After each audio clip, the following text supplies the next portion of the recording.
I wish to inform the House that in accordance with the representation made by the government pursuant to Standing Order 55-1, I have caused to publish a special order paper giving notice to a government bill. Je dépose donc sur le... I therefore table the document in question. The Honourable Parliamentary Secretary to the Government House Leader is rising. Thank you, Mr. Speaker. On a point of order, there have been some discussions amongst the parties, and if you seek it, I think you will find unanimous consent to adopt the following motion: that a take-note debate on the situation in Ukraine be held later today, pursuant to the Standing Order 53.1, and that notwithstanding any standing order or usual practice of the House, A, members rising to speak during the debate may indicate to the Chair that they will be dividing their time with another member, B, the time provided for the debate be extended beyond 4 hours as needed to include a minimum of 12 periods of 20 minutes each, and C, no quorum calls, dilatory motions, or requests for unanimous consent shall be received by the Chair. Thank you, Mr. Speaker. All those opposed to the honourable members moving the motion will please say nay. Agreed? The House has heard the terms of the motion. All those opposed to the motion will please say nay. Agreed? Carried. Orders of the day. Address in reply to the speech from the throne, resuming consideration on the address. Resuming debate, the Honourable Parliamentary Secretary to the Minister of Innovation, Science and Industry. Well, thank you very much, Mr. Speaker. It's indeed a privilege to address the House today from my hometown here in Halifax. I'll be splitting my time today with the member from Vancouver Granville. As this is the first opportunity I've had to offer extended remarks in the 44th Parliament, Mr. Speaker, please allow me to extend my most sincere thanks to the many who supported me in returning to this place. All members in this chamber know that while it's our names on the lawn signs and brochures and ballots, it is in fact a team of dedicated volunteers who share in and are behind our victories. This extraordinary honor is in thanks to them. I certainly would not be here were it not for the hundreds of volunteers who poured countless hours into my campaign, knocking on doors, making phone calls, putting up lawn signs, stuffing envelopes, making a contribution in support of a better Canada. I believe political progress is made not behind a keyboard or through an avatar, but on the doorstep through meaningful conversations between neighbors. It's an act of courage to climb the steps of a stranger's home, as my many, many volunteers did, to engage them in our democracy. Frankly, in a time when the heat of our national discourse has risen steadily, these millions of person-to-person interactions across the country are a welcome reminder that our disagreements do not need to divide us. Rather, these connections reveal just how much we have in common. First and foremost, an earnest desire to make life better for ourselves, our loved ones, and our communities. I also want to thank my family and, most importantly, my daughter, Daisy. Our loved ones make tremendous sacrifices so that we can serve our communities, and it's never easy to share your parent or your spouse with some 100,000 constituents. The best we can hope to do is make them proud. And of course, I must thank the people of Halifax who have now placed their trust in me for a third consecutive term. Mr. Speaker, in my first campaign, I ran on a promise to be a champion for Halifax, to stand up for my city and help us reach the potential we always knew was possible. That's as true today as it was when I began. It's a promise kept. Mr. Speaker, it's an astonishing privilege to represent this riding, and I know that privilege was also felt by my predecessors. I want to recognize one in particular, the late Alexa McDonough, who held this seat from 1997 to 2008. News of her passing earlier this month brought forward thousands of moving tributes from across the nation and across the political spectrum, a testament to her remarkable life and career. Alexa broke through barriers and led a generation of women into politics. She will be remembered forever for her fearless and compassionate leadership, and I invite all members to join me in extending our sincere condolences to her family, her loved ones, and the millions that she inspired. Mr. Speaker, when I sat down to write my remarks for today, I took a moment to review my January 2016 maiden speech in this place in reply to the speech from the throne at the outset of the 42nd Parliament. I was pleased to see that many of the priorities I listed at that time, we've since made remarkable progress on them. I came to this House as the first city planner elected to Parliament following a decades-long career in the public, private, and academic sectors. I made the jump into politics because I believed the federal government had left our cities behind. Years of chronic underinvestment eroded our municipal infrastructure. On housing, on transit, on climate, our cities were in desperate need of investment. My on-the-ground experience in community showed me the opportunity before us, the potential of our cities to power Canada's growth and prosperity, but if only we could find the confidence to invest in our own future. And that's exactly what we have done. Our infrastructure plan, the banner policy of our 2015 platform, has invested $100 billion into 75,000 projects in communities across Canada. Personally, I'm very proud of the recent launch of Canada's first ever National Active Transportation Strategy and Fund, the creation of which I had the honor of leading during my time as Parliamentary Secretary to the Minister of Infrastructure. This $400 million fund, launched on Friday, will provide support for planning and for capital for bike lanes, pathways, and other active transportation infrastructure. This is the latest indication that our national urban agenda, the focus of my maiden speech, and indeed my life in politics, is well underway. And I am pleased to see it continues with the speech from the throne at the outset of this 44th Parliament. It's an urban agenda to build a connected Canada with world-class local and regional public transit systems and bikeways that get us not just to work and back on time, but dependably across the province. An inclusive Canada with secure and affordable housing options for middle and low-income Canadians, with quick and direct access to the places where we live, work, and play. A resilient and sustainable Canada that is well prepared for the challenges that come with a changing climate and rising sea levels. Cities that are cleaner and less reliant on sources of energy that pollute our air and water and harm our health. Cities that are less resource and energy intensive, doing more with less.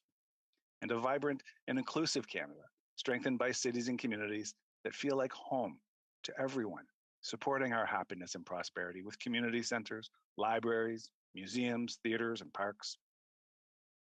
Mr. Speaker, the speech from the throne underscores the government's priorities in these areas, reflecting the plan our party put forward in the 2021 election. The plan includes bold action on housing, providing 1.4 million new homes and introducing a suite of new measures, including a rent-to-own program, a new tax-free first home savings account, more flexible first-time homes buyers incentives, and a home buyer's bill of rights, among many others. This builds on our national housing strategy, our 10-year, $70 billion plan to build affordable housing across Canada. And that plan is rolling out right now. Homelessness is an urgent issue in Canada. In 2017, we pledged to reduce chronic homelessness by 50%, and we launched over 12,000 projects and helped 1 million people find a place to call home. In 2020, we increased our commitment to end and entirely eliminate homelessness in our country. It's a bold promise backed by the necessary investment to get the job done. Here in Halifax, the Rapid Housing Initiative is supporting hundreds of new units in partnership with our partners, including the Mi'kmaq Native Friendship Center, Adsum House, Souls Harbor Rescue Mission, the North End Community Health Center, and others. Our government will continue our work to provide smart, urgent, and lasting solutions for Canadians in housing need. Mr. Speaker, as the moment requires, the speech from the throne also focuses heavily on the climate crisis. There's no question that our time is running short. We must go further and faster in the fight against climate change. Included in the throne speech are measures to cap and cut oil and gas sector emissions, increase the price on pollution, mandate the sale of zero-emission vehicles, develop and implement Canada's first ever national adaptation strategy, and to continue to protect our lands and oceans in greater quantity. Here in Halifax, I'm working to protect the Northwest Arm from infilling that would have a dire environmental and ecological impact. Climate floods in British Columbia and Atlantic Canada show us that this is no time to be taking risks with key waterways like the Northwest Arm. And of course, Mr. Speaker, the throne speech also commits to finishing the fight against COVID-19, which continues to disrupt our way of life and challenge our economy. The government made a simple promise at the outset of the pandemic, to be there for Canadians as long as necessary. And we have kept that promise, providing income support to workers, financial aid to small businesses, and transfers to provinces to ensure our public health response is robust. We have shown ourselves to be flexible to the needs of Canadians and small businesses that they work at, and rely upon. And as I speak to the House today, I know there are groups just outside its walls who protest the necessary public health measures we have enacted to keep Canadians safe. They have come to Ottawa with demands of the government to lift all pandemic restrictions or resign. As members of Parliament, we must all condemn the hate groups that have attached themselves to the convoy, whose actions over the weekend have been deeply disturbing. Their contemptible behavior and symbols of hate will not deter the government from protecting Canadians. We know Canadians are exhausted by this pandemic, no one more than our essential workers, like healthcare workers, grocery store clerks, and yes, truckers. Yet I believe there is a light at the end of this tunnel. Science and compassion will lead the way. And when we come out the other side, I choose to believe we will be stronger and more united, knowing that our freedom comes from our commitment to democracy and from our commitment to each other. Thank you, Mr. Speaker. Questions et commentaires. By the way, good morning, everyone. C'est un plaisir de vous voir. It's a pleasure to see you this morning. L'honorable Questions and comments? Laurentide Labelle. The Honourable Member for Laurentide-Labelle. Monsieur le Président, j'ai une question à mon collègue. Thank you, Mr. Speaker. I do have a question for my colleague. Considering inflation, which has reached 4.8%, which is something we've never seen before, and we talked about healthcare transfers, we've got urgent needs. Needs will only increase. Will the debate on health transfers not happen now so that we can deal more effectively with the pandemic now? The Honourable Member for Halifax. Well, I thank my honorable colleague for the question. As our government has stated from the outside of the pandemic, we'll be there for Canadians for whatever they need for as long as they need. And included in that is the necessity of transfers to the provinces. Healthcare transfers have increased to provide PPE and other services. That's just the tip of the iceberg. The transfers go into other things like supporting municipalities. The list is long, Mr. Speaker, and we'll be at it until we don't need to be anymore. Question et commentaire. The Honourable Member for Parry Sound Muskoka. Thank you, Mr. Speaker, and I'd like to thank my colleague for his speech. I noted in his speech he spoke about an action plan for housing, and I'm wondering if he could tell me what makes him think that what was in this throne speech is actually going to be an action plan. There's been a lot of promises, but the housing crisis in Parry Sound Muskoka is worse than it was when they took office. So what's different this time around, and what are you going to elaborate on that, please? The Honourable Member for Halifax.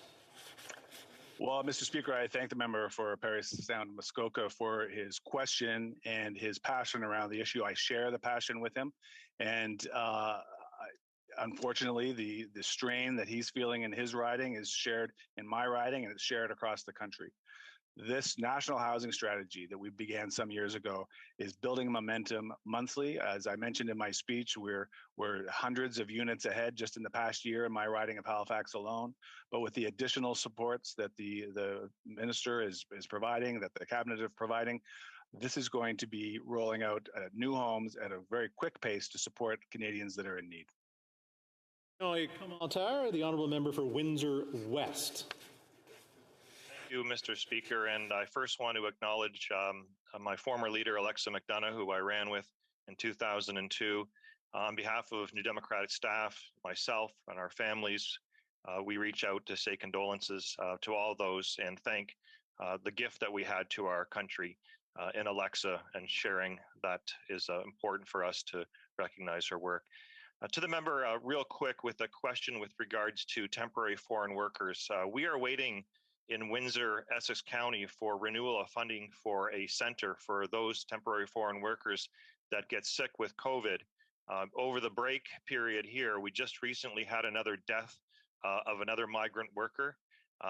Will his government immediately fund the City of Windsor to continue that center? We have had discussions, but there hasn't been a decision. How does he feel about the fact that we're still waiting because people are getting sick still, and coming to Canada and dying is something that really is not acceptable, especially when we know we can actually have people safe when they actually arrive to our country. Thank you. The Honourable Member for Halifax. I thank the member for Windsor West for his kind words and remembrances of Alexa McDonough. She truly was a pioneer and a remarkable leader in Canada. I would say to the member, Mr. Speaker, that it's a tragedy whenever anybody gets sick, temporary foreign workers included. Temporary foreign workers are an important part of our seasonal economy. And although I don't know the specifics of the case that the member is talking about, I do know that the ministers involved with this file are working hard to make sure that temporary foreign workers continue to be a healthy and important part of our economy. Thank you. Commentaire, the honourable member for St. Catharines. Thank you very much, Mr. Speaker. I know the honourable member is a big proponent of an urban national park in Halifax. I wonder if he could speak to the government's commitment and the government's plan on protecting Canada's lands. Thank you. The honourable member for Halifax, about 40 seconds. Well, I thank the member very much for that great question. And I always would love an opportunity to talk about building communities and making them stronger, including parks. Blue Mountain Birch Cove Lakes is the future national urban park in Halifax. We look forward to working with the government and the community to get it right.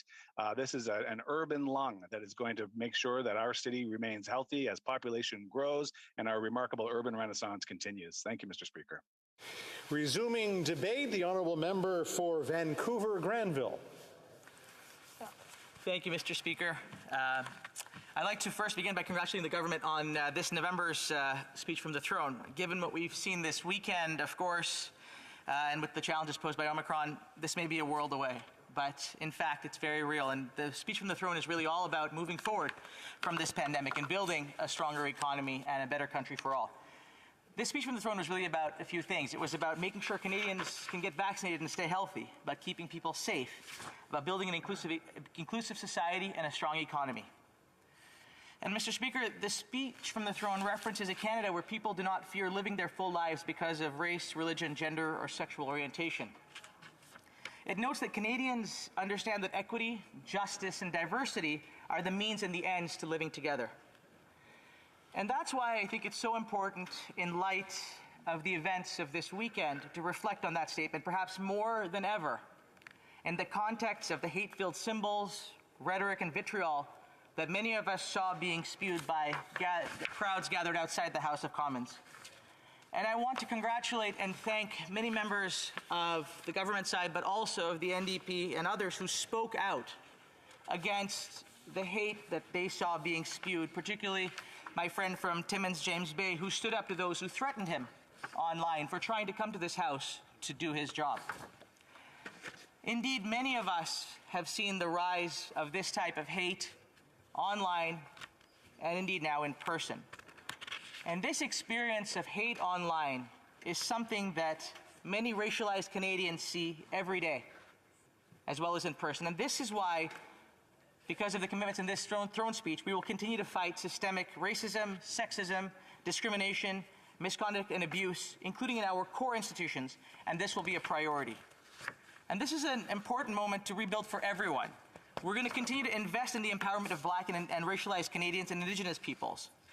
We're going to continue to fight harmful content online and stand up for those who may not have voice for themselves. And Mr. Speaker, this speech from the throne makes sure that the business of taking care of Canadians will not stop. It cannot stop, despite those who seek to obstruct. Canadians want us to build an economy that truly works for everyone, from historic investments in childcare and climate action to tackling the rising cost of living. And the speech from the throne lays out a bold plan that keeps Canada moving forward.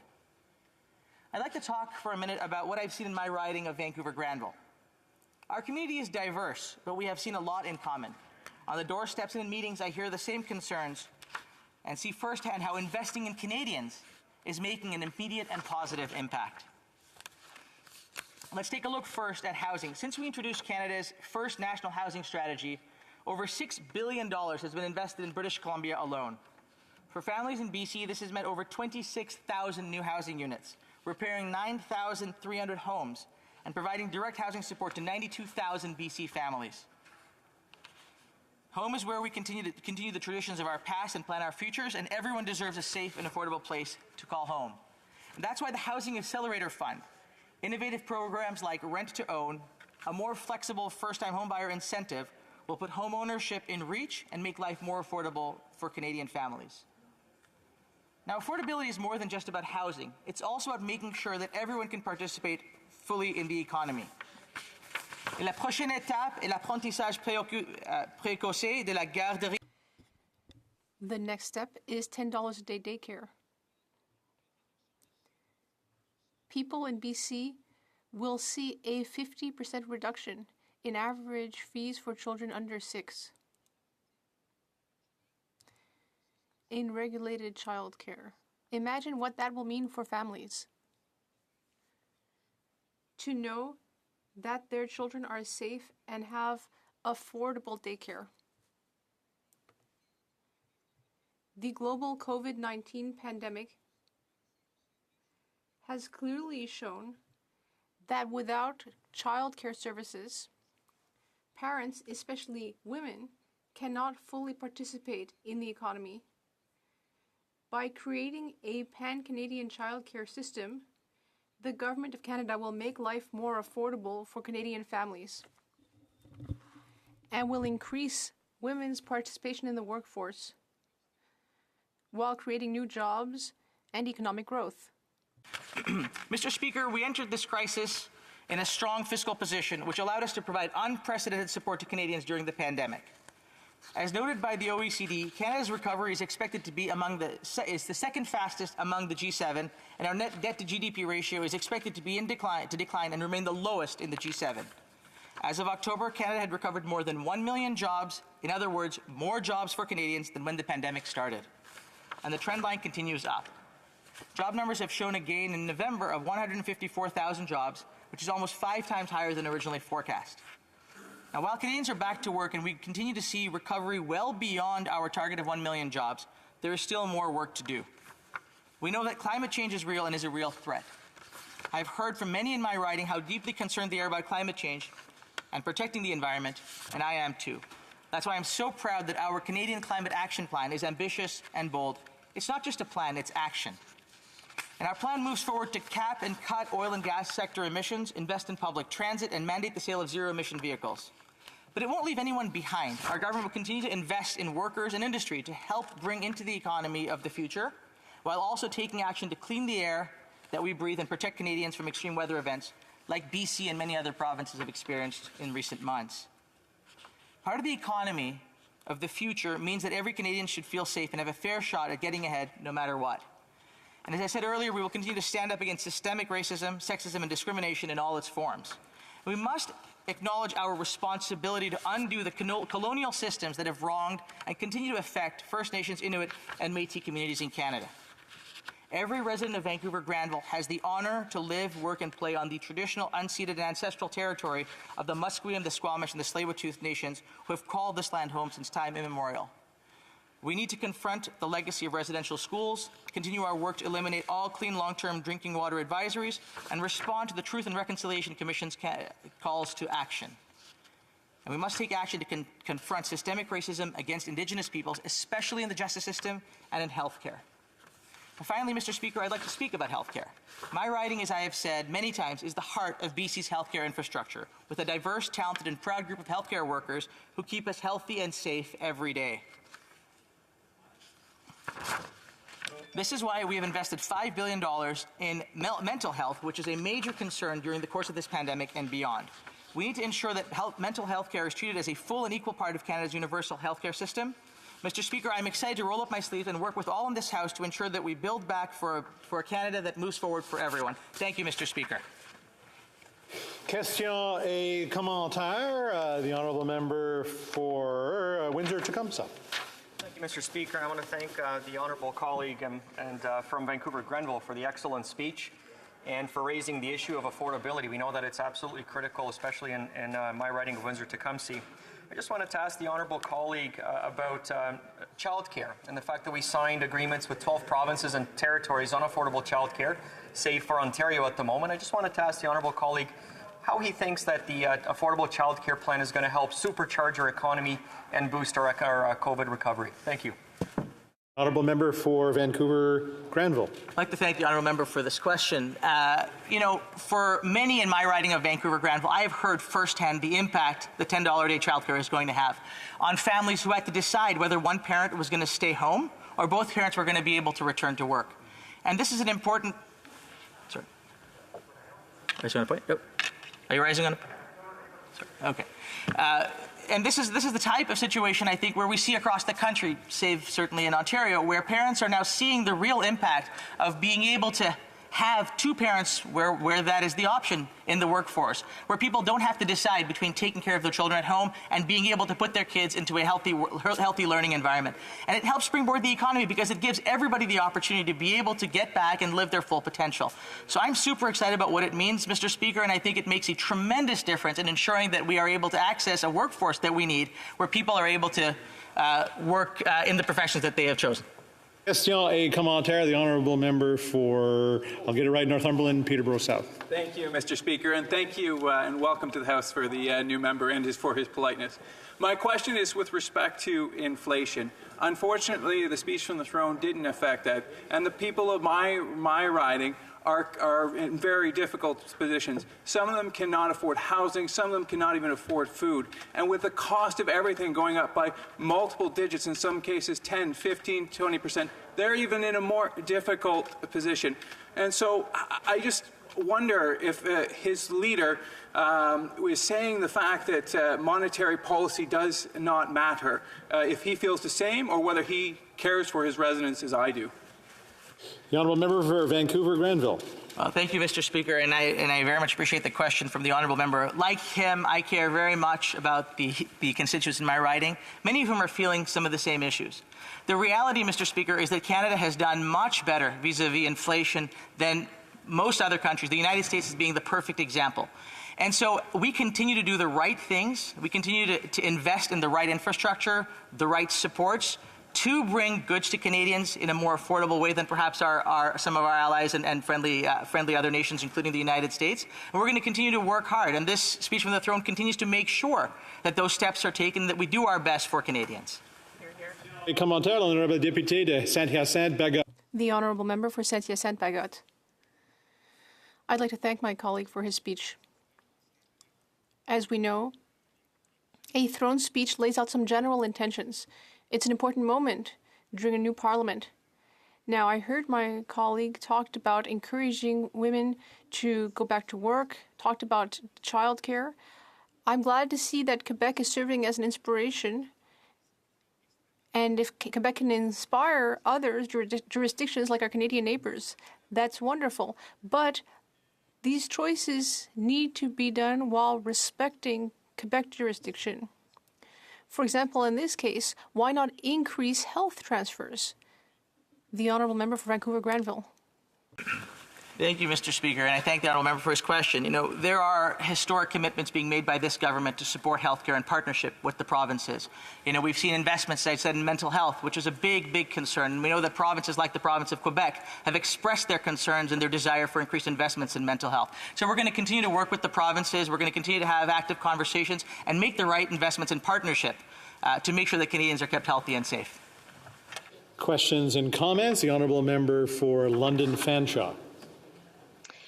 Thank you, Mr. Speaker, and thank you to my honourable colleague for his speech. I noted that he talked of fairness and equity for Indigenous people living in Canada.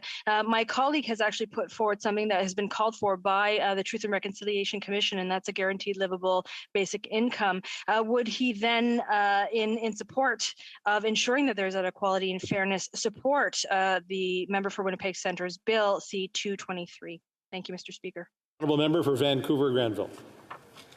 Thank you, Mr. Speaker, and I thank the honourable colleague. I have said on a personal level, I think it's very important for us to examine and explore all options that increase affordability. I think it's incumbent upon any reasonable-minded person to do that. And I think we've seen when we support Canadians, when we take care of Canadians, we take care of one another, everybody gets ahead. And so I would be open, as I have been, and I think as many of my colleagues are, to examining and thinking about all proposals that increase affordability and improve the quality of life of all Canadians. Reprise du débat, l'honorable député de Manicouagan. The honourable member for Manicouagan. Thank you very much. I would like to say that I will be sharing my time with my colleague for Laurentides-Labelle. Mr. Speaker, this is the first time that I can take a moment to thank people in my riding for the last election. This is the third time that they have placed their trust in me, and this time a majority Thank you. And it's really an honor for me. It's a privilege to work for the people of Manicouagan. Day after day, day and night, with great energy, I will be working for them. I thank them from the bottom of my heart. And of course, we don't work alone. We have a whole team. I'd like to thank Jeff, John, Anthony, Marjorie, Jesse, Rita, Josh, who will also be joining the team. This team has been crucial. I wouldn't have managed to make it without you. Mr. Speaker, as an MP, we need to represent our citizens. We all have a very special riding, of course.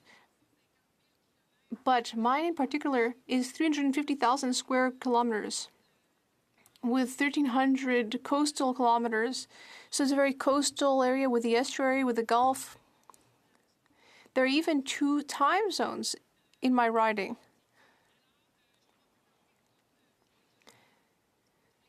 So I need to represent the people living there, all the various priorities and portfolios that are important there. And I would like to mention a few of those to show how diverse it is, because in the throne speech, well, let me give an anecdote to illustrate. I'm a teacher, and my own students wouldn't have dared to present homework with such wide margins, with such big font, to hide the lack of ideas in the throne speech.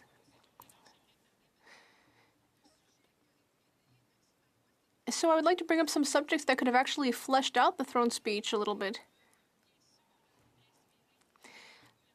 Some general ideas and suggestions that could perhaps inspire the government, because I think that what we saw in the throne speech was very limited, with very few new ideas. So just to throw out some general ideas, in rural areas, in remote areas, we have specific needs, and people don't listen to us. And in fact, politicians should be better trained to understand how people live in rural regions. I mentioned that my riding is 350,000 square kilometers, but there are also large areas where there are even no roads, where you can only get around on snowmobiles in the winter, on what we call the White Highway, but of course with climate change that may disappear. So there's all sorts of issues there, with safety issues, food security. And then there's also the Canada Post monopoly, which is not able to get to those areas and is not able to deliver goods to those areas. And Mr. Speaker, there's also the issue of medication. One of my constituents who passed away last year wasn't getting her chemo treatment. Or, I'm sorry, they weren't chemo treatments, but they were cancer treatments, and she wasn't able to get them on time. And Canada Post ought to be able, it's always boasting of its capacity, so it ought to be able to deliver medication to the North Coast. So we're seeing that increasingly these postal services in the area are increasingly causing delays or just disappearing.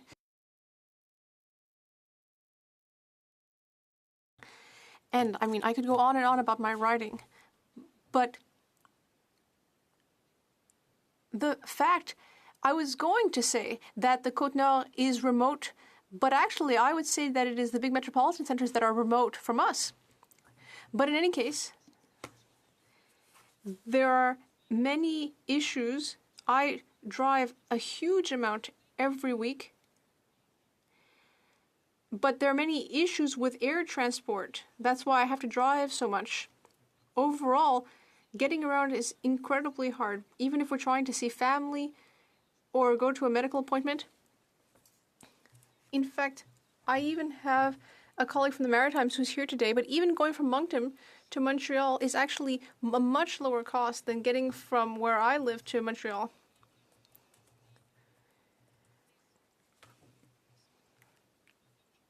And so We should have a right to live wherever we want in our territory, but we need to do more. Bridges, aircraft, tunnels, perhaps a tunnel to Newfoundland. These are important issues.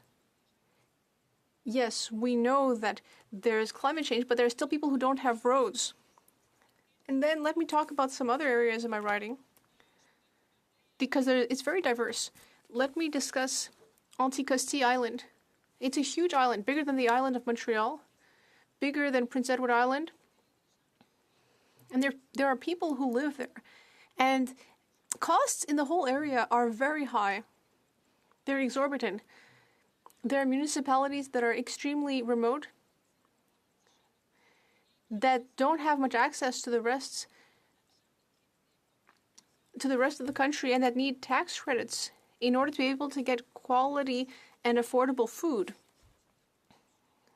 Michel Charlebois, someone I spoke to in my office recently, said we don't even get that tax credit. We're on an island. 5 months a year, boats can't even come into the island, so we have to stock up. And a can of Maxwell House in my writing costs $55. That's just an example. It's very hard to get the food and goods you need in my writing. And we're not seeing any support for these remote regions. Nothing in the throne speech, not even in the form of good intentions. Now imagine in practice how little there is. So now I will move on to the topic of EI, because what's happening for me, the situation we're seeing now is completely unacceptable. And I'm not just talking about people in the seasonal industries. I'm talking about workers who are suspected of having committed fraud, who haven't been getting anything since November. 13,000 dossiers en retard. Even though there are thousands of files that have not yet been processed, they've said that they've added personnel to process them. These have been announced, but they're just there to investigate fraud. So people haven't received money for months, and they've been told to go to the food bank or prove that you're not a fraudster and that you should receive welfare. That's unacceptable. We really have to support these people, and we want reform. And the minister could have taken action, but we have to listen to the Bloc's proposal. We have to give people benefits, and quite simply, we have to look at fraud, but these are two separate issues. We have to do both. So I also must mention the whole question of First Nations as well. People, there are First Nations in my writing as well. Innu, First Nations, and Indian affairs for me are very important. We need a basis there. We're talking about economic development. We're talking about First Nations not to be, they're more affected than others by the pandemic, but they need housing. All leaders are asking for this. All their chiefs are. And they have been saying it for years. They need housing. There are demographic issues and more young people and large families. So they need houses so they can ensure the security and integrity of their young people and their families on First Nations. And then worry about development. We can do both at the same time, of course. So I know I don't have much time left, Mr. Speaker. You'll see how passionate I am. So from Tadoussac, from Anticosti Island and elsewhere, I will continue to promote what is important for them. Thank you very much. Questions and comments? And comments, the Honourable Member for Winnipeg North. Yes, thank you, Mr. Speaker. I really appreciate the member when she makes reference to the issue of health care. I truly believe that Canadians as a whole, no matter what region of the country they are from, appreciate and value our health care system. And one of the things that we've learned from the coronavirus is that there is a high level of interest that the federal government play a role in looking at long-term health care standards. And I'm wondering if she would recognize that it doesn't matter where you go in Canada, there seems to be a need for long-term standards, health care standards for our seniors. And I'm wondering if she would support that idea. The Honourable Member from Manicouagan. Thank you very much, Mr. Speaker. Absolutely not. I think if we ask the Quebec government or the National Assembly if we need Canada to tell us what to do in terms of health care, because it's not at all Canadian jurisdiction, we can establish our own standards. We can work with what we have right now. All we now need, Mr. Speaker, is for the money to go to Quebec and to the provinces as well, because all premiers have asked for health transfers. So it's not magic. The federal government can take care of its own business in terms of the economy, etc., and at the same time, quite simply transfer to the provinces and Quebec the money they've been asking for quite some time. Thank you. And comments. The Honourable Member for Churchill, I'll get it correct, Kiwantinuk, Askey.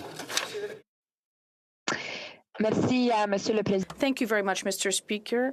First, I'd like to start, since the first time we're speaking in the House, since the events of this weekend, I would also like to speak out against the hateful protests that are still taking place in our capital region.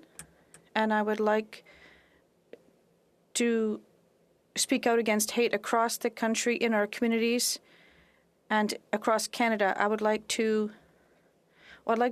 support those, like our leader, say that they're coming from Ottawa to free the capital. I would like to share a question with my colleague who has already spoken out about the housing crisis in Indigenous communities in her region. And they also exist in my region as well. So I'd like to ask a question. Does she agree that the housing crisis, it's not something that happened by chance, it's the result of a lack of funding? The Honourable Member for Manicouagan. Thank you very much, Mr. Speaker. I'll answer her question. That was incomplete, but yes, there's a lack of funding, a lack of foresight, and this has been taking place in First Nations for 20 years. We're talking about more than 10,000 housing units in Quebec. That's just to catch up on things for the next 5 years. There's a shortfall, but there is additional demand as well, and that figure doesn't even include that. So they didn't invest, they didn't have foresight, and we don't know what we're doing with this. Thank you very much. Questions and comments. And I guess I could have not cut off the Honourable Member there. The Honourable Member for Winnipeg North. Yes, thank you, Mr. Speaker. And I'm wondering if the member could just further expand to why it is that from the Bloc's perspective, when Canadians from coast to coast to coast, even the people in Quebec, understand and appreciate that the federal government can and should play a role in ensuring that there is a healthcare system that supports things such as the Canada Health Act. Why is the Bloc going against what I would suggest to you many citizens of Quebec would want to see? The Honourable Member from Manicouagan. Thank you very much, Mr. Speaker. I don't want to repeat myself, but we saw at the National Assembly unanimously that there is support for health transfers. Of course, this is a relatively shared jurisdiction, but we do have expertise in this. I love when people talk about benefits, but there is money in Ottawa, and there are needs in the provinces, and there is a tax unbalance. We don't talk about this enough.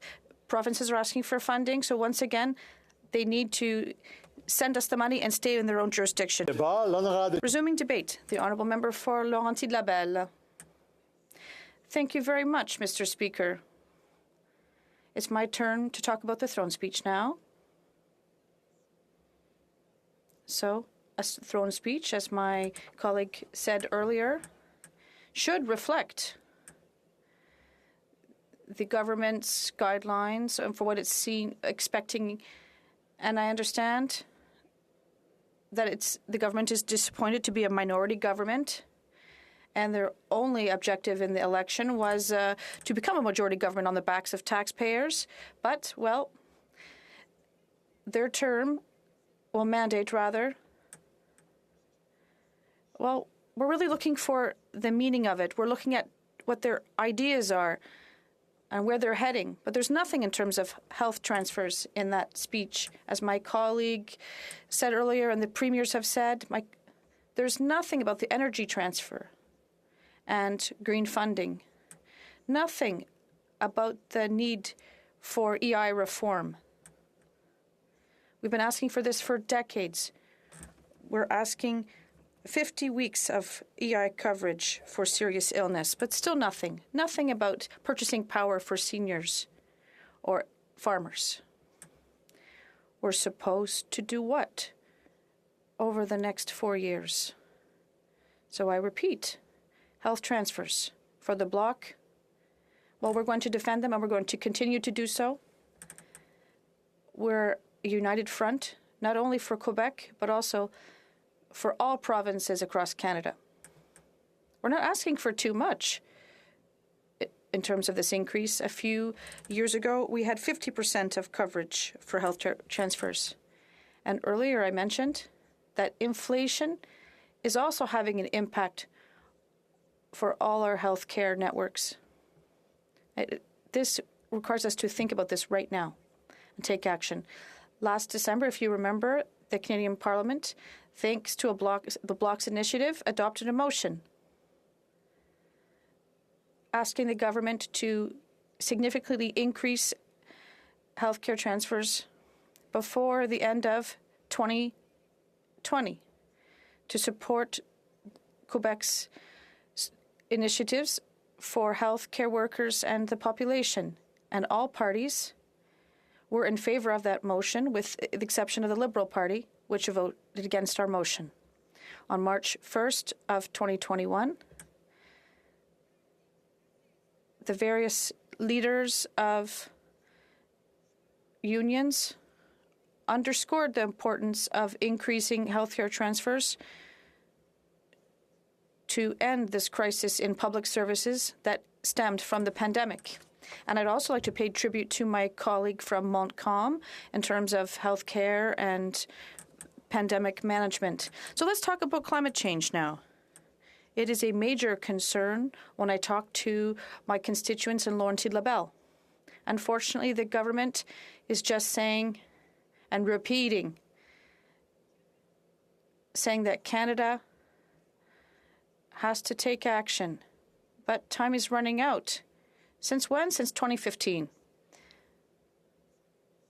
But they're not walking the talk. Mr. Speaker, we invited the government to take action with a true energy transition and to stop subsidizing the oil and gas sector in Canada. We have to change our trajectory in terms of energy, and we have to maintain the increase in our temperature below 1.5 degrees, and it is serious. We also have to immediately stop, and I'll say it again and again, the increase in oil sands production so we can gradually increase the total production from the oil sands until when? Until 2030. So even if the government says that it's going to, still wants to rather eliminate oil and gas subsidies, this hasn't been the case. The finance minister refused to define what these are, and we fear that these subsidies may be camouflaged and presented as assistance to reduce the intensity of carbon in oil and gas. People have to know this. Let's be clear. We are asking for the immediate end to all types of fossil fuel subsidies. Mr. Speaker, an ambitious green recovery has to take place in the names of our future children and our future Canadians. Our regions, our resources have to make this shift. And the Bloc laid out a roadmap to maximize the potential of Quebec forests, which is a major component of the economy in my riding. And as I was saying earlier, the economy is a major concern in terms of housing as well. And Quebecers are justly concerned. The higher cost of gas prices, of rents, of groceries. As I said earlier, we've seen inflation of up to 4.8%, and the CPI, Consumer Price Index, has seen a surge since 2003. So how can we protect people against inflationary effects? We can ensure their purchasing power. That's one thing we can do to stabilize the economy. Another major challenge, Mr. Speaker, is the labor shortage. It also leads workers to try and find better jobs or to renegotiate their salaries. And I'm an entrepreneur. I have a company, Mr. Speaker, and I can guarantee you that this is very tough right now. So what do we have to do? Another suggestion from the Bloc. Yes, we want to see salaries increase, but it takes money. It takes health transfers. We also have to be able to propose, Mr. Speaker. Sorry, I made a mistake in my notes here. By increasing healthcare transfers, well, we also need a concrete plan so we can take action in terms of the labor shortage. We've made proposals. We announced 7 measures that could help with the automation of companies. And also we've announced tax incentives for seniors that have so much experience to share with us, and they want to be able to continue to grow their expertise. But we can understand that they're not returning to the workforce. But in recent weeks, we've seen many organizations and companies in my riding talk about agricultural temporary foreign workers in the agricultural sector. It's also a major concern in my region.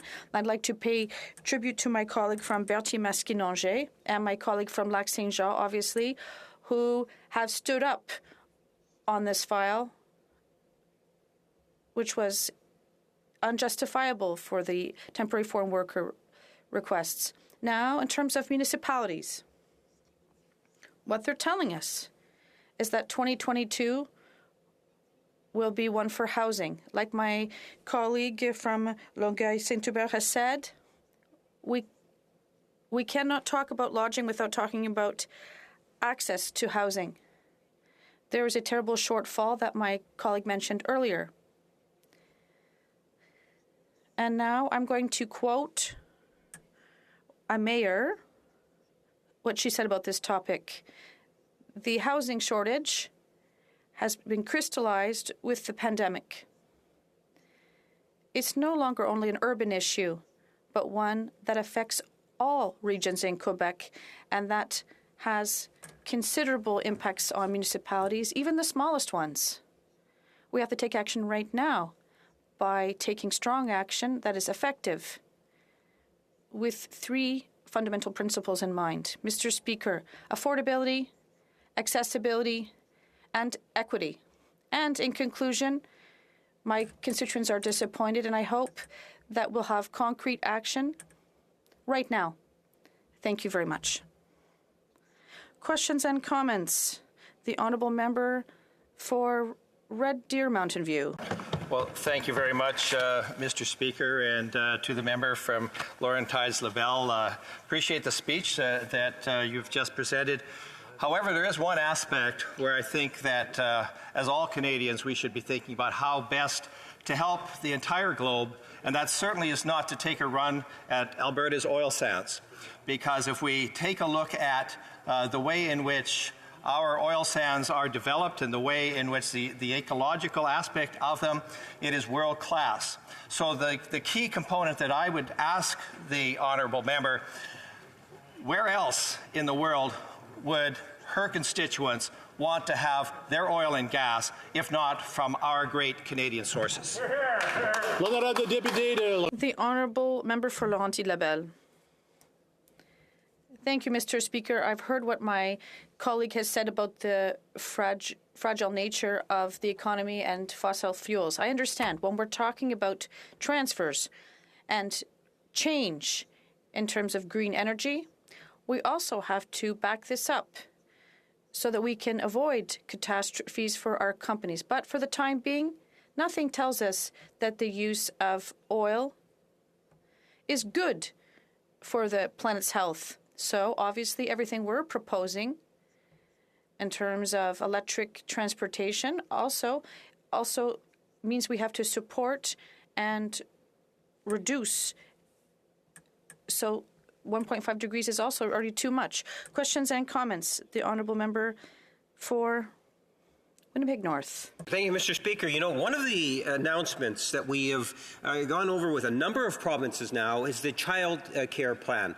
A true national child care plan that is going to help so many people from coast to coast to coast. It's somewhat modeled after the Quebec child care plan, and I'm wondering if the member can provide her thoughts in terms of the positive impact the $10 child care had in the province of Quebec and the potential benefits that all Canadians are going to be able to see with a program such as that has been brought in by this government. The Honourable Member for Laurentides-Labelle. Yes, thank you very much, Mr. Speaker. I'd like to thank my colleague for this question. I'm very pleased once again to explain that there are models like that one that we have for early child care that have been placed over the past 25 years and have a major impact for Quebec's economy. We don't have any other demonstrations to make, but I wish as quickly as possible that this model will be not only applied across other provinces, but also help to, well, I would ask you, when you do make proposals, you shouldn't just try to get the upper hand or get the power. We have to act in the interests of our citizens. So the more you listen to us when you make proposals, the more you will get out of this pandemic much better. Thank you very much, Mr. Speaker. A commentaire, l'honorable député de Montcalm. The Honourable Member from Montcalm. Merci, Monsieur le Président. Thank you, Mr. Speaker. Le discours du trône est le reflet de finalement. The throne speech reflects what happened during the election, a futile election. Maybe it helped the Liberal government to get better connected with seniors, especially in Quebec. How does my colleague explain the stubbornness of the Liberal government to create and continue to create during this inflationary period two classes of seniors? The Honourable Member for Laurentides-Labelle. Le Président, je salue mon collègue. Thank you, Mr. Speaker. And I would like to say hello to my colleague from Montcalm. What an excellent question. Why? Why? When everything is there, the provinces, Quebec, institutions that tell us it's enough, economists who are talking about inflation, it's enough. We have to act with healthcare transfers.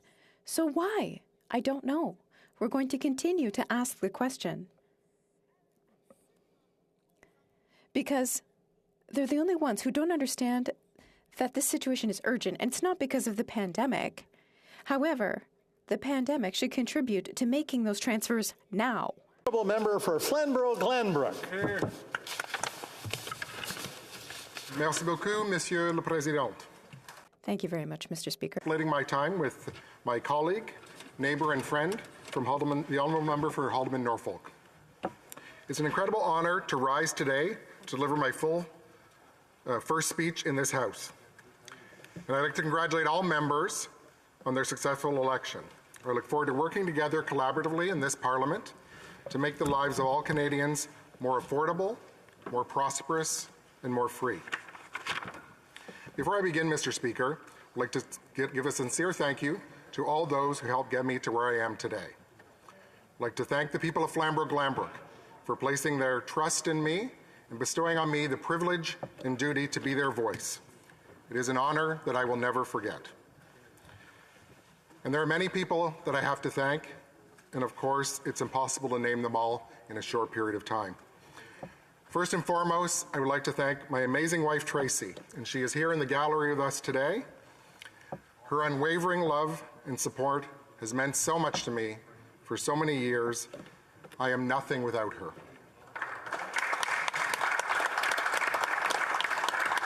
And I would also like to thank everybody who played the largest or smallest role in my campaign. Your hard work, dedication, and belief in me, without that, I wouldn't be here today. I would also like to recognize my predecessor, David Sweet, for his 15 years of service in this House and to our communities. And I'm grateful for his friendship of 18 years, and I wish him and Elmwood all the best on their new adventures in New Brunswick. Mr. Speaker, each and every member of this House has a unique path that brought them here today. As a Canadian of Dutch heritage, mine begins with my grandparents. It's from them, my parents, and the adversities that they had to overcome that I draw inspiration and purpose. You see, my omas and opas chose Canada to build a better life for their children and grandchildren. They lived through wartime Holland and the brutal hunger winter of 1944 and 1945, when the Dutch were almost starved to death. In fact, my Opa Muse played a role in the Dutch resistance, and in his quiet way, did what he could to fight against the atrocities being inflicted on Holland by Nazi Germany. So, Mr. Speaker, I'm mindful of them today as I wear this lapel pin in honor of the liberation of Holland by Canadian troops. The Kingdom of the Netherlands produced this pin in 2020 to commemorate the 75th anniversary of the liberation. It is an artful combination of the torch of freedom and the dove of peace. And I think those are lessons we can draw from and learn here today. Like so many from every corner of the world, throughout the history of our nation, they came to Canada because it was the land of opportunity and hope. And I am ever so grateful that Canada welcomed them with open arms. It is this Canada, the beacon of opportunity, freedom, democracy, and hope, that is the greatest country on earth, and we should never be ashamed to say so. Mr. Speaker, my own story begins in a small hamlet near Hamilton, Ontario called Copetown. It's where I grew up, where I went to school, where I attended church, where I worked my first student job, and it's made me who I am today. Years ago, the local Lions Club dubbed Copetown the hub of the universe. And while I think this slogan was first conceived in jest, it's fitting in many ways, because it's the kind of place where you can dream big. And while I had no idea my journey would take me here, I'm proud to represent Copetown in Parliament today and bring with me its values of hard work, honesty, respect, and helping thy neighbor. Mr. Speaker, that's why I'm here, because a middle-class kid from Copetown can be here. My brothers and I were fortunate to have that middle-class upbringing. My mom was a nurse, my dad a bricklayer, and together they had a small farm with chickens and hogs and some beef cattle. It was an idyllic setting and a great place for kids to grow up. But like all parents, they had to make sacrifices from time to time to ensure their kids could get all they needed. And sometimes those choices were tough, but we always got by. And I worry today that that middle-class dream, that opportunity, is slipping away because of the direction of this government. And that's why I'm here to help change it. Mr. Speaker, Tracy and I don't live far from Copetown today. We're truly blessed to live in some of the most beautiful countryside of God's creation. Flamborough-Glanbrook is surrounded by the Niagara Escarpment, the northern reaches of the Carolinian forests, and Cootes Paradise, all designated a World Biosphere Reserve. Mr. Speaker, I've also had the privilege to live and work in Alberta and Quebec. What an amazing country, driving the Icefields Parkway through the majesty of the Rocky Mountains. The breathtaking hike to the top of Cap Trinité in the Saguenay, and the breathtaking view at the top, and whale watching in Tadoussac. It's spectacular. All of these experiences beat in my heart. Canadians are amazing people. They're kind, generous. They have integrity and they work hard, and it's why people come to and are drawn to Canada like my Oma and Opas after war-torn Europe. In a country as divided as we are today, I choose to stand for hope. I choose to seek the things that unite us and not divide us. I choose to bring people together and build up Canada. Because the division in this country hurts my soul.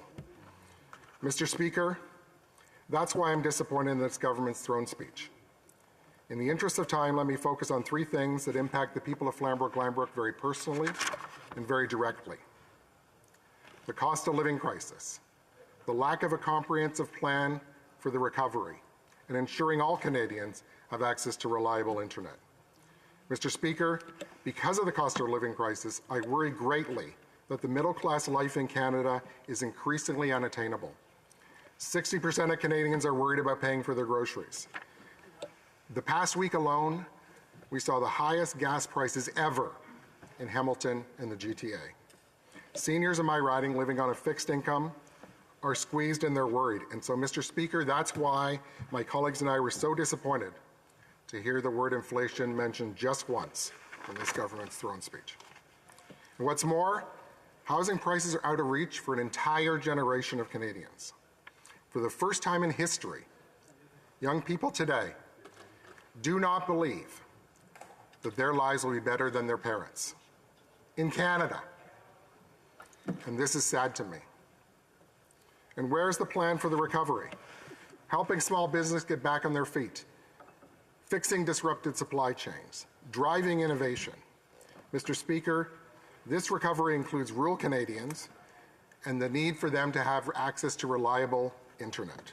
Because if the pandemic has taught us anything, it is that access to reliable high-speed internet is no longer a privilege for some, but a necessity for all. And unfortunately, this is an issue for many people in the rural parts of my riding and across Canada, and they know it too well. Mr. Speaker, our words and actions in this House matter. They matter to the families struggling to put food on their table. They matter to the farmer that gets up before the crack of dawn to ensure that food gets to market. Canada is a country made up of wonderful people from every walk of life, race, religion, creed, and sexual orientation. It's that tremendous strength that makes me hopeful for the future of this country, despite the encumbrances we currently face. Yes, there are many issues facing Canada, and I only talked about a few today. Canadians want hope. Canadians want light. Canadians want to be heard. So let's listen to them. We can disagree, yet still respect each other's point of view. Let us put more emphasis on what unites us than what divides us. Let us build Canada to the land of hope and opportunity once again. We are Canadians. This is a fight worth fighting. Merci beaucoup. Questions and comments? The Honourable Member for Ottawa Centre. Thank you very much, Speaker, for recognizing me. And I speak today with a very heavy heart as a member for Ottawa Centre, where Parliament Hill, as many of you, is located. Speaker, a block from in all three directions of this beautiful Parliament, there are residents who live, people who have built their lives. And I can tell you, Speaker, my community is right now under siege.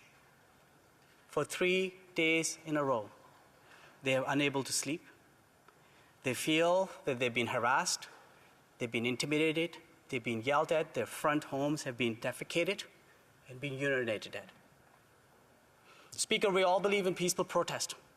That is the hallmark of our democracy. But Speaker, there is also the right to live peacefully. And I, as a member of Parliament for Ottawa Centre, ask all of the members who just spoke about listening to the other side, to please urge these protesters to leave the residential areas of my community alone. Make your point on Parliament Hill, but let's make sure that the residents who live here can live peacefully.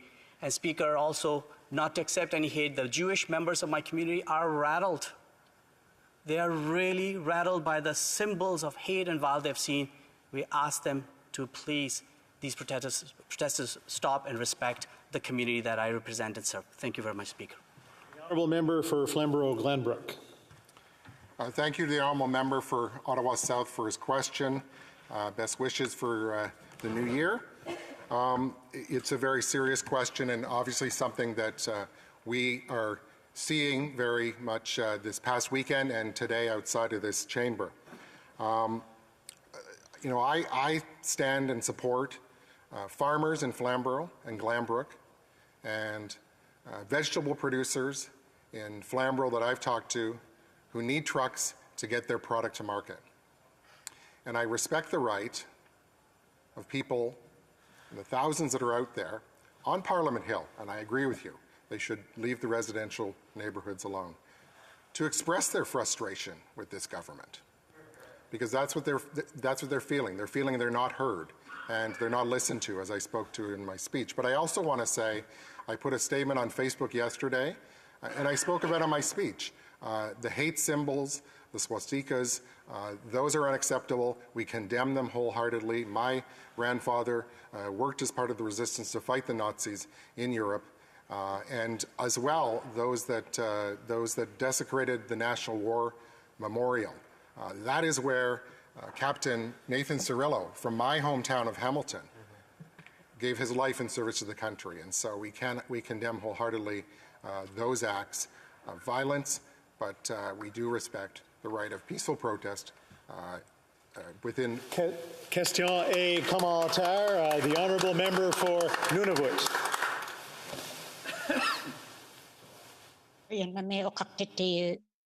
I was glad to hear the member talking about the middle class. Unfortunately, with many First Nations, Métis, and Inuit communities, there are too many that are still in poverty. I just would like to give one brief small example of my home community in Igloolik, which is minus 34 right now. And in the population of Igloolik, there are 1,700 people. And out of the 472 cases that are in Nunavut, 108 of them are in Igloolik. The overcrowded housing situation in Igloolik is deplorable. I was recently informed, for example, that Buffy lives in a unit with 9 people and 3 families in it. Dorcas lives with 11 people and has 3 families in it. Elisapi has 9 people in a 3-bedroom. Shannon lives with 8 people in a 2-bedroom. Paneapik lives with 17 people in a 4-bedroom and 4 families. Brendan lives in a 3-bedroom with 2 families and 5 people in 1 bedroom. And Joyce lives with 14 people in a 3-bedroom unit. Will the member support the need to increase housing commitments towards Northern and Indigenous communities? The honourable member for Flamborough-Glenbrook. Thank you to the honourable member for Nunavut for the question, and best wishes for the new year as well. I certainly support the need for housing in all parts of this country. We know that it is a crisis. We know that housing, as I said, is unaffordable for so many young Canadians, for so many new Canadians looking to seek housing, and the honourable member for Nunavut gave many examples in her communities as well. And so this is something that we all should be concerned about in every every party in this House, and we certainly await the strategy that has been long promised by the government and has yet to be delivered. Before we move on to debate, I just want to remind everyone to keep their questions and comments concise. We went a little long in the last few questions and answers. Continuing debate, the honourable member for Norfolk, we'll try that again, Haldimand Norfolk.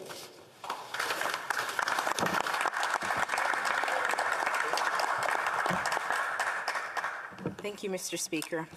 I rise today as a representative of the riding of Haldimand Norfolk.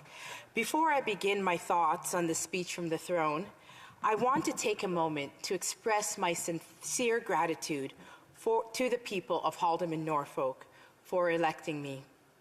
I am here today and every day of this Parliament to speak on your behalf, to look out for your interests, it is my sincerest hope that you will see and hear in me a strong voice that represents your interests.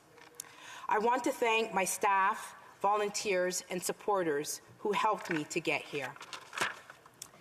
Specifically, I would like to thank my mentor, Diane Finley, for the time that she's invested in me over the past year. I'd like to thank my family, my friends, for the love and the support that they've shown to me.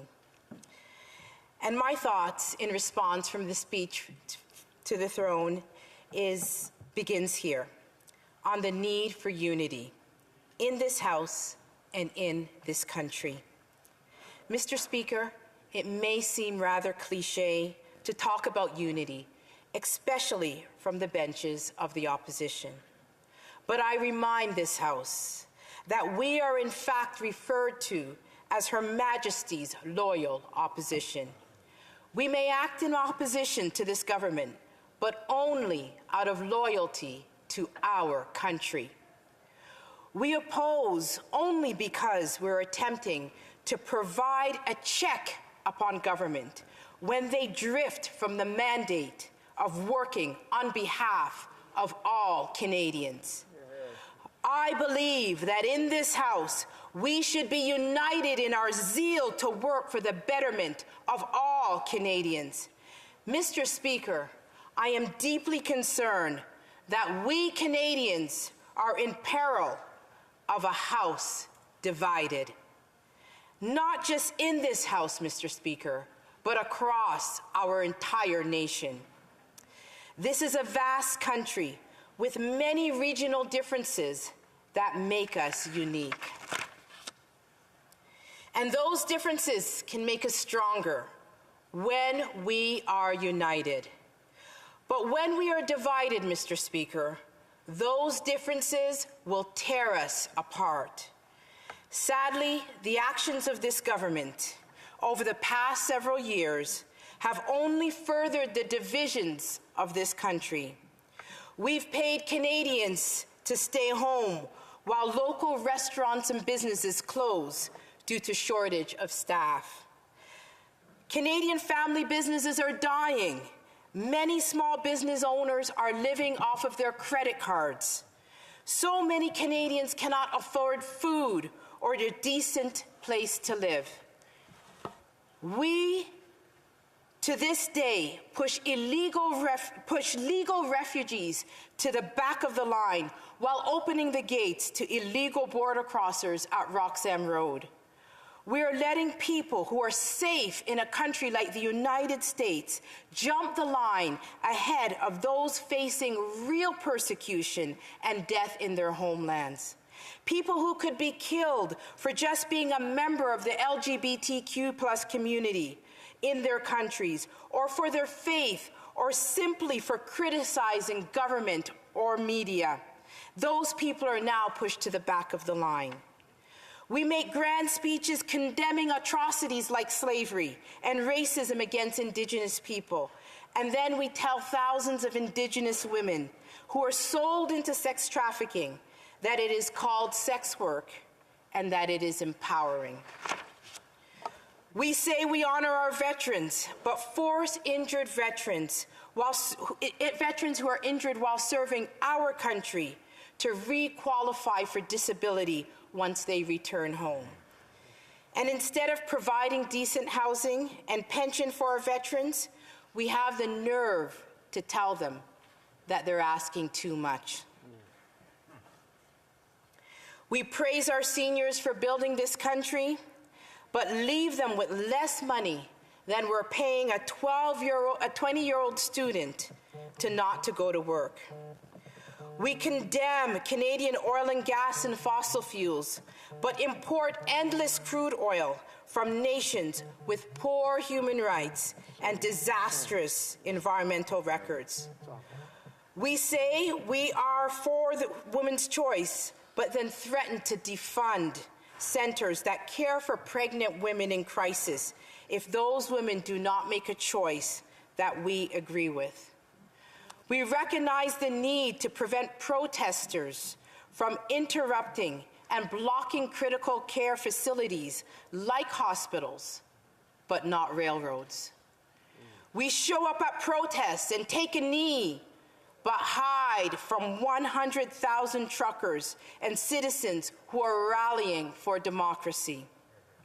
We call for reconciliation with Indigenous communities and an end to protesting, but fail to realize that we too can extend a simple olive branch of providing clean water on reserves. And perhaps this good faith gesture may be the first step towards resolving some of the discontent and inequality felt by people living on reserves. In the end, everybody suffers when we fail to take steps to resolve these critical disputes like those on the Six Nations reserves in Caledonia. Mr. Speaker, our House in Canada is not just divided, it is becoming fractured. Wedge political issues have resulted in pitting Canadians against each other. Environmental protection is pitted against economic sustainability. Vaccinated Canadians against unvaccinated Canadians. Urban Canadians are pitted against rural Canadians, including farmers and law-abiding firearms owners. These are some of the divisions that serve to further divide our national House. This divided House of Commons is in danger of losing the confidence and support of the Canadian people, 1/3 of whom chose not to even vote in the last federal election. And Mr. Speaker, I am very concerned that one of the biggest challenges facing our future will be the restoration of public confidence in institutions such as the media and government. A divided Canada, divided among racial, regional, and generational lines, is in danger of losing its purpose. It is in danger of losing its capacity to deal with national issues, from economic growth to environmental protection to health care and the protection of basic human rights. Mr. Speaker, this may all sound bleak, but I didn't get into politics because I lacked faith in Canadians. In fact, I have a great deal of hope in the future of our nation. I believe that we can make great strides to regain national unity if we put Canadians first. The past few years have seen our regions being torn apart, set against each other, with the end result of regional discontent. This is what happens when politicians see distinct regions of our country as political opportunities. Only by recognizing what makes each region of Canada unique and special will we begin to unite this country once again. Outside of Parliament today, we see hundreds of thousands and perhaps millions of people across this nation united to rally for democracy and end discriminatory mandates. Mr. Speaker, a House divided cannot stand. And so, Mr. Speaker, today I call upon our friends in this House from all parties to unite in fighting issues that go beyond partisanship, because, Mr. Speaker, together and united, we can truly be a nation strong and free. Thank you. Question et commentaire, the honourable member for Winnipeg North. Thank you, Mr. Speaker. I would disagree wholeheartedly with the member's comments. You know, whether it's programs such as the CPP, healthcare accords, or the more recent childcare, not to mention the pandemic itself, where we saw Canadians of all political stripes, Canadians from all regions of the country, stakeholders, nonprofit groups, so many Canadians working together as one team in order to take on the pandemic. And if in comparison to the rest of the world, Canada is doing exceptionally well. The division that the member seems to make reference to is a division that's within her own Conservative caucus. That speech might have been more appropriate at a Conservative caucus meeting, I would suggest to you, Mr. Speaker. And my question to the member is, does she recognize that the greatest division within Canada on the COVID from a political point of view is within her own caucus? And will she deliver that speech to her caucus colleagues? The honourable member for Haldimand, Norfolk. Well, I thank the member opposite for his comment. I would like to say division does not only exist with our nation. We aspire for unity of all regions.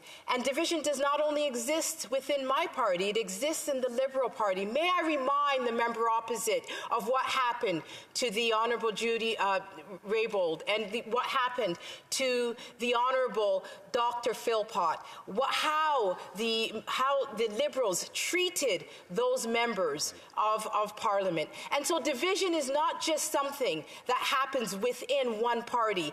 We can also highlight the last leadership race and the last election for the Green parties and the way the Green Party leader was treated. This is not something that is just based on in one party or one aspect of the country. The antidote of unity is something that we must all aspire to. Thank you. Question et commentaire, l'honorable député de la... The honourable member for La Pointe-Lille. Thank you, Mr. Speaker. My colleague spoke a great deal about what is dividing various parts of the Canadian population. The best example of that is health transfers. In the 70s, health transfers covered 70% of health expenses in Quebec and the Canadian provinces. Since then, it's been cut and is only now 22%. Pressures on Quebec and provincial healthcare systems are enormous. During that time, the Canadian government has been using that money to interfere in areas of provincial jurisdiction and impose federal standards. What does my colleague think of that? I'd like to thank the honourable member. With respect to transfer payments in provincial, federal jurisdiction, the healthcare system is something that every Canadian deserves equal access to. And it is very, very important that the federal government maintain basic standards, maintain the standards that all provinces must adhere to. We witnessed just last year the deplorable standards in the long-term health care facilities, and the conditions that our most precious seniors had to endure. We need national standards to make sure that every province has a minimum level that they're adhered to, and that all Canadians have an equal dignity to be treated with within a healthcare system that meets their healthcare needs. Thank you. Question et commentaire, l'honorable député de London Fanshawe. The honourable member for London Fanshawe. Thank you, Mr. Speaker. I'm trying to sort through a great deal of the rhetoric that I heard in that speech, as I'm sure many of my colleagues are trying to do as well. And the member spoke about equality, about people being torn apart, and I can agree with that absolutely. But one of the roles of this honourable opposition, Her Majesty's loyal opposition, is for proposition and things that the New Democrats have been fighting for to ensure that one of those pieces of equality is that we fight is income inequality. And so we put forward ideas like pharmacare, like tax fairness, the elimination of tax loopholes, like guaranteed livable income. So I would like to ask my question through you, Mr. Speaker, to the honourable member, if she would support fighting that income inequality so that we can actually be more united and stop fighting each other, because we are desperate for that equality. Thank you, Mr. Speaker. The honourable member for Haldimand, Norfolk. I'd like to thank the honourable member for her question. Income inequality is something that we should all aspire to eliminate. But the best way to eliminate income inequality is to cut red tape and get businesses back to work. There are so many businesses that are devastated and have been devastated by this pandemic.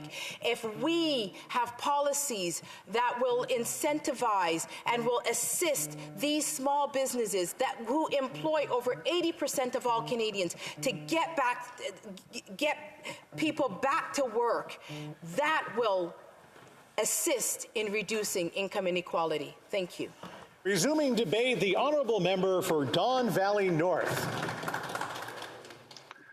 Thank you, Speaker. I will be sharing my time today with the honourable member from Scarborough Centre. It is with great pleasure that I rise today to speak in support of the throne speech. I would like to begin by thanking people of Don Valley North for placing their renewed trust in me to be their voice in Ottawa. I'm also incredibly humbled by this great responsibility, and like I said back in my first speech in 2019, I will strive every day to ensure that the perspectives, concerns, diverse opinion, and beliefs of my community are thoughtfully and comprehensively represented in this House.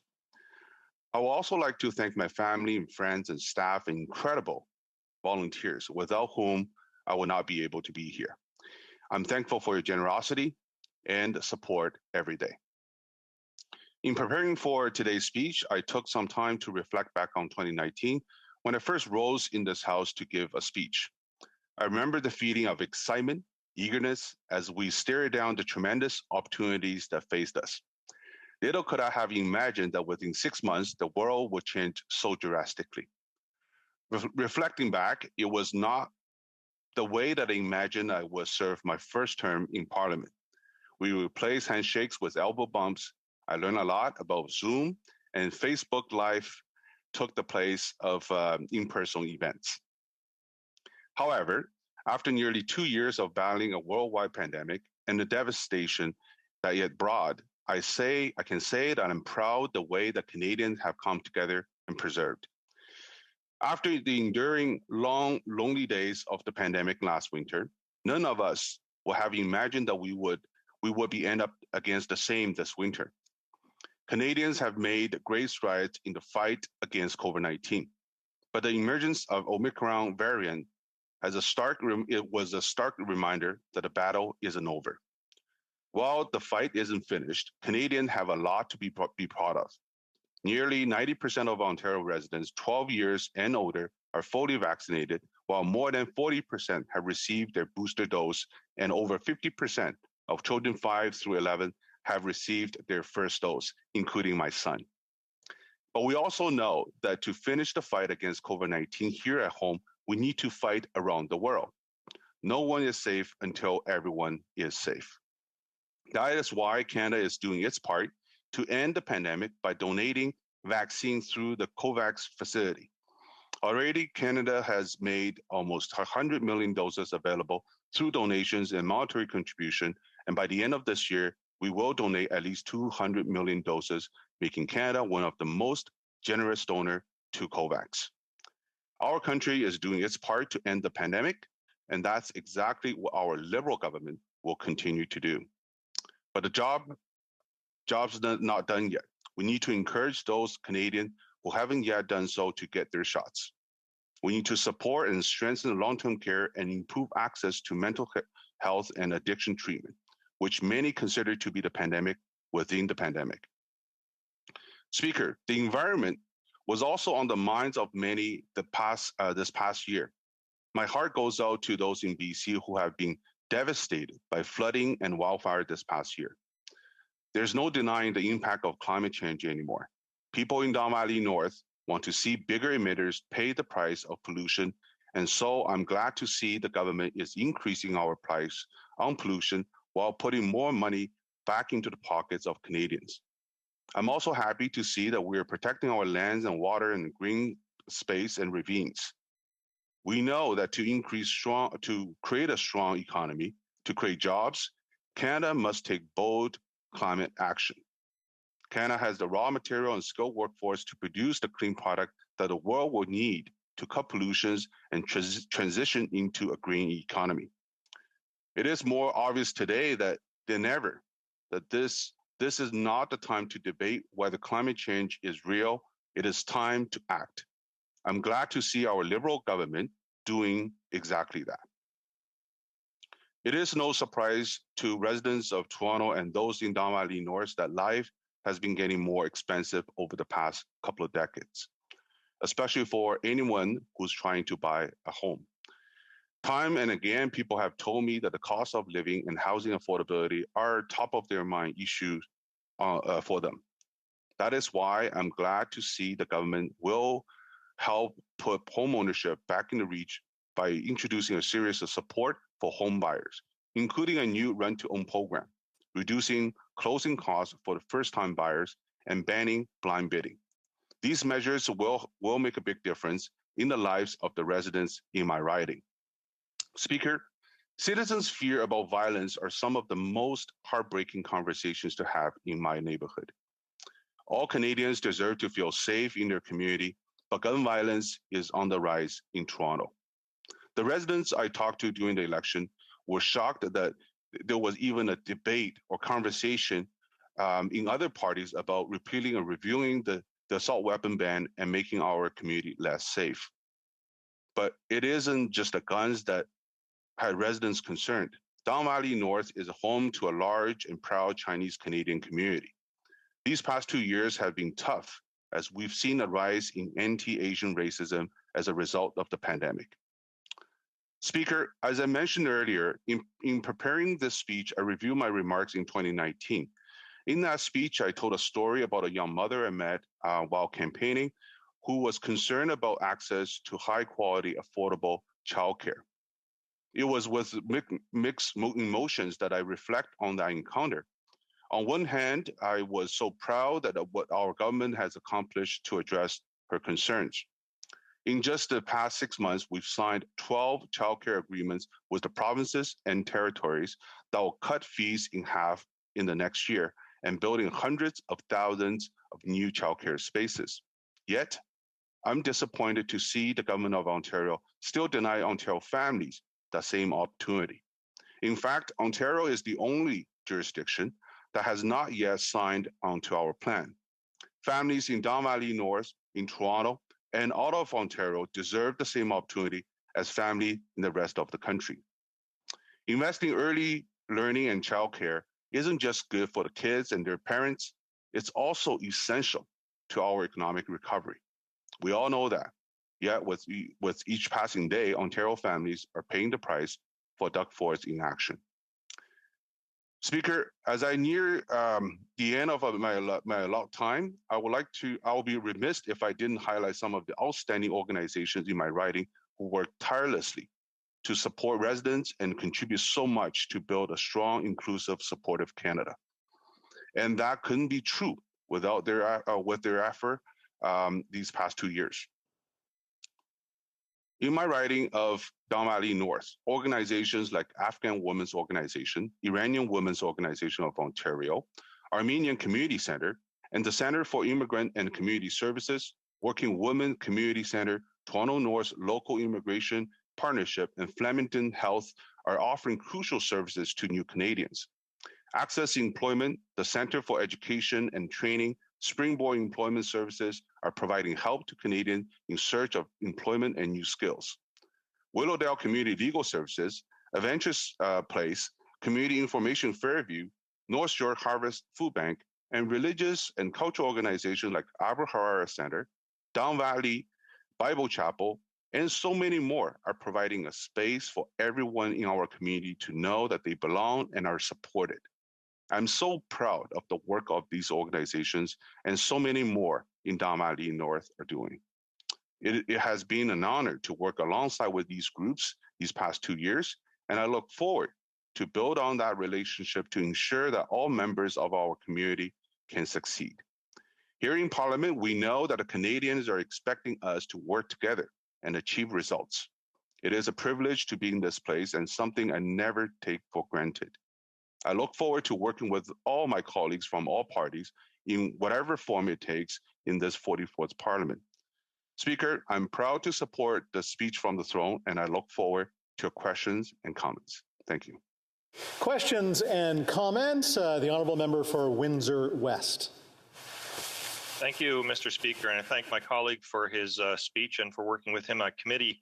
My question is about our current policies with migrant farm workers asked to come in to continue our supply chain issues that we have. In Windsor-Essex County, we have some of the largest in the world, and we've actually had migrant workers come to here, contract COVID, and die alone in a hotel room. Bonifacio Romero, he was 31, he died alone by himself in a hotel room. Regilio Santos, he was 24, he died alone by himself in a hotel room. And also Juan Lopez passed away in the Hamilton area. Just most recently, we've had another Jamaican worker not identified yet who has died alone in a hotel room. We are waiting down here, despite ministers' meetings and others, for renewal funding for the Migrant Farm Worker and Isolation Center. Until we actually get that funding, the City of Windsor and this area and this region has vulnerable populations as we see bunkhouses with outbreaks. Can my colleague tell me where is the status of this situation? Because if we are asking and inviting people to come to fill gaps in our holes for our economy and to work alongside fellow Canadians, they shouldn't die alone from their families thousands of kilometers away. Thank you, Mr. Speaker. Member for Don Valley North. Speaker, first of all, I would like to say wholeheartedly, I want to thank the NDP member for bringing up this issue. As you know, during the pandemic, the federal government was responsible for 80% of the funding goes towards fighting the pandemic, including support for temporary foreign workers. But there's more to do. I said in my speech that we have to make vaccine available to everyone in this country and more beyond our borders. I think, like him, I work closely with the organization in my writing, recognize the challenges of newcomers and temporary workers included. And I want to commit myself working with them, not just on the committee, but in the parliament to bring this issue and surface this and then flag this for ministers and government to do better on providing supports for these workers. Questions and comments? Brandon Souris. Thank you, Mr. Speaker. And I just wanted to congratulate my colleague on his speech, but I noted in his presentation today that he was talking about the inflationary values of housing over the last 2 decades, when Canadians are most concerned about it happening in the last 3 years. And I just read a report this morning that it's even gone up 26.6% in the last year in many areas of Canada. So I just wonder, you know, there was references to these sorts of things in the throne speech last fall, but I'm just wondering if the government cannot give us more specific issues as to how they're going to deal with this, given that the Bank of Canada and others are considering holding the interest rates where they are. For Don Valley North. Thank you very much, Speaker, and I would like to thank the member for his question. As a former member of the Ontario Legislature, I've seen the trend of increasing cost of housing affordability, not just within Canada, not just within Toronto, but within the entire country in the last 2 decades. That's why the provincial government, different provincial governments, BC government included, and the federal government in the last several years has introduced multiple policies and regulations and try to help owning a first home easier for many first-time home buyers. And I'm actually quite hopeful to see these regulations and policy proposed in the most recent Liberal platform to be enforced. Including the blind bidding. Questions and comments. The Honourable Member for Longueuil Saint-Hubert. Thank you very much, Mr. Speaker.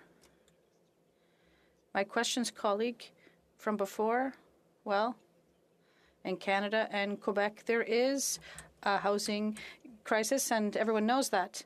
But recently in a study, it says that Canada is the worst G7 country in terms of the average housing per inhabitant. To reach the average, you have to be over 411 units, and we have to build thousands of units in Canada to reach this. it's not just some vague militant housing group from the left wing that says this. This is the Scotiabank. So there's a lack of housing. And also there's a whole question of housing affordability and accessibility. We're missing 1.8 million units. So, like we looked at the pandemic, we really looked it in the face and said we have to take concrete action to face the crisis. We have to do the same thing for housing. North with a very quick answer. Thank you, Speaker. I just want to remind my colleagues in the last, since 2015, this government has provided affordable and safe home for over 1 million Canadians. And in the throne speech, we see various programs as planned in this session. I look forward to work with all members to see those through. And I also want to point out the most recent announcement to work with the not-for-profit sector is very hopeful, including the rent-to-own program. And I think we got to try something new, something different, rather than just throw money at it. And we have. Continuing debate, the honourable member for Scarborough Centre. Thank you, Mr. Speaker. Mr. Speaker, before I begin, I would like to note that this past Saturday, January 29th, was the 5th anniversary of the Quebec City Mosque shooting. It was also the National Day of Remembrance of the Quebec City Mosque attack and action against Islamophobia. Unfortunately, it was not safe for the in-person vigil that was planned here in Ottawa to go ahead. So here today, in the centre of Canada's democracy, I want the names of the victims of this senseless act of hate and Islamophobia to be heard and to be remembered. Ibrahima Barry, Mamadou Tano Barry, Khalid Balka Simi, Abu Bakr Tabati, Abdul Karim Hussain, Izzuddin Sufyan. May Allah give them the highest place in Jannah. May they rest in peace. Mr. Speaker, the people of Scarborough Centre sent me to Ottawa with a strengthened mandate and clear expectations, including affordable early learning and childcare, housing affordability, and good middle-class jobs as part of an inclusive recovery. So I am pleased to see these priorities reflected in the speech from the throne. But before we can look to the recovery, we need to finish the fight against COVID-19. Thanks to the hard work of Canadians and the governments, amazing strides have been made on vaccinations. We are nearly a decade ahead of the estimates made by some colleagues across the way, with vaccinations now open to those aged 5 and up. Vaccination rates are rising ever higher. I've heard clearly from my constituents that they support vaccine mandates to end this pandemic. They want this pandemic to be over, and that means getting the job done on vaccines. So I say to Canadians, please, if you haven't yet got your vaccine, then when you are eligible, get your vaccines, get the booster.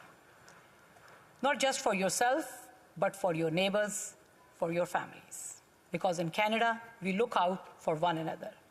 We have heard a lot of talk lately about inflation. While economists agree this is a global and hopefully temporary phenomena, largely attributable to pandemic and climate-related supply chain issues, we have to acknowledge this is a real phenomena that is impacting Canadians' wallets. I have noticed this in my weekly shopping trips, with increase for staples like milk and fruit and meat also getting more expensive. While families like mine can observe the temporary increase, but for many in my riding, this will mean difficult choices at the grocery stores. And often it is the healthier choices that become more expensive. So we need to look at ways to allow families to be able to make healthier choices. And we need to find ways to put more money into their pockets. The Canada Child Benefit put more money into the pockets of 9 out of 10 Canadian families. And it is time to build on that with a national system of early learning and childcare. This would be so impactful for the families in my riding of Scarborough Centre. Under the Liberal plan, an average Toronto family would save $11,197. That's a 50% reduction in fees, with even more saving coming by 2026, as we work for a $10 day childcare. Over $11,000 staying in the pockets of families. That is real and immediate saving of almost $1,000 every month. For families in my riding, this would be life-changing. Every province and territory in Canada has now signed on except Ontario, and families in some jurisdictions are already seeing significant savings. Yet, unfortunately, for families in Ontario, Premier Doug Ford and his Conservative government continues to stall and play political games. If my colleagues across the aisle from Ontario are serious about helping families deal with the cost of living, I would encourage them to urge their provincial cousins to get on board. And they should be on board, Mr. Speaker, because this isn't just a social issue, it's an economic issue. Women have been slow to return to the workforce as the economy has opened back up because so often they need to stay home to take care of their children.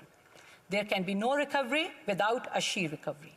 Affordable early learning and childcare is how we address the labor shortage and get the economy firing again.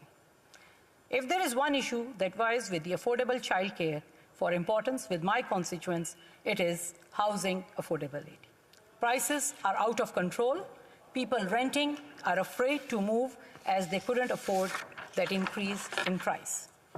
It is harder than ever for renters to become buyers with prices for new homes out of reach. This is an issue with no easy answers, and it's not an issue any one level of government can solve alone. From the federal government bringing people together, the provincial governments with smart regulations and laws to protect tenants and buyers, the municipalities with smart zoning decisions, and funding from all governments, it will take a collaborative Team Canada effort. And there will be no single silver bullet program. But the throne speech does put a number of federal initiatives forward, which includes a more flexible first-time homebuyers incentive, a new rent-to-own program, and measures to reduce closing costs for the first-time homebuyers. I'm also optimistic that we now have a minister dedicated to the housing file. I wish him well in this important task.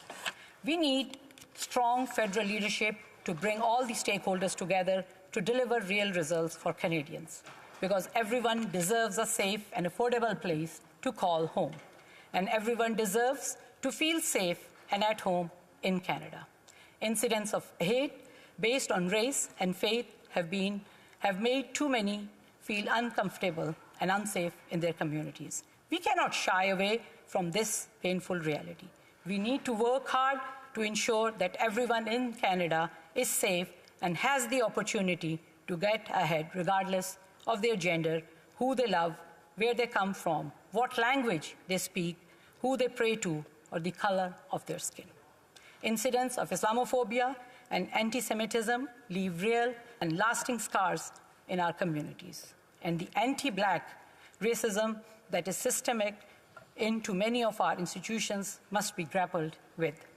We must ensure Canada's anti-racism strategy is aligned with the lived experiences of racialized Canadians. And we cannot ignore the rising gun violence experienced in many communities. I have heard strong support in Scarborough for an assault weapons ban and the mandatory buyback. My constituents want us to follow through on these commitments and go further. We need to look at why youth turn to guns and gangs and provide more opportunities for our youth. Finally, my constituents want to see stronger action on the environment and climate change. We have seen firsthand the impact of a changing climate. We must ensure there is just transition so that Canadians can find good, well-paying jobs in the new green economy. We must also work to ensure zero-emission and electric vehicles are affordable and available to the average Canadian families. while making significant investments in public transit. Mr. Speaker, the people of my community sent me here to work for these issues that impact their daily lives. They don't want political cheap shots and partisan games. They want cross-aisle cooperation to get things done and deliver results to make their lives better. I'm ready to support good ideas wherever they come from. So, Mr. Speaker, let's get to work. Questions and comments? The Honourable Member for Northumberland, Peterborough South. Thank you very much, and thank you to the member for her speech.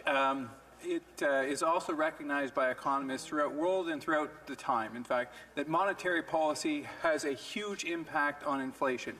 Could the member please describe to me what quantitative easing is and why it won't impact inflation in Canada, but it has everywhere, every other country, and every other time in the world? The Honourable Member for Scarborough Centre. Thank you, Mr. Speaker. I would like to thank the Honourable Member for his question, and I agree inflation is on the rise. Inflation is a global phenomenon, and we are seeing the impacts of inflation not just here in Canada, but across the world. That's why it is really very important that we implement a $10 day childcare, because that will mean putting $1,000 per month into the hands of the families, which will help them to make life more affordable. So I would encourage the member to please encourage the members of the provincial parliament from Ontario government to come and sign. Every other province and territory has already signed the childcare agreement with the federal government. So I would encourage Ontario to be on board so that Ontario families don't have to miss this opportunity. Thank you, Mr. Speaker. Questions and comments? The Honourable Member for Churchill, I'm going to get this eventually. Kiiwetinoong-Askey. Thank you, Mr. Speaker. I want to begin by as the member did as well, by condemning, reflecting on what happening this weekend, and I want to condemn the hateful protests we saw. We saw images of swastikas, Confederate flags, and heard of the abuse hurled against people across Ottawa. This hate is unacceptable, and I stand in solidarity with all those calling on these people to leave, and for us as parliamentarians to take concrete action. Hold on a sec. If the member... Excuse me. If the member could, I don't know if drop it. It just is too loud, so the interpreters are having trouble with interpretation there. So if you could just maybe back up by 10 seconds, and we'll try again. The Honourable Member for Churchill, Kiiwetinoong-Askey. Mr. Speaker, I want to begin by condemning the hateful protests we saw this week. We saw disturbing images of swastikas, Confederate flags, and heard of abuse hurled at people across Ottawa. This hate is unacceptable. I stand in solidarity with those calling on these people to leave, and for us as parliamentarians to show leadership in calling out this hate and putting a stop to aiding and abetting it, as some have, and work to build a healthier, safer communities for all across our country. And speaking of inequality and the challenges Canadians are facing, nowhere is that inequality more evident than in First Nations across our country. And yet this Liberal throne speech makes no mention of the crisis when it comes to Indigenous housing. So my question to the member is, when is this Liberal government going to put its commitment to reconciliation into action by ending the third world housing conditions that exist in First Nations across Canada? Housing conditions that have led to numerous breakouts of COVID-19 and have rendered so many people in communities across our country unsafe. First Nations need housing action now, need federal leadership now. Member for Scarborough Centre. Thank you, Mr. Speaker, and I would like to thank the Honourable Member for her question. We have committed over $1.7 billion in funding in Budget 2017 and 2018 for distinctions-based housing strategies, including $600 million for over 3 years for the First Nations housing, $500 million over 10 years for the Métis Nation housing, and $400 million over 10 years for the Inuit-led housing. We have committed more than $1 billion in the National First Nations housing strategy, resulting in 21,429 homes being built, renovated, or retrofitted, benefiting approximately 467,000 people in over 600 communities.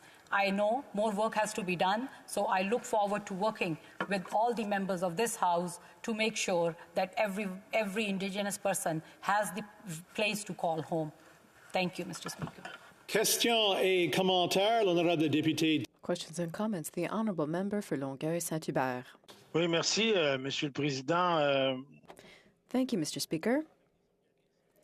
When we talk with organizations here in Longueuil-Saint-Hubert, when I talk about organizations that are tackling homelessness and what seniors are going through and what's happening with mental health, people are saying that the negative impacts of the pandemic are going to last for 5 to 10 years. One of the things they talk about the most is mental health. We put some publications up on social media, and there were so many comments. It is a major problem. Mental health, how do we solve that? Well, we need to invest in health, and the federal government refused to increase health transfers, even though Quebec and all the provinces have been asking for it for years. The federal government insists on not investing in health. If we want to solve the problem quickly as we can, to give people the supports they need, to provide access to psychologists, well, the federal government has to do its part. It's time to invest in order to solve the mental health crisis. The Honourable Member for Scarborough Centre. Thank you, Mr. Speaker, and I would like to thank the Honourable Member for his question. Healthcare is really very important, and I want to emphasize that from day one of the pandemic, we have made significant investments to make sure that Canadians have the best healthcare system. Out of the, all the money spent, 8 out of the $10 have been spent by the federal government to make sure that we have access to vaccines, to make sure that our frontline workers have appropriate PPEs. We will continue working with the provinces and territories to ensure that healthcare system is properly funding and that we can quickly get through the backlog of surgeries and procedures that all has been built during this pandemic. Thank you, Mr. Speaker. Continuing debate, the Honourable Member for Peterborough-Kawartha. Thank you, Mr. Speaker. Has the government forgotten who we work for? Let me remind everyone, we work for the people. No one can deny that Canadians are frustrated. The events that have transpired over the last week prove this. Unfortunately, what started out as a respectful and peaceful protest turned into acts that do not reflect true Canadians. I agree with all of my members in this House and watching that the use of symbols of hate and defacing of public monuments are criminal offences, and these individuals should be charged. There is no room for hate. Canada's prosperity and middle class depend on preserving and expanding open rules-based trade and ensuring our supply chains are strong and resilient. This is a quote taken directly from the speech from the throne. Canadians can take no comfort from empty promises. It has been 2 years now since the start of the pandemic, and Canadians want things to open up for our jobs, for the supply chain, for our mental health, and for honest dialogue between government and the people. This we can see from this week's events when thousands of Canadians have come to the nation's capital to be heard. And our Prime Minister has still not addressed their concerns. Listen to the diverse voices who speak a multitude of languages and who shape this country. This is the words of our Governor General. Beautiful words. But Canadians are sick of words that our government has failed to act on. They want honesty, transparency, and they want leadership. Since the throne speech, I've heard the same stories throughout my riding, with the main one being over 29 million Canadians have done what they were asked of in order to live their lives, myself included. But every time Canadians do what is asked of them, the promise of what they will get in return is changed. The goalposts constantly move. Olivia is a 19-year-old hardworking student who struggles with the division that has ballooned in the past couple of years. The pent-up feelings of isolation have had a profound effect on her. This pandemic has magnified many long-brewing issues in our country, the biggest one being our mental health crisis. We need each other to move forward. We need a leader to acknowledge that each voice is important. Healthcare workers have exhausted their resources and mental health during this pandemic because the root cause of this issue still has not been addressed. Where in the speech from the throne does it acknowledge our lack of resources for our healthcare system? The reality is it all comes from the top. And until our government recognizes that we need to increase health transfers to our provinces and territories to give them the resources necessary to protect Canadians, we will keep having Groundhog Day. I have voicemails and emails from exhausted healthcare workers who feel like they have not been heard or acknowledged. The fact that they still do not have adequate forms of PPE and testing 2 years in is a disgraceful treatment of the people we call heroes. The reality is, until we have a healthcare system that can manage patient load of the variants and still provide life-saving surgeries and tests, we will never get out of this. As we move forward on the economy of the future, no worker or region will be left behind. I want to address this quote from the throne speech. Since being named Shadow Minister for Tourism, I have been meeting with key stakeholders in the industry who have all said the same thing. Lift the travel restrictions and open up Canada for business. Why has the government left the tourism industry behind when it contributes to a significant portion of our economy? First-time home buyers are also being left behind by this government. Peter and Julie are a young couple from my riding. They are 26 and 24. They both have well-paying jobs, one in engineering and one in the trades. Peter and Julie want to buy a home. They've been searching for months. One house came on the market listed at $499,000. In 8 days, there were 53 offers and the house sold for $802,000. If our next generation cannot afford housing, that is a serious issue, and it certainly doesn't feel like no worker will be left behind. Our government is leaving a whole generation behind. From the time we are born, we are taught to listen to the people in charge. We are taught to follow rules.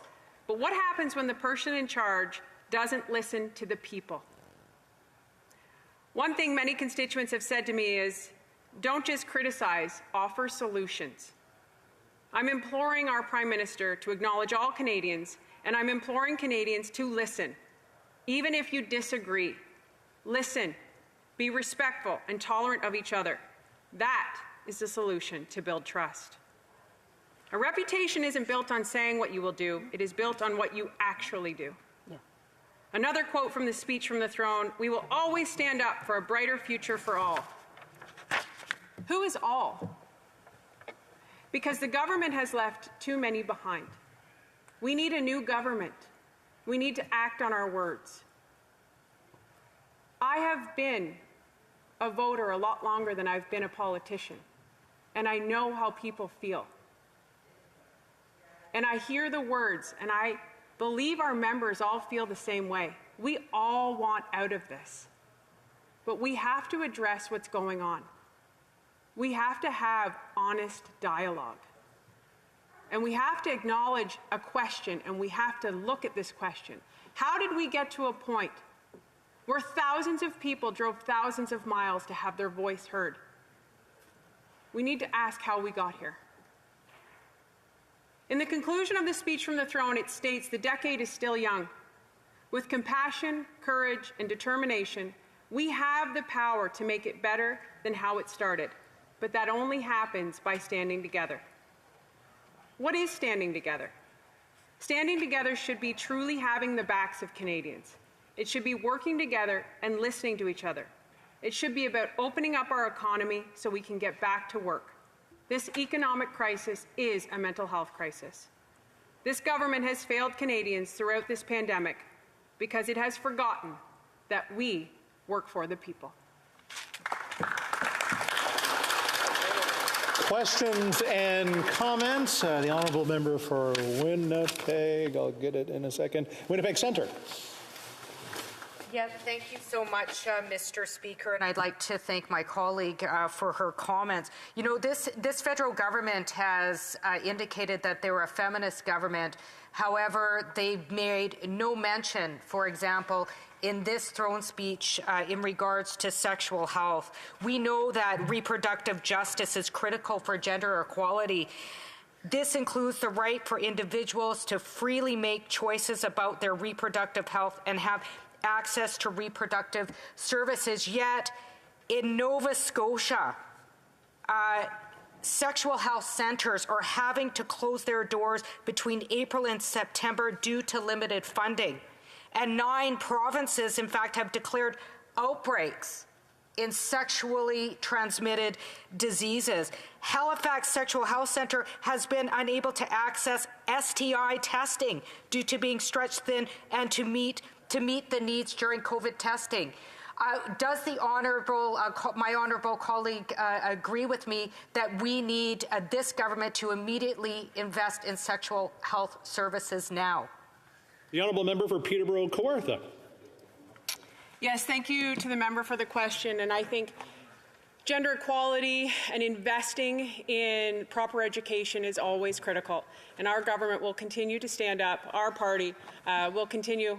We want to be government. Our party will continue to stand up for the rights, and I welcome that dialogue with her. Question et commentaire, l'honorable député de... Questions and comments. The honourable member for La Pointe de l'Île. Président, pour faire suite à... Thank you, Mr. Speaker. To follow up on my earlier question to her colleague, would a Conservative government impose federal standards in areas of provincial jurisdiction? Thank you. Peterborough-Kawartha. Thank you so much. That's a great question. And I think it's interesting to look at all of the protesters who've driven across the country here when so many of the issues they are protesting are in fact of provincial jurisdiction. So why? Because it comes from the top down. And back to my point in what I was saying, until we address healthcare transfers, we're not going to move forward. This Liberal government had promised 7,500 healthcare workers. Where are they? Question et commentaire. The honourable member for Kingston and the Islands. Thank you very much, Mr. Speaker. It's great to see you again. It's great to be back after our time back in our constituencies. The member, when she spoke at length about the problems that are faced in the country right now. And then she said something very interesting. She said that part of leadership is offering solutions. Yet she didn't seem to present a single solution in her 10-minute speech. As a matter of fact, she talked at length about one of the big problems we have in the country right now, and that's specifically as it relates to housing. What is the Conservatives' solution to housing? And if she doesn't know what that is, can she give us some idea of what her own personal suggestions would be towards offering solutions, considering that she's so interested in offering those solutions? The honourable member for Peterborough-Kawartha. Thank you so much to the member. Unfortunately, I don't think he heard, so I'm not sure if his earpiece is working. The solutions proposed, we're listening to the people, and unfortunately he wasn't able, because he does work for that government, to listen to me as well.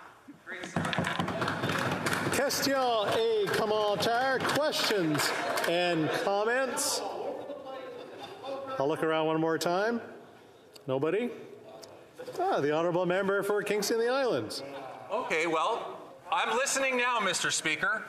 Can she give us some actual suggested solutions to the housing crisis? I'm all ears. The honourable member for Peterborough-Kawartha. Thank you so much. What's actually interesting is I have sent this member an email asking him to help me in my riding to get affordable housing, and he has yet... I have not received that email, but I look forward to working with him because we do need to get the inflation under control to help people pay for housing. And I look forward to working with this member because I think he does have solutions. But most importantly, what we want to do on this side is get inflation down, the cost of living down, and let people like Peter and Julie be able to afford a house that should be $499,000, not $802,000. Continuing debate, the honourable member for King Vaughan. The member for King Vaughan has the floor. Good afternoon, Mr. Speaker. It is an honour to be here representing the constituents of King Vaughan in the House of Commons. Thank you to my constituents for putting their trust in me and allowing me the privilege of standing here today. I would like to thank my family, my husband Peter, my children Elizabeth, John Michael, my daughter-in-law Christina, my daughter Mindy, and my son-in-law Danny, my grandchildren Abigail, Isabel, Caleb, and Noah, my incredible team for their encouragement and dedication and support through this journey. Our success was made possible by their contributions. I would also like to personally recognize and thank my executive campaign team, starting with my amazing campaign manager, Joe, followed by Michael, Julius, Elmer, Dasha, Giffen, Alessia, Alex, Elizabeth, Elvira, Teresa, Linda, and Donna. My team captains, Rose, Andrew, Nikita, Ariane, Valerie, Richard, Andy, and Daniil. And I would also like to take the time to thank my current staff for all their hard work. Public service is a privilege, and it is an honor to take my seat in the House of Commons alongside my fellow parliamentarians who have chosen to dedicate themselves to the service of our country. It is also important to recognize the many hard-working Canadians who work in the mental sector and put their well-being above their personal safety. On behalf of my constituents, I would like to express our heartfelt condolences to those who lost their loved ones during this pandemic. If the pandemic has taught us anything, let it be that it has demonstrated the importance of mental health and the spirit of civic duty that allows us to support one another when in need and provide a helping hand to those who are struggling. Buongiorno, signor Legratore, congratulazioni per la tua nomina a Speaker della Casa. Complimenti dell'auguri da nostra parente di Catanzaro, Calabria. For over 20 years, I have been honored and privileged to work, volunteer, and live in communities of King Vaughan, just north of Toronto. King Vaughan is a diverse community and home to many immigrants from Italy, China, Pakistan, and many other countries. The many personal collaborations with members of my community have provided me with a deep understanding of the concerns and issues facing the constituents I now represent. Seniors in King Vaughan, like many in Canada, are still struggling from the rising cost of living, and parents with special needs children cannot afford to pay for long-term care. Mental health problems are escalating, and small businesses continue to struggle to find employees as help wanted signs pop in across my riding, which has in many cases caused businesses to reduce hours due to staffing shortages. Inflationary pressures are mounting, food prices are soaring, and families are not only psychologically stressed due to the pandemic and concerns for public safety, but they are additionally burdened with the increasing cost of living and the psychological stress that comes from worrying about how to put food on the table, healthy food, which we know offers physical and mental health benefits. The rising house prices are placing a burden on our young and additional stress on families. Across our land, many young people are forced to stay at home longer, living in their parents' basement as rents and housing costs are out of control. My riding has seen the most significant increases in housing prices, and there is no sign of slowing down. I join my colleagues on this side of the House and express my concerns about the lack of focus in the throne speech on inflation, which is the main problem facing people today. Also both alarming and telling is the lack of focus on small business and tourism, which have been absolutely decimated by government response to the pandemic. As a new member of the House of Commons, I say we need to stop perpetrating fear and demonstrating strength and competency to our citizens. Be the solution, not part of the problem. This starts with showing up here in the House of Commons, demonstrating that we are not afraid and that we are willing to tackle the serious business of Parliament restoring trust in our institutions by respecting those institutions, especially Parliament and parliamentarians' procedure of one of the most scariest cornerstones of democracy. We must not fearmonger and hide. We must be authentic and inspiring. We need to come together and help Canadians dream of a better tomorrow, a better future for children, grandchildren, and a better future for our country. We must attract immigrants to this country who are hardworking and want to provide a better life for themselves and their families, just as the millions of immigrants before them have done. I am a proud person of immigrant parents who was raised by my grandparents, my nono and nonna. My grandfather always told me the story of his experience coming to Canada, the way he was able to use his trade skills to land employment in Toronto. His skills allowed him to work hard and earn the funds to sponsor his family so they too could participate in the promise of a great country. This process took him over 5 years. Many families immigrating to Canada were provided this opportunity to flourish. Supported by their expertise and work ethic, they were directed to areas of Canada where they could take their skills and, depending on Canada's opportunities, to create a life. We want to support immigrants that want to be independent and help contribute to the vibrant social fabric. We need to inspire and help create a resilient and healthy population, ready for the many challenges of tomorrow. Mr. Speaker, we face many crises that need to be tackled head-on. An economic crisis, a public health crisis, a social crisis, a national unity crisis, an education crisis, an international crisis, and an institutional crisis. These problems are not trivial, but I am confident members of this House can come together and meet these challenges head-on, Mr. Speaker. We must show leadership, strength, and competency so that we can improve the lives of our citizens. Thank you. Questions and comments? The Honourable Member for Winnipeg North. Yes, thank you, Mr. Speaker. You know, the Conservative caucus actually voted against supports going to small businesses. Yet the member says that we should be supporting. I would suggest the Conservative Party needs to be more supportive of small businesses during this difficult time. But my question to the member is, when we talk about leadership, you know, you had the progressive Conservative leader of Brian Mulroney, former Prime Minister, who talked about the importance of public health and issues like the mask and suggested that members of Parliament in his caucus would be given an option to leave or to get on board with the issue.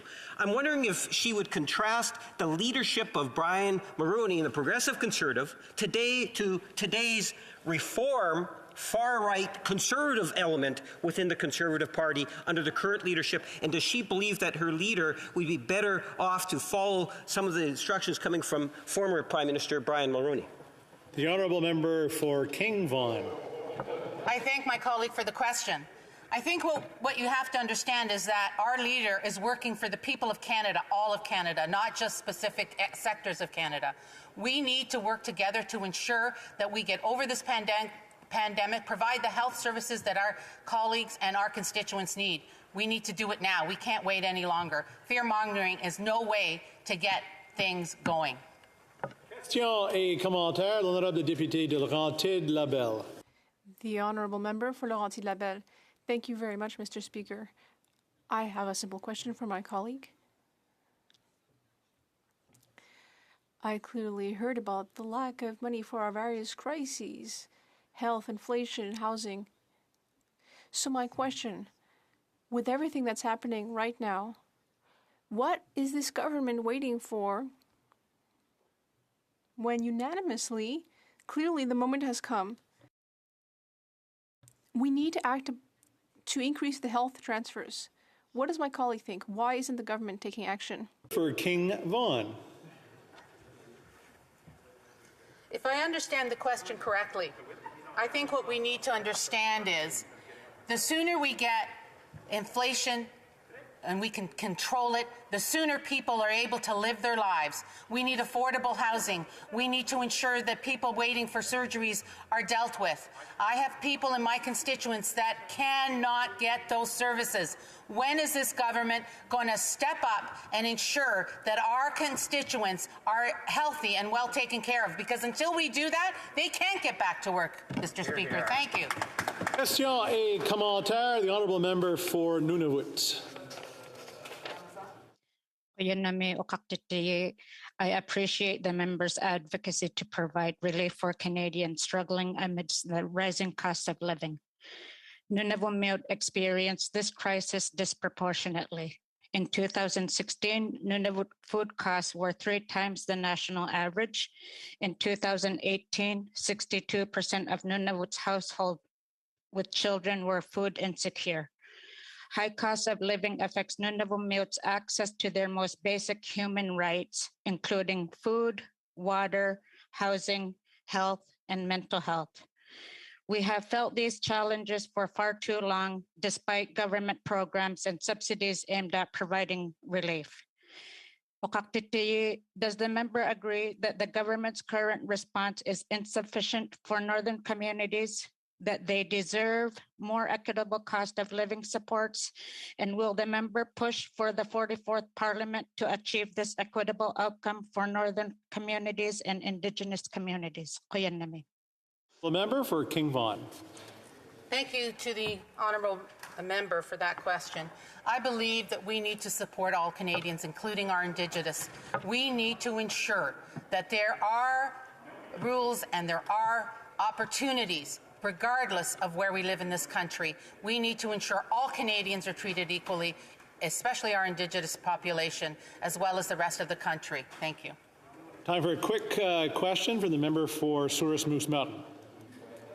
Thank you, Mr. Speaker, and I commend the member from King Vaughan for her maiden speech, and congratulations. And I know she's very well aware of the government's disregard for the skyrocketing cost of living. And so I'm interested to hear from the member on her thoughts on the issues of the huge costs that are happening to our seniors, in particular on the CPP escalation that is happening, and the fact that none of this money is actually coming out to these seniors. Member for King Vaughan. Thank you very much, the honourable member. It's interesting you asked that question. During the snowstorm a few weeks ago, one of my seniors called me, and unfortunately, his driveway was plowed over and couldn't get his car out to take his wife for medical treatment. We went over out of the goodness of my team and we shoveled his driveway. You might say, well, that's kind of a waste of your time. It's not a waste of our time, because I'm going to tell you something. This senior had to get a line of credit on his property to ensure that he can provide medication for his wife. How despicable is that? Reprise du débat. L'honorable secrétaire. Point of order. I have a point of order for the member for Winnipeg Centre. Thank you so much, Mr. Speaker, and I'd like to congratulate the honourable member for her maiden speech. I'd just like to remind the member that using terms like are Indigenous people, that Indigenous people are not owned, and just a friendly reminder not to use possessive terms when referring to Indigenous people. Thank you, Mr. Speaker. Thank you. Continuing the continuing debate, the Honourable Parliamentary Secretary to the Minister of Veterans Affairs. Merci beaucoup, Monsieur le Président. Thank you very much, Mr. Speaker. I would like to tell the House that I will be sharing my time with member for Lac Saint Louis. Madam Speaker, I see it's a different speaker since I started my speech. I welcome the opportunity to speak to this. Many of the key elements that have been shared in the throne speech reflect the vision of my riding of Sackville-Preston-Chesapeake in Nova Scotia. COVID. Let's get through COVID. Let's build back better. Let's ensure that our healthcare system is in the 21st generation. Let's ensure that we continue to improve our healthcare system. Make sure that our economy is building back better. Of course, climate change and veterans are key issues. Madam Speaker, I'd like to start off by saying that Canadians elected a minority government, and it is the responsibility of each one of us in this House, for all parliamentarians, to work together closely to ensure that we make life better for all Canadians. Now, Madam Speaker, when we talk about COVID, there's no question this is the number one priority. It's been now almost 2 years that we've been fighting through COVID, working closely with Canadians right across Canada to ensure that we are going to be in a much better position very soon. Let's not forget that Canadians want to be vaccinated. Over 86% of all Canadians have been double vaccinated, Madam Speaker, and the booster shots are now available, and we are moving forward. Many people have their booster shot. I do, and I know many, of course, it's all age-related in Nova Scotia, but I did make the cut, so I was happy on that front, Madam Speaker. And now we're moving to the next generation, if you want, of COVID-19, with the boosters for younger, well, I should say for the vaccine for young Canadians 5 to 11 years old. But, you know, through this challenge, which has been extremely difficult, our government has been there for Canadians. Our Prime Minister stated on a number of occasions, we will be there for as long as it takes, and that's exactly what we've done. But through COVID, we also noticed some of the gaps out there and some of the things we could do better in the future to make sure that we're in a much better place as we move forward if we have challenges. And with that, Madam Speaker, I'd like to share with you a project that I was able to announce a few weeks ago in my riding of Sackville-Preston-Chesapeake, which is a wonderful project, but I believe many of you would be interested. It's a hydroponic garden, Madam Speaker. And in Nova Scotia, believe it or not, with this hydroponic garden, they will be able to plant vegetables and different spices, of course, even edible flowers, year-round, which doesn't usually happen in Nova Scotia, I can tell you that. And that is one way for food security. That is a way of ensuring that we will be prepared for any challenges as we move forward. This is what I call innovation.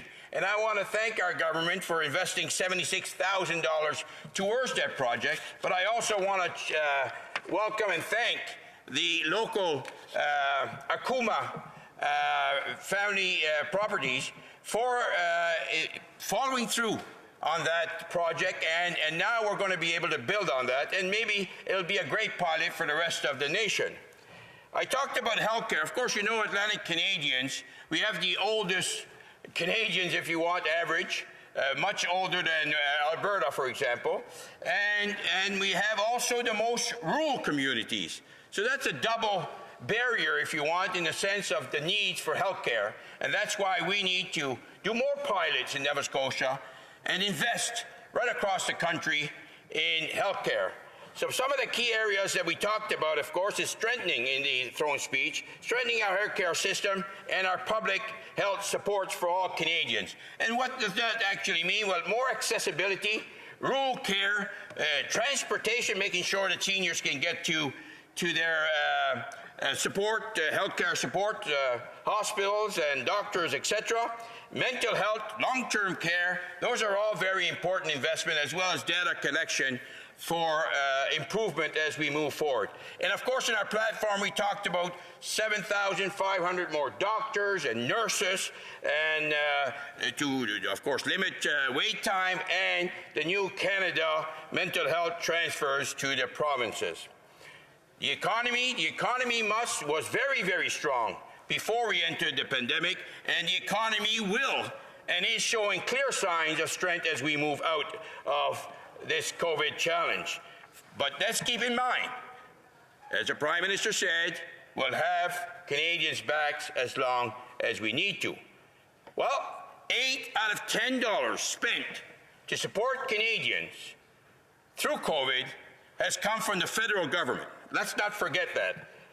We were in a much better shape because of the economy prior to COVID to be able to support.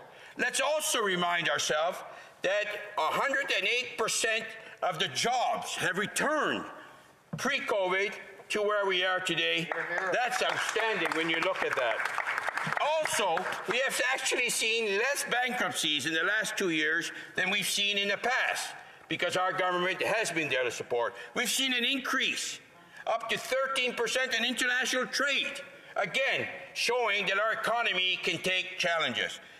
The opposition talk about inflation. Inflation is a global challenge. But let's look at the G7. We have 4.5. The others have 5.3, 5.4. The United States has 7% inflation.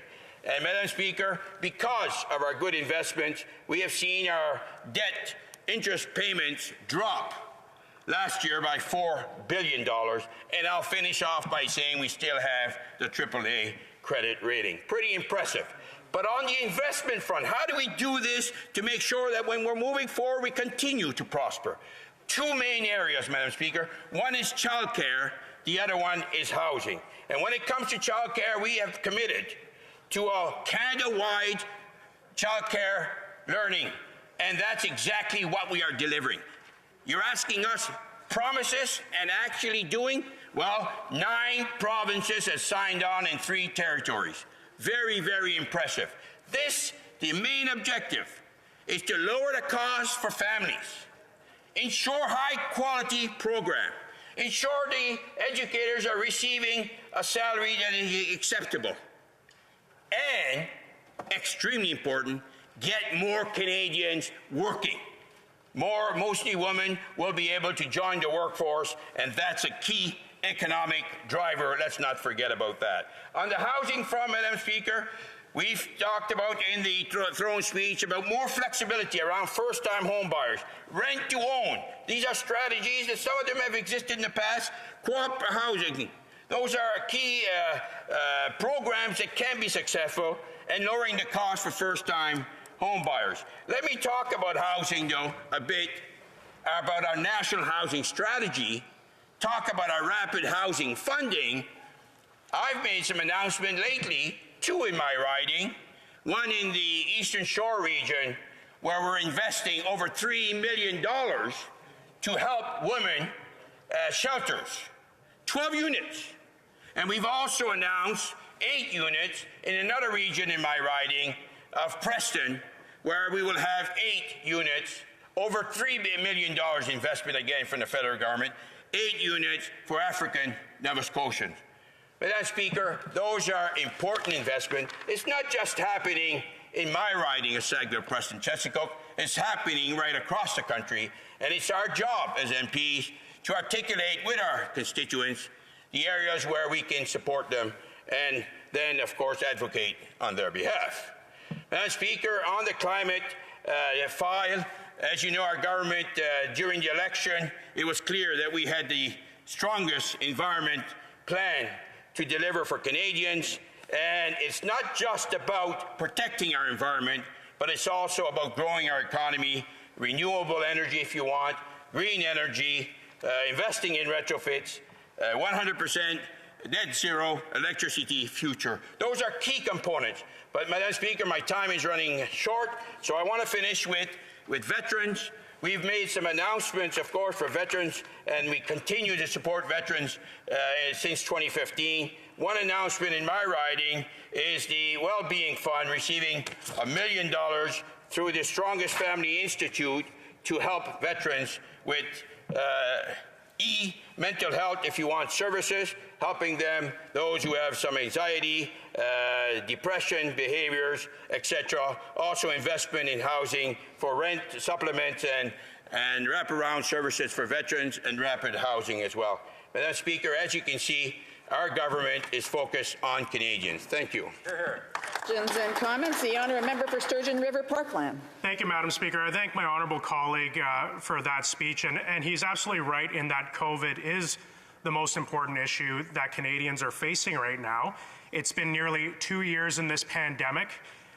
Canada does have among the highest vaccination rates in the world, which is excellent to see. But as we're seeing, Canadians are growing more and more tired, and they don't see any hope of a pathway out of this. So I'm asking the honourable member, through you, Madam Speaker, to illuminate to Canadians what are the metrics and what is the timeline that this government will use to begin relaxing federal restrictions in Canada. Thank you, Madam Speaker.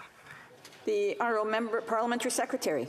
Thank you, Madam Speaker. I want to thank my colleague for his important question, and there's no question that all Canadians are tired and feeling the challenge through COVID. But we have to stay with science, with our data. I know that we're close to moving to the next step, which is very, very important. But let's keep one thing in mind. People are saying the Liberal government. Let's talk about 90% of the restrictions are provincial jurisdictions. It's the premiers of each province that's actually placing the restrictions. And let me remind the House, most of those premiers are Conservative premiers. Thank you, Madam Speaker. Questions and comments. The Honourable Member for La Pointe-de-Lille. Thank you very much, Madam Speaker. In the throne speech this year, there was a continued will to support equity between English and French for both official languages, but in the OLA, we saw the opposite. We saw growing inequality in French communities and the decline of French in Quebec. I feel like the federal government, in terms of the Official Languages Act, is trying to strengthen English, particularly in Quebec. And with this situation, we saw CN and Air Canada examples recently, and they're not ensuring that French is respected in Quebec. And we've seen that the project to modernize the OLA will prevent Quebec from supporting legislation that are for companies that are under a federal jurisdiction. Does my colleague not think that it's time to deeply revise the OLA and to allow Quebec to apply laws to companies that are under federal jurisdiction? Thank you very much. Thank you, Madam Speaker. I'd like to thank my colleague for his important question. And I'm very happy that he asked it because it is a very important one. And I agree with him. The Official Languages Act was an improvement of the situation. But if I can say, we're going to table another bill in coming weeks, and this legislation will help Canadians, whether it's Quebecers or Francophones from Acadia or elsewhere. I can guarantee them that we are going to see a strong improvement, and it will have teeth and will allow both official languages to advance in Canada, as we have to do to ensure equality. Thank you. Fanshawe. Thank you, Madam Speaker.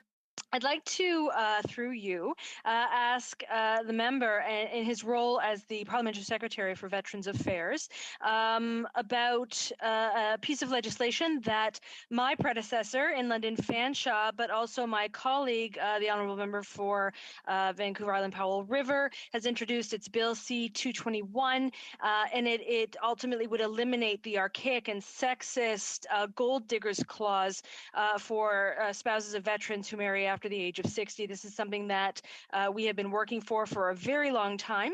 And so I would like to know his position on that, if he and his government and his role within as Parliamentary Secretary would be in support of that bill. Thank you, Madam Speaker. The Honourable Parliamentary Secretary. I want to thank my colleague for that important question. I know it's been mentioned on several occasions by the NDP, and I agree that we need to do some research around that, and we've done quite a bit of work. We've invested over $100 million to try to identify how many survivors from veterans. But also we have to keep in mind that it's not just the veterans, but including the veterans, the public service and others have also that same clause. So the conversation is a little bigger than that, but we are on task and working towards finding a solution to support our veterans. Thank you.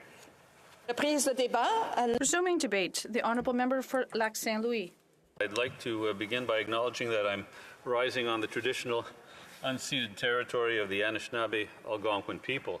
And I would also like to thank the voters of Lac Saint Louis for sending me back to the nation's capital to be their voice, to represent them once again, and to also help them in their dealings with the federal government, which I would like to acknowledge that my staff plays a very important role in that regard and do a magnificent job that reflects well on our office and has reflected well on me as parliamentarian and as a candidate in election.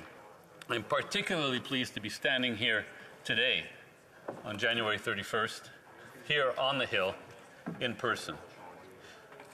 Madam Speaker, I remember around 2002, 2003, I was on the Hill, not as an elected representative, but in another capacity. And one of the central debates at the time was whether we should ratify the Kyoto Protocol. At the time, there was concern about global warming, but there was an even greater debate on whether climate change existed. Fortunately, more and more voices acknowledge that climate change is real. But at the time, we were focusing a lot on global warming, not so much on climate change and unstable climate. We weren't focusing so much on the impacts of unstable climate, on flood and drought.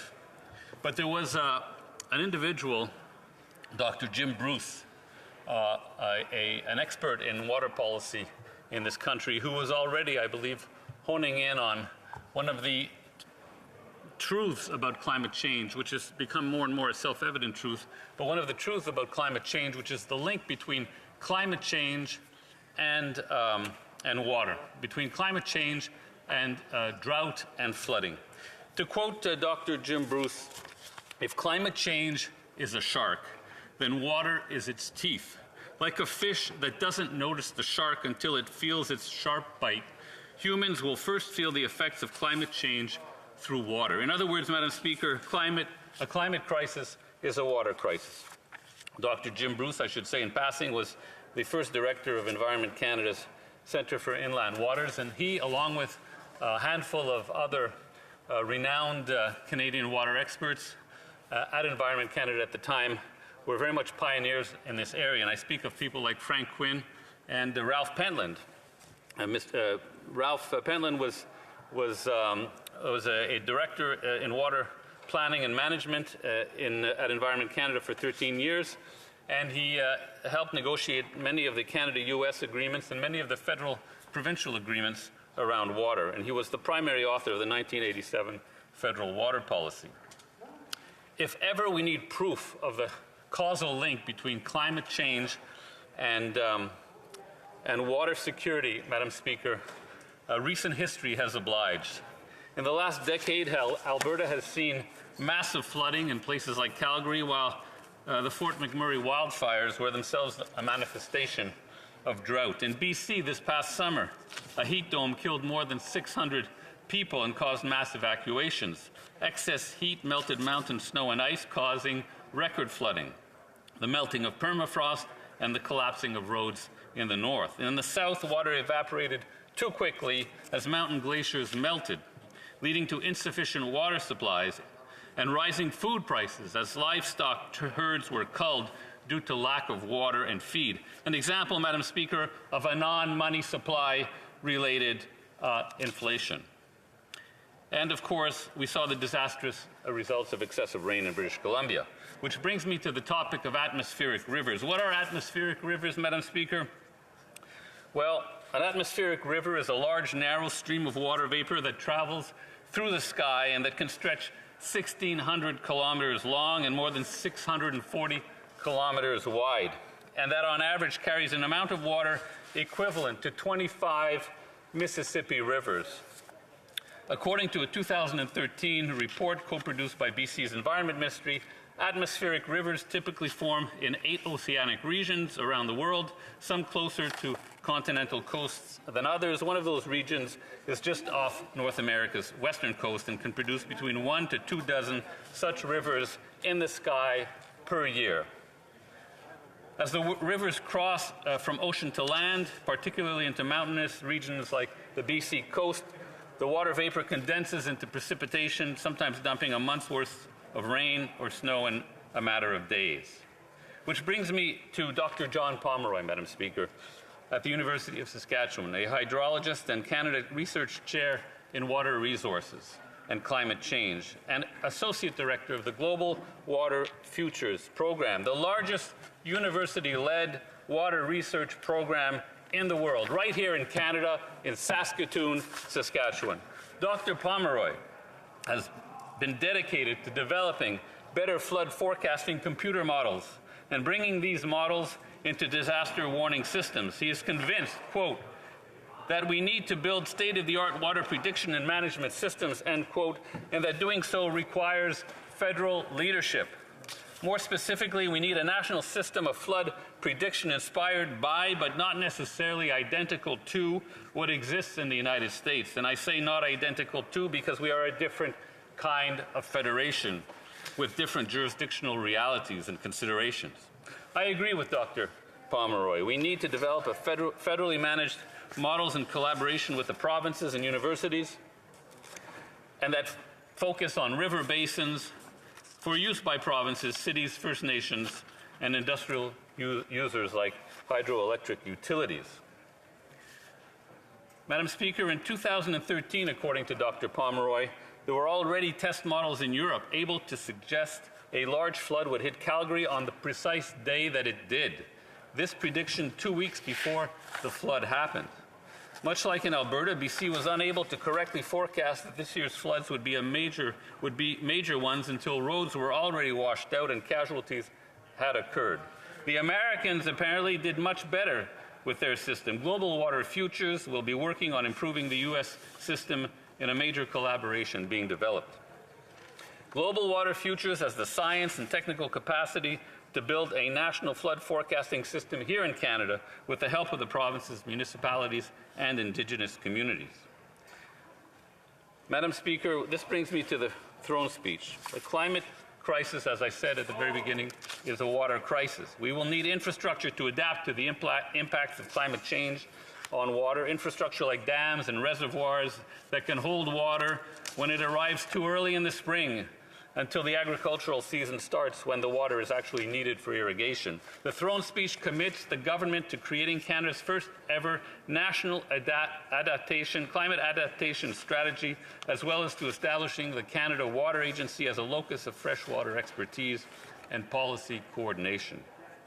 This throne speech, Madam Speaker, needs to be seen in juxtaposition with water-related Liberal platform commitments. The platform committed a re-elected Liberal government to, quote, complete our work with the provinces and territories to develop flood maps for higher risk areas in the next 3 years, end quote. It is vital that this work be done by governments rather than by private sector insurance companies, which obviously have a different interest in the matter. The platform also committed our re-elected Liberal government to creating a, quote, national-wide flood-ready portal so that Canadians have the information they need to make decisions on how and where to build their homes and communities and how to protect their homes and communities from flood risks, end quote. In the U.S., the Federal Emergency Management Agency and private companies like Climate Check have flood risk maps where a user plugs in an address and gets a flood risk assessment. We will need flood and drought protection infrastructure, but also insurance. CBC's Marketplace says that, quote, 6 to 10% of Canadian homes are currently uninsurable due to flooding, and that the estimate could go up as more insurance companies update their risk assessments to account for the rising threat of climate change. That is why the platform, the Liberal platform, committed a re-elected Liberal government to creating a low-cost national flood insurance program to protect homeowners who are at high risk of flooding and don't have adequate insurance protection. In conclusion, Madam Speaker, our government is committed not only to combating climate change, but also to preparing for and protecting against the impacts of climate change, which, as Dr. Bruce said, are manifested in the water cycle. Thank you, Madam Speaker. Then comments, questions et commentaires. The honourable member for Northumberland, Peterborough South. Thank you. Thank you very much, and I thank the member for his speech. In my riding of Northumberland, Peterborough South, we are of course on Lake Ontario. In 2019 and 2017, we had severe flooding issue. What investment has your government made to protect those people? Spoiler alert, it's none. Honorable député de Lac-Saint-Louis. Honourable member for Lac-Saint-Louis. Madam Speaker, that's precisely why we need a national climate adaptation strategy. But I would mention that there has been billions of dollars invested in infrastructure, and that work has to occur, obviously, with the provinces to identify where the work needs to be done. But our government is there to invest in infrastructure. We've been there to invest in infrastructure for a number of years, and we will continue to do so as per the throne speech, Madam Speaker. Questions and comments? Comments. The honourable member for Windsor West. Thank you, Madam Speaker, and thank you for my colleague for raising such an important topic. Along the Detroit River is a piece of property owned by the Port of Windsor called Ojibwe Shores. It is actually have 130 endangered species. It is part of an ecosystem that is crucial for fighting climate change, but also water, and the clean water aspect along the Great Lakes is significant. His government's policy over the last 6 years has been for the City of Windsor taxpayers and residents to actually pay for this property, which costs up to $4 to $6 million. We've had to fight to stop it from being bulldozed. The Liberals have actually put in place a CEO with friendly Liberal connections, board of directors with friendly Liberal connections. And still to this day, we cannot get that transferred to actually Environment Canada to be protected. Part of the shoreline is eroding and going away. It's also very important for flood mitigation, and as well, again, as he has noted, the importance of a water strategy as the intake systems for the Great Lakes and many cities are along this tributary system. So I asked the members, why is it that the City of Windsor residents have to pay millions of dollars for land that they already owned, and that at the same time, it's preventing a national urban park from getting to fruition? Why is that the Liberal policy, to pay for land the city residents already own? The Honourable Member for Lac Saint Louis. Madam Speaker, I appreciate that question and the granular nature of the question, which is focused on his riding. Of course, my riding is also on a water body on the St. Lawrence River. Actually, it's located where the St. Lawrence, the Ottawa River, and the Rivière des Prairies converge. And of course, I know about projects in my area. I believe that in Windsor that there is work that is being done with Transport Canada and Environment Canada. But I would also draw attention to the fact that in the last budget, we committed to investing not only in physical infrastructure that we all know, roads and bridges and so on and so forth, but also in natural infrastructure. And I'm hoping that that money will help communities like his to withstand the effects of flooding caused by climate change. Thank you, Madam Speaker. The Honourable Member for Longueuil Saint-Hubert. Thank you very much, Madam Speaker. I'd like to thank my colleague for his question, for his speech as well. In the spring, the Bloc tabled a motion that followed up on Bill C-96 to ask the House to recognize that Quebec is a nation and with an only official languages is French. And I'm not sure if my colleague was there, perhaps he had other things to do, but I'd like to give him the opportunity to say now whether he believes that Quebec is a nation. The Honourable Member for Lac Saint Louis. Yes, thank you very much, Madam Speaker. I'd like to thank my dear colleague for his question. I'd like to underscore that I was here in the House in 2006 or 2007 when we voted on the motion to make Quebec a nation, and I voted in favor of it because the motion included wording that said that Quebec is a nation within Canada. And unfortunately, the wording was not in the Bloc's motion. I don't know why, but the wording wasn't there. Thank you, Madam Speaker. Statements by members, déclaration de députés. The honourable member for Spadina, Fort York. Madam Speaker, last week my friend and World War II veteran, Mr. Fred Arsenault, passed away in Toronto at the age of 101. A member of the Cape Breton Highlanders, Fred fought in campaigns across Europe, including the battles of Ortona and Monte Cassino in Italy, and in the liberation of the Netherlands. In one battle, Fred was buried alive by a shell blast, but soldiered on with his comrades. For Fred's 100th birthday, his son took to social media to ask for 100 birthday cards for his dad. Fred received over 120,000 from across the globe, and the family continues to receive more.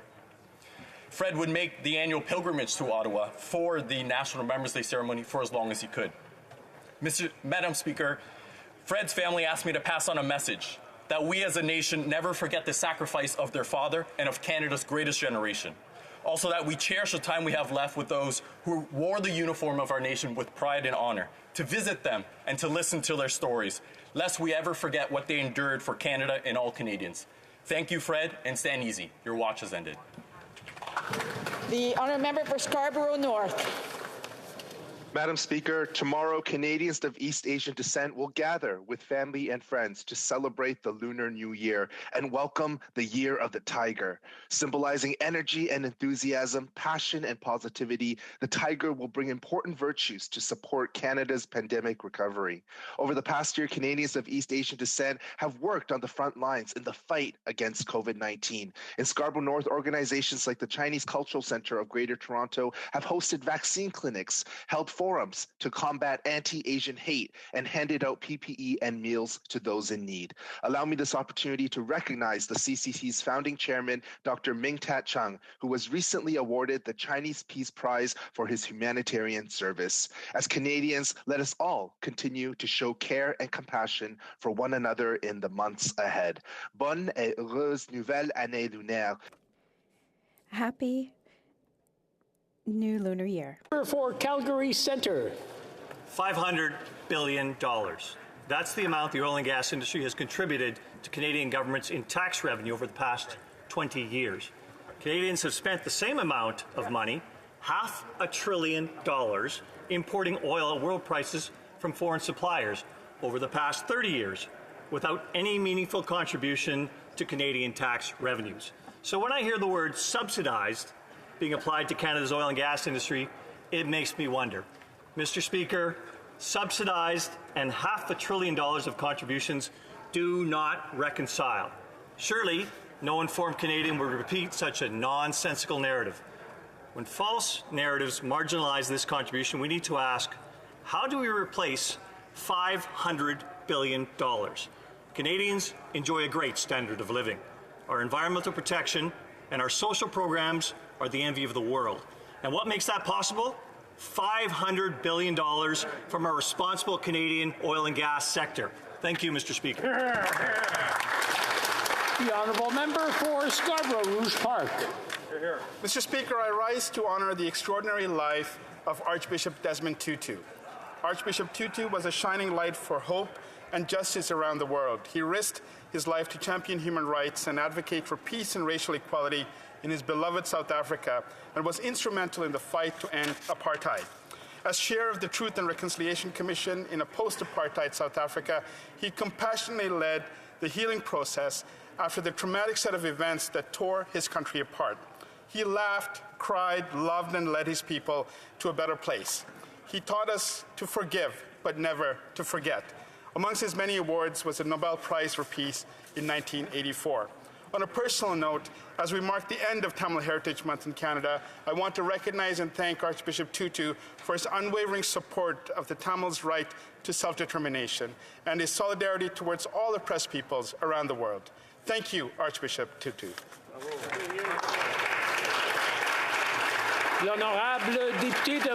The Honourable Member for Montcalm. Monsieur le Président, nous sommes au cœur de la Semaine nationale.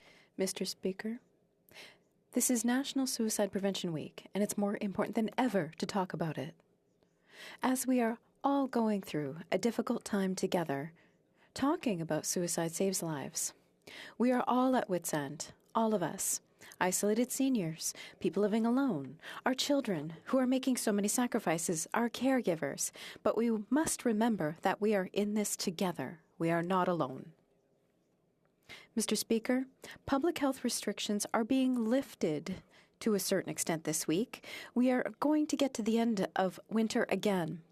But if you don't see the end, if you don't see how you're going to get through it, speak up. Talk to your loved ones. Ask for help. You'd be surprised what a difference it can make. You'd be surprised to find out how much you are loved. You'd be surprised to see how much of the support you need is available. Talk about it. You will be heard. L'honorable député de Madawaska. The Honourable Member from Madawaska, Restigouche. Monsieur le Président, aujourd'hui marque le premier jour. Thank you, Mr. Speaker. Today marks the first day of the year that the House of Commons resumes its work.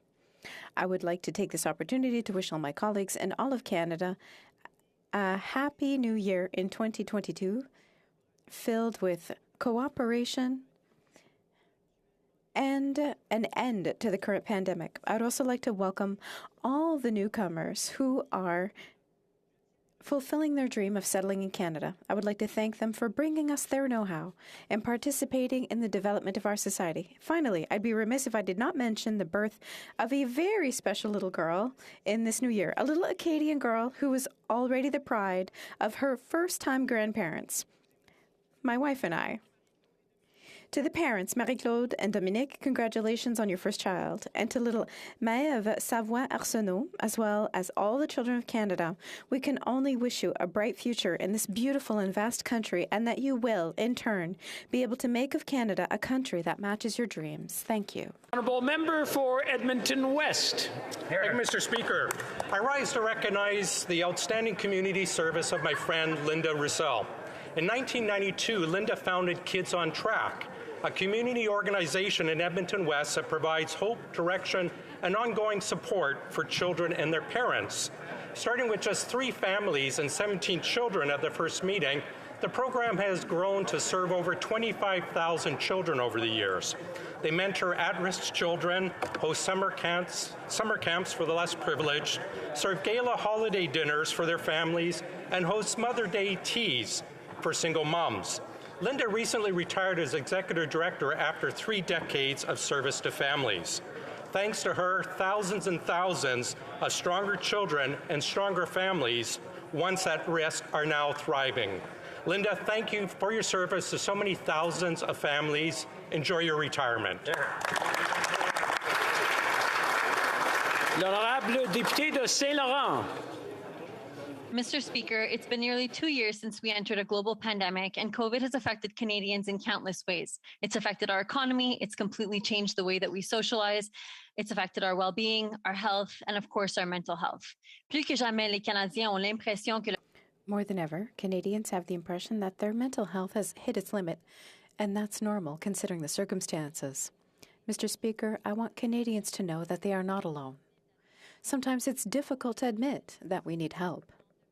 But it's important to realize that everyone goes through hard times. Experiencing a low and are struggling with your mental health, keep in mind that these feelings are temporary.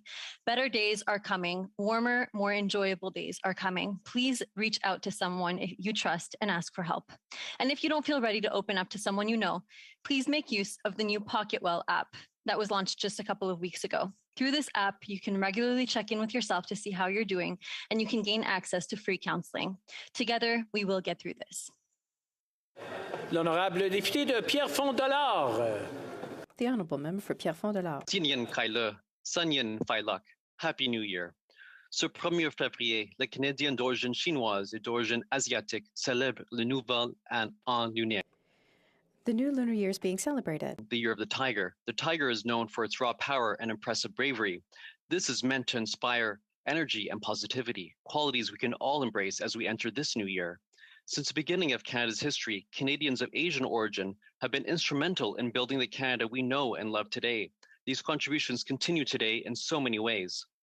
De Montréal à Vancouver, Toronto. From Montreal to Vancouver, Toronto, and Edmonton, from Quebec to Moose Jaw. See over a dozen Chinatowns across Canada. Let's do everything we can to make sure these vibrant neighborhoods and symbols of multiculturalism are preserved and strongly supported. So on the eve of the Year of the Tiger, as families gather together, I wish everyone positivity and prosperity. Merci beaucoup. The honourable member for Cumberland Colchester.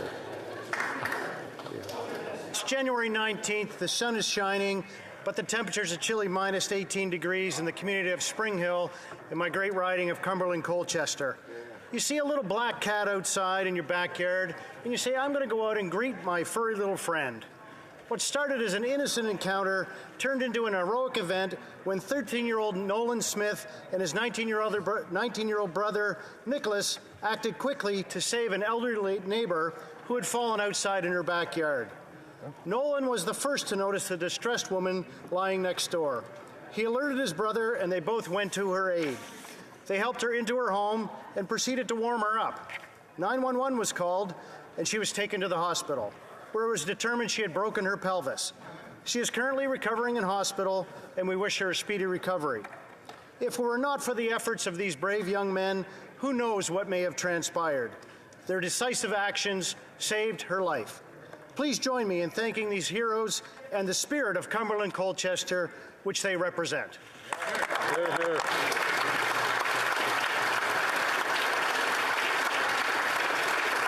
L'honorable député de Nickel Belt. Mr. Speaker, I'd like to thank all MP constituent staff across the country, including my team in Nickel Belt, for helping older adults. There are many benefits in support of financial well-being of people aging. That's why last week, MP for Sudbury and I hosted an online information session for local older adults. I want to thank Barb, Sherry, Bob, and the entire Greater Sudbury Advisory Panel, representing over 110 organizations and the hundreds of dedicated volunteers. Merci aux nombreux bénévoles communautaires. Thank you to the many community volunteers who help our seniors.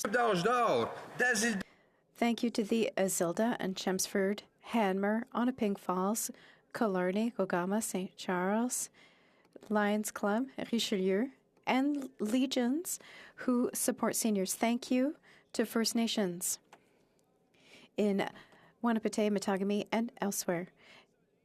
Thank you for helping to reach out to isolated seniors. I encourage you to go and support a senior. The Honourable Member for Kenora. Mr. Speaker, last week a report by the Canadian Medical Association Journal linked substandard housing in remote First Nations to health problems in children. Overcrowding, poor ventilation, structural damage and mold are far too common in housing on First Nations in northwestern Ontario. Children living in these homes were found to have high rates of respiratory illnesses and hospitalizations, Mr. Speaker. It's something that Indigenous leaders and community residents have been saying for years, and it's why Canada's Conservatives have been advocating for immediate action to end this housing crisis. Today, I want to echo the report's calls to increase the housing stock and improve existing homes in First Nations, as well as its calls for action on food insecurity, unsafe drinking water, and the need to create economic opportunities on reserve. Mr. Speaker, Indigenous communities have been neglected and underfunded for far too long. The government must take action now. The Honourable Member for Kamloops, Thompson, Caribou. Mr. Speaker, I watched with horror on Saturday when a very few protesters disrespected and desecrated the tomb of the unknown soldier. I condemn these actions unequivocally. The people who did this missed a clear point. The unknown soldier and all of those who served for this country served so that we could have the very freedoms we enjoy today, like the right to peaceful assembly and the right to free speech. This is why the use of Nazi and other racialized symbolism is so repugnant. Our soldiers fought against those things, both literally and metaphorically, so that we as Canadians could be free. And that freedom was abused by the actions of a few. So I visited the tomb of the unknown soldier this morning, not just to remember, not just to say thank you, but to beg for forgiveness for any time that we as Canadians have forgotten that freedom wasn't free. For those who laid flowers at the tomb and at the Terry Fox statue, thank you. For those who desecrated sacred places this weekend, shame on you.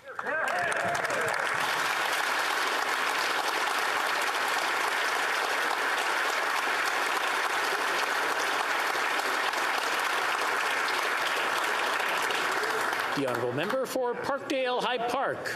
Mr. Speaker, the situation on Ukraine's eastern border is simply unacceptable. Let's be clear. Russia under Vladimir Putin is the aggressor here. It is Russia that invaded Crimea and illegally annexed it in 2014. It is Russia that invaded the Donbass and has been waging war against Ukraine for the past 8 years. And it is Russia that is engaging in cyber warfare and has unilaterally amassed over 100,000 troops on Ukraine's border. This Russian troop buildup must stop. Canada will remain steadfast in its support of Ukraine's sovereignty and its territorial integrity. This means protecting Ukraine's unfettered right to seek access to NATO, to defend its own borders, and to build its economy. This is why 2 of our cabinet ministers have been in Kiev in the past 14 days. This is why we have delivered over $120 million in sovereign loans to Ukraine, and why we've not only renewed but expanded Operation Unifier. Any further Russian invasion into Ukrainian territory will be met with sanctions, economic sanctions. We will not waver in our defense of Ukraine. Slava Ukraini! The honourable member for Algoma, Manitoulin, Kapuskasing. Mr. Speaker, I rise to pay tribute to an extraordinary individual who left us suddenly on January 10th while working from home. Jamie Burgess was my legislative assistant.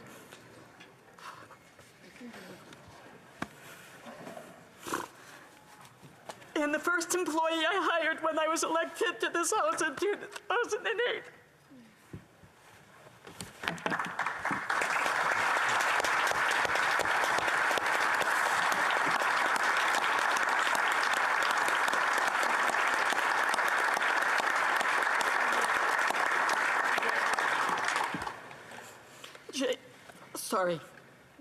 Jamie was a mainstay on Parliament Hill for over 20 years, having worked for the likes of former NDP MP Ian Angus, Rob Murphy, and Bill Blakey. His aptitude and experience always left us in awe.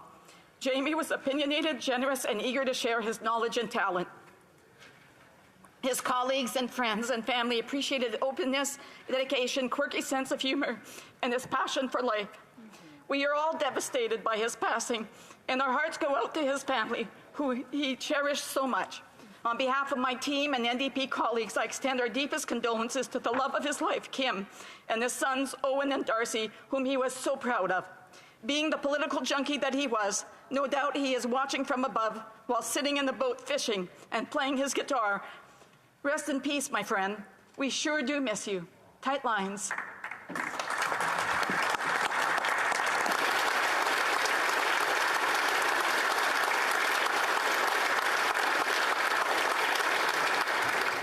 L'honorable député de Laurentides-Labelle. Monsieur le Président, aujourd'hui... Mr. Speaker, today I would like to honor a great historian and an educator who never ceases to tell us the history of the Laurentians. Michel Allard was born in Montreal, across from Parc La Fontaine. At the age of 81 today, he's still very active. He lived in my riding of Laurentides-Labelle for 44 years. He has written more than 30 books, both historical and educational, and he taught for 37 years. Since his retirement, he continues to reveal our history through many television shows broadcast on Nous TV, Cogeco's community television. His most recent series is Mémoire du passé, or Memory of the Past. It's the history of 32 municipalities, Val-David, Laminaire, Saint-Sauveur, Sainte-Adèle, Mont-Tremblant, and 28 others. These programs are considered to be an important contribution to the popularization of our history. Mr. Allard, thank you for your work, and long life to you. The honourable member for Leeds, Grenville, Thousand Islands, and Rideau Lakes. Under this Liberal Prime Minister, the price of everything has gone up. The cost of basic necessities for life in Canada, like home heating, groceries, gas, have all skyrocketed at rates we haven't seen in 30 years. Well, the Liberals have been blaming everything under the sun for soaring prices. They only have to look in the mirror to find the culprits. When the Liberals formed government, the average price of a home was $434,500, and now it's $811,700. That's over 85% inflation in just 6 years under this Liberal Prime Minister. Now we have the second most inflated housing bubble in the world. People in my community, they're feeling the pinch. Young people, working class Canadians, and the poor have all had their dreams of home ownership stripped away by a silver spoon-fed and out-of-touch Prime Minister. The Prime Minister has made life unaffordable. So when you empty your bank account buying groceries or gas, remember that it's just inflation. The honourable member for Mississauga, Erin Mills. Mr. Speaker, 5 years ago, an act of hate took the lives of Ibrahima, Mamadou, Khalid, Abu Bakr, Abdul Karim, and Azzedine in Quebec City. 7 months ago, another act of hate took the lives of the Afzal family in London, Ontario. On Saturday, the first National Day of Remembrance and Action Against Islamophobia, we recognize that prejudice is the link between these attacks and more. When everyday Islamophobia is normalized, it builds and eventually spills over into violence. Our government continues to take action in combating discrimination, including by bringing governments and communities together for a national summit on Islamophobia and committing to the important work ahead. Mr. Speaker, hate and prejudice are poisons that threaten the fabric of our society. Every one of us must stand against hate wherever and however it may appear without hesitation, because we know the consequences if we don't. Je me souviens, Mr. Speaker. I will remember, Mr. Speaker.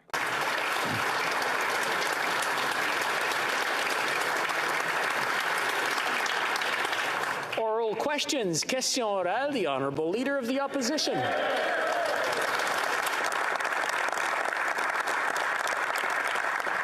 Mr. Speaker, I'd like to begin by sending best wishes to the Prime Minister and his children that are dealing with COVID-19. As a family that had COVID in the home, I wish them a speedy recovery. Canadian manufacturers, the Federation of Independent Business, the Chamber of Commerce, the Conservative Opposition, thousands of truckers for over a month have proposed solutions to the trucking shortage in Canada and the supply chain crisis, Mr. Speaker. The Prime Minister has ignored this crisis, and even worse, he calls names for people that are raising these very issues. So, Mr. Speaker, my question is simple.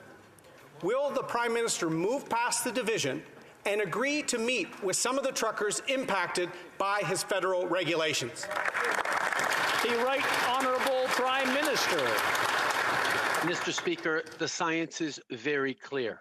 The best way through this pandemic is to get people vaccinated. That's how we end the disruptions to our supply chains caused by this global pandemic. That's how we get back to the things we love to do. That's why we've been unequivocal on the need to get vaccinated. And great news, Canadians across the country stepped up.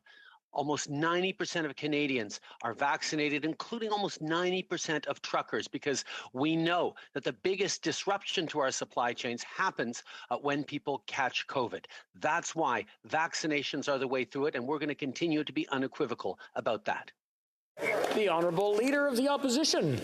Mr. Speaker, when you ignore and divide a country when it needs to be united, that's not leadership, Mr. Speaker. The Prime Minister knows that the voices of a few don't represent the millions of Canadians who are worried. Millions of Canadians over 2 years have seen their lives upended, their children's mental health impacted, businesses fail, Mr. Speaker, the nation being stretched in our social fabric. Vaccines are critically important, but as the Prime Minister's own COVID diagnosis demonstrates after 3 vaccinations, we have to use all tools, Mr. Speaker, to get our life back to normal. When is life getting back to normal, Mr. Speaker? Right Honourable Prime Minister. I know, and all Canadians know, how frustrating it is to have to deal with this pandemic for now 2 years and ongoing. But Canadians also have never been so united in stepping up. Almost 90% of Canadians have been vaccinated. And that means they are protecting our frontline health workers. They are making sure that we're getting through this as best we possibly can. It is that unity of Canadians, that nature that we have of being there for each other that has been on such display through this pandemic. Yes, there are people who are still hesitant, and yes, there are people... Leader of the Opposition. Monsieur le Président, depuis plus d'un mois. Mr. Speaker, for more than a month, the Chamber of Commerce, the Conservative Opposition, and thousands of Canadians, among others, have been asking for fairer policies to fix the trucker shortage and the supply chain issues. The pandemic has changed now that we're 2 years in, with vaccines, rapid tests, and other tools. What is the Prime Minister waiting for before using all necessary tools to help us get back to a normal life? The Right Honourable Prime Minister. We all agree that we want to end COVID. We are all exhausted from COVID-19. That is why we want to use our best tool available, vaccines. Unequivocally, people need to get vaccinated to protect themselves, to protect our healthcare workers, and to get the economy and our supply chains back on track. We are also using other tools, but the best tool is vaccines, and that is what we are putting forward, unlike the Conservative Opposition. The Honourable Leader of the Opposition. Ukraine is an important friend and ally to Canada. Our friends in Ukraine are facing the risk of a Russian invasion as Russian troops gather at their border. Ukrainians have seen this story before, Mr. Speaker, in Crimea. Other NATO allies are delivering the military aid that Ukraine is requesting to help defend themselves. Why won't this Liberal government answer the call from our friends in Ukraine? The Right Honourable Prime Minister. Speaker, that's exactly what we've done in standing up for Ukraine unequivocally, not just right now, but have been for the past many years. In my numerous conversations with President Zelensky, in the engagements that our ministers have had in the region, we have been listening to Ukraine in terms of what they most need. Obviously, we need to continue the extraordinary trading mission that Canadians have been part of for many, many years, and even increase it. And also, we continue to deliver the aid, whether it's monetary or military, that they need.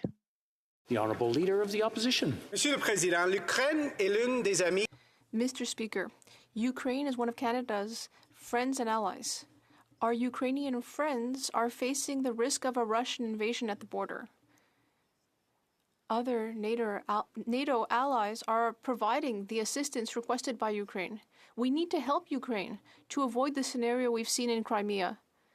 Why isn't this Liberal government responding to Ukraine's requests? The Right Honourable Prime Minister. On the contrary, Mr. Speaker, we are responding to the requests of our Ukrainian friends. We will always stand with them against Russian aggression.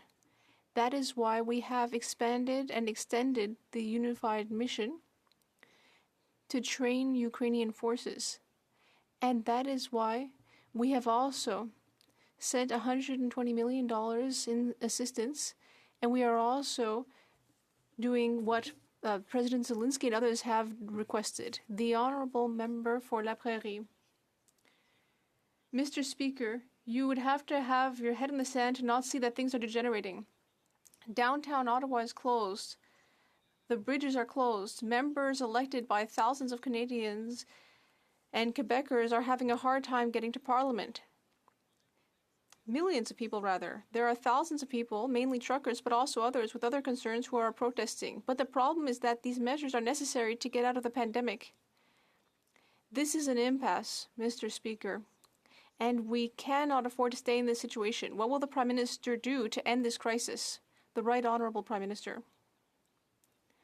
Mr. Speaker, we will, of course, always support people's right to protest against government policies, but we will also be extremely firm in standing against violence and hatred, which we have also seen in this protest. The police services are there to protect people as much as possible. But what we really need is for people to go home. Their message has been heard, and we will continue to use vaccines to help people. The Honourable Member for La Prairie. Mr. Speaker, it is not just the protesters who are at the end of their rope. Everyone is. Healthcare professionals are at the end of their rope. People who are alone during the holidays. Sectors of our economy who don't see the light at the end of the tunnel. People are exhausted, Mr. Speaker. We understand why people are angry and frustrated. But everyone knows that hatred is not the solution. But repeating that doesn't actually get us anywhere. What will this government do concretely to get us out of this crisis? The Right Honourable Prime Minister. We will continue doing what we've done from the very beginning. We will be there to support Canadians and do whatever it takes for as long as it takes. We will be there with vaccines. We have sent a large amount of support to provincial healthcare systems. We have supported seniors, workers, and others who are vulnerable. Our government was there with $8 out of $10 spent to help Canadians throughout the pandemic. And we will continue to be there with solutions, principally vaccines, to help us get through this crisis. Thank you, Mr. Speaker. We saw some really hateful and disturbing images coming out of the convoy in Ottawa this past weekend. We saw the Nazi flag being flown, the Confederate flag being flown.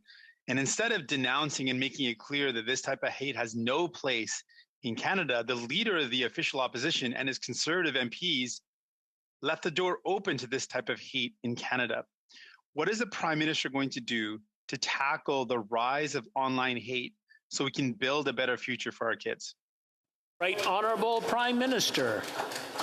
I thank the leader of the NDP for bringing up this important issue. Obviously, like him, we vigorously condemn the hatred, the intolerance that we've seen in the streets of Ottawa over the past number of days. We know all Canadians are frustrated, all Canadians are tired of this pandemic, but the vast majority of Canadians know that listening to science, getting vaccinated, continuing to be there for each other with respect and openness is the best and really only way through this pandemic. That's what we'll stay focused on. Honourable member for Burnaby South. On a vu des images. Mr. Speaker, we have seen hateful images coming out of the convoy this weekend. Instead of clearly denouncing them, the leader of the opposition and his Conservative MPs have left the door open to that type of hate. What will the PM do to tackle the rise of hate, online hate, and what will he do to build a better future for our children? The Right Honourable Prime Minister. Mr. Speaker, our government will stand with the vast majority of Canadians who have made sacrifices, who are tired of COVID-19, but who are continuing to respect each other, and who are continuing to be there for each other, for healthcare workers and for essential workers. Those are the people who are showing us how we will get through this pandemic, and we will focus on them. The Conservative Party will need to reflect on how it's been showing irresponsible leadership these days. Hills. Mr. Speaker, the government of Ukraine has requested lethal defensive weapons from this government. Many of our allies, including the United States, the United Kingdom, Poland, and the Czech Republic, all have granted this request and have supplied lethal defensive weapons. The Prime Minister has refused this request. Why? The Honourable Minister of Foreign Affairs.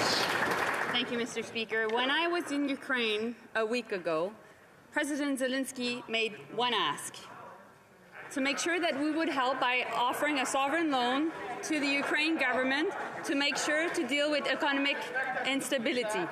3 days later, we provided $120 million in sovereign loan. What I heard from the National Guard on site in Ukraine is they needed more support in terms of military training. A week later, we extended and expanded Operation Unifier. The Honourable Member for Wellington, Halton Hills. Mr. Speaker, diplomacy not backed by credible threats of the use of military force is nothing more than empty talk and rhetoric.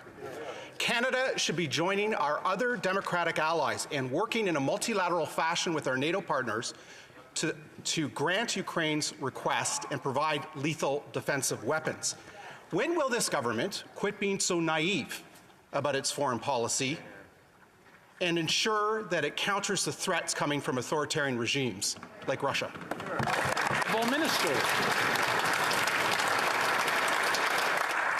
Mr. Speaker, we're steadfast in supporting Ukraine's sovereignty and territorial integrity. Let me quote NATO Secretary General Stoltenberg. Canada is one of the lead countries in NATO when it comes to providing support for Ukraine. He also said there are not many countries at equal level of efforts doing as much as Canada. We will continue to work with our NATO allies and make sure that the situation de-escalates. L'honorable député de Louis Saint-Laurent. The Honourable Member for Louis Saint-Laurent. Mr. Speaker, the events at the Russia-Ukraine border are concerning to all Canadians who care about peace in the world.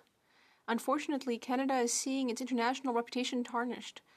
This morning, in La Presse, a diplomat posted abroad didn't mince words when he said that the current approach is amateurism that is fueled by complacency. There's a real lack of seriousness. When will this Prime Minister finally take the tragic situation in Ukraine seriously? The Honourable Minister of Global Affairs. Mr. Speaker, we will not be taking any lessons from the Conservatives. And instead, we'd hope that this entire House will support us regarding Ukraine. We need to send a strong message to Russia. Russia is the aggressor here, and we will stand with the Ukrainian people. That is why we are investing a great deal of energy through all channels of diplomacy, whether with the US, whether with NATO, within the Normandy Group, with Germany and France. The Honourable Member for Louis Saint-Laurent. That's a lot of words, Mr. Speaker, but what Ukraine wants is real action. And in La Presse, this diplomat, Canadian diplomat posted abroad, said that the government is sticking everything on its imaginary soft power, an approach that is focused almost exclusively on image and communications rather than concrete actions. It keeps preaching to everyone about our Canadian values, and it keeps using press release diplomacy. Ukrainians want more than press releases. They want concrete and effective action from the Government of Canada. When will the Prime Minister take this crisis seriously? The Honourable Minister. Mr. Speaker, once again, we won't be taking lessons from the Conservative Party on this, especially since when they were in power, they made major cuts in all sorts of missions abroad. We are showing leadership on this issue. I was in Ukraine barely a week ago. My colleague, the Minister for Defense, is currently there, and we will work with the Ukrainian government. We will be there to tell the government, the Russian government, that if they go ahead with another Ukrainian invasion, there will be grave consequences. For South Surrey, White Rock. Mr. Speaker, the Russians are ready for war with Ukraine. They've moved over 100,000 troops surrounding Ukraine's borders. The Russians have moved blood supplies to their field hospitals. This government has pulled back our Op Unifier trainers west of the Dnieper River. Can the minister tell this Parliament if that means the government considers a diplomatic solution unlikely and a Russian invasion of Ukraine is now imminent? Great question. The Honourable Minister of Foreign Affairs. Obviously, we take the threat of a further Russian invasion very seriously. And that's why there are two paths to stop Russia to further invade Ukraine. The first one is the diplomatic one. And that's why we're working with NATO, US, and Normandy format, which is France and Germany. But also, we're working on deterrence. That's why also we extended and expanded Operation Unifier, and also we have prepared an array of different economic sanctions against Russia should they further invade. Thank you. The member for South Surrey, White Rocks. Mr. Speaker, Ukraine will likely be the scene of a large conventional ground war.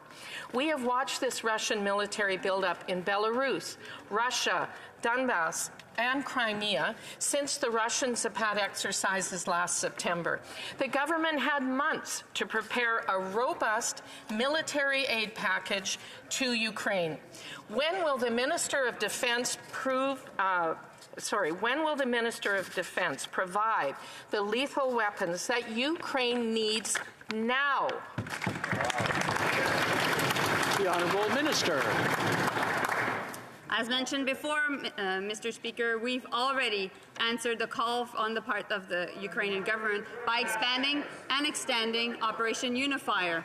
I was there a week ago and met with the military, the Canadian Armed Forces on site, which comes from Valcartier right now, Quebec City. And I saw on the ground how much the National Guard is thankful to Canadians to make sure that we're providing the right support to the military and the National Guard. And we've trained more than 30,000 National Guards and armed forces in Ukraine since 2014. Thank you. L'honorable député de Saint-Hyacinthe-Bagotte. The Honourable Member for Saint-Hyacinthe-Bagotte. Mr. Speaker, people are exhausted.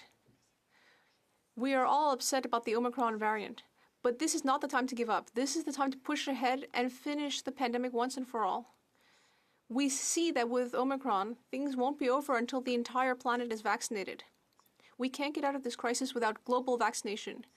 What is this government doing to speed up global vaccination so that we don't have to go through another winter under lockdown? The Honourable Minister of Health. Thank you very much, Mr. Speaker. I'd like to thank my colleague for raising this important matter.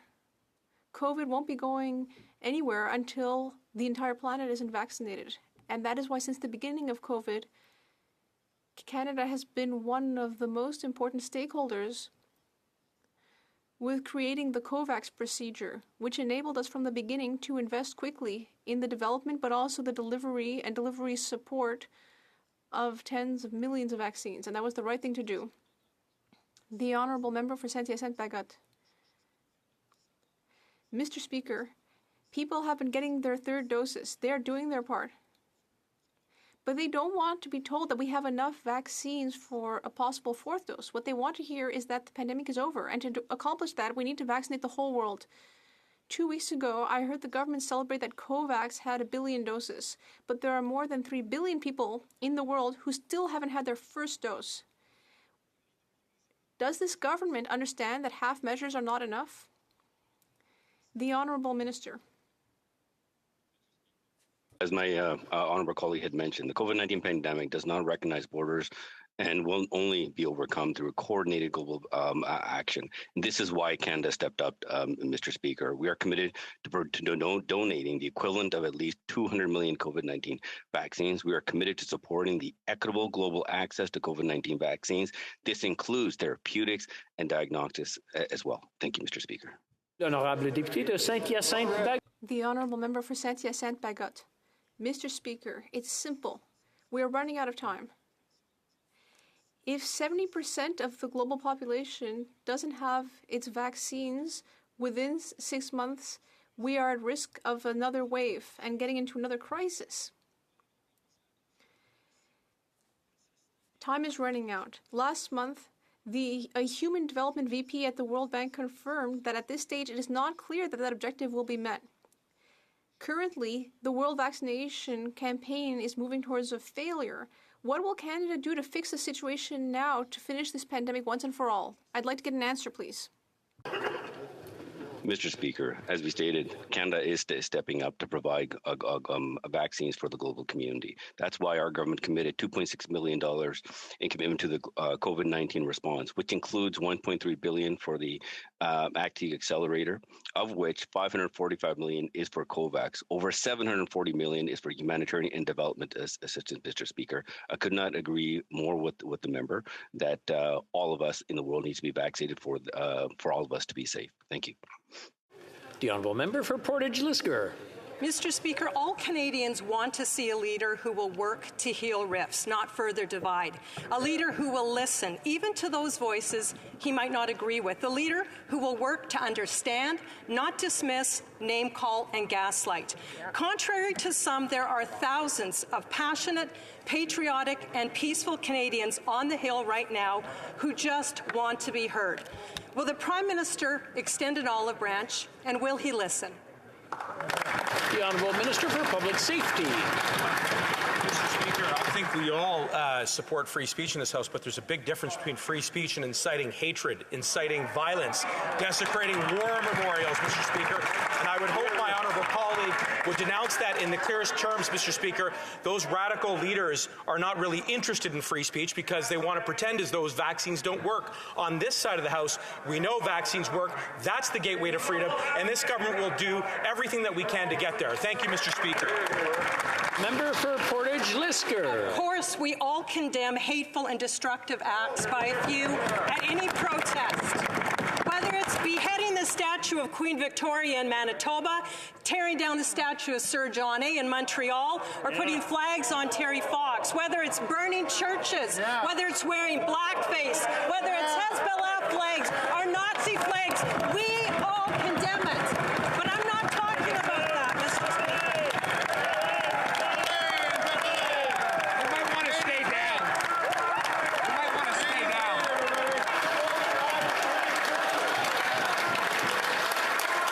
The Honourable Minister of Public Safety. Mr. Speaker, let's be abundantly clear that those individuals who've called for the incitement of violence to overthrow this government, who have caused significant disruption by flagrantly ignoring public health care measures that that have forced shops and businesses to close, that have desecrated war memorials, are not interested in free speech, they're not interested in discourse, and they're certainly not interested in advancing our way out of this pandemic, Mr. Speaker. This government will always listen to those who want to have a robust debate about public health care measures, but we have to draw a bright line between those who are interested in that debate and those who are not. For Portage-Lisker. Well, that minister is not telling the truth, and it's shameful to see what he is doing, accusing Canadians of being... Order, order, order. I think both sides are very truthful in saying what they say. Whether they agree with it or not is something that is another story. But calling someone who's basically calling them a name or accusing them of something is not permitted in the House. I'll let the honourable member for Portage-Lister start from the top, and I'm sure she'll ask the question correctly. Mr. Speaker, and I apologize that minister is misleading Canadians. I do get very defensive of Canadians who are outside today, patriotic, peace-loving Canadians who are called misogynist and racist by the Prime Minister. So again, I will ask the Prime Minister, who, may I remind this House, wore blackface on more times than he can remember, apologize to the peace-loving, patriotic Canadians who are outside right now just asking to be heard. Will he speak to them? The Honourable Government House Leader. Thank you, Mr. Speaker. I think this is a moment where we have to acknowledge that the protests that have occurred have made their point. And I would ask the member opposite to encourage the people that are outside to continue in a way that is peaceful, that moves beyond what we have seen. Ottawa is being paralyzed right now. We're seeing imagery that's not appropriate. I'm going to ask the Honourable Minister to hold on for a second. Because I'm sure the Honourable Member for Portage-Lisker wants to hear an answer to the question she asked. I'll let the Honourable Minister continue from where he left off. Just say this, Mr. Speaker. I was in opposition. I was in opposition for about 7 years, and there were times where I was overheated in my rhetoric. There were moments where I got too carried away with what I believed passionately at the time. There is a moment where we need to de-escalate. There's a moment where we need to bring it down, and I'm asking the members opposite, instead of going outside with these protests, to... The Honourable Member for North Island, Powell River. Mr. Speaker, Canadians are struggling. The cost of groceries are going up, gas and heating are getting more and more expensive, and the price of housing is soaring. In a recent poll, 60% of Canadians said they were having difficulty feeding their families. Liberals are not making it better for Canadians, especially vulnerable seniors who are being told that they must wait months longer for their GIS payment. When will this government help hardworking Canadians who are struggling every day just to get by? The Honourable Deputy Prime Minister. Mr. Speaker, I would like to thank the member opposite for her important question. And we absolutely appreciate that there are many Canadians, particularly vulnerable seniors, facing affordability challenges. In the fall economic update, we presented our government's plan to support those seniors with a one-time payment. We will be there for those seniors who need our support. And I want to thank and congratulate all the Canadians who are behind Canada's very robust economic recovery from the COVID recession. The Honourable Member for Elmwood Transcona. Well, thank you very much, Mr. Speaker. And the problem with that answer, just as the problem with the minister's announcement in the fall economic statement, is that it does not in any way do justice to the urgency of those seniors that have lost their home now because the government decided to claw back their guaranteed income supplement and aren't getting any relief. So they're out on the street, they're freezing in the cold. We've heard reports of people who have already lost their life. And the fact of the matter is that waiting until May isn't good enough. It's why we joined with Campaign 2000 to call for an emergency payment for those people and also to make sure that there's a fund to get them housed right away, not in May. So Wednesday. The Honourable Minister.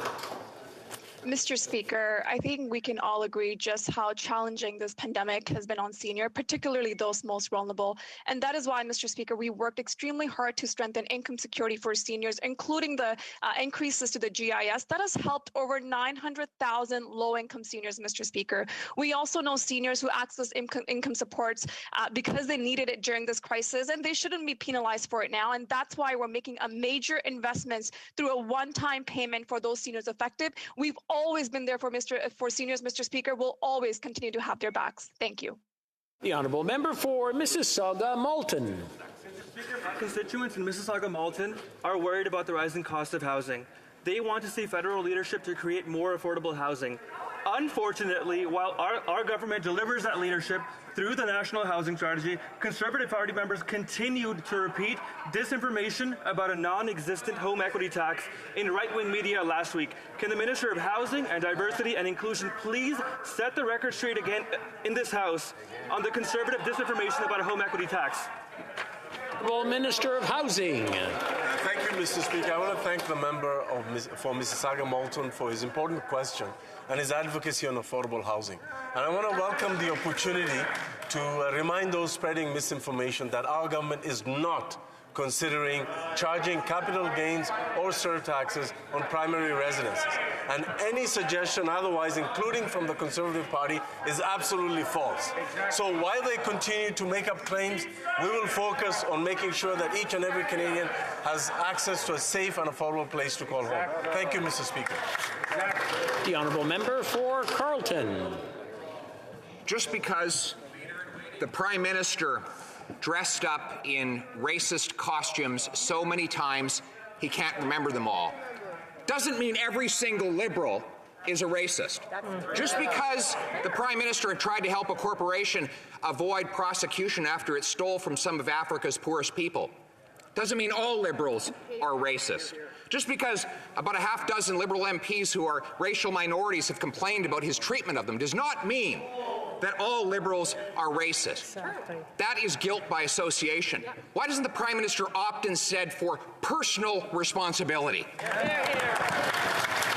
Honourable Government House Leader. Mr. Speaker, I hope that I've been clear in all of my comments, that I respect the honourable colleagues on the other side, just as I believe they respect the colleagues that are on this side and the work that we do and the people that we are. There are times in our political discourse where we see things that are abhorrent, and all I would ask is that we equally call it out. When I saw swastikas on the street, when I saw what had happened, it's time to move on. And what I would ask is, instead of trying to inflame the situation, let us de-escalate the situation. Let us work together to find a way to stop the lockdown that is happening of this city, so that citizens can move forward with their lives and any legitimate grievances can be fairly heard. The honourable member for Carleton. Well, Mr. Speaker, I agree. We should always call out evil symbols and the individuals who are individually responsible for putting them up. I remember a January 2018 event where the Prime Minister stared straight at a swastika and, instead of condemning it, said, "Thank you for coming, sir." We on this side condemn evil symbols whenever they are used. I do respect that member. I just wish his government would respect the thousands of people who are fighting for their livelihoods right now, who are trying to do the best to get this country back on track. The Honourable Government House Leader. We are in a time of global crisis, a time when so many are being adversely affected by this pandemic, and our hearts go out to every one of them. The way in which we have discourse for each other will define this moment for all of us. And to those that are peacefully protesting, I would ask that their point has been made. It's time to go home and do it a different way. That continuing to lock down this city and continuing to do what's happening, it is deeply disturbing for Canadians to see the way that this city and our symbols are being treated. And I would ask the Conservatives to also join with us to ask that they go home, and let's do this responsibly. Let's have responsible dialogue. I respect the member opposite. Let's do this the right way. The honourable member for Carleton.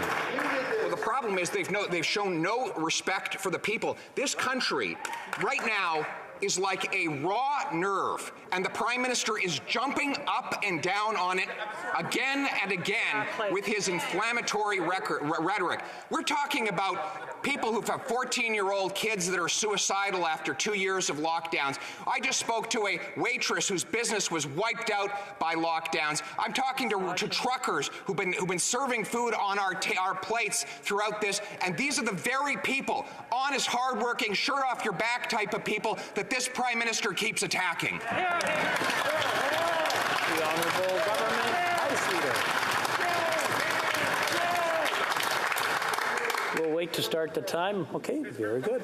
Please go. Mr. Speaker, again, I encourage the member to just think about if he's talking about de-escalating and having civil discourse, his tone and how he's approaching this issue.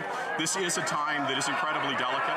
We are in a moment where there is a raw nerve that is being touched. How we talk to each other, Mr. Speaker, how we deal with one another. I'm going to interrupt the Honourable Government House Leader and just wait till everything calms down a moment and then allow him to start from the top, because I'm sorry, I didn't have a chance to hear it all, and I'm sure the Honourable Member from Carleton asked a question he wanted an answer to, and he wants to hear it, and we're just not hearing anything because of the noise. The Honourable Government House Leader, please proceed. I have an instinct, and that instinct is that Canadians expect us today, when they're seeing what's happened over this weekend, to watch the dialogue in this chamber be as respectful as possible, for us to dial down our rhetoric and our language, for us to engage in one another and find an off-ramp from the escalation that has occurred, because this is not healthy. In a healthy democracy, we have respectful debates that don't involve some of the things that we've seen. And all I'm asking for is for us to engage in a constructive way. So if we could attempt in this place, in this hour, to be equal to that, I hope that we can move forward on that basis, Mr. Speaker. Well, member for Carleton. Well, I couldn't agree more. And Mr. Speaker, I was out at an overpass as the truckers went by. And what I saw were cheerful, patriotic, optimistic Canadians who want their freedom back and want their livelihoods back. And they're standing up for their fellow Canadians, the 60% of families who fear they can't feed themselves. The 28-year-old kid living in mom's basement because he can't afford a home. The small businessman wiped out by endless lockdowns by incompetent politicians. These are the people that are standing up and fighting for their livelihoods and their freedom. Why won't the government finally stand with them? The Honourable Government House Leader.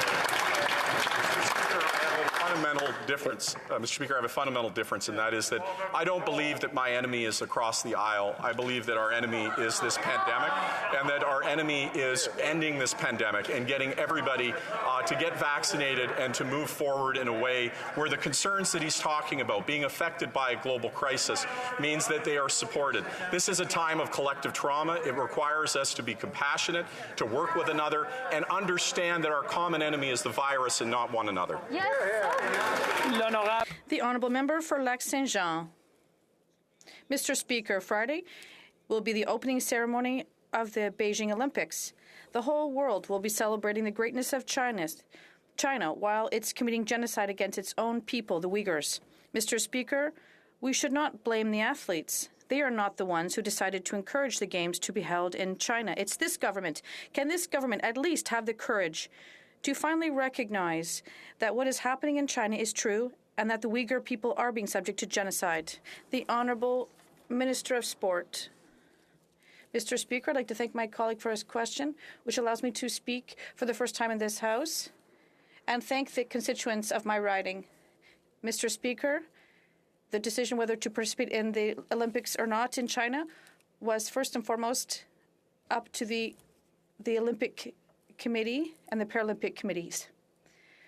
Athletes in other countries as well have decided to send their athletes to participate in the Chinese Olympics. The government sent a clear and coherent message. We've always defended this. We are in favor of democracy, and that is why, in cooperation with our allies, we are not sending an official delegation to China. The Honourable Member for Lac-Saint-Jean. Mr. Speaker, it's curious. Canada is participating in a diplomatic boycott of the Games, but they're not even able to tell us why. They don't have the courage to tell us because China is committing genocide against the Uyghur people. They don't want us to investigate this. They don't want us to delay or move the games. They accepted diplomatic boycott, but they refuse to tell us why. Is this what the Prime Minister had in mind when he told the world that Canada is back? Is that what he meant by that? The Honourable Minister of Foreign Affairs. Mr. Speaker, I take the allegations of genocide in China against the Uyghur people very seriously, and that is why we've always shared these concerns, and that is why we have decided not to send a diplomatic delegation to the Olympic Games that start Friday, and that's why we asked the Human Rights Commission at the UN to investigate the situation. So I'd like to correct my colleague when he says that we won't investigate it. That's not true. On the contrary, we want to shed full light on this issue because it's very concerning. Thank you very much. Kelowna Lake Country. Mr. Speaker, last month the Associate Finance Minister said that when it came to payroll tax hikes, that, quote, businesses can afford this. How completely out of touch is this comment with small businesses, considering they went ahead with these tax hikes despite 30-year record high inflation rates? We have to assume this government believes that businesses can afford these as well. So to the Minister, how historically high do inflation rates have to be before this government stops increasing taxes on small businesses? The Honourable Deputy Prime Minister. Mr. Speaker, when it comes to supporting small businesses, it is a bit rich of the Conservatives to presume to offer our government any advice at all. After all, before Christmas, when the Omicron wave was rising, it was these Conservatives who opposed Bill C-2, a bill which included a lockdown insurance policy for small businesses and Canadians. The Conservatives voted against it. Thank goodness they failed. Otherwise, our small businesses today would have no support.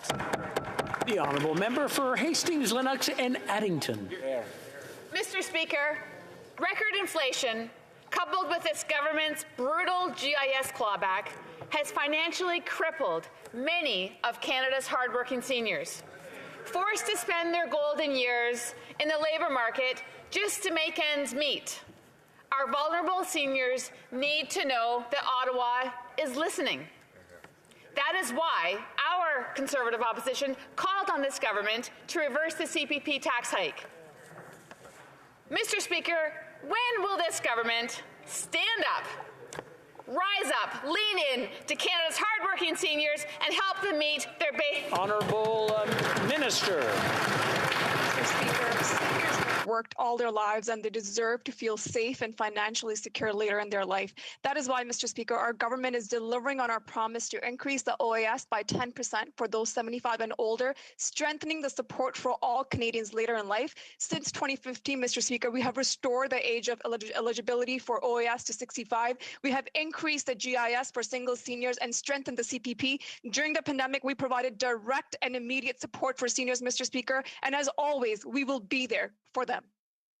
The Honourable Member for Brantford Brant. Mr. Speaker, with inflation reaching a 30-year high, the government continues to hurt Canadians with its poor economic policies. Nearly 60% of people are finding it difficult to feed their families. And if that's not bad enough, the government raised its CPP tax on Canadians, an extra $700 coming out of families' paychecks. Now, this may mean nothing to this Prime Minister, but it matters to everybody else. When will the government reverse its CPP tax and stop penalizing hardworking families? The Honourable Deputy Prime Minister. Mr. Speaker, the Conservatives continue to irresponsibly perpetuate a false economic narrative and talk down the Canadian economy. The reality is that Canada is resilient and our economy is robustly recovering from the COVID recession. In Q3, our GDP grew by 5.4%. That was beating the US, Japan, the UK, and Australia. We have recovered 108% of jobs lost to the pandemic, compared to just 84% in the US. And we had, in November, a trade surplus at a 13-year high, Mr. Speaker. The Honourable Member for Kings Hants. Monsieur le Président, en décembre. Mr. Speaker, in December, the Minister of the Environment and Climate Change announced a consultation process on our new climate commitments. The Minister also confirmed that he will table, by the end of March 2022, Canada's 2030 emissions reduction plan.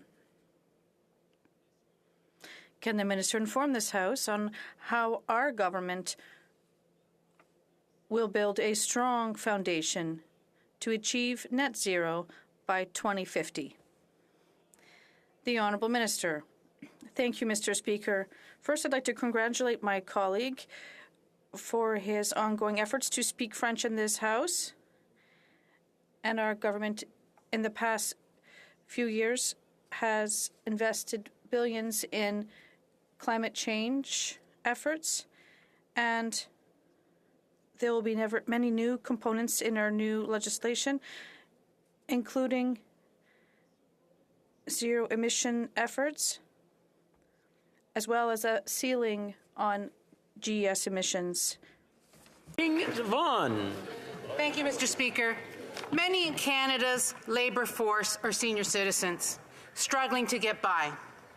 Many seniors are forced to work beyond the retirement age, to no fault of their own. The CPP tax hike is added insult to injury to our seniors who have worked hard their whole life. The out-of-control inflation has many working seniors feeling like retirement is a dream they will never have the ability to experience. When will this government reverse the CPP hikes for our seniors? Thank you. The Honourable Minister. Speaker, since 2015, our government has been strengthening retirement support for seniors today and for future retirees. We have built a strong social net and pension system that all Canadians, Mr. Speaker, can be proud of. We have enhanced the CPP, the OAS, and raised GIS for single seniors. That has helped 900,000 low-income single seniors, Mr. Speaker. We're helping investing in services such as $70 million for New Horizons for Seniors program, billions into home care, Mr. Speaker. We're going to make sure that seniors now and into the future have all the supports that they need. Thank you. Member for Edmonton Riverbend. Mr. Speaker, CMHC is a federal agency funded by this housing minister using taxpayer dollars. So recently, CMHC funds a study that determined the best course of action: tax Canadian homeowners more. Now, why should Canadians be concerned about this, Mr. Speaker? Because this government continues to float the idea of adding more taxes on Canadian homeowners. On this side of the House, Mr. Speaker, we are 100% against this tax. Why does this minister continue to support the idea of adding more taxes on Canadian homeowners? The Honourable Minister for Housing. It gives me another opportunity to once again state categorically that our government is not considering charging capital gains or surge taxes on primary residences. We've said this time and time again in the House of Commons and in the public sphere. And the party opposite continues to engage in misinformation. We are busy focused on the work of ensuring that each and every Canadian has a safe and affordable place to call home. The Honourable Member for Portneuf-Jacques-Cartier. Thank you, Mr. Speaker. We want our businesses to believe in the future of our country and to invest and continue operating their businesses. Programs have been established to help our entrepreneurs during this crisis, but there are some companies that don't have access to this assistance when they open their businesses in July 2022. They're part of the economic recovery, but nothing is there for them. What is the Minister of Finance going to do to support these entrepreneurs and save their businesses? The Honourable Deputy Prime Minister. Mr. Speaker, once again, I have to stress the hypocrisy of the Conservative Party. We know, well, in terms of small businesses in Canada,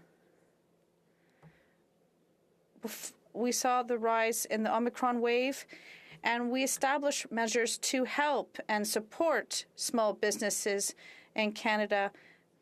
The Conservatives were against such measures. I'm very happy to be able to help small businesses, and our government was able to support them against. Salle.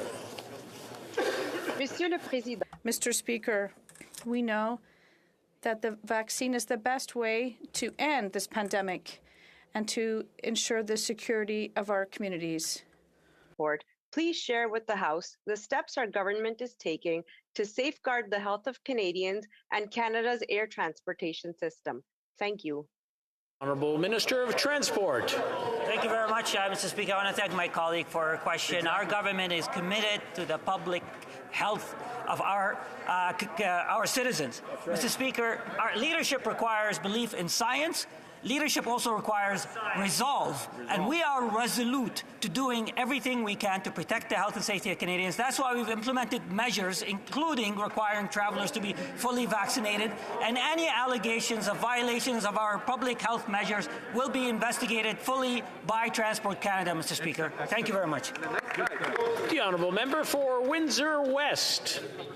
Mr. Speaker, like many other frontline workers, grocery store workers have put their health at risk to make sure Canadians have been able to get the essentials that they need. With COVID-19 cases high, it's absolutely essential that they are treated and compensated fairly for the work that they do. Big grocery store chains won't do the right thing on their own and restore the hero pay they had promised. They even take government handouts to pay their rich CEOs. If the Liberals won't stand up for these workers, will they at least guarantee that these fat cats won't continue to get taxpayer-subsidized money, especially when they promise to make this happen? What will the minister do? The Honourable Deputy Prime Minister. Thank you very much, Mr. Speaker, and I would like to thank the member opposite for reminding us yet again that COVID has really shown us who are the truly essential workers in our economy, and that very much includes frontline workers in places like grocery stores. Our government is very pleased to have been able to put measures in place throughout COVID to support these workers, including measures like paid sick leave, including measures like government support for people who need to take time off if a loved one is sick, and of course the increase in the Canada Workers' Benefit. Absolutely. The Honourable Member for Kitchener Centre. Mr. Speaker, earlier this month, over 400 climate scientists and scholars co-signed a letter calling on the federal government to step back from its plan to introduce another fossil fuel subsidy, a new tax credit for carbon capture and storage. As stated in their letter, despite decades of research, carbon capture is neither economically sound nor proven at scale. This proposal would only divert resources away from proven and cost-effective solutions like renewable energy and electrification. Can the minister confirm they will listen to scientists and scrap this proposed new subsidy? The Honourable Minister.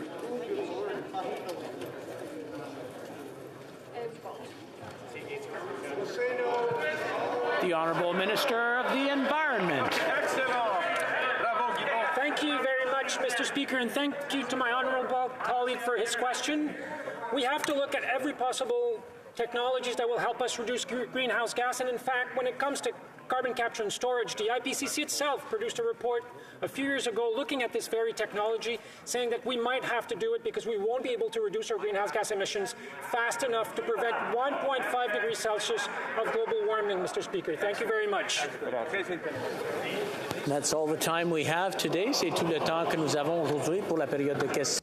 That's all the time we have for question period today. Did you have a... No? Okay. Good. No point of order. Do you want to give me my...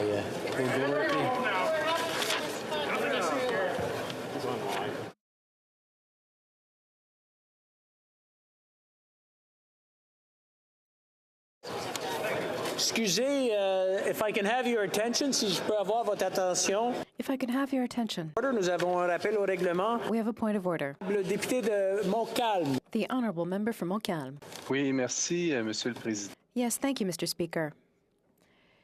There have been consultations among the parties, and I believe you will find unanimous consent for the following motion. That this House commend the dedication of healthcare workers who have worked tirelessly on the front lines for the past 22 months to administer vaccines and take care of COVID-19 patients. que tous ceux qui s'opposent à ce que... All those opposed to the motion will please say nay. D'accord. D'accord. Agreed? The House has heard the terms of the motion. All those opposed to the motion will please say nay. Adopté. Carried.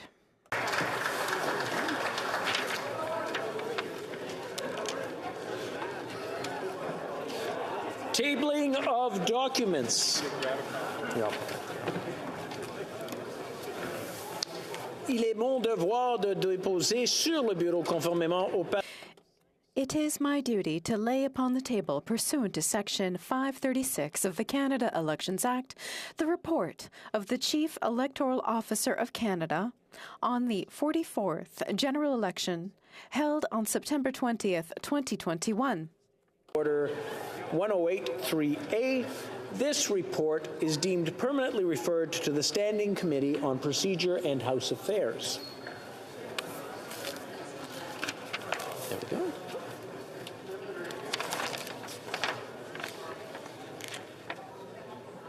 Tabling of documents. The Honourable Parliamentary Secretary to the Government House Leader. Yes, thank you, Mr. Speaker. Pursuant to Standing Order 36, bracket 8A, I have the honour to table in both official languages the government's responses to 115 petitions. These returns will be tabled in an electronic format. Introduction of government bills.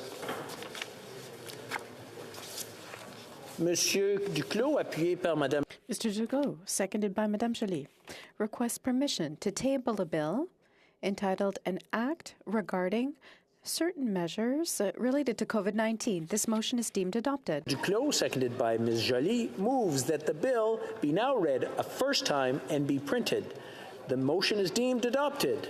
Reading of this bill, première lecture de ce projet de loi. When shall the bill be read a second time? À la prochaine séance de la Chambre. At the next sitting of the House. Merci.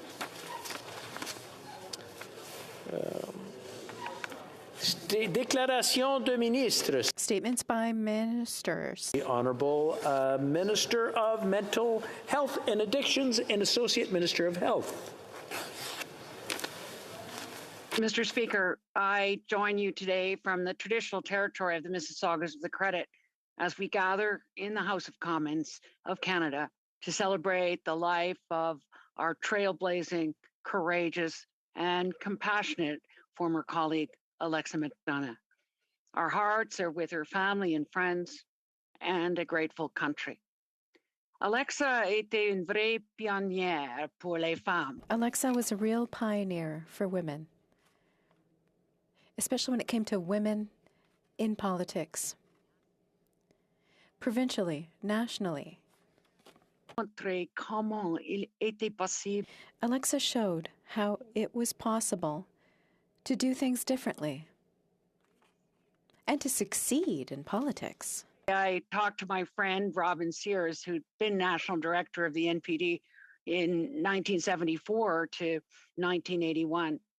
He suggested, and I quote, "It's perhaps important to recall how different was the world that Alexa grew up in than the one we live in today.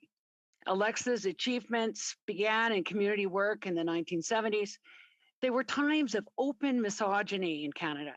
Women who sought to offer political opinions publicly were subject to broad public disapproval and often attack.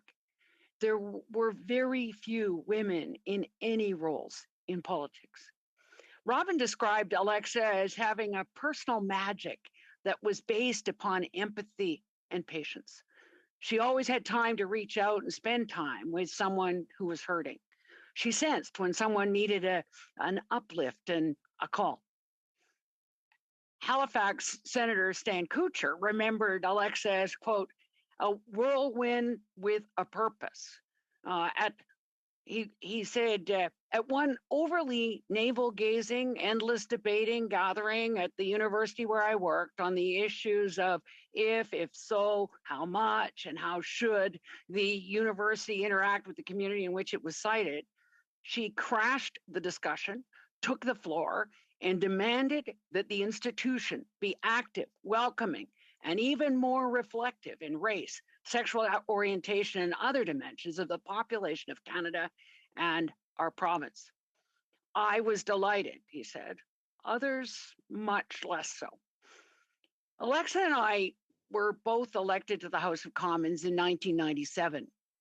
I remember fondly as we tried to reconstitute the All-Party Women's Caucus.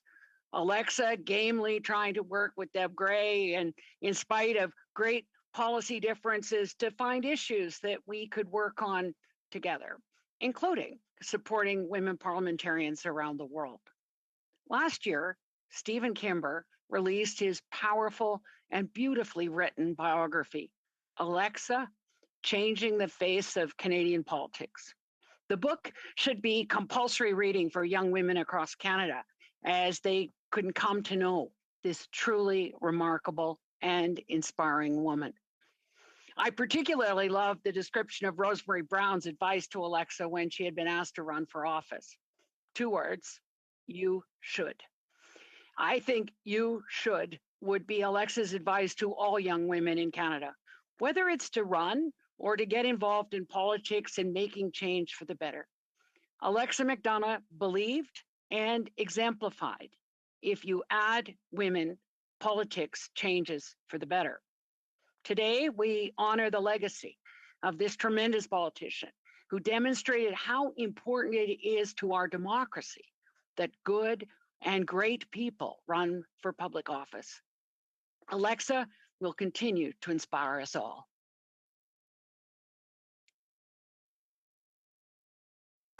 The honourable member for West Nova. Colleagues, it's with great honor and admiration that I rise in this chamber today to highlight the memory, the commitment, and the brilliant political career of the late Alexa McDonough, who passed away on January 15th. First, on behalf of my colleagues in the Conservative Party of Canada, I'd like to offer my deepest condolences to her 2 sons, Justin and Travis, Alexa's family, loved ones, as well as to all federal NDP members and those from Nova Scotia's provincial NDP. Known simply as Alexa across Canada, I unfortunately never had the opportunity to sit with her in the Nova Scotia's legislature while I was MLA.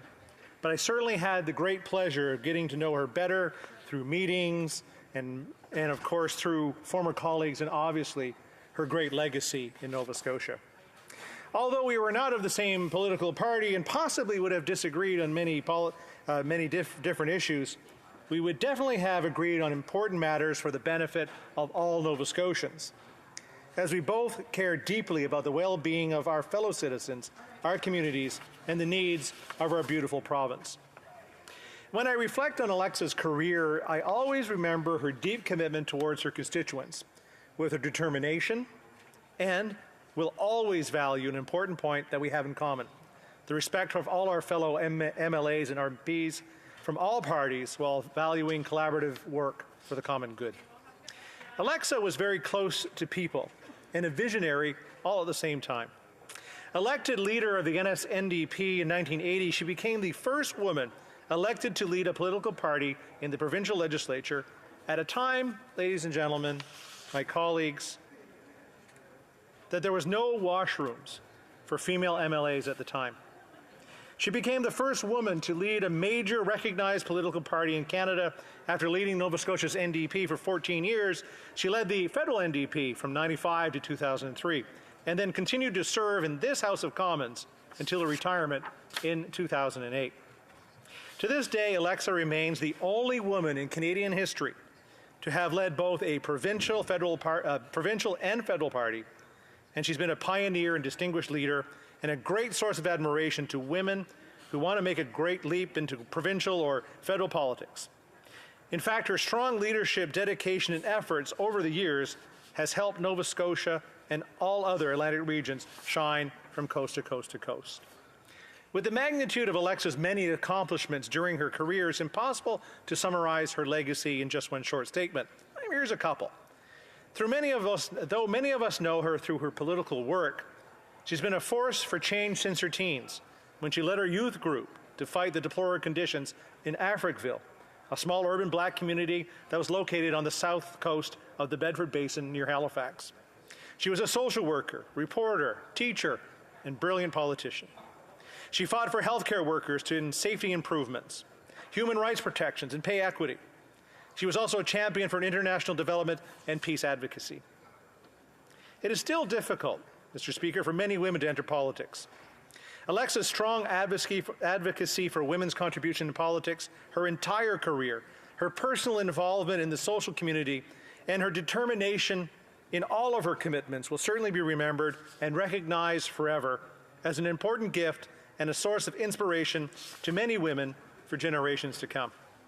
In addition to her career as a politician, Alexa also contributed much to the field of social work, her other profession.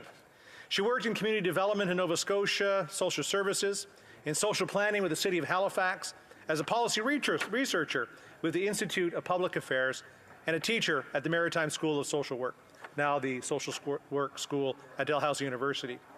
She will always be remembered as a politician with tremendous work ethic, someone who deeply cared about our social workers. You know, Mr. Speaker, when I left the Nova Scotia Legislature in 2019, there were only 19 women on all sides of the floor, compared to the 6 that were there when I was first elected back in 2003. Consider when Alexa was elected, she was the only one. Again, regardless of political stripe, Alexa's contribution to the political landscape is immeasurable and provide a solid foundation for the involvement and recognition of the contribution of women in politics. Alexa, thank you for your contribution and public service that have greatly improved the lives of many. You will be deeply missed. Merci beaucoup, Monsieur le Président. L'honorable député de Manicouagan. The honourable member for Manicouagan. Mr. Speaker, the passing of Alexa McDonough is a great loss for Nova Scotia and Canada, and it's a great loss for women who get involved in politics to help the most vulnerable in our communities. On behalf of the Bloc Québécois, I would like to offer my sincere condolences to Alexa McDonough's family and loved ones. I would also like to offer my condolences to her political family, the NDP, of which she was leader in this House from 1995 to 2003.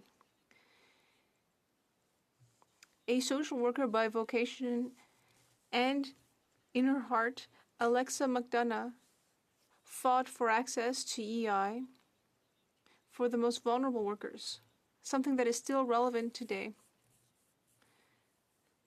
especially for people who get their living from the sea in her region, just like in mine and in the eastern part of Quebec.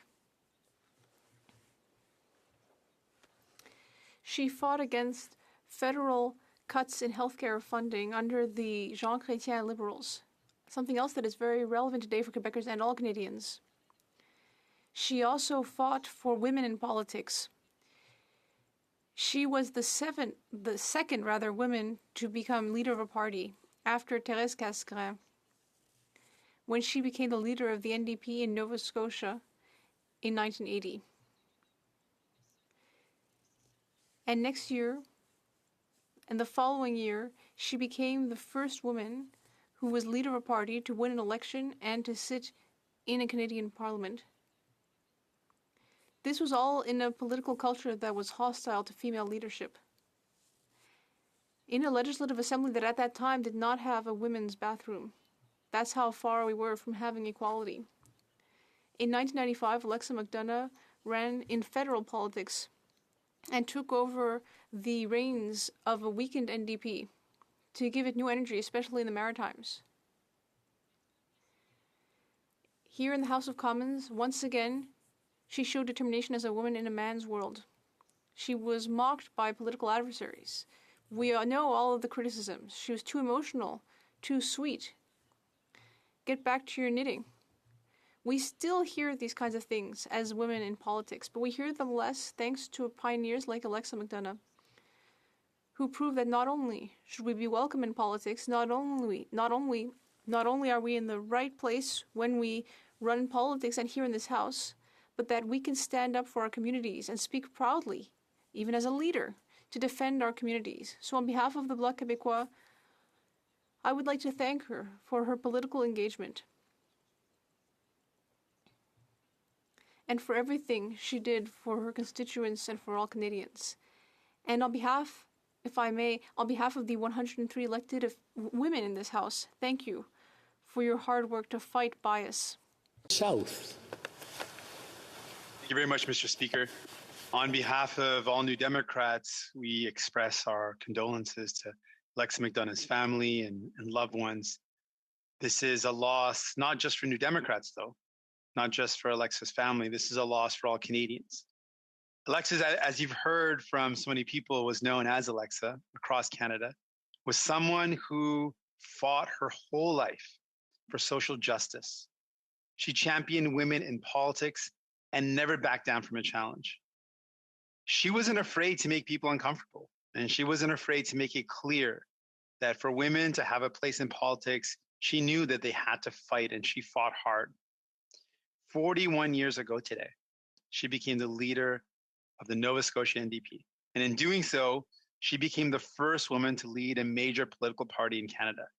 And sometimes it's something we say, but to really understand the impact of that, she broke barriers for people in a profound way. She broke barriers so that other people could dream big and do the same.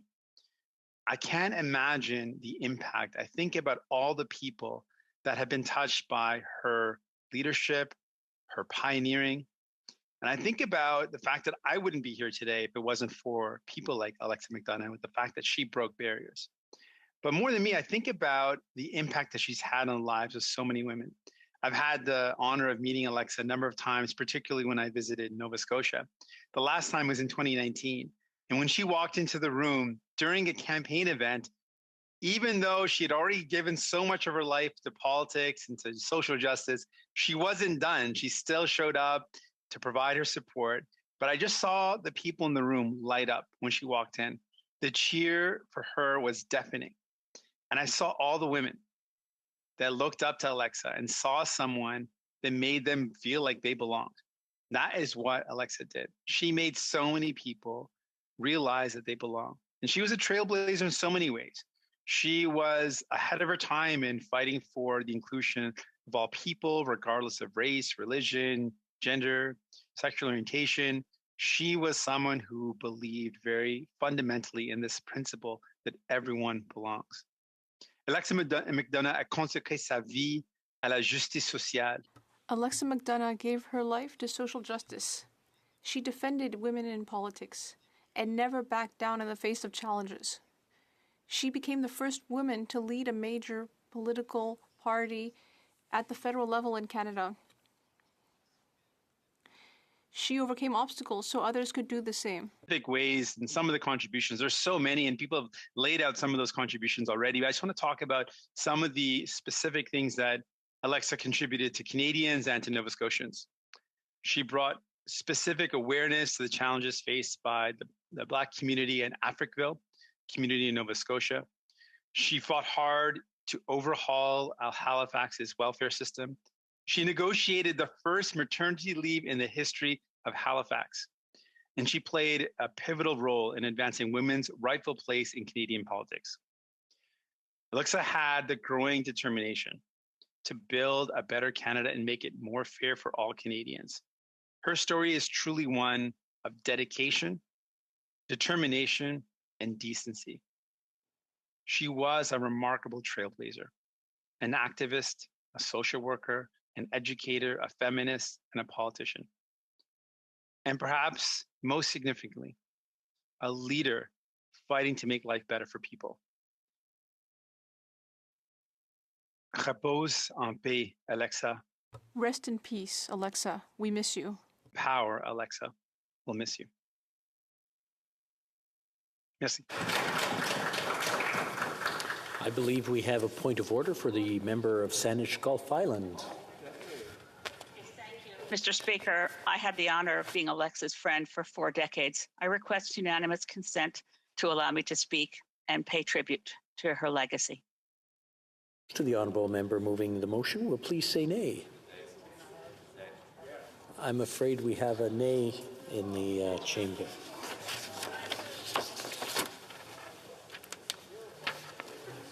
I understand that there's an agreement to observe a moment of silence in memory of our former colleague, Alexa McDonough. I now invite the honourable members to rise.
He's not here.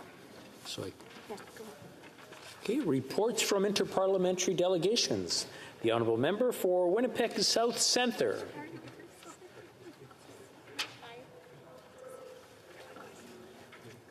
The honourable member for Winnipeg South Centre.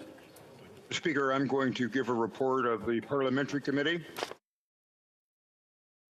Oh, sorry, my apologies. Presenting reports from committees. Let me start that over. Reports from interparliamentary delegations? No one? Now we'll go on to presenting reports from committees. The honourable member for Winnipeg South Centre. Thank you, Mr. Speaker. I have the honour to present in both official languages the following two reports of the Standing Committee on Public Safety and National Security. The first report in relation to the motion adopted on Tuesday, December 14th, 2021, regarding the request for government response to the sixth report of the Standing Committee on Public Safety and National Security entitled Systemic Racism in Policing in Canada, which was presented to the House of Commons on Thursday, June 17th, 2021, during the second session of the 43rd Parliament. Pursuant to Standing Order 109, the committee requests that the government table a comprehensive response to this report. And, Mr. Speaker, the second report in relation to the motion adopted on Thursday, December 16th, 2021, regarding the proposed regulations amending certain regulations made under the Firearms Act. This is the latest version of the second report. Thank you very much, Mr. Speaker. Presenting reports from committees, the honourable member for Waterloo. Thank you, Mr. Speaker. Pursuant to Standing Order 104 and 114, I have the honour to present in both official languages the second report of the Standing Committee on Procedure and House Affairs regarding the membership of committees of the House. If the House gives its consent, I intend to move concurrence in the second report later this day. Thank you. Good. Introduction of private members' bills. L'honorable député de Longueuil. Oh, excusez, je vais lire ça avant. Puis Oh, I'm sorry. I will read this first. Garrettson moves for leave to introduce a bill entitled An Act to Establish a National Framework for the Prevention and Treatment of Cancers Linked to Firefighting. This motion is deemed adopted. The honourable member for Longueuil-Charlemagne. Thank you, Mr. Speaker. I'm honoured to rise today to introduce my bill to Parliament and thank the honourable member for Kingston and the Islands for seconding it. This legislation would establish a national framework for the prevention and treatment of cancers linked to firefighting and would designate the month of January each year as Firefighter Cancer Awareness Month throughout Canada. Every day, firefighters put their lives on the line to keep Canadians and our communities safe. But did you know, Mr. Speaker, that over 85% of all line-of-duty deaths among firefighters in Canada are caused by occupational cancers? Or that a firefighter's cancer may or may not be recognized as job-related, depending on where he or she lives. La sensibilisation, Awareness, education, and information sharing is essential so so we can have early detection of cancer related to firefighting. Is about saving lives, and I hope all members of this House will support it. Thank you. Well done. Mrs. Romanato, seconded by Mr. Garrettson, moves that the bill be now read a first time and be printed. This motion is deemed adopted. First reading of this bill, première lecture de ce projet de loi. When shall the bill be read a second time? At the next sitting of the House. First reading of Senate public bills. Motions. The Honourable Member for Waterloo. Monsieur le Président, Mr. Speaker, if the House gives its consent, I propose that the second report of the Standing Committee on Procedure and House Affairs, presented to the House today, be adopted. All those opposed to what the Honourable Member is proposing, please say nay. Okay? The House heard the wording of the motion. May all those opposed to the motion please say nay. Nous avons un non. We do have a nay. Sorry. It is not unanimous. Motions, or sorry, we've done that. Presenting petitions. Présentation de pétitions. Questions on the order paper. The Honourable Parliamentary Secretary to the Government House Leader. Yes, thank you, Mr. Speaker. It's a bit lengthy today, but I'll get through it. Mr. Speaker, the following questions will be answered today. Question 3, 5 to 7, 10, 15, 19, 23, 28, 30, 33, 39, 41, and question 42, 57, 60 to 62, 64 to 67, 74, 77 and 78, 82, 85, 88 to 90, 93 and 94, 96, 102, 114, 116 and 117, 119, 135, 138, 141, 150, 155, 157 to 159, 163, 166, 168, 171, 177 to 179, 183, 185, 194, 197, 210, 212, 214, 220, 225, 232, 239, and 240, 250, 255, and 261 to 263. Further, I think I'll leave it at that, Mr. Speaker, and then I'll go to the next section which you ask. Very good. Is it the pleasure of the House that the aforementioned questions be made orders for return and that they be tabled immediately? Agreed? Agreed and so ordered. The Honourable Parliamentary Secretary to the Government House Leader. Thank you. Thanks for highlights here, Mr. Speaker. Furthermore, if the government's responses to questions number 1 to 4, 8 to 9, 11 to 14, 16 to 18, 20 to 22, 24 to 27, 29, 31, 32, 34 to 38, 40, 43 to 56, 58, 59, 63, 68, 69 to 73, 75 and 76, 79 to 81, 83 and 84, 86 and 87, 91 and 92, 95, 97 to 101, 103 to 113, 115, 118, 120 to 134, 136 and 137, 139 and 140, 142 to 149, 151 to 154,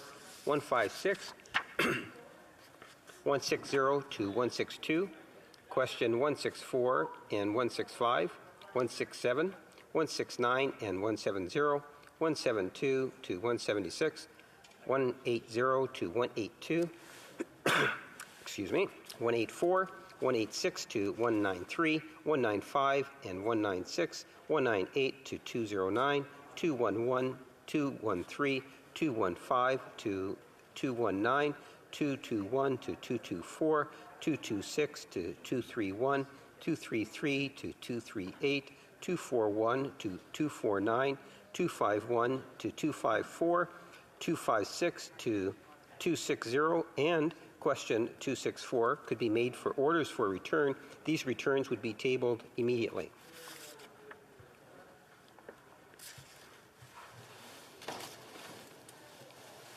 Does it please the House that the before mentioned question be made orders for return and that these documents be tabled immediately? Therefore, it is so ordered. The Honourable Parliamentary Secretary. And then finally, Madam Speaker, I would ask that all remaining questions be allowed to stand at this time, please. Agreed and so ordered. Orders of the day, ordre du jour. Address in reply to the speech from the throne, resuming consideration on the address.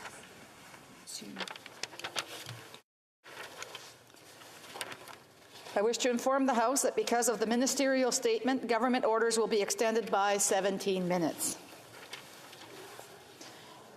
Resuming debate, reprise de débat, the honourable member for Langley Aldergrove. Langley Aldergrove, thank you. Thank you, Madam Speaker. It is an honor for me today to rise in response to the speech from the throne that was presented by the Governor General in the other House on November 23rd, 2021. And in that speech, in her opening comments, she makes reference, of course, to the recent flooding in the Fraser Valley and in southern British Columbia. The memories were very fresh at that time. They are still very fresh today. And Madam Speaker, I want to start on a positive note. I agree with the statement made in the Governor General's opening remarks. And she said, "But in a time of crisis, we know how Canadians respond. We step up and we are there for each other." And I agree with that. There are many, many examples of Canadians stepping up to help each other in this time of crisis.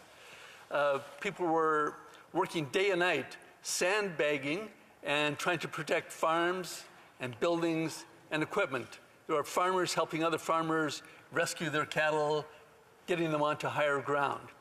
There are many examples of churches and other charitable organizations stepping up, helping their neighbors, making very generous donations, financial contributions to emergency relief for those who need it the most. I'm thinking also of the Sikh Guru Nanak kitchen, which is always there to help people in times of need and to supply food. I'm also thinking of pilots with private airplanes operating out of Langley Airport in my riding, flying rescue missions to Hope and to the interior of British Columbia to rescue people, to bring food and supplies. It's people like that that make us all proud to be Canadians. But I also want to highlight the work of a exemplary corporate citizen in my riding, the Mutual Fire Insurance Company of British Columbia. This is a company that was created by farmers for farmers, and during their now more than 100-year history, that's exactly what they've done.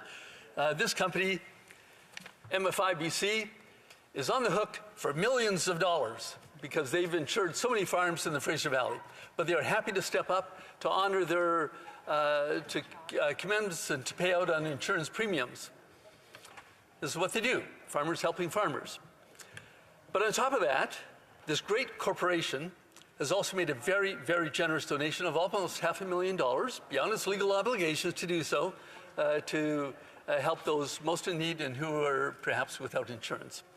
So this is what Canadians do. Yes, we are all very proud of them.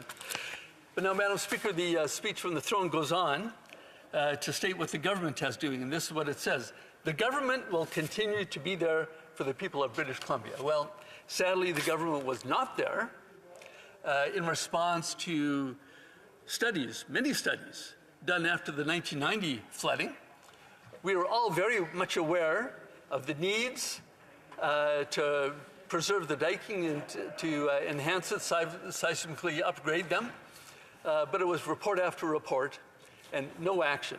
The most recent report is dated November 2020, commissioned by the City of Abbotsford, and it estimated the cost of repair, enhancing the diking system to be somewhere between $339 million and $580 million. It sounds like a lot of money, but it's pocket change compared to the billions of dollars that rehabilitation of the farmland in the Sumas Prairie and throughout southern British Columbia is going to cost. Railroads, highways, private farms and homes, road systems throughout it's going to be billions of dollars. So this government seems not to have learned a very basic lesson that an ounce of prevention is worth a pound of cure. And just like this government fails from time and time again to achieve its very ambitious and lofty Paris Agreement goals, so too it has been absent when the need for us to adapt to climate change reality is glaringly obvious. Madam Speaker, I want to pivot to what the speech from the throne says about housing and the housing affordability crisis. And Metro Vancouver, I can assure you, is ground zero of that crisis. This is what it says. Whether it is building more units per year, increasing affordable housing, or ending chronic homelessness, the government is committed to working with its partners to get real results. Well, Madam Speaker, let me tell you about real results that ordinary Canadians have been waiting for and are running out of patience that it'll ever arise. I was speaking with Allison in my riding just the other day, and she and her partner have been doing everything right. They want to buy a townhouse in Langley. They've saved up a lot of money for a down payment. They earn pretty good money. They've pre-qualified for a mortgage, and they understand the housing market. They've been bidding, hoping to get a house yet. One bid after another, they have failed. 10 times they bid on a property, 10 times they have failed. The most recent time they decided to bid way over asking price, and yet they failed. So she's giving up hope. She's asked me, what am I doing wrong? I said, you're not doing anything wrong. It is your government that doesn't understand the basics, economic principles that is driving up housing costs. If the cost of something is too high, it means that the supply isn't keeping up with demand. So build more homes. There's another thing that our federal government doesn't seem to get, and they did not anticipate what pumping billions of dollars of liquidity into the marketplace in response to the pandemic was going to do to inflation. There's billions of dollars of cash out there, and that is what's partially what is driving up supply. So what is driving up prices. So here's an idea that the government can adopt from the Conservative Party's platform, and that is to restrict the sale of homes to Canadians rather than to foreign investors. I don't know how many of these 10 houses that Allison bid on went to a foreign investor. I don't know that, but I'm sure that it's a safe guess to say that foreign money has at least been driving up prices in Canada, making it near impossible for young families to buy a home. So that's an idea that this government can adopt from the Conservative platform. Two ideas, as a matter of fact. Number one, increase the supply, work with other levels of government to find a way to increase the supply so that it meets demand. And secondly, adopt our proposal for a 2-year ban on foreign investment in new housing. Two great ideas. Please adopt them. Madam Speaker, I want to just pivot to what the speech on the throne says about truth and reconciliation. And I quote, "We know that reconciliation cannot come without truth. As the government continues to respond to the calls to action, it'll invest in that truth, including with creating a national monument to honor survivors." Well, Madam Speaker, I've spoken with residential school survivors that live in my riding, Kwantlen First Nation people, right next door to beautiful historic Fort Langley. And for them, the memories are fresh, the pain is real, and the anger is just below the surface. I asked them, what can the government do to help? What, as your member of parliament, can I do to help? I didn't ask them what they thought about a monument. I hadn't read that. And maybe a monument is a good idea. I will ask them next time I meet them. But this is what they told me that they need. This is what their children are telling me that they need. They want local care for seniors designed by First Nations, for First Nations, at home, not in an institution on the reserve. These survivors of residential schools don't trust government-sponsored institutions. So they do not want institutional care. What they're looking for is long-term care, on reserve. Now, there was a study that was brought to my attention from the, if I can find it here,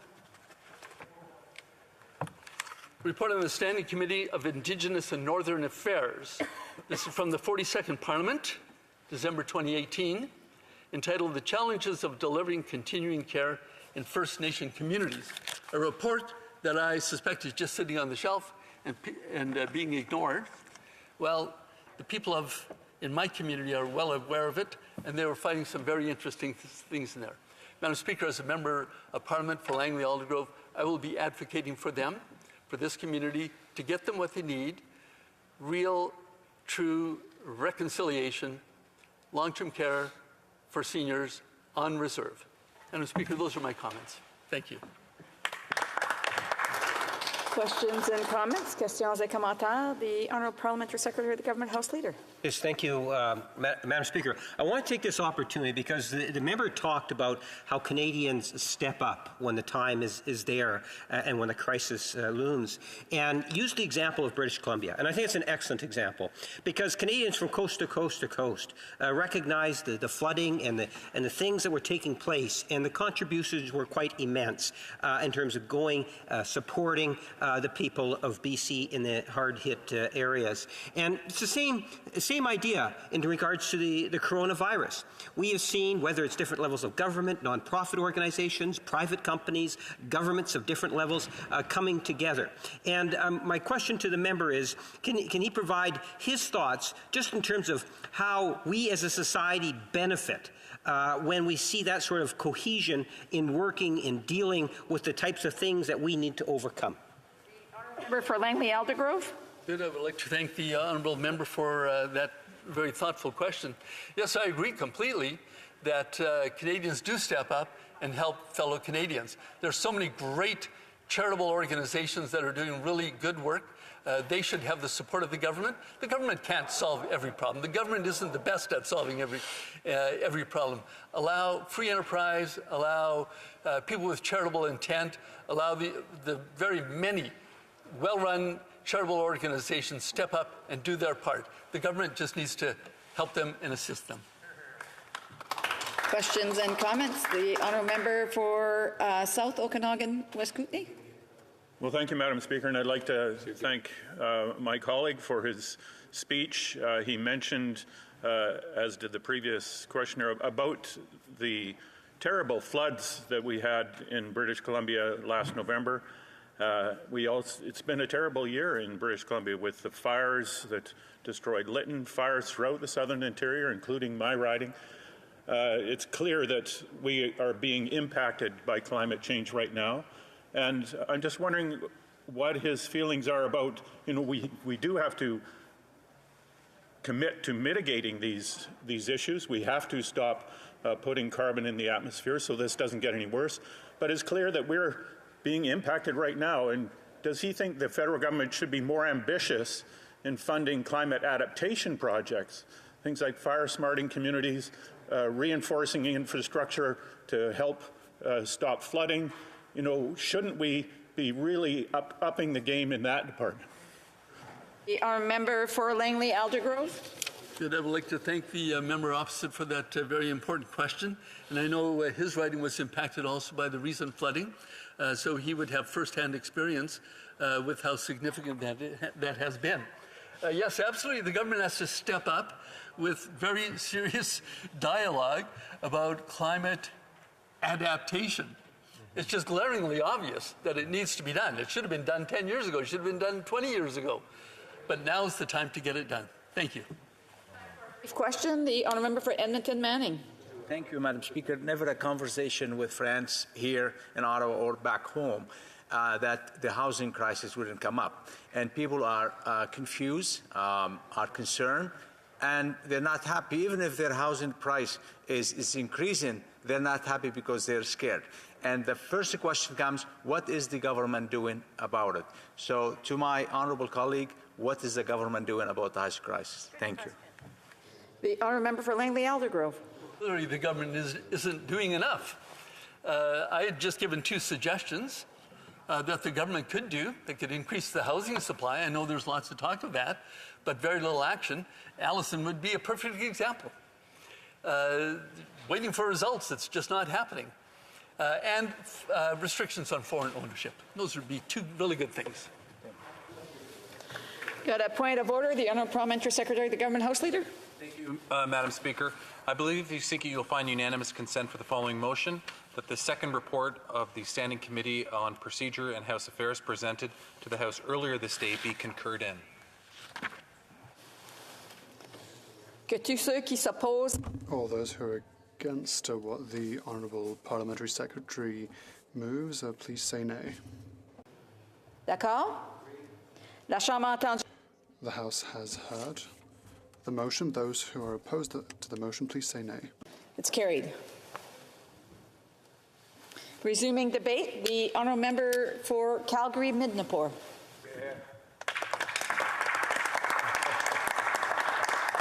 Merci, Madame la Présidente. Thank you, Madam Speaker. Madam Speaker, it's always a pleasure to be in this House of Commons representing the wonderful people of Calgary-Midnapore. I also want to recognize the fantastic speech given by my colleague, the member from Langley-Eldergrove.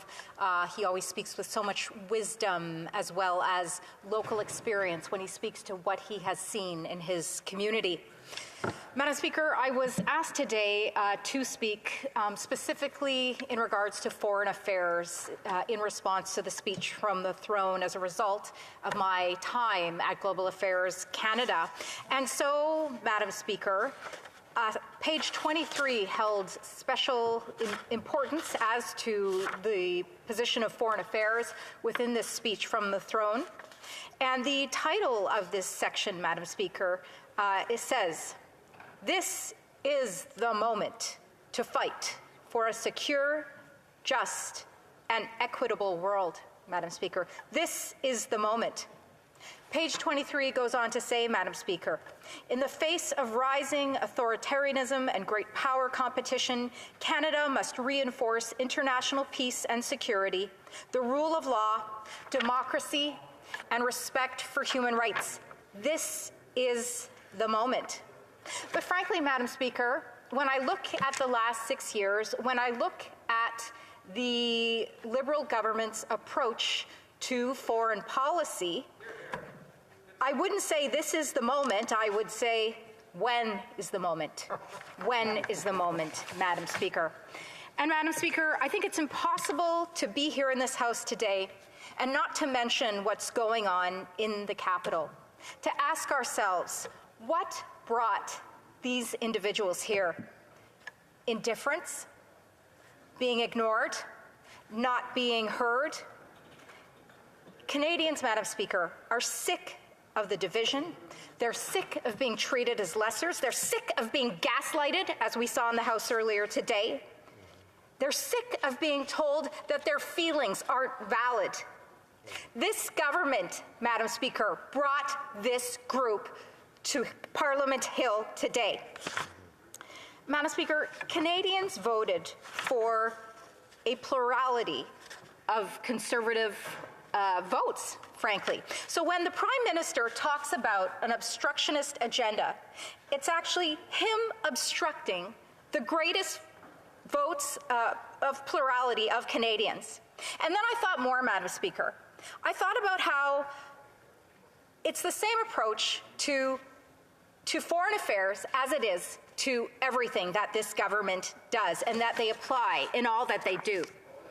Arrogance, indifference to the minority. It doesn't affect our electoral chances, so who cares? It's the same approach, Madam Speaker, regarding foreign affairs. And that is why, Madam Speaker, there is no consistent foreign policy from this government. And, Madam Speaker, I will remind this government that you can't conduct foreign affairs through simply social media, through selfies and through tweets.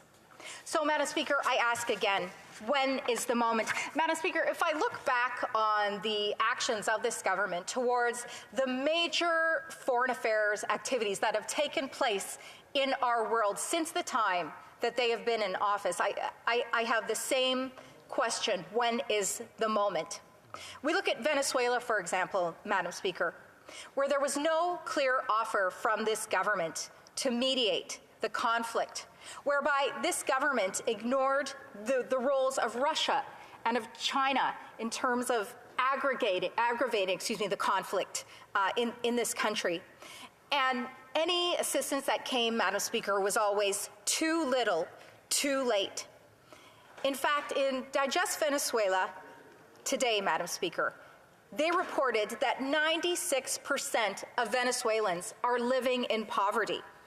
And this is even before we start to consider the regional influences of the lack of help that Venezuela has had within the region in terms of migrants to other places and these sorts of tolls as well. So I ask again, Madam Speaker, when is the moment?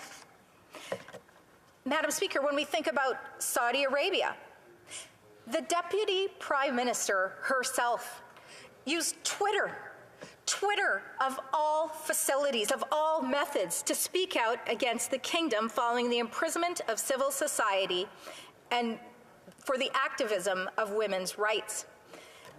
Twitter, Madam Speaker, using social media when diplomacy should have been used, again, a fault of this government.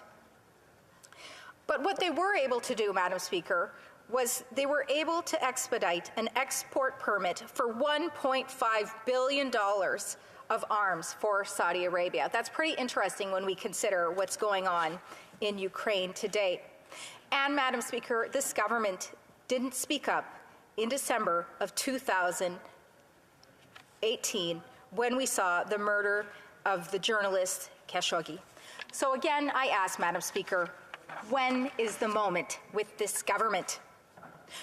Regarding Hungary, Madam Speaker, we've seen Orbán, since he came to power, centralize his power. He has weakened the rule of law. He has taken away academic freedom and freedom of the press. And again, this government has not taken a strong position against this leader who continues to infringe upon democratic rights and democratic rules. So again, I ask, Madam Speaker, when is the moment? And China, Madam Speaker, how can we forget China and the lack of action that we have seen from this government, messing entirely with our export market when it comes to soy, when it comes to pork? This government did not stand up for us.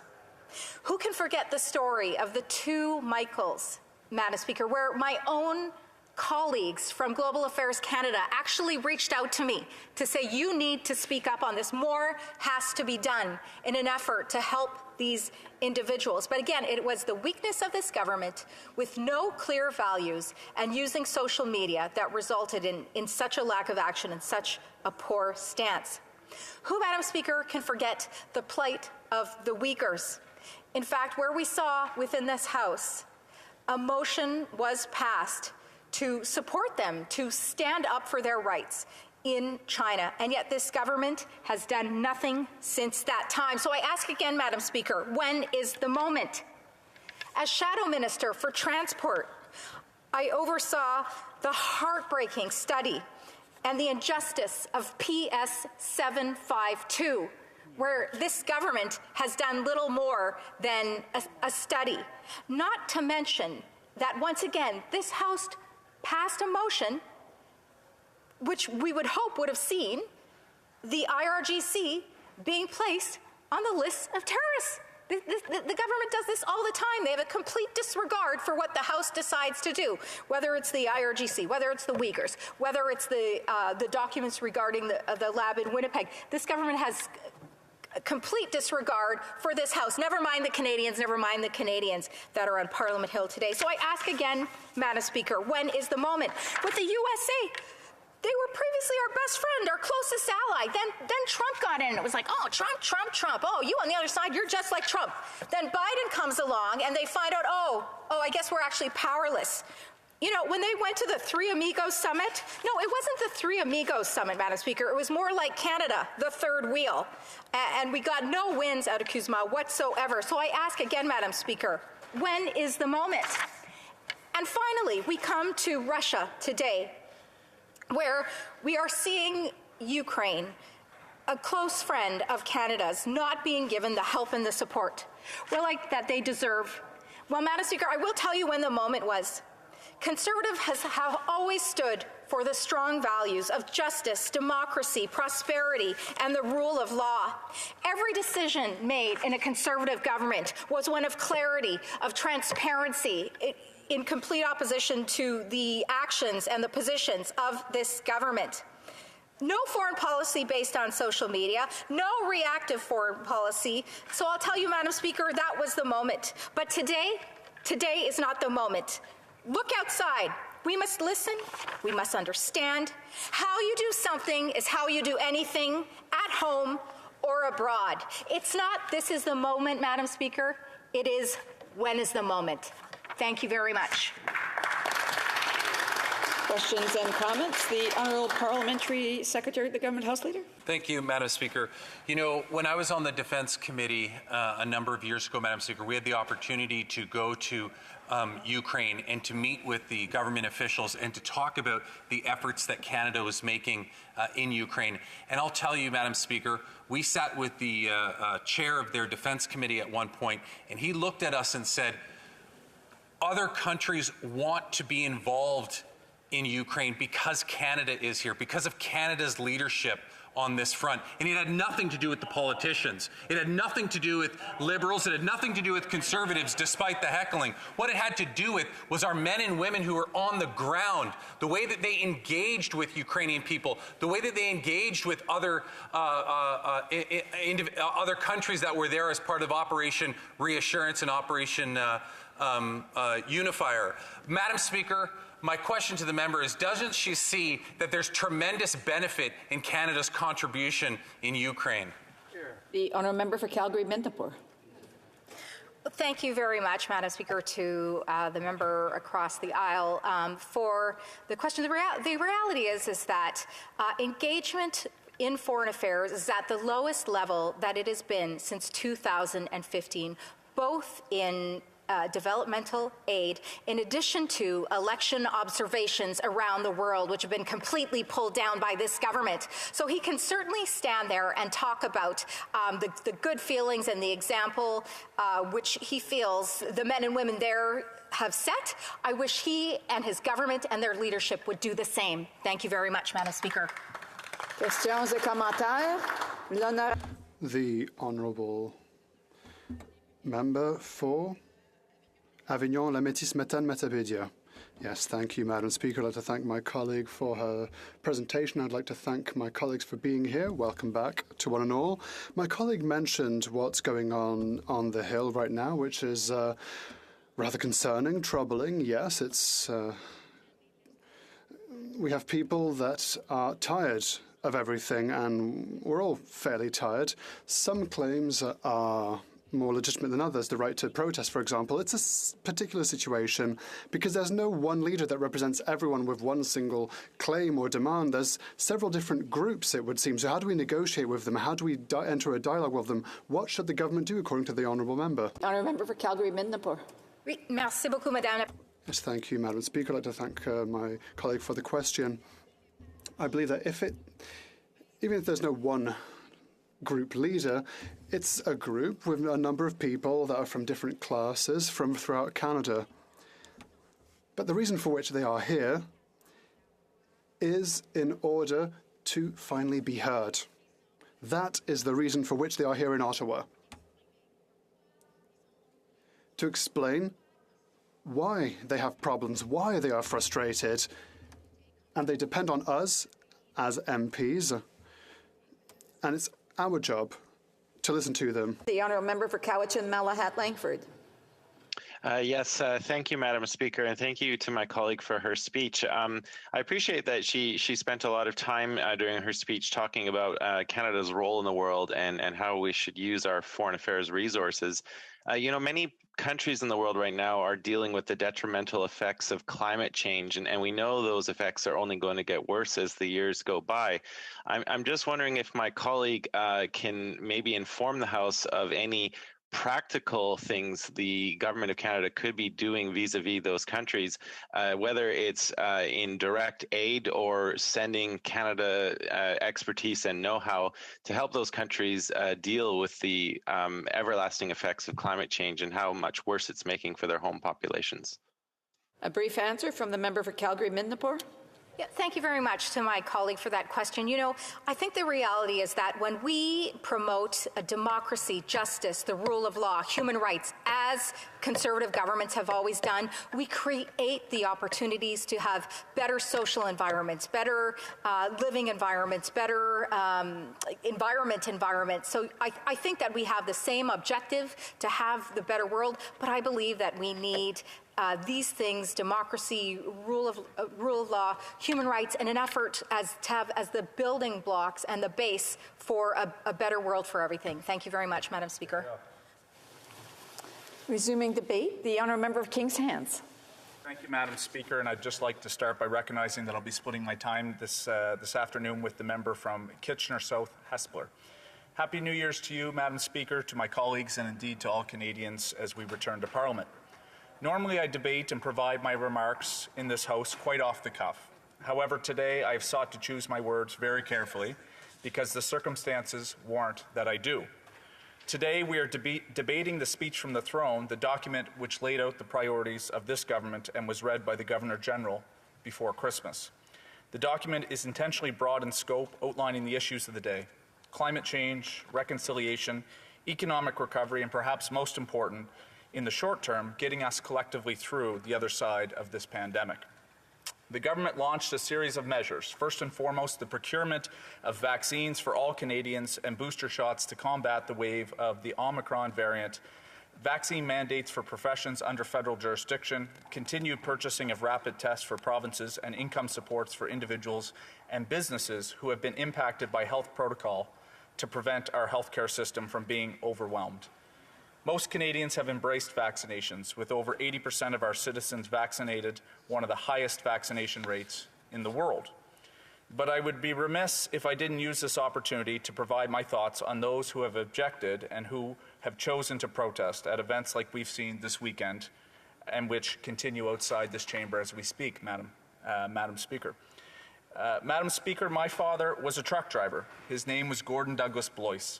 He left high school at a young age and worked hard to provide for our family. I'm so proud to stand here today as a member of Parliament whose dad drove a truck. So let me go on record for thanking the men and women who are truck drivers and other essential workers who show up to work to make an honest living, contributing in an invaluable way to our society. If there has been perhaps one silver lining of this pandemic, it may be the greater emphasis and understanding of the importance of our sometimes unsung heroes. So what's my take on the so-called Freedom Convoy that has arrived in Ottawa? Let me first acknowledge that I'm sympathetic to Canadians who are tired, frustrated, and frankly wanting this pandemic to be over. I share that desire too, and frankly I think we are all waiting to get to the new normal. I'm also sympathetic to an individual who wants to protest and make their voice heard on government policy and decision-making. We live in a democracy where freedom of assembly is a constitutionally protected right. But what we saw this weekend was not simply truckers showing up for a protest. We saw swastikas and Confederate flags, both symbols of hate. Harassment of journalists, urinating on and disrespecting the National War Memorial, intimidating and stealing from a food bank, and desecrating a national hero in Terry Fox.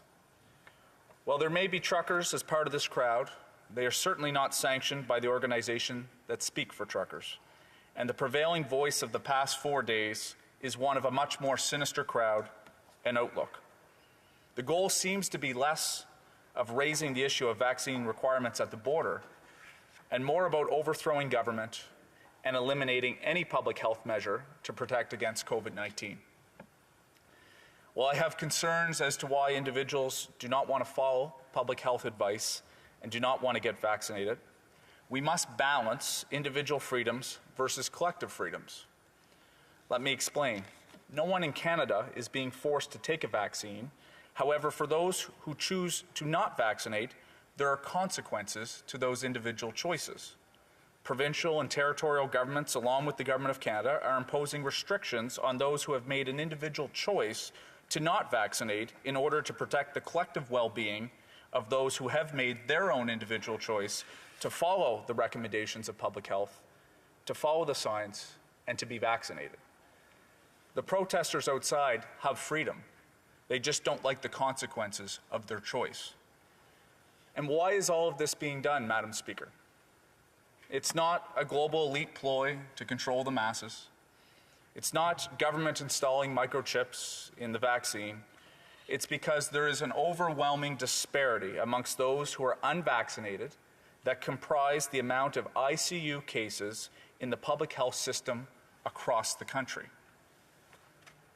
as a result of COVID-19. In Nova Scotia, 44% of ICU cases are from a population representing just 9% of those who are unvaccinated. Which brings us back to freedom. Where is the freedom for individuals whose life-saving surgeries are being delayed because hospital beds are being taken up by individuals who chose not to follow the recommendations from public health? One of my constituents, Mark Clark, a dedicated community volunteer, requires open heart surgery, but must wait because there is a lack of beds in Nova Scotia. Where's his freedom? Who's protecting his right to life, liberty, and security? Certainly not the individuals who are screaming of freedom outside. Madam Speaker, it also bears repeating that the policy that was supposedly the impetus for this protest, the inability for unvaccinated truck drivers to travel across the border, is being imposed by the United States, not the Government of Canada. Yes, Canada is reciprocating for American truck drivers, but these decisions are driven to protect our collective well-being. The world will not fall apart. Our supply chain will continue to be strained, as is the case around the world, but we will not go hungry in this country for the decision of 10% of individuals who are exercising their choice to not get vaccinated. Perhaps what is most concerning, Madam Speaker, is how certain members of this House have sought to give credibility to what we have seen this weekend. The member of Carleton in particular. Not only has he not condemned the blatant disrespect of a national war memorial and a national hero in Terry Fox, he hasn't made clear whether or not he supports eliminating all health-related protocol to the pandemic, as this group of protesters is calling for. In fact, it raises the question about where the Conservative Party of Canada stands on this issue. Do they support the idea of eliminating all health-related protocol immediately? How long will these individuals stay in Ottawa? We heard from the government House Leader earlier today the call for these protesters to go home. The Mayor of Ottawa has certainly called for the same thing, as our residents locally. You will recall in early 2020, there was protests across the country following a dispute on Wet'suwet'en territory that led to a blocking of highways, bridges, and railroads. Many Conservative members of this House were quick to call for the police to intervene. I agree with that proposition, that protesters, regardless of their issue, shouldn't be allowed to shut down public infrastructure. But what hypocrisy it will be if Conservative members in this House stay silent and do not call for these protesters to remove their vehicles from the downtown. Sure, if these individuals want to continue to demonstrate and picket on Parliament Hill, they can fill their boots. But shutting down the corridor of our capital city cannot continue. Madam Speaker, I believe I only have a few moments left, and I'd like to leave a few final words. I believe it's incumbent on all governments of all levels and all political stripes to be mindful of the importance of demonstrating and explaining in detail to Canadians how health-related protocol will help get us to the other side of the pandemic. This ties back, of course, Madam Speaker, to what I said is there's a growing frustration and fatigue. As fatigue sets in, it will be important for Canadians who understand the importance of collective sacrifice to see the pathway beyond COVID-19. Colleagues, we as parliamentarians, and indeed all elected officials, need to be mindful that our actions and our words have consequence. Of course, stick to your principles and beliefs, but do not necessarily drive rhetoric or half-truths simply for partisan gain. It undermines our collective ability to come together and further fragments society and the communities and constituencies we represent. Finally, to Canadians. We are closing in on 2 years anniversary where COVID-19 went from a far-flung concern in Asia to impacting our lives directly. Governments have worked to protect our collective well-being by implementing a series of measures to reduce the spread of a novel virus. Has government got it perfect? Absolutely not.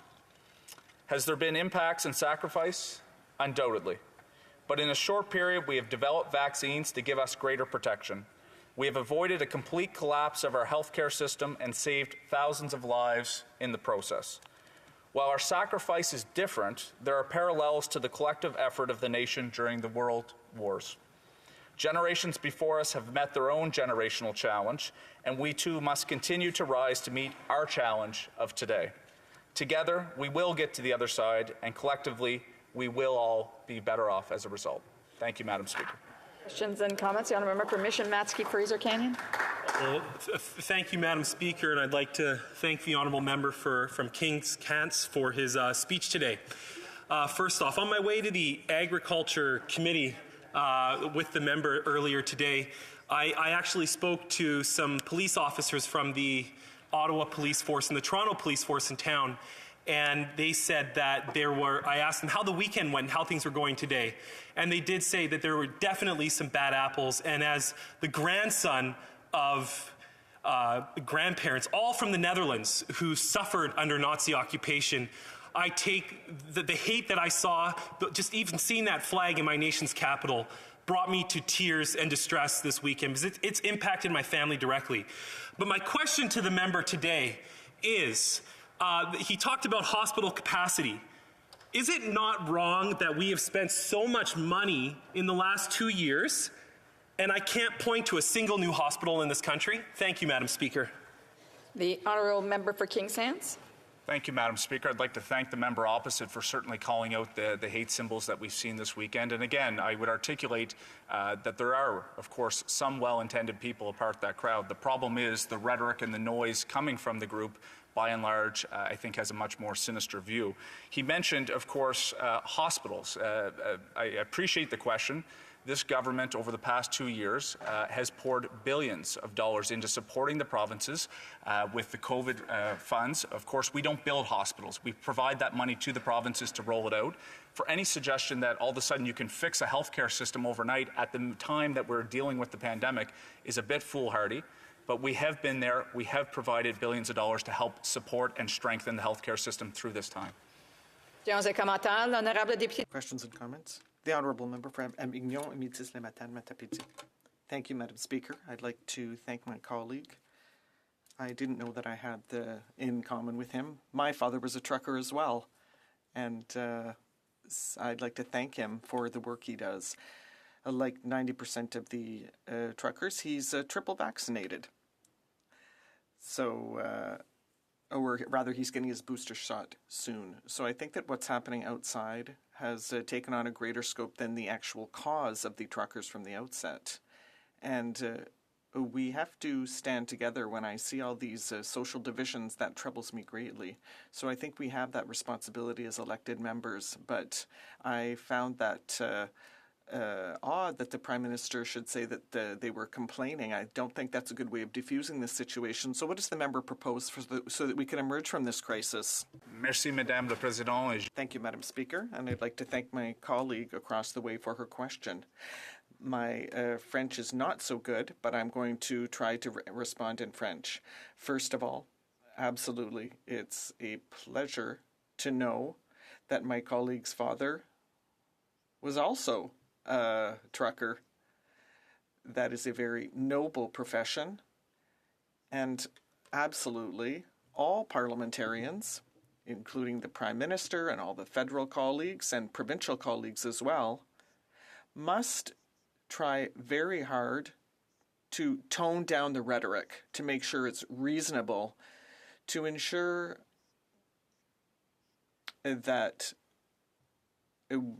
at the end of the day, we will be able to emerge from the pandemic and the measures that have been put in place to protect us from COVID-19, our colleagues and our friends and our neighbors, those are all necessary. It is necessary that people should get vaccinated so that we can see the light at the end of the tunnel.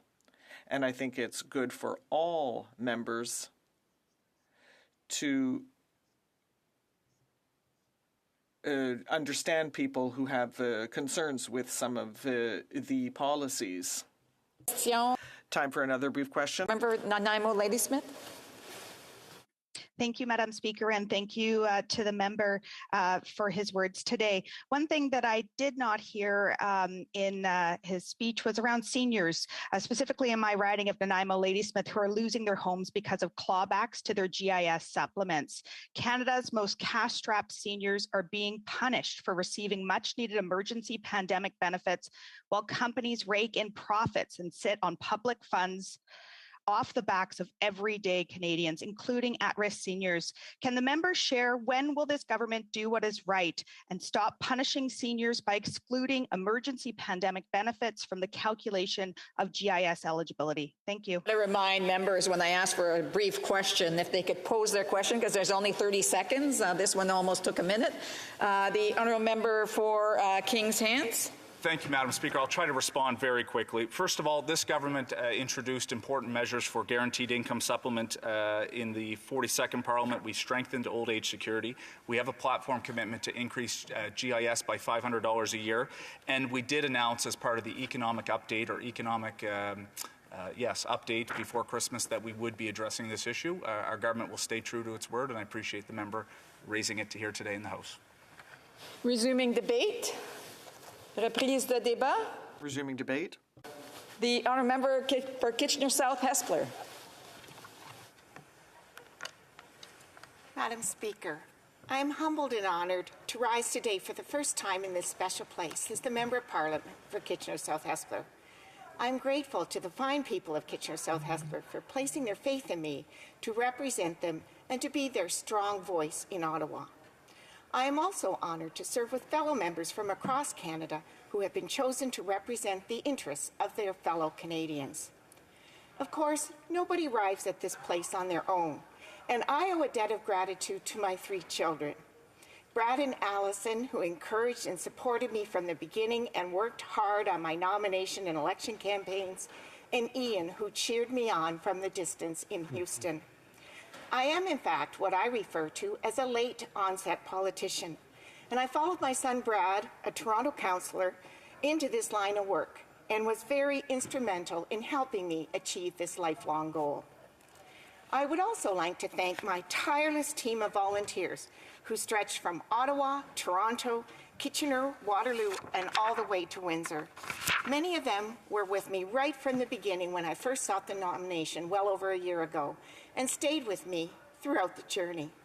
I would not be standing here today without their dedication, enthusiasm, hard work, and determination. Some have transitioned into staff members now in my constituency and Hill offices and continue to serve the residents of Kitchener South Hespeler.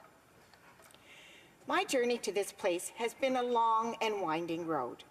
I grew up on a dairy farm near Dunnville, Ontario, where I learned the value of hard work and responsibility at an early age. For the past 2 decades, however, I have called the region of Waterloo home. Over my working life, I have been able to experience working in a number of careers, both in the public and private sectors. These included the tourism industry, financial services, real estate, media, and municipal government. Most recently, I spent the last 15 years working in the field of economic development for the great city of Kitchener, focusing on business development in the manufacturing sector, still the largest sector of the local economy. Public service is my passion, and I'm excited to have the opportunity to continue my commitment to public service in this new way.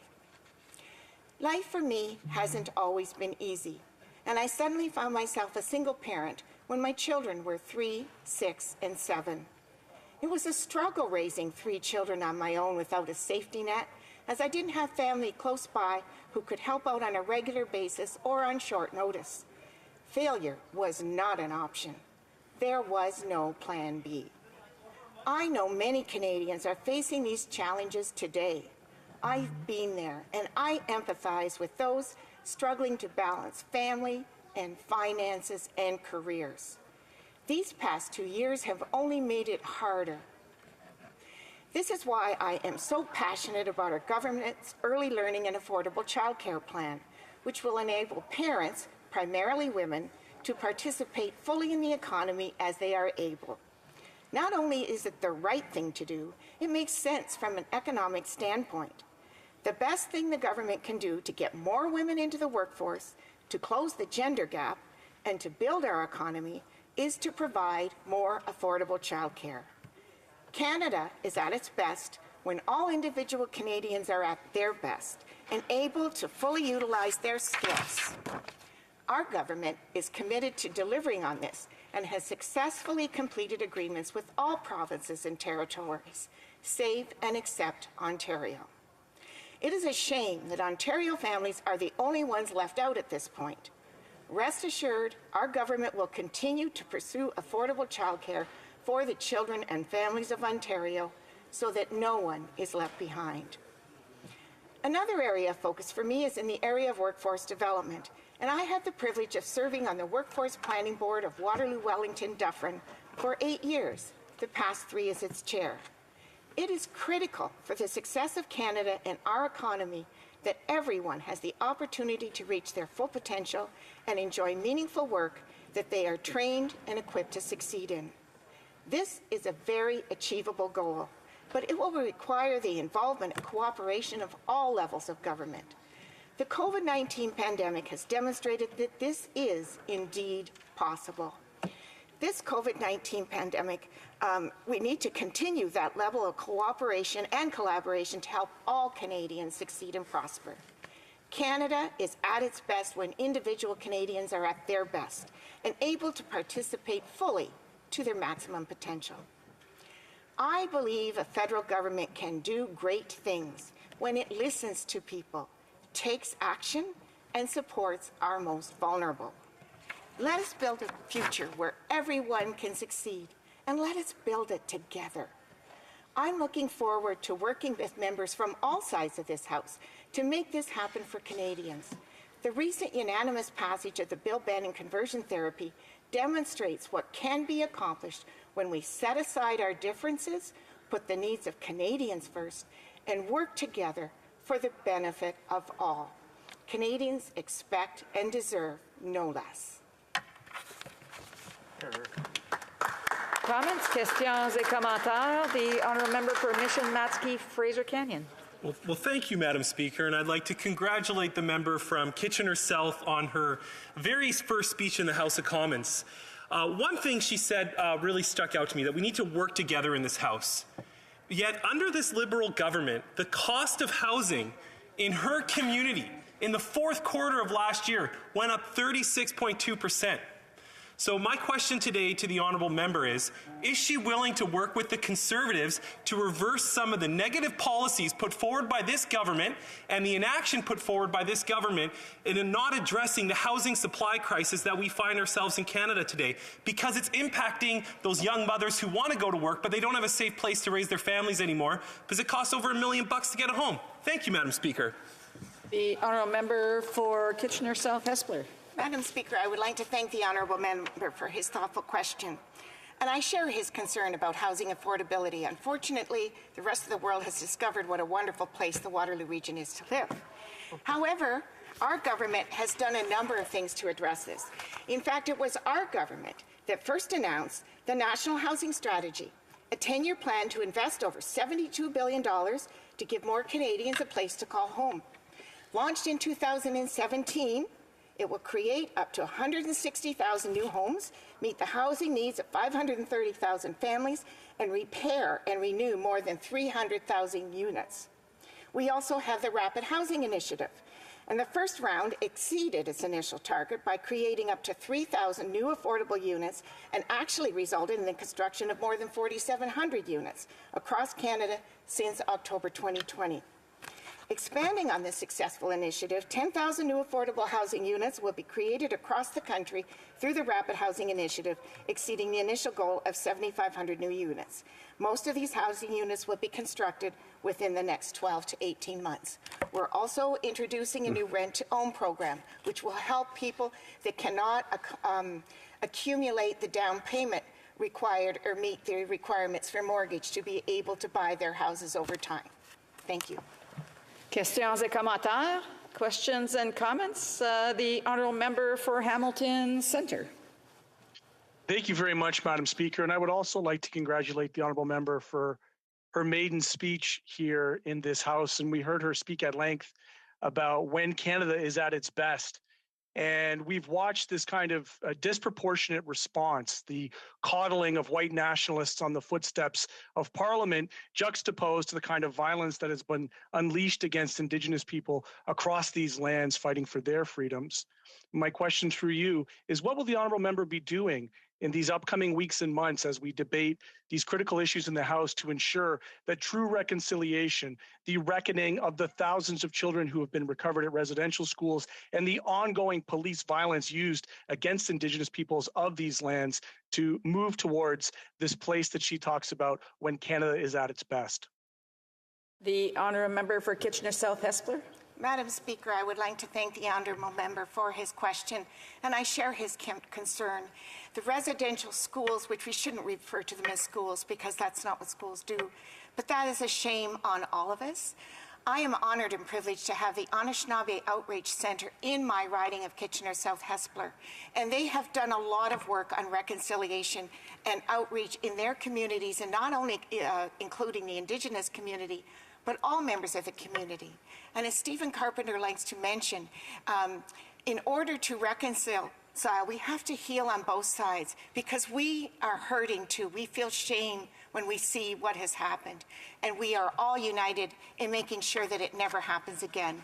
This won't happen overnight. The problem wasn't created overnight. It will take a lot of work on all sides of this House working together as we work through this painful journey and support our Indigenous brothers and sisters as they come to terms with us.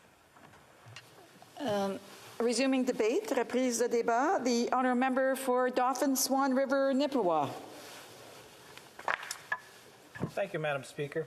Since this is the first time in the House since being elected for rising and saying a speech, I want to thank the constituents of Dauphin Swan River Nipawin for once again placing their trust in me for their voice in Parliament. A special thank you to my campaign team for running a successful operation in a riding geographically larger than the entire province of Nova Scotia and with over 200 rural communities. There you go. I would also like to thank my family, and in particular my wife Lee, for her unwavering support. Madam Speaker, I have been asked by many constituents, what is the purpose of a throne speech? And I tell them that the throne speech is supposed to be a guiding document that will pave the way for the priorities of the government in the upcoming parliamentary session.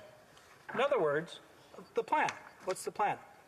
It is supposed to be a clear strategy of how the government will improve the lives of Canadians and will improve this nation. Once Canadians understand what a throne speech is supposed to be, they may ask themselves, does this plan help me? Does it empower me to make a living, to provide for my children? They may ask themselves if the throne speech will enable their parents to live in their golden years as planned, or if the plan will unite our country.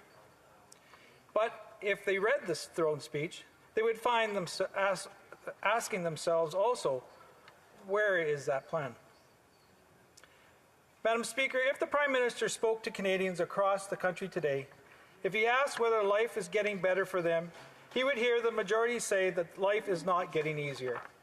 In a recent poll by Angus Reid, 57% of Canadians described feeding their family as difficult, and only 8% of Canadians expect to be better off financially at this time next year. It is clear that life is not getting easier under this Liberal government, and life is certainly not getting easier for rural Canadians. Life may be getting easier for some. For example, life may be getting easier if you're a well-connected Liberal insider or a friend of the Prime Minister. Of course, of course, of this pandemic, we've seen the government kickbacks to insiders and billions of dollars more paid to consultants. But the people who I represent are not these people. I represent hard-working, everyday Canadians. Canadians who are slow to anger and don't ask for much. The Canadians who believe in hard work. The Canadians who want to give back to their community and support one another. The Canadians who believe in personal responsibility. Madam Speaker, I read the throne speech, and I did not see a plan for them. What is the plan for seniors, Madam Speaker? Many of the people who I represent are seniors. They have worked hard their entire life to help build the country that we know today. But seniors in this country feel left behind, and I understand why. As a matter of fact, the word seniors was only mentioned once in the entire throne speech. Just once, Madam Speaker. Our aging population is only growing, and many seniors depend on fixed incomes to get by. But when the cost of everyday essentials like home heating, groceries, and gas are rising at record rates, fixed incomes are stretched to their limits. A senior wrote to me the other day, and he stated, and I quote, "Food prices are out of my pay grade. How can we as a country allow food to reach prices that are unaffordable? Who are we as a nation if we neglect the hardworking individuals who contributed so much to make the nation what it is today?" But guess what? Despite promising not to, this Liberal government will make life even more unaffordable for our seniors by raising the carbon tax. Again. In a few months, the Liberals will increase the carbon tax for the third time during this pandemic. The price of propane, natural gas will continue to rise, and as a result, energy poverty will continue to make heating one's home even more unaffordable. When the fixed incomes of our seniors depend on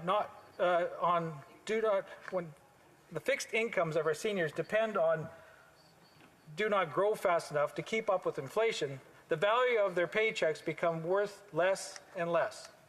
It was just last year when our members of the House supported our seniors by voting to increase the old age security benefits. And guess what the Liberals did? They voted against it. Madam Speaker, I asked this House, what is the government's plan for our seniors? Because I don't see one. The narrative given in the throne speech was far different than the reality of what's happening across this nation.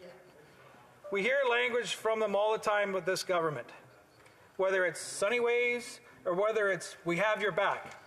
However, rarely do we ever see those words turn into action. Words do not solve problems of Canadians. Action does. Madam Speaker, I found it interesting that in the throne speech, the following statement was made, and I quote, "As we move forward on the economy of the future, no worker or region will be left behind." That's right. That is laughable. I'll read that statement again because many Canadians will find it very surprising. No worker or region will be left behind. I encourage the Prime Minister to ask Western Canada if they have been left behind. To ask the prairies if they feel they're left behind. I would encourage to ask all rural Canadians if they have been left behind. Because I can assure him that they do feel left behind, and they have felt this way for far, far too long, Madam Speaker. How can this government say that no worker will be left behind when so many workers have felt neglected since the government took office? For the last 6 years, there hasn't been a plan for the Canadian energy worker. There hasn't been a plan for the Canadian farmer. There hasn't been a plan for the Canadian fisherman. And there hasn't been a plan for the small business owner. If there hasn't been a plan for the last 6 years for these regions and workers who I believe are the engine of our country, why should they believe that the plan exists now? Madam Speaker, Canadians were also looking for a plan to get our country back on track. They were looking for details on when life would return to normal. Unfortunately, this Prime Minister has normalized lockdowns as a solution to our problems. The Ottawa's knows best approach can no longer be the path forward. We need to reevaluate what's working and what is not. Just last week, 2 of my constituents traveled to the U.S. They were both triple vaccinated and both received negative PCR tests before returning to Canada. However, they were still required to take an at-home test and mail it into the city to get another set of results. As many rural Canadians know, not all courier services operate in rural areas of this country. So, as instructed, the couple drove to the closest shipping location from their farm to send away their test. Hours later, to their surprise, an individual from the testing company that Ottawa is funding to administer showed up to pick up their test. The designated driver drove over 5 hours from Winnipeg to pick up a test that was supposed to be sent back by mail, and drove back another 5 hours without the test. Now, this couple is waiting longer than ever to confirm that they can go back to living their lives as normal, despite following all the rules and instructions. Canadians are frustrated, and rightfully so. So in conclusion, Madam Speaker, I think it has become clear that there is no plan. This throne speech doesn't address the inflation that has fueled our affordability crisis, sweeping across our nation. It doesn't have a plan to support our seniors who are struggling to make a living in their fixed incomes. This throne speech also has no evidence that this government is going to take rural Canada seriously. And it certainly doesn't put forth any details of how it's going to make life easier for everyday Canadians. Thank you, Madam Speaker. Questions and comments? The Honourable Parliamentary Secretary to the Minister of Environment and Climate Change. Well, thank you, Madam Speaker. I want to thank my honourable friend from friendly Manitoba for his speech. We have a very common interest on the issue of water, which we talked about extensively on the plane last night. But, Madam Speaker, I want to challenge the honourable member.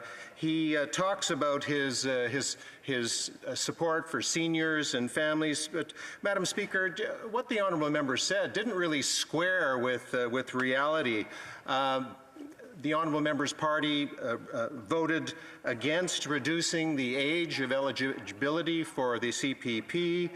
They voted against the Canada Child Benefit. They voted against an increase for the Guaranteed Income Supplement, and also, of course, against a middle-class tax cut. I wonder how the honourable member squares the rhetoric that we've heard today with the actual record of the Conservative Party. For Dauphin, Swan River, Nipawin. I'd like to thank my fellow colleague from Manitoba. As far as squaring it off, I don't know how this government justifies charging a carbon tax to seniors on a fixed income to heat their homes. How can it go up by 100%? There is people can't. The term energy poverty was used in this speech. I think you should take that pretty seriously, in my opinion. Thank you, Madam Speaker. Questions and comments? The Honourable Member for Berthier-Masquinongé. Is that the right name? I couldn't see. Yes, thank you, Madam Speaker, and congratulations on identifying my writing correctly. I thank my colleague for the speech, and I would ask this. I found a number of elements interesting in the speech with regard to the cost of living, and particularly with regard to seniors. I would ask, in his opinion, what do we need to do? He spoke about the carbon tax. I don't think that's the route to go. Wouldn't it not be simpler to increase the old age security pension starting at 65 without discrimination, without creating two classes of seniors? And to do so now, we've been asking for months for this. The government isn't moving. I would hold out my hand to my Conservative friends to fight for this. Does he agree with this? Thank you. The Honourable Member for Dauphin, Swan River, Nipawin. Affordability is what this all comes down to for anybody with a fixed income or a moderate income. People that are trying to make ends meet, as soon as inflation hits them, life becomes more unaffordable. That hurts everybody. They had plans decades ago of how they were going to make a living while they were seniors. It's all gone to shambles because of this Liberals' poor policies on addressing their needs. Thank you. Then comments. The honourable member for, Powell River. North Island Powell River. Yeah, sorry about that. Well, thank you, Madam Speaker, and I'm incredibly proud to be here representing the tremendous people of North Island Powell River, and I thank the member for his speech. I'm just curious if the member could talk to this House through you, Madam Speaker, about the fact that so many working seniors who lost their jobs because of the pandemic, who did what every other working Canadian did, which was apply for supports, the only supports that were available, and as a result have lost their guaranteed income supplement. We have seniors who are losing their homes. We have seniors who cannot afford to pay for medication, for food, and I'm just wondering if this member would join my call to have this payment given to seniors across this country today. The honourable member for Dauphin, Swan River, Nipawin, 1 minute to respond, please. Thank you for that question and statement. I've also received these heart-wrenching stories of people actually getting government subsidies or government payments removed from them. Actually, they're phoning them up and saying, "Hey, look, you owe us some money." So I look forward to working together with you and getting our seniors addressed in their needs. Resuming debate, prise de débat, the honourable member for Moose Jaw, Lake Centre, Lanigan. Thank you, Madam Speaker. It is an honour to stand in this House and to speak on behalf of the people of Moose Jaw, Lake Centre, Lanigan. Thank you to my wife, Cassandra, our 2 beautiful daughters who are watching today, and my family for their love and support. Madam Speaker, one person who was unable to see me elected was my grandmother. She was instrumental in inspiring me not only in my service as an officer in the Royal Canadian Air Force, but also my service as a city councillor, as a mayor of the city of Moose Jaw, and now as a member of Parliament.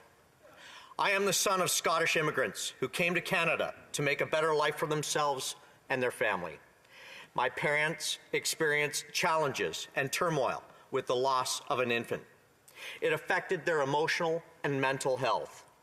As a result, I grew up in a single-parent home where my mother struggled to keep a roof over our head, food on the table, and suffered from bouts of depression. Growing up below the poverty line for the greater part of my early childhood and early teenage years, I know what it is like to receive a handout. I know what it is like to see nothing under the Christmas tree. Despite what was or wasn't under the tree, I was always loved.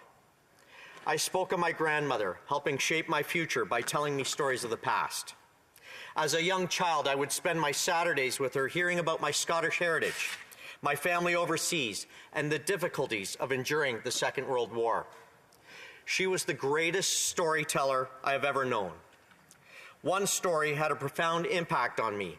It is a constant reminder to me to honor the past and the responsibility we have to the next generation. Madam Speaker, my grandmother had to evacuate the city of Glasgow, and she had all of her belongings in one suitcase, and the most precious thing in her other hand, my mother. And as she waded through the waves of airmen, seamen, and sailors and soldiers through the train station in Glasgow, an Australian officer came along and escorted her onto the train. And as he placed her on the train, he looked at 2 British soldiers and he said to them, "If the air raid siren goes off, I want you to help this woman and her child to the air raid shelter." Not 30 seconds had gone by, and that terrifying sound went off, and those 2 British soldiers bolted. And as my grandmother struggled and my mother started crying, that Australian officer came back and escorted my grandmother to the air raid shelter. They waited out the bombing, and afterwards the train was cancelled. And so that Australian officer escorted my grandmother and my mother to my great-aunt and great-uncle's small, tiny flat in Glasgow. They invited him in for tea and shared rations. And as he looked around the size of that flat, he looked at my grandmother and said, "Is this what your man is fighting for?" Well, Madam Speaker, I can tell you, it wasn't what my grandfather was fighting for, it was who and the way of life. This, Madam Speaker, this son of Scottish immigrants believes in a better future and opportunity for all Canadians. We are here today debating the throne speech. I want to focus on issues not included in the speech. Important issues to my riding, such as energy, agriculture, infrastructure spending, and honoring our elders. Energy is an important industry in Saskatchewan. and it is uniquely positioned to help Canadians recover from the pandemic. Yet all this government can talk about is killing ethical energy produced in Canada, along with the livelihood of thousands of Canadians. Another livelihood under attack is agriculture. Agriculture is among the largest industries in Saskatchewan. In my riding, it is the largest single employer.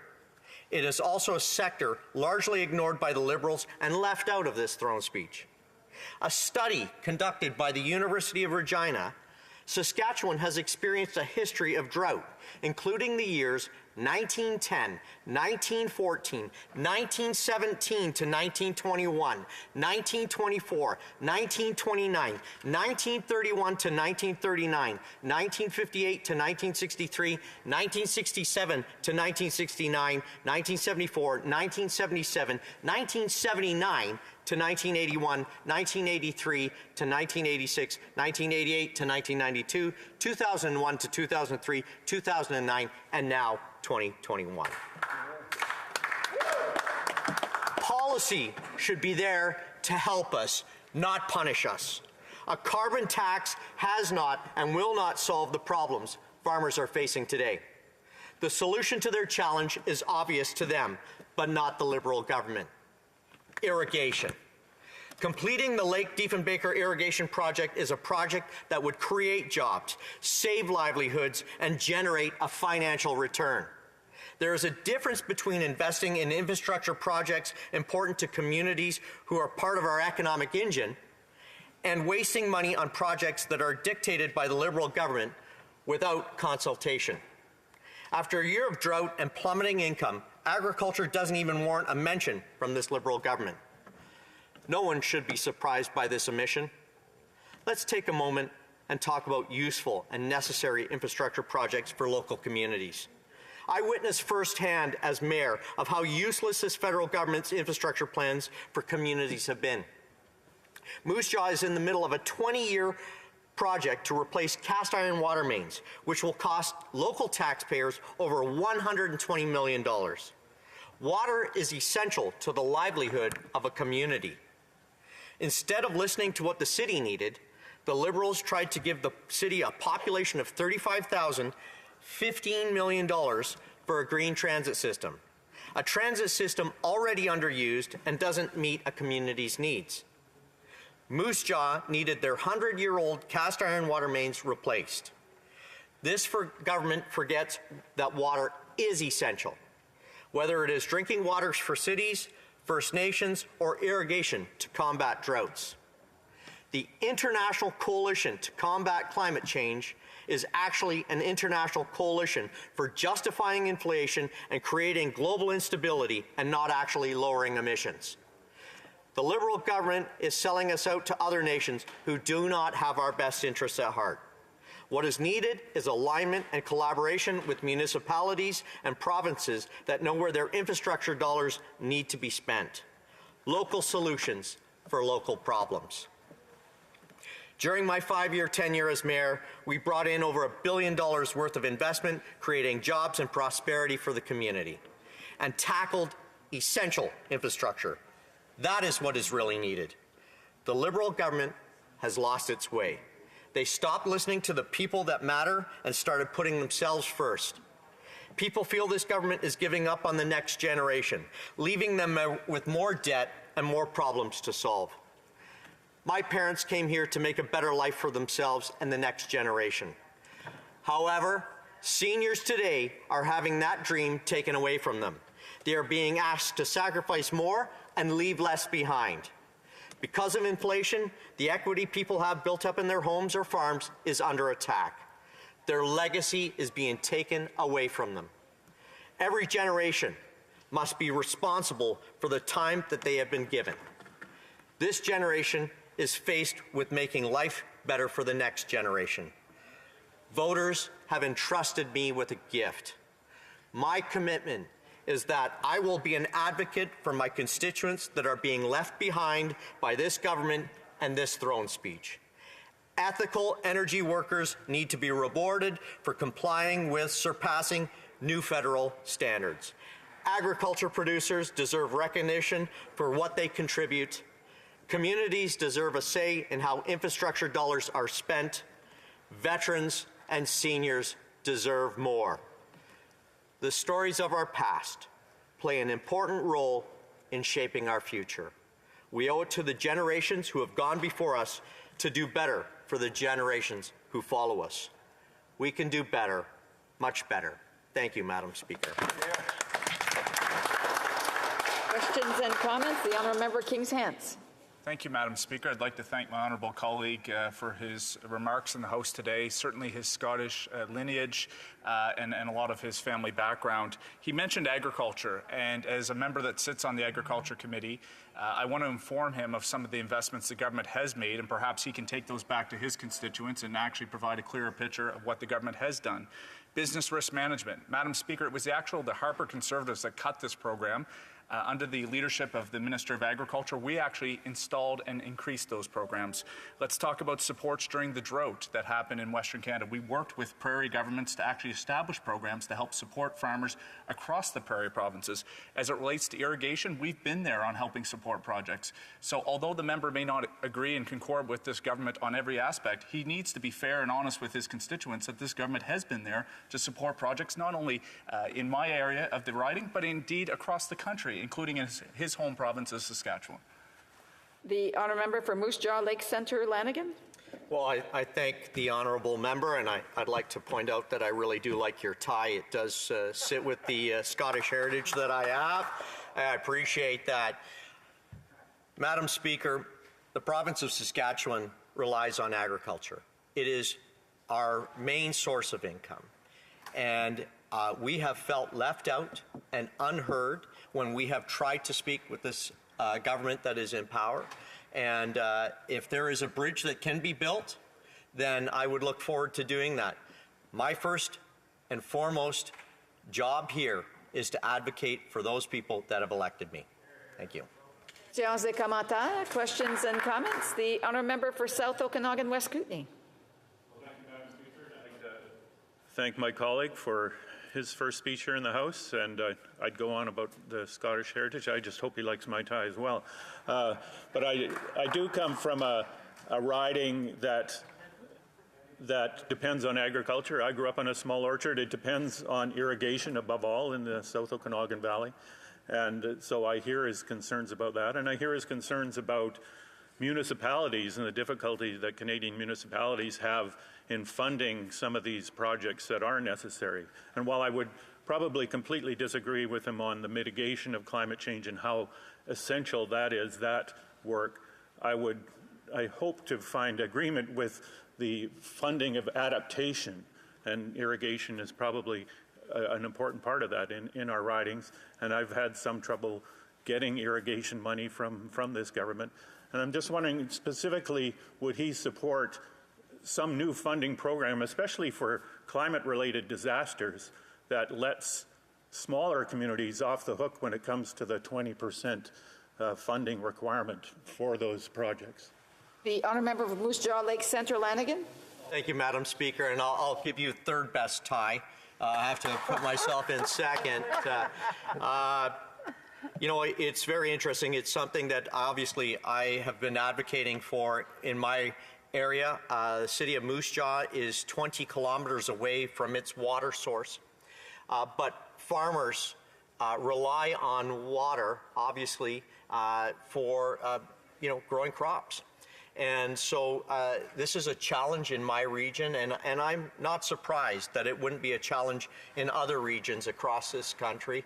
And obviously, I'm open to some suggestions, and I'd be willing to have a conversation with you a little bit later on, sharing the stories of how I've been advocating in our region for water, and not only for a source within the community for drinking potable water, but also for agriculture. So thank you very much for your comments.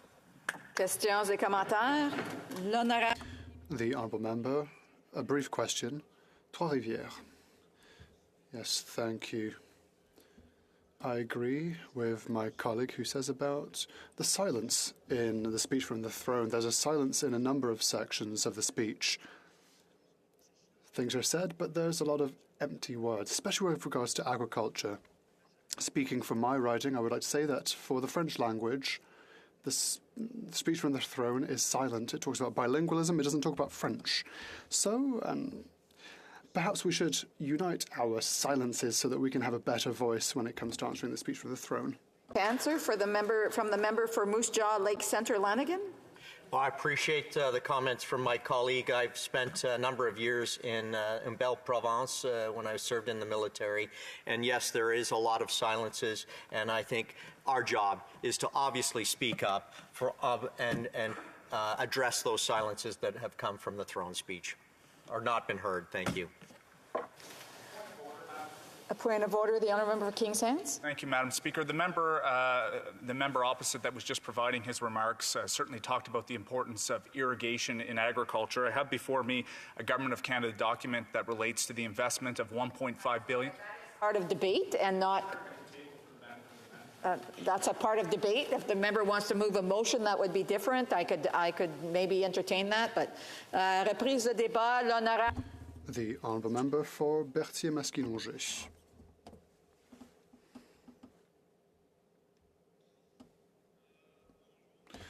Well, good afternoon, everyone. Thank you, Madam Speaker. A bit of a technical issue. My mask was stuck in my earpiece. But I'm pleased to be here to speak about the speech from the throne today. But I've got to say I wasn't too happy when I read the speech itself. The speech itself is just devoid of anything. I would like to be brief in my introduction because I have many things to say, many things that I would like to say, because I have content. The Bloc Québécois has proposals to make. The speech from the throne is vague and diffuse. Even if it took apparently 60 days to draft, which is rather strange. Well, the Bloc Québécois has proposals to make.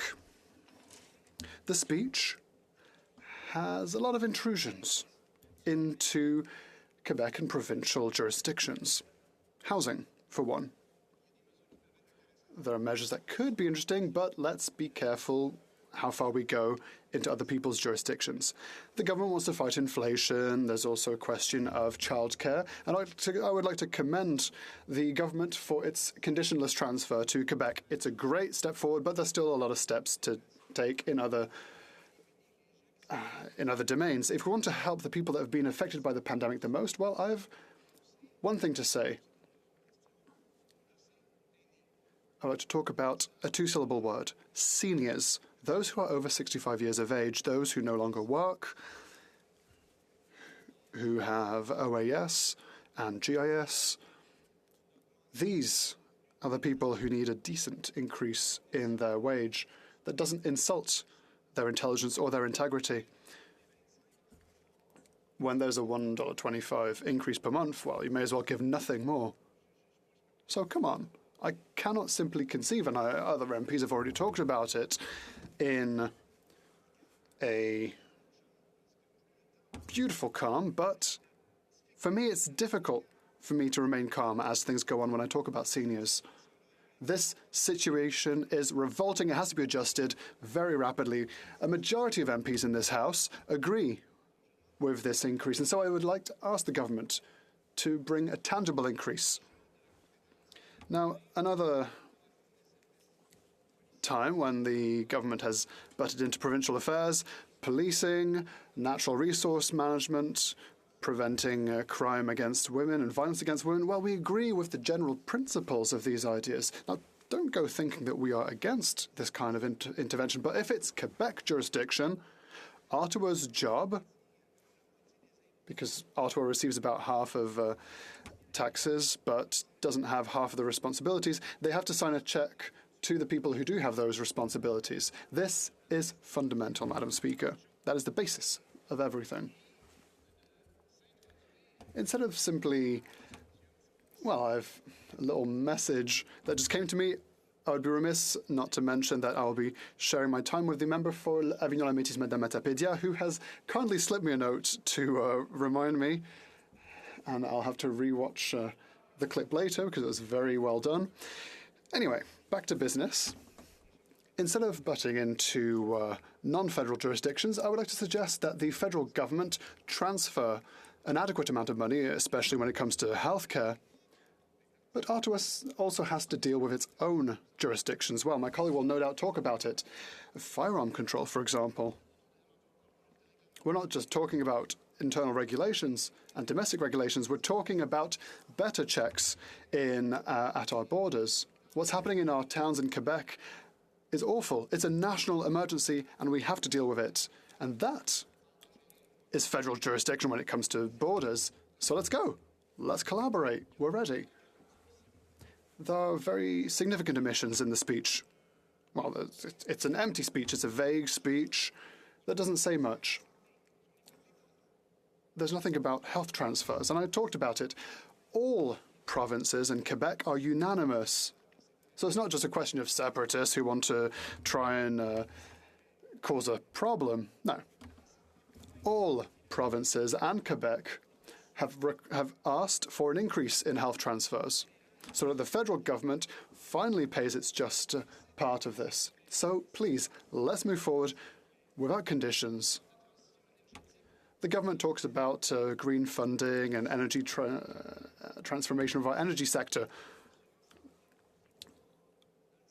changing the EI system. Some people currently have to wait 12 whole weeks because maybe a public servant decides that perhaps they one day perhaps may have thought about fraud. But these mothers, these fathers that aren't getting any money, that can't pay their rent, that can't even buy their groceries, have to wait for 12 weeks. 12 weeks because someone may have potentially one day frauded. Just give them the money. If it takes you 3 years to do your inquiry, great, fine. Then you can claw back the money. But the people need that money right now. Unemployment insurance isn't a privilege, it's a system in which we pay. Oh, see, now I'm getting angry. But this kind of situation is frustrating. Some people are suffering from serious illnesses. It's horrible. So why don't we increase to 50 weeks? I've already talked about seniors. Well, of course, no doubt you think that every time I stand up I'll talk about agriculture and agri-food. But what's in the speech from the throne? Nothing at all. I would like my colleague across the way to let me know about this because I simply don't understand. Is it because the government has no ideas? Is it because the government has no vision? I have a vision. And I'm not just saying that in a pretentious way. It has been developed with a team. It's not just Yves Perron's special plan. It's a Bloc plan. We have tangible measures to put forward. What would interest me would be to have a government vision in a speech from the throne. And from there, we can try and find commonalities with what the Conservatives want, what the New Democrats want, what we want, and then we will sit around a negotiating table at the standing committee, and then we'll work together to try and find something that fits. But what did the government do? They tabled an empty document after 60 days. Come on. I threw my page to the side. Well, it's not too much of a problem because there was nothing on it. That's what I took from the speech from the throne. It's ridiculous. 3 themes, and once again, I have very little time. Food sovereignty, a priority. Everyone's talking about it. People are giving beautiful speeches, but we have to move forward. We have to favor and promote local buying. When I took off my mask earlier, my mask was made in Louisville. It's a Quebecois mask. Before Christmas, our political party had to come to the House of Commons with a motion to simply ask that masks that are provided at Parliament not be produced in China. Madam Speaker, I will censor the word that comes to mind. It's simply, to be diplomatic, ridiculous. Food sovereignty. We have to protect our people. We have to fulfill promises made. I've talked about the empty speech from the throne. Thankfully, there's still a few lines in mandate letters for the Minister for Agriculture, and that's a bit of a reassurance because we will work off that with our friends across the way to support those under supply management that were sacrificed under CUSMA. Workers are waiting for that to be done now. No more breaches. we know what the solution is to create a system with no more breaches. We'll table a bill, and I would like the government support, and I appreciated the government support from the previous Parliament. This is something that we can do, that can be done. The second point of our vision when it comes to agri-food and agriculture is an environmental partnership, and that was mentioned by a colleague from the Conservative Party earlier on. Supporting those who work tangibly to protect the environment. Let us support them concretely. Money, how much does this, what is the value of this? Money that they can use to make tangible investments in their businesses, and then the reciprocity of standards. There's international trade, and that's a given, but could we at least have a bit of respect for our producers? Asking the same standards come from abroad than those that are imposed on our workers. And for this, we need resources at the border when it comes to inspections. Let us respect our workers, our farmers, our producers, and we're here to do so in collaboration. Our door is wide open, Madam Speaker. Thank you very much. Questions et commentaires. The Secretary of the Government House Leader. Thank you, Madam Speaker. You know, I want to address the issue in terms of both the environment and the mask. When I think of the environment, whether it's our farmers, consumers, Canadians as a whole have an interest and want to do something and all contribute in some way or another to a healthier environment, and we need to do what we can to encourage that. And quite often, it's the other way around, where we are encouraged, all parliamentarians, different levels of government, to do more for the environment. So I applaud those Canadians reaching out. In regards to the masks, I think it's important to recognize, and this is what my question is based on, Madam Speaker, that pre-pandemic, the number of masks that were being manufactured in Canada were virtually negligible. Today, there's a healthy industry that provides PPE that will survive in not only the weeks and months and years ahead because of many initiatives that this government has made. And I'm wondering if you could provide comment in terms of how important it is that we keep some of those industries. The Deputy de Berthier-Masquinongé. The Honourable Member. Of course, it's important to keep our industries, but the fact is, before the pandemic, obviously, there weren't as many masks that were being manufactured locally. We know that that's why food sovereignty and food security is important. And with regard to masks, however, I'm sorry to tell my colleague that with regard to coming back to Parliament in November and December, there's no excuse that there were no locally manufactured masks here in Parliament. So, and it's too bad we had to have a vote on that. Thank you. Questions and comments? The Honourable Member for Mission Maskey-Fraser Canyon. Merci, Madame la Présidente. Et j'aime... Thank you, Madam Speaker. I'd like to thank my colleague from Berthier-Masquinongé, especially for this morning and his excellent questions concerning the crisis that is unfolding in my riding in BC. And I agree with his speech today concerning the throne speech and the fact that it is empty, especially with regard to the housing crisis, which is sweeping across the nation.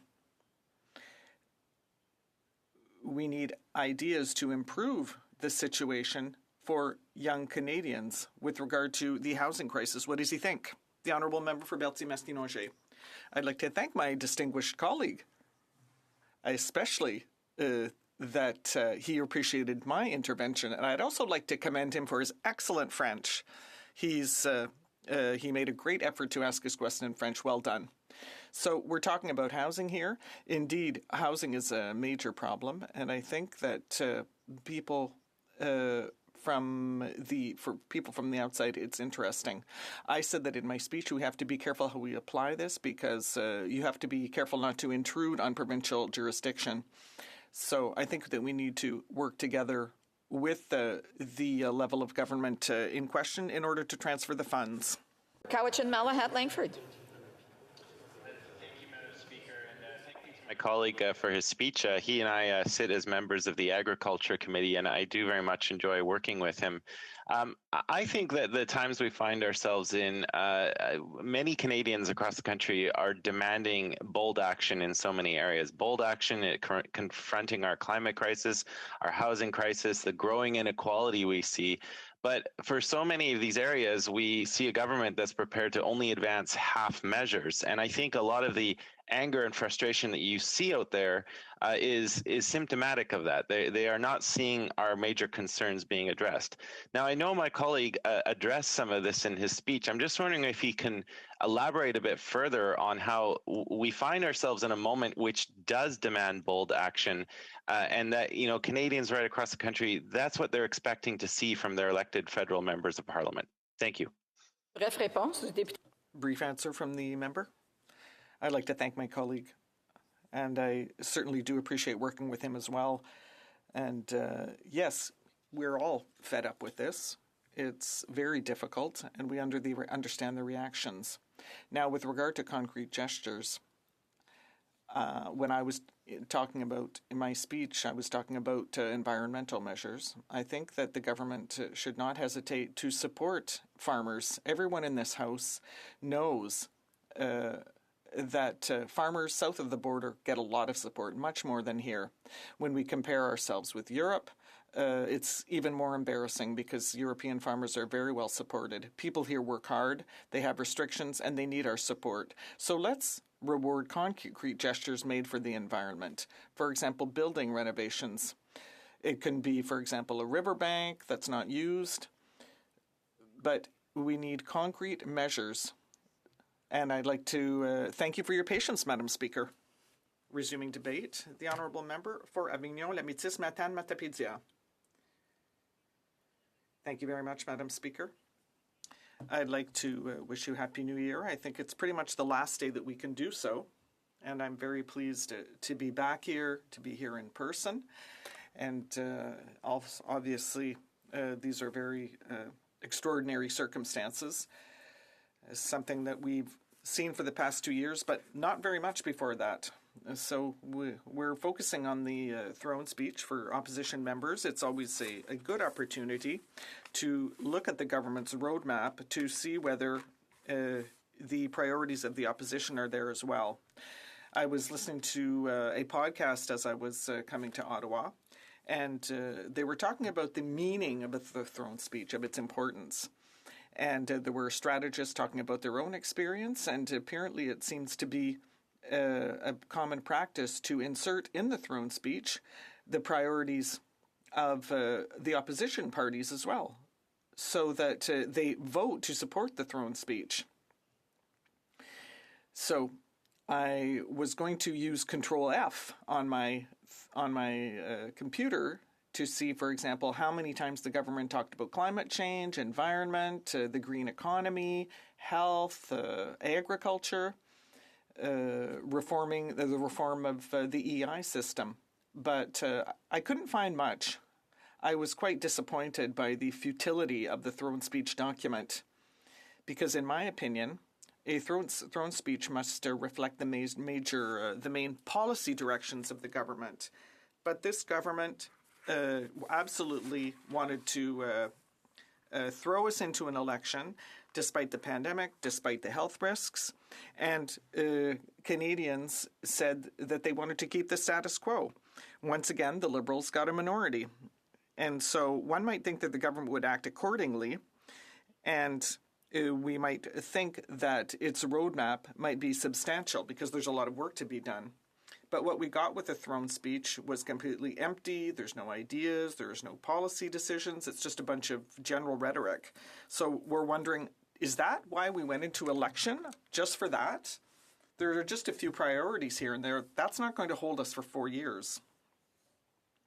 So we're back here in Parliament in these very extraordinary circumstances, so I'd like to talk about that. I know that people are sick and tired for all kinds of reasons after 2 years of the pandemic, and we understand that. I'm also sick and tired of it. But I'm very troubled to see the divisions that has created in our society. And I don't necessarily agree with what the government does or how it proceeds or with its measures, but I think as an elected official, we have to stand together. We have to show solidarity when we see these social divisions. Health measures are put in place for a reason, to protect our health, to protect the most vulnerable Canadians, the frontline healthcare workers. So these measures are still things we need if we want to overcome the virus. Then the vaccination is the best medicine. But unfortunately, not everyone believes that. Here's an example. When I used to go on social media and talk about sensitive issues, for example, like gun control, I knew that I'd get negative feedback because some issues are very divisive. But today, you can't really talk about anything on social media without getting all kinds of negative pushback. And I'm not complaining. I'm just saying that I find it troubling to see so much aggressivity, sadness, stress in the country. And we have seen that on the Hill here for the past few days with the convoy. So I'd like to thank our security agents who have been very present over the past few days. And they're really protecting us and keeping us safe. So I'd like to thank them. So I think that needs to be part of the government's roadmap, this call for unity and solidarity. And same thing for all the colleagues in the opposition. We have to tell Canadians what's what, but we have to reassure people that we represent. We have to answer their questions, give them support, and especially in Quebec, people who normally receive their employment insurance benefits, and my colleague mentioned that, and he was very passionate about it, so I commend him. Because every day for the past weeks, we've been receiving tens of dozens of calls in our riding offices because there are hundreds of people who are not getting their benefits. Their file is completely blocked. These are people who have no other source of income. And they've called Service Canada over and over, and they've been told, well, call back later. They've been told, well, go on welfare if you don't have any money. We've got people who were told by Service Canada that they had to prove that they had no way to pay their bills. And those people had to turn to food banks so that their file could be restarted again. So we're talking about honest workers, and most of them in my area, they're seasonal workers. They've worked all summer, and they deserve these benefits. And I think that the government should have been able to, for example, if you look at CERB, the government set that up very quickly so that people who needed support got it. So why can't something like that be put in place as well? So there are people in the Bloc as well as myself. We've lobbied the government to change things so that that becomes a priority. People need to get their EI benefits without waiting for weeks and weeks. Unfortunately, the processing times are way too long. But I was pleased to see in the newspaper this morning that there will be more resources assigned to Service Canada, that public servants perhaps will make additional efforts to work with people in Quebec to fix this matter, because people need to be treated with dignity. I was also very disappointed to see that in the throne speech there is no mention of employment insurance in general and of the EI reform, because what we're talking about right now is a very current problem that needs to be solved. But there are so many other flaws in the EI system, including the black hole. People in Quebec have been waiting for such a long time for that problem to be fixed. So it's very disappointing to see that the government has not made this a priority. So when I did Control F and did my search, I didn't see anything that reminded me that the government was going to go ahead with that reform. The Bloc always has to come back with that over and over and call for the government to act. But because we have to look at that problem has been going on for such a long time. And I know that with that pandemic, it's hard to proceed normally and to undertake large-scale reforms. But I'd like to compare this with a politician, someone I admire a great deal, Barack Obama, the 44th president of the United States. He was elected in the midst of an economic crisis, but he was still a visionary. He still went ahead with large-scale reforms, and he did so. So I don't see why here in the House of Commons we can't do the same thing, why we can't look at other problems that people in our ridings are experiencing and have been for so long. So I would have liked to have touched on a number of other things, but really this is the problem that is the problem in Quebec. And yes, everyone's sick of the pandemic. That's very true everywhere. But there are so many people who are contacting me for their EI benefits, people who are on the verge. There's a young mother who has told me that her son is suicidal because he's not been able to collect his benefits from his seasonal job. And people are in distress. And so I think that it's our responsibility to find solutions for them. And that's what we promised them. We were elected on that basis. So, and it's not just the EI reform, and I'm going to close on that, Madam Speaker. There are a number of battles that we're trying to wage. You know, the cost of living for seniors whose benefits are not rising along with the cost of life. The healthcare workers are all burning out, and so we need the health transfer, the funds that have been promised by the government. And so I'd like to reach out to the government and to all the opposition parties so that we can work together for the people we represent. And so I'm going to go forward in good faith, and I hope my colleagues will as well. Thank you very much. Questions for King's Hands. Merci, Madame la Présidente. Thank you, Madam Speaker. And I'd like to thank my colleague across the way for her speech. I would first like to tell her, please don't worry. The Minister and I are working on EI reform measures. But my question is very simple. She mentioned that she does not necessarily support the COVID-19 measures that were taken by the Government of Canada to protect public health. Can she specify which measures she does not support? The Honourable Member for Avignon-La Métis-Matane-Matapédia. Thank you, Madam Speaker. And I'd like to thank my colleague for his question. And perhaps he didn't understand me correctly. I don't agree with everything the government does, but I definitely agree with the health measures. They were the right thing to put in place. And I basically shout that from the rooftops when I'm in interviews, on the media. Everyone's sick and tired of all of this, but these measures in place so that we can emerge from the pandemic, and vaccination is the best way to emerge from the pandemic.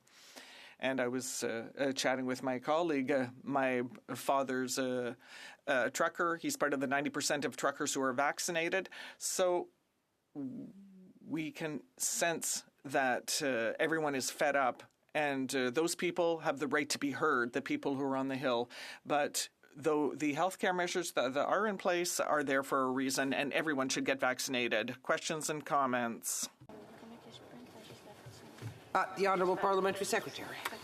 Yes, thank you, Madam Speaker. The member made reference to the issue of unity and working together, and I applaud her in terms of just the appeal that she gets, that she's the messaging of trying to get members to work together. And I think if we take a look at the last couple of years, you'll see that the Government of Canada has been working with provinces, municipalities, stakeholders, non-profit organizations, individuals, Canadians, to try to be able to minimize the negative impacts of the coronavirus, and at the same time, because this is what the member was saying, Madam Speaker, at the same time still building on a vision for Canada, such as a national housing strategy, such as the child care program, and other public transit strategies. And I'm wondering if she could provide her thoughts on a proactive government dealing with national strategies, such as the three examples I just gave. The Honourable Member for Avignon-Matane-Matapédia. Thank you, Madam Speaker, and I'd like to thank my colleague for his question. And I agree that we can all walk and chew gum at the same time. And I think that the government has been very good to us. There are a number of major projects, but look at the housing crisis. That is a subject that comes back over and over again in the big cities. I represent a very large riding, a rural riding, and there's a housing crisis there. And in 2020, we have been able to welcome immigrants, but we need some infrastructure. So I think the federal government can do more, and that's what we want to do, work together with them. Nanaimo Ladysmith. Thank you, Madam Speaker, and thank you to the member for your speech. I appreciate the acknowledgement of the importance of having specific issues that we are experiencing in our ridings in the throne speech so we can best begin dealing with those. Too many in my riding of Nanaimo Ladysmith, for example, are struggling to get by. Over half of lone parent families here in my riding are living in poverty. We all know that Canadians deserve to live with dignity, security, and human rights. I'm wondering, Madam Speaker, does the member agree with constituents of Nanaimo Ladysmith who are asking this government to make the decision to end poverty, to implement Bill C-223 and develop a framework for guaranteed livable basic income? The Honourable Member for L'Avignon, Métis-Matane, Matapédia. Thank you, Madam Speaker. I appreciate the question from my colleague. I don't want to speak without the proper information. I haven't looked at the bill closely. I do agree that we have to look at the problem of poverty. I said that the cost of living is skyrocketing for the most vulnerable people, especially, for example, seniors, middle-class families who have to deal with inflation. So I think we agree that we have to do more for those people. But specifically on her bill, I promise that at least I will go and read it and get back to her. Thank you very much. L'honorable secrétaire parlementaire du ministre du Tourisme. Merci, Madame la Présidente. Thank you, Madam Speaker. I want to say that I'll be sharing my time with the member for Mississauga, Cooksville. First of all, Madam Speaker, I want to say how grateful I am to again be here in this House in person, despite the demonstrations that have dominated downtown Ottawa. I am very grateful towards the members of the Parliamentary Protective Service and the Ottawa Police Services who are working very hard in order to ensure the safety of all demonstrators, residents of Ottawa, staff at the House, members of Parliament. We need to ensure that we can continue our work for Canadians.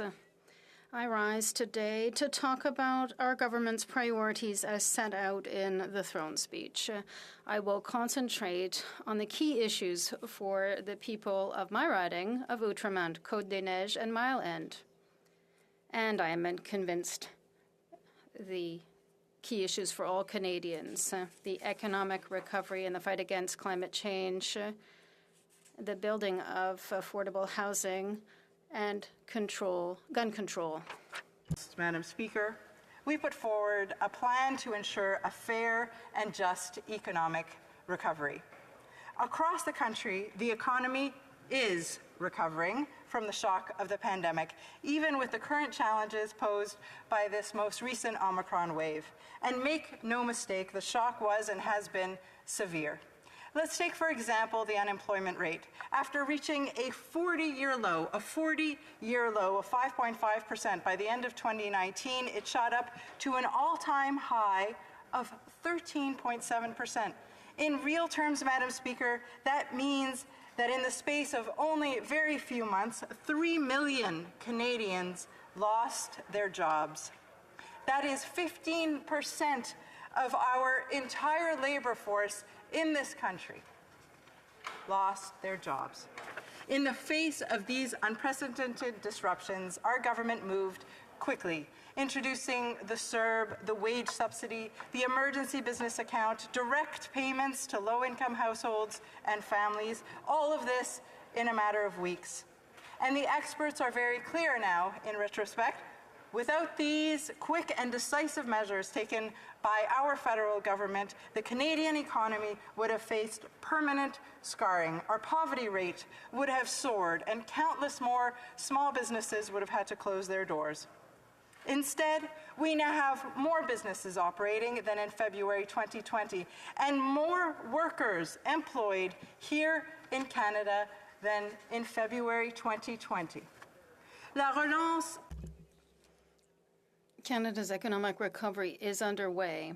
In addition to recovering all the jobs lost during the pandemic, our economic growth in the third quarter puts us in first place among G7 countries. That said, Madam Speaker, we must do more to fight against the increase in the cost of living. And that is exactly what we are committed to doing, whether it's the Pan-Canadian Child Care Program, an increase in the guaranteed income supplement for seniors, or a new first-time homebuyer incentive. We will be there to support Canadians. But we all know, or at least we all should know, that the economy cannot thrive unless we address the enormous challenge of climate change. My constituents understand the importance of fighting climate change. In fact, just a few weeks ago, prior to the holidays, I stood in this very chamber to present a petition on behalf of citizens in Outremont and the Mile End. For Our Kids and the Council of Canadians are calling on our government to act swiftly to implement a just transition, to reduce emissions, and to create good, well-paying jobs. And I bring their voice to this House. There is no sugarcoating it. Our planet is at the brink. There is more that our government needs to do and will do to combat the climate crisis. We need to increase our world-leading price on pollution. We need to urgently phase out fossil fuel subsidies. We need to cap emissions from the oil and gas sectors, ban exports of thermal coal, and protect our land and our waters. More than a year ago, the parents of young Adam, Oscar, and Marion asked me to fight for a codification into law, a right protected by law to a healthy environment. And Madam Speaker, I am proud to stand in this House and confirm that we will do so. I would like now to turn to affordable housing. Rising housing costs are a major concern across the country. In Montreal, the average price of a house has increased by 23%. What I'm seeing in Côte-des-Neiges is that rent prices are also increasing dramatically. And for many people, paying rent, let alone buying a house, is becoming increasingly unaffordable. I, for one, have seen firsthand the effects of our housing investments in my community. I have been working on a wonderful project piloted by the Old Brewery Mission to convert a former hotel into studio apartments for our homeless citizens. But I'm also aware of the work that remains to be done to tackle the housing crisis and homelessness. That's why we're launching a new housing acceleration fund, which would invest $4 billion to help cut red tape so municipalities can build more housing and faster. The fund aims to build 100,000 new affordable homes by 2025. We will also help renters become homeowners by reducing closing costs. We will curb speculation in foreign ownership, and we will do everything to deal with this crisis head on. Madam Speaker, I would like to talk about another crisis in conclusion, one that is hitting Montreal very hard. That is the dramatic increase in shootings. Nearly 200 shootings since the beginning of the year, more than a dozen homicides. That is in 2021, more than a dozen homicides perpetrated with firearms. That's unacceptable. For those who know me, gun control is an issue that I've been working on with great humility and a sense of responsibility. And I have been doing that for many years now. A few weeks ago, I attended the second anniversary of the Polytechnic massacre on Mount Royal Belvedere. And on Saturday, I was in Quebec City to mark the 5th anniversary of the tragic attack that occurred in the Quebec City Mosque. The message of survivors is the same. We must redouble our efforts and our fight against gun violence. When I think of Miriam, who is 15 years old, or Thomas, 16 years old, both of whom were recently killed in shootings, emotions are very strong. They are two teenagers. They had their entire lives ahead of them. Two teenagers who were taken from us, shot by weapons that have no business at all being on our streets. Their memory must serve to strengthen our resolve to defeat this scourge. I am so very grateful to all those who continue to fight this battle. The work of activists like Polly Remembers are essential to fight this battle. I'm also very encouraged to see young people, young citizen groups organizing to put pressure on their political leaders. Work to do. We have already expanded background checks, increased funding to fight gun smuggling. We banned 1,500 different models of assault-style weapons. We will implement a mandatory buyback program. We will increase penalties for smugglers. We will crack down on high-capacity magazines. And we are ready to do more, Madam Speaker. Families of the victims of gun violence deserve clear answers and real action. I will continue to be their voice, and rest assured, I will continue to make the gun lobby very, very mad. Madam Speaker, whether it's the economy, the environment, housing affordability, or gun control, our government has a strong and ambitious agenda and a plan to move Canada forward. Thank you. Commons, questions et commentaires. The Honourable Member for Calgary Centre. Thank you very much, Madam Speaker, and I got tweaked by the member's statement, and thank you, member, very much. I appreciate everything she said in her speech. The question I would have for her is when she referred to subsidies for oil and gas, and let me lead her in this direction here because I'm looking all the time for subsidies for oil and gas. Matter of fact, I made a statement in the House today, if she was paying attention, about $500 billion being supplied by the oil and gas industry to this country over the last 20 years. $500 billion, $500 billion that need to be replaced because this industry is subsidized. And I was at a committee this morning, my finance committee, and I will tell the member that one of her friends who's on an environmentally funded organization presented before that committee, and I said, can you please name for me one subsidy that the government has? And she said, well, the Canadian Development Expense. Well, guess what? That was done away with 6 years ago. So I'll ask this member directly through you, Madam Chair. Name me one subsidy you think exists for the most contributing sector in the Canadian economy. Honourable Parliamentary Secretary. Thank you, Madam Speaker, and I would like to thank the member for his question. And honestly, I know that sometimes we like to speak in long parables in this House. I will answer very simply: exploration tax credits. Thank you. Commentaire, l'honorable. The honourable member for Avignon, La Matisse, Matane, Matipédia. Thank you, Madam Speaker. I want to thank my colleague for her speech. She talked about gun control, and I often hear talk about this subject, and I was not able to attend the anniversary or the commemoration for the mosque shootings. But I was in attendance at a webinar that was done for the Polytechnic victims, and it was heartbreaking to hear the people who spoke and who were affected by shootings, the people who were in attendance in the Polytechnic or in the Moss shooting, and they have said that almost nothing has been done since then. Despite the promises of the Liberal government, there is a list of banned weapons, and we know that there are some that are similar that are not on the list. They haven't been banned. There was an amnesty period for people who wanted, and it's coming to an end. I think this has been shelved or forgotten, And we see that this problem continues to grow. We hear we will work, we'll do it, but unfortunately, in the past 5 years, not much has been done.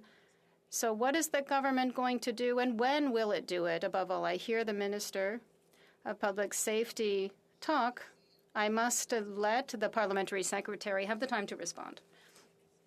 Thank you, Madam Speaker. I also want to pay tribute to the work done by my colleague on the gun control issue. I disagree with her. I was in attendance in Quebec City. It was a solemn ceremony. We lost Quebecers 5 years ago. With regard to our fight against gun control, I would say that we've already banned more than 1,500 models. We have strengthened security at the borders. We have added resources in order to ensure that guns cannot cross over from the U.S. We will continue to do more in cooperation with others, and I hold my hand out to my colleague to ask that we can work together to move this issue forward. Thank you. Island Power River. Well, thank you, Madam Speaker, and I thank the member for her speech. During it, I heard the member speak a lot about housing and affordability. And I just want her to know that for the people of North Island Powell River, our housing costs have gone up in some of our communities up to 65 to 70% in the last year. It is absolutely astonishing. And I want to let the member know through you, Madam Speaker, that we have a lot of small, rural, remote communities that are desperately seeking housing for seniors, because as they age, they're being forced out of their communities to much larger communities where they don't have that social infrastructure. So I think of communities like Texada. I think about communities like Cortez Island. I think about communities like Port Hardy, who have in their community raised a significant amount of money, but because they can't get the federal government to stand up and help out with any of these resources, they continue to have to send the people that they've known for 40, 50 years away to larger communities. So I'm wondering if this member will stand up to the government and say we need to see housing as a real priority, not just another talking point. Very short answer from the Honourable Parliamentary Secretary. Madam Speaker, as I mentioned in my speech, I am working on the ground now to create affordable housing in my riding, as are 338 MPs in this room. And it is through our efforts and funding from our government, as I mentioned, that we will build 100,000 new affordable housing units by 2025. That is a record number of units in a record amount of time. And I encourage the member to work with us in order to identify the particular locations in her community that need this urgent housing to be built, and we will get it done. Resuming debate, the Honourable Member for Mississauga East Cookville. Well, thank you, Madam Speaker. Madam Speaker, it is a tremendous honor and privilege to be a voice for the residents and businesses of Mississauga East Cooksville, and to be able to speak in this 44th Parliament representing my great community. My heartfelt thanks to the constituents of Mississauga East Cooksville for placing their trust in me from the year 2003, both in my provincial and federally elected roles. I'm so thankful to my dedicated staff, Radhika Sriram, Nat Niall Solomon, Maheen Nazim, and an amazing team of volunteers for their wonderful support throughout these years. And a big hug to my loving family and lovely family, my wife, Christina, twin boys, Alexander, Sebastian. Thank you for your dedication, your love, your support, and of course, for putting up with me. And to my parents who fled a fascist dictatorship in Portugal, as you would know, Madam Speaker, country that you've come from, and left there to make their life here in Canada, and were received with open arms and so much opportunity for them to be able to build their lives. Thank you to Maria Fonseca and Joaquim Fonseca. I'd like to begin by acknowledging that we're gathered on the unceded territory of the Algonquin and Anishinaabe in Ottawa and the Mississaugas of the New Credit in Mississauga. I didn't get a chance last December to congratulate every member here, newly elected and re-elected, and you, Speaker, on your re-election and role as Assistant Deputy Speaker. I have so much respect for all members and all those that work on our behalf. Truly amazing, talented, dedicated and passionate individuals who are all here to help make Canada an even better place than it is today. As a member of parliament, we're all here for one reason: to represent our respective constituents and make our communities and country even better tomorrow than today. A healthier, stronger, more inclusive country that is a beacon for all. From the thousands of conversations that I've had with residents and businesses in my riding, there are top priorities that continue to be my North Star: protecting their health, providing for a better future for their families, including taking care of their aging parents and grandparents. That is why we have taken bold action through the pandemic and since forming government in 2015. These bold actions of the Canada Child Benefit, increases to the GIS and OAS for seniors, investments in infrastructure and housing, putting a price on pollution. These initiatives and so much more led to a stronger, resilient, and resourceful Canada. A Canada that created well over 1 million jobs. A Canada that raised over 1 million people out of poverty. A Canada that showed it cared for everyone: our Indigenous people, ethnic groups, LGBTQ2 community, seniors, families, small businesses. A Canada that does not and will not leave anyone behind. In the last election, Canadians sent a clear message to parliamentarians. They want us to work together to put this pandemic behind us. They expect us to deliver results and solutions to the other challenges we face. Our government will continue to remain focused on moving Canada forward for everyone. The speech from the throne comes nearly 2 years after the world was plunged into a once-in-a-century pandemic. Our plan will finish the fight against COVID-19, take strong climate action, make life more affordable, walk the shared path of reconciliation, put home ownership back in reach, create jobs, and grow the middle class. Our government completely understands the rising cost of living is making it harder for Canadians to put food on the table and buy necessities.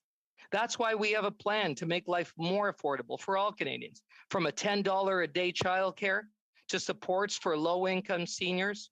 Our government will be there for as long as it takes to ensure no Canadian gets left behind.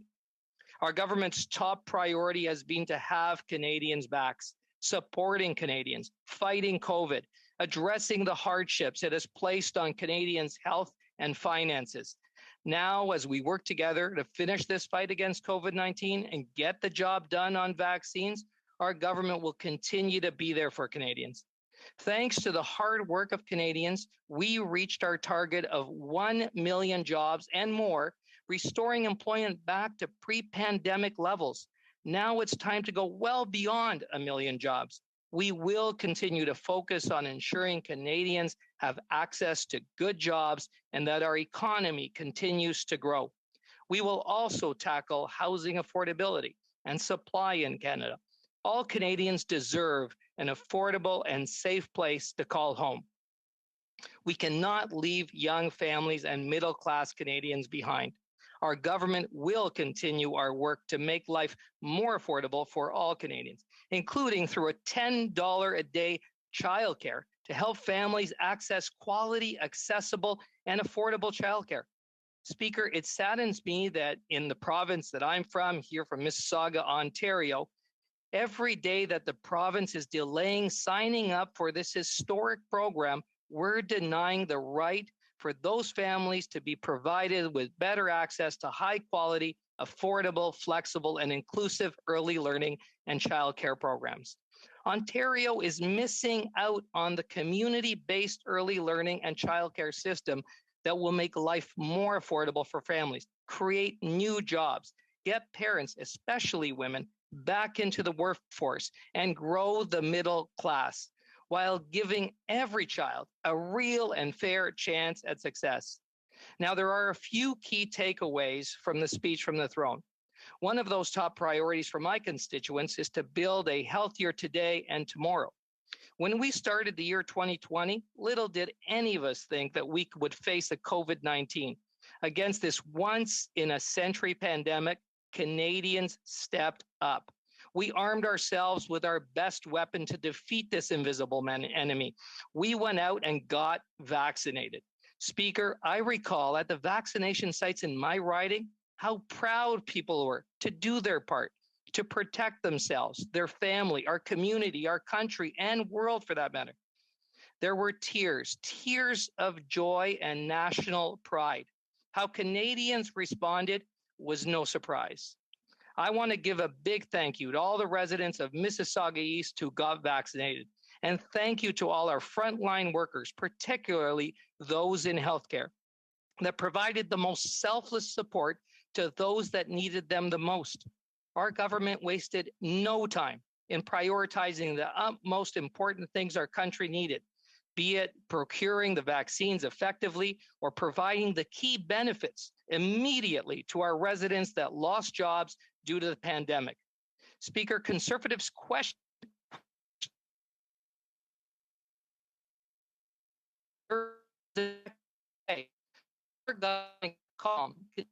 The member is having issues with his internet connection.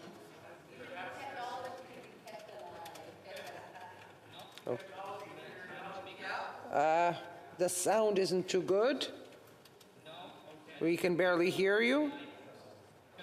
Unplug? Please try. How's that, Madam Speaker? No, not working. Better? No, the sound is not working. Okay. So it was work.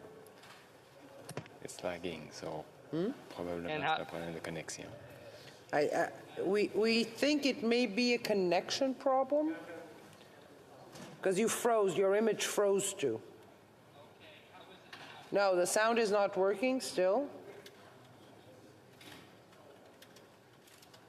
Well, we hear you, but from your computer microphone, not from the headset. Now we can't hear you at all. Okay, Madam Speaker, I just re-plugged in. I'm not sure why it changed. Can you hear me now?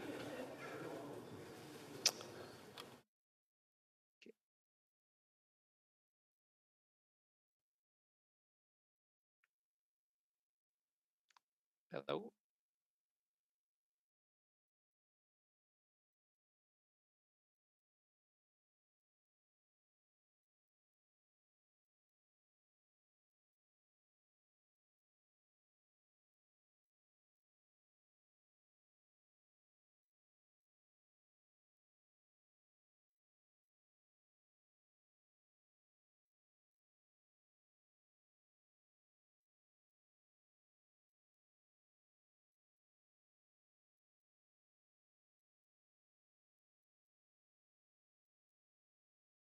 Can the honourable member try again, just saying a few words, please? Yes, Madam Speaker. Can you hear me now? Is that working? It's the sound in the chamber that we don't get. I'm sorry. Yeah. No, apparently the sound on Zoom is coming out well. It's the sound here in the chamber that isn't. Okay. So is that from my end or from your end, Madam We don't Speaker? know.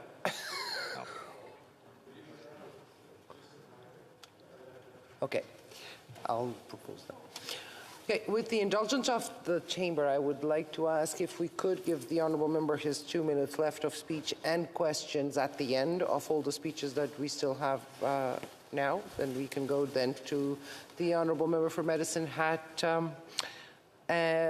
Cardston Warner. Yes, sir. Thank you very much, Madam Speaker. And yes, I'd be happy to step in and move his questions to the end. Speaker, I'm thrilled to be able to rise today on behalf of my constituents and the opposition to talk about the speech from the throne. In reality, expectations were high from the speech from the throne. They really were. Canada and Alberta have struggled for almost 2 years under lockdowns and restrictions and confusions. Canadians were hoping for a path back to a more normal way of life. They wanted a plan for a recovery. Instead, there were platitudes and rhetoric, but no clear plan in this speech from the throne. Canadians were right to expect more, since the Prime Minister triggered a $600 million election he claimed was to address the pandemic. But the results were clear. Canadians, 67% of them, Madam Speaker, voted against giving this Prime Minister and the Liberals more power. They had seen what he did with a majority for the first time and were not willing to trust him or give that to him again. And what have we seen since the election? Well, the Prime Minister took a vacation during the first National Day of Reconciliation. He delayed the return of Parliament for 60 days as Canadians waited for Parliament and parliamentarians to get back to work. And not surprisingly, he broke yet another promise to deliver action within the first 100 days. Instead of rallying the country as good leaders do or would do during a time of crisis and challenges, he hatefully called people he doesn't know and doesn't care to understand misogynists and extremists. That's what he called them. He clearly doesn't take the concerns of Canadians or the threat of hate groups seriously. He's actually promoting hatred to advance his own agenda. Disappointing for the leader of our country. In the lead up to the speech for Alberta in my riding, there was a feeling of anger and a question of how much more could we lose? This government has shown it is not a question of if they would level another attack at Alberta, but what would be attacked next. At the recent Climate Change Summit, the only announcement was to penalize one of Canada's main economic drivers, despite that energy sector being one of the few with a positive or the public net zero emissions plan, well ahead of the government's own deadlines. Alberta and Canada need a government that supports our low-carbon energy sector and its hundreds of thousands of workers. A government working for the return of the 134,000 jobs lost, blue-collar, high-paying energy jobs the government killed with its anti-energy policies. Small businesses in the communities across my riding are looking for a plan to end the lockdowns and getting people back to work, to get supply chains that are secure and reliable, to get new projects that need government support up and running. Families are looking for certainty to get back to normal, to end the fear and bring prices back under control. Many Canadians have rejected the speech from the throne as nothing, as having nothing for them. They are angry at the overreach, designed to keep government empowered at Canadians' expense. As Thomas Jefferson said, when governments fear their people, there is liberty. When people fear their government, there is tyranny. Yes. Sadly, the Liberals move closer to tyranny every day. Madam Speaker, there was a surprise. I apologize, I'm sorry. There was a surprise at how little detail there was in the throne speech after the election and 2 months to work on it. Inflation was mentioned, sure, but only that it was not a real problem. Canadians deserve a plan to manage inflation driven by this government's decisions. They deserve a plan to get our economy back on track and to tackle the many other issues facing Canada and Canadians. Madam Speaker, my riding has a large rural economy. There were many farmers and ranchers who endured yet another tough year trying to survive a very severe drought. Our agricultural sector is critical to our trade, our international relations, our domestic economy, our rural economy, and our food supply. Why were farmers and rural Canada largely ignored in the speech from the throne?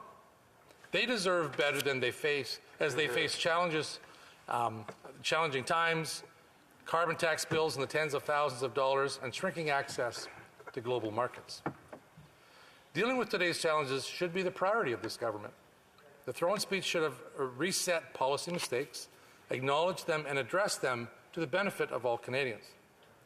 National Bank Chief Economist Stefan Marian noted that in the last 5 years, private sector investment in Canada shrank every year, even with a good economy. Liberal policies have driven out investments and weakened our economy. Everyone can see it, so why not acknowledge reality, take some advice, and change course? Why not acknowledge the serious crime problem that continues to grow with more shootings by criminal gangs with illegal smuggled guns? The policies of the last 6.5 years have not only failed to protect Canadians, but actually made things worse. Instead of addressing the problem, Liberals are doubling down on policy failures in the hopes that press releases and media stories bury the actual facts? Why not acknowledge that our Canada is not prepared to address rising global tensions or cyber threats? Russia is on the verge of invading the Ukraine.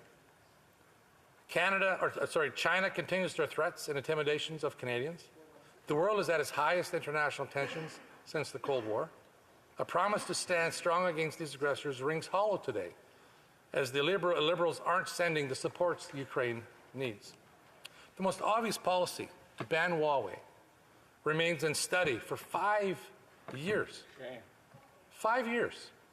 And what's also surprising, there's still no acknowledgement that the Liberals benefited in the last election from Chinese Communist government misinformation campaign targeting Chinese Canadians. Canada is standing more and more isolated from our allies, who no longer recognize us.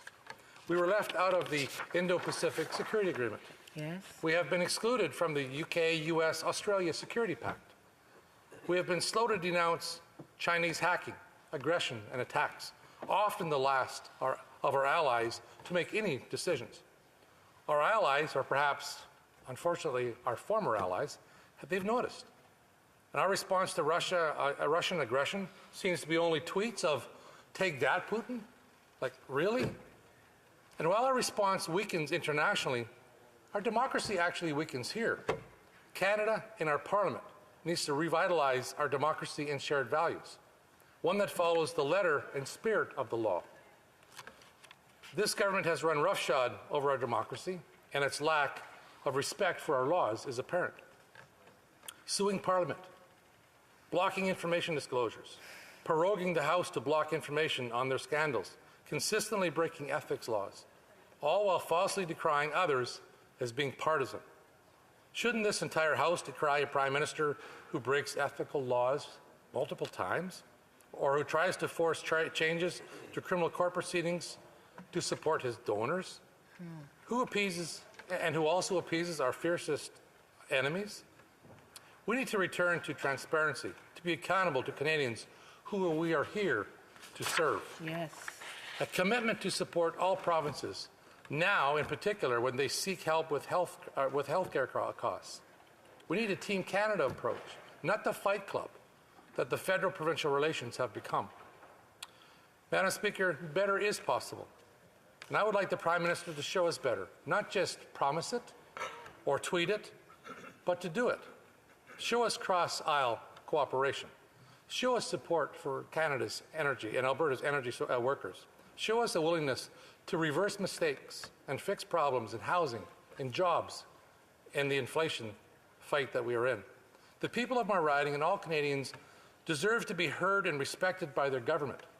They deserve a clear plan for their communities and their country, a plan to manage inflation and reduce costs, a plan to reduce crime, a plan to deal with our national security, a plan to restore our democratic values, a plan to end the perpetual pandemic, and a plan for recovery. The speech from the throne failed to show a clear plan on the priorities of Canadians and for Canadians. Failure to plan is planning to fail. We've all heard that. Yes. This speech has no plan, and therefore should fail to get the support of this House. Thank you, Madam Speaker. Questions and comments. The honourable member for Kings Heads. Thank you, Madam Speaker, and I'd like to thank the member from Medicine Hat, Carlton Warner, for his remarks in the House today. He mentioned agriculture and the fact that it was mentioned just a couple times in the speech, and I would remind the member that, of course, these are intentionally broad documents that don't lay out all the different policy initiatives of a particular government. But given the fact that he is in an area where agriculture is extremely important to the economy, as it is in my riding, I want to remind him it was this government that increased the business risk management programs after Harper cuts.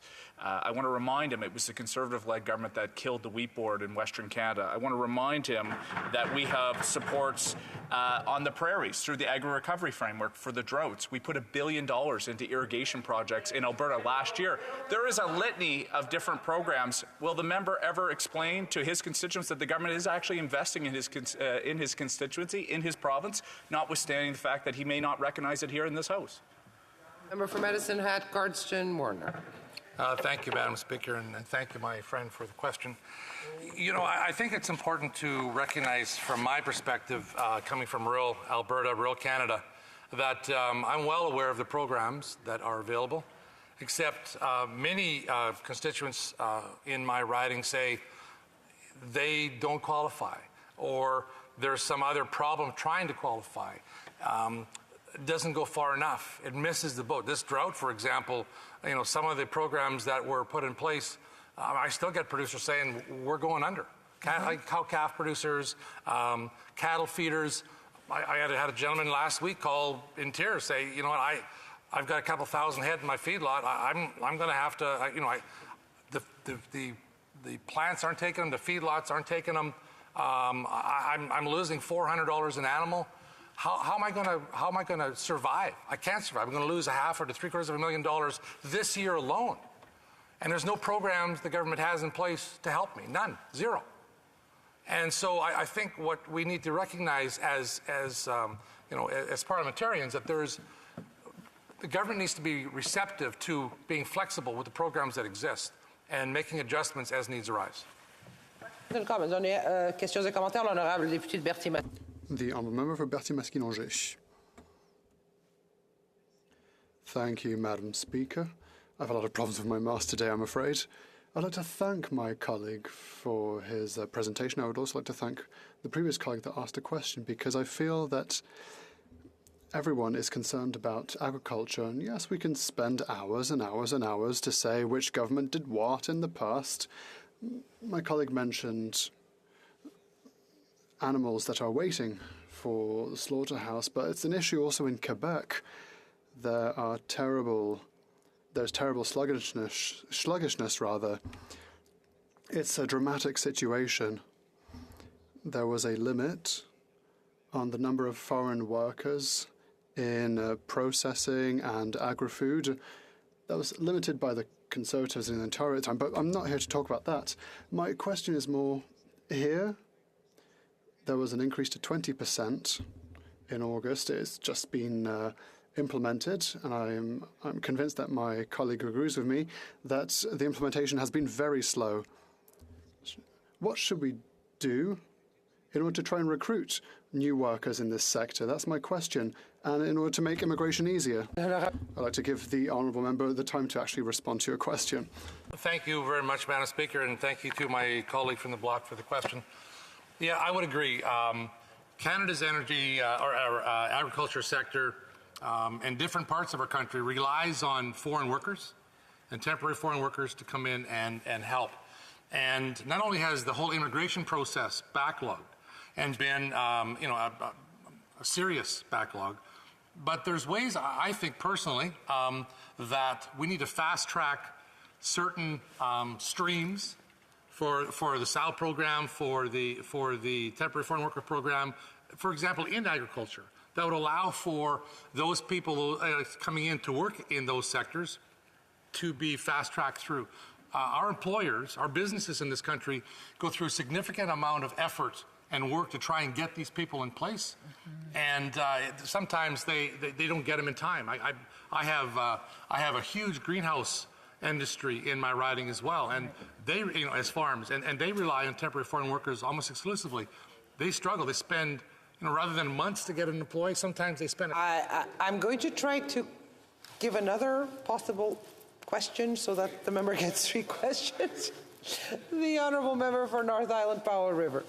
Well, thank you, Madam Speaker, and I thank so much this opportunity to ask a question.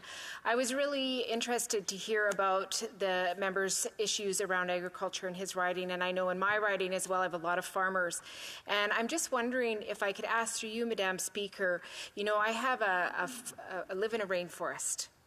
And we're seeing drought like we've never seen before. So I think it's very important as we're having these discussions that we make sure that the solutions for funding from the federal government look at climate change and the impacts it's going to have on that sector.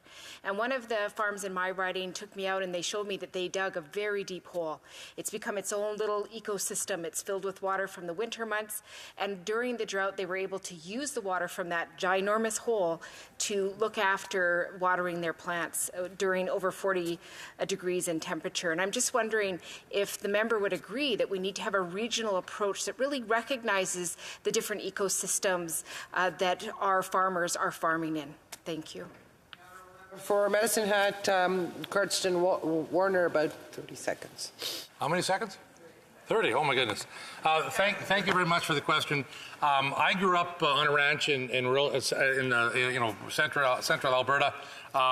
In all of the West, we dig holes all the time. They're called dugouts, and that's how we feed our livestock, and that's how we gather more water. Because over the years, we've had varying degrees of moisture, and yes, there should be programs in place. There's to allow for those opportunities dugouts to be built, farming practice to be changed.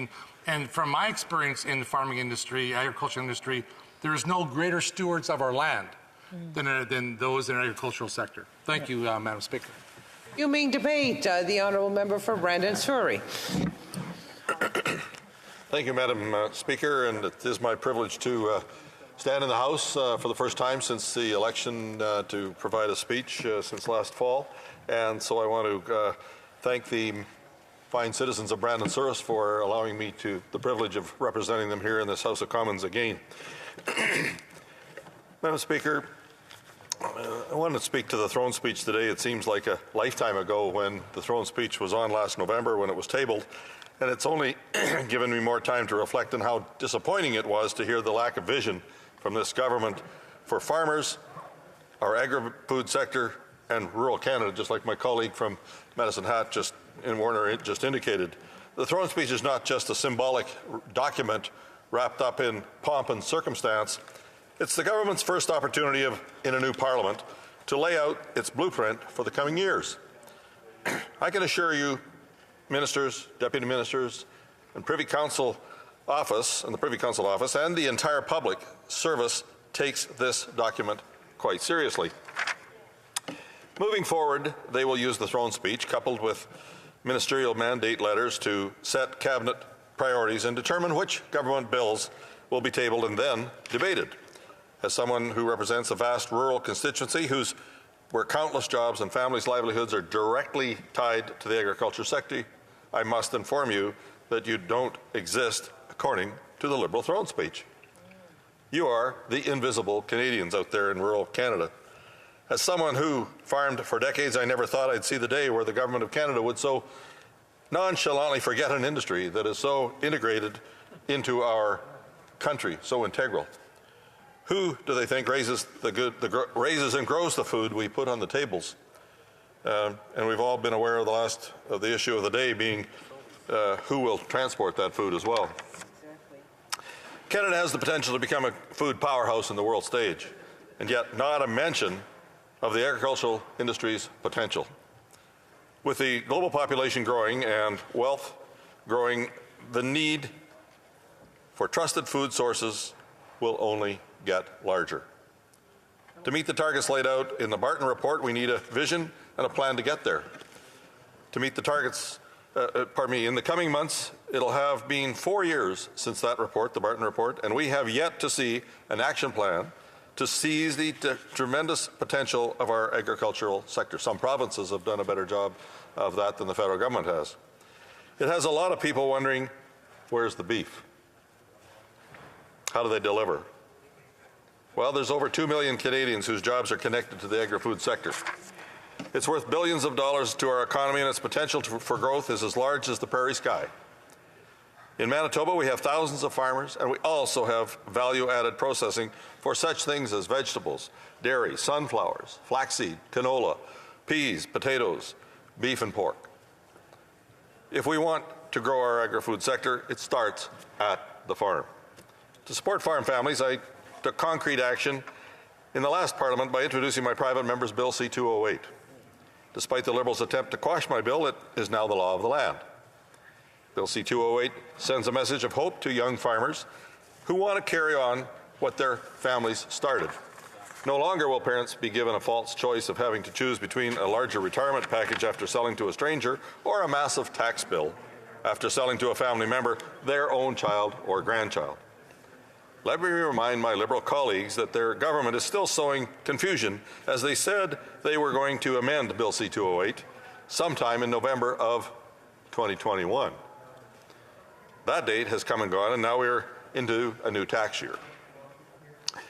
What that means is the government will make retroactive tax changes back to November of 2021, but they won't tell you what they actually plan or until some later date.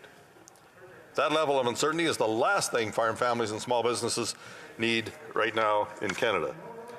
In the throne speech, I was looking for a clear commitment on what initiatives the Liberal government plans on introducing in this Parliament. I was looking for practical steps the government will take to grow our beef herd, to support our livestock producers who are still struggling as the drought-depleted pastures and feed costs continue to rise.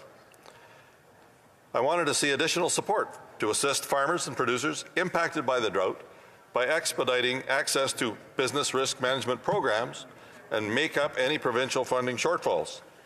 I wanted to see a commitment to amend existing laws to allow livestock owners to use local abattoirs. We need to make permanent the temporary measures that allowed provincial authorities to enable trade across the country to use their abattoirs for products that would move across provincial borders. These are common sense policies the Liberals could have announced in the throne speech, which could have been welcomed across the country. It's also clear that we need to reform and improve business risk management programs, particularly AgriVest and Agri-Recovery, as my colleague just mentioned. The throne speech should have included the commitment to bring agricultural stakeholders together for a summit-like meeting with the Minister of Agriculture to develop a way forward on insurance programs like AgriStability.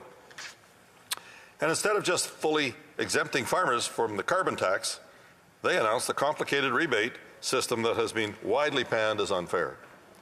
The Grain Growers of Canada reported that some farmers are only going to get back 20 to 30% of the taxes that they've paid. To fix this once and for all, the Liberals could have just exempted farmers from the carbon tax in its entirety.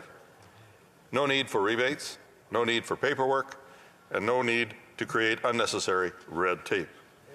Rising input costs, such as skyrocketing fuel and fertilizer prices, are already causing financial challenges. The one thing the government could do to help farmers overnight is just exempt them from that carbon tax. The throne speech also didn't contain any clarity about their plan to reduce fertilizer emissions by 30%. As many Westman farmers can attest, anytime the Liberal government muses about making changes that'll impact their operations or livelihoods, there's always a sense of apprehension. As a farmer, a farm leader, and then as an elected representative, I know the disconnect between those in Ottawa who think they know best and those who sow their fields. It wasn't that long ago the Liberals called farmers tax cheats. Their 2017 proposed tax changes would have cost farm families thousands of dollars. Thanks to the farmers and entrepreneurs who loudly opposed those tax changes and the fact Bill Morneau is no longer the finance minister, those tax hikes are yesterday's news. Whether it be attempting to eliminate deferred grain tickets or doing everything in their power to delay the implementation of my private member's bill, there's enough evidence to suggest farmers' anxieties are well-founded. No details have been announced on their plans to reduce fertilizer emissions, and this has caused all sorts of consternation within the farm community. Instead of working collaboratively with farmers, the Liberals have decided to stick out this arbitrary number with zero information on how they plan to implement it. This is not the right way to govern, nor does it inspire any confidence in the thousands of farm families across our country. A report just released by Myers Norris Penny outlined the potential impact of reducing fertilizer emissions by 30%, and the numbers are staggering. They've calculated that for corn, canola, and spring wheat, there would be a total value of lost production of 10.4 billion bushels per year by 2030. As their report stated, this would have dramatic impact on Canada's ability to fill domestic processing capacity. This would also reduce our ability to export as well.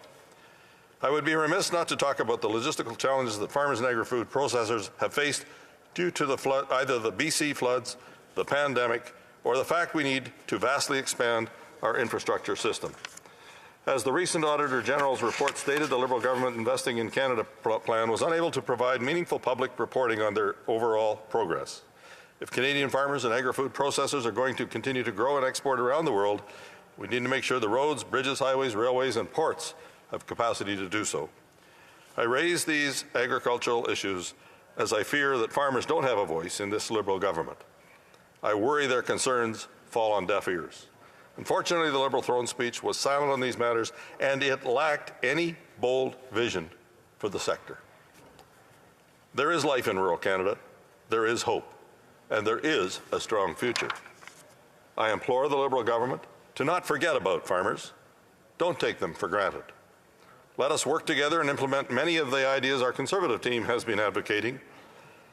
And farmers aren't asking for the moon, Madam Speaker. They just want to be treated fairly and want a government that is willing to listen. Thank you. Questions and comments. Questions et commentaires. The Honourable Parliamentary Secretary. Yes, thank you, Madam Speaker. You know, the member highlights infrastructure and the importance of trade as what he believes is really important to our agricultural community. There is no government in the history of Canada that has actually signed more trade agreements than this government. In the last 6 years, we have signed more trade agreements than any other government prior. When you take a look at infrastructure dollars, Madam Speaker, we are talking about historic amounts of infrastructure dollars to be able to build the roads and do so much more for Canadians. My question to the member is, if he believes that infrastructure and trade is so important, why doesn't he acknowledge the accomplishments that we have done, which are historical in its very nature, which no doubt will help our farmers and agriculture and urban communities and all? The Honourable Member for Brandon-Souris. Wow, it's deja vu, Madam Speaker. I want to thank my colleague from Winnipeg North for his fine question. But I would have thought I was asking him that, or that he was asking me of that question, you know, from the years of the Harper government, who signed more trade agreements, I mean, than any government in the history of Canada. He's absolutely wrong when he says that they've signed more than the Harper government did. That's just wrong. And they still haven't got them all implemented. We're still trying to enforce the CETA agreement. We're still trying to get more agreements that were signed in those days to actually be implemented into the world trade issues. And I think that, from the comments that I've made here, it's very obvious that this government has failed to get the dollars out. It's fine to announce infrastructure dollars, but they haven't got them out the door and the projects aren't going. I've got a fine case of a bridge that needs to be built in my own community that I authorized under the Harper government for that constituency in 2015 that hasn't been started to be built yet. Thank you. L'honorable député de Berthier. The Honourable Member for Berthier-Masquinongé. Thank you, Madam Speaker. I'd like to thank my very esteemed colleague for his speech. Thank you. I'd like to change the messaging a bit, and I want to talk about constructive things. I'd like to hear my colleague on the mandate letter of the minister, because he's right. There is nothing for agriculture in the speech from the throne. And in the mandate letter, the idea is to facilitate the transfer of family farms. And it was together that he and I managed to pass a historic bill. And I'd like to thank him again for all the work he did and for promoting that bill.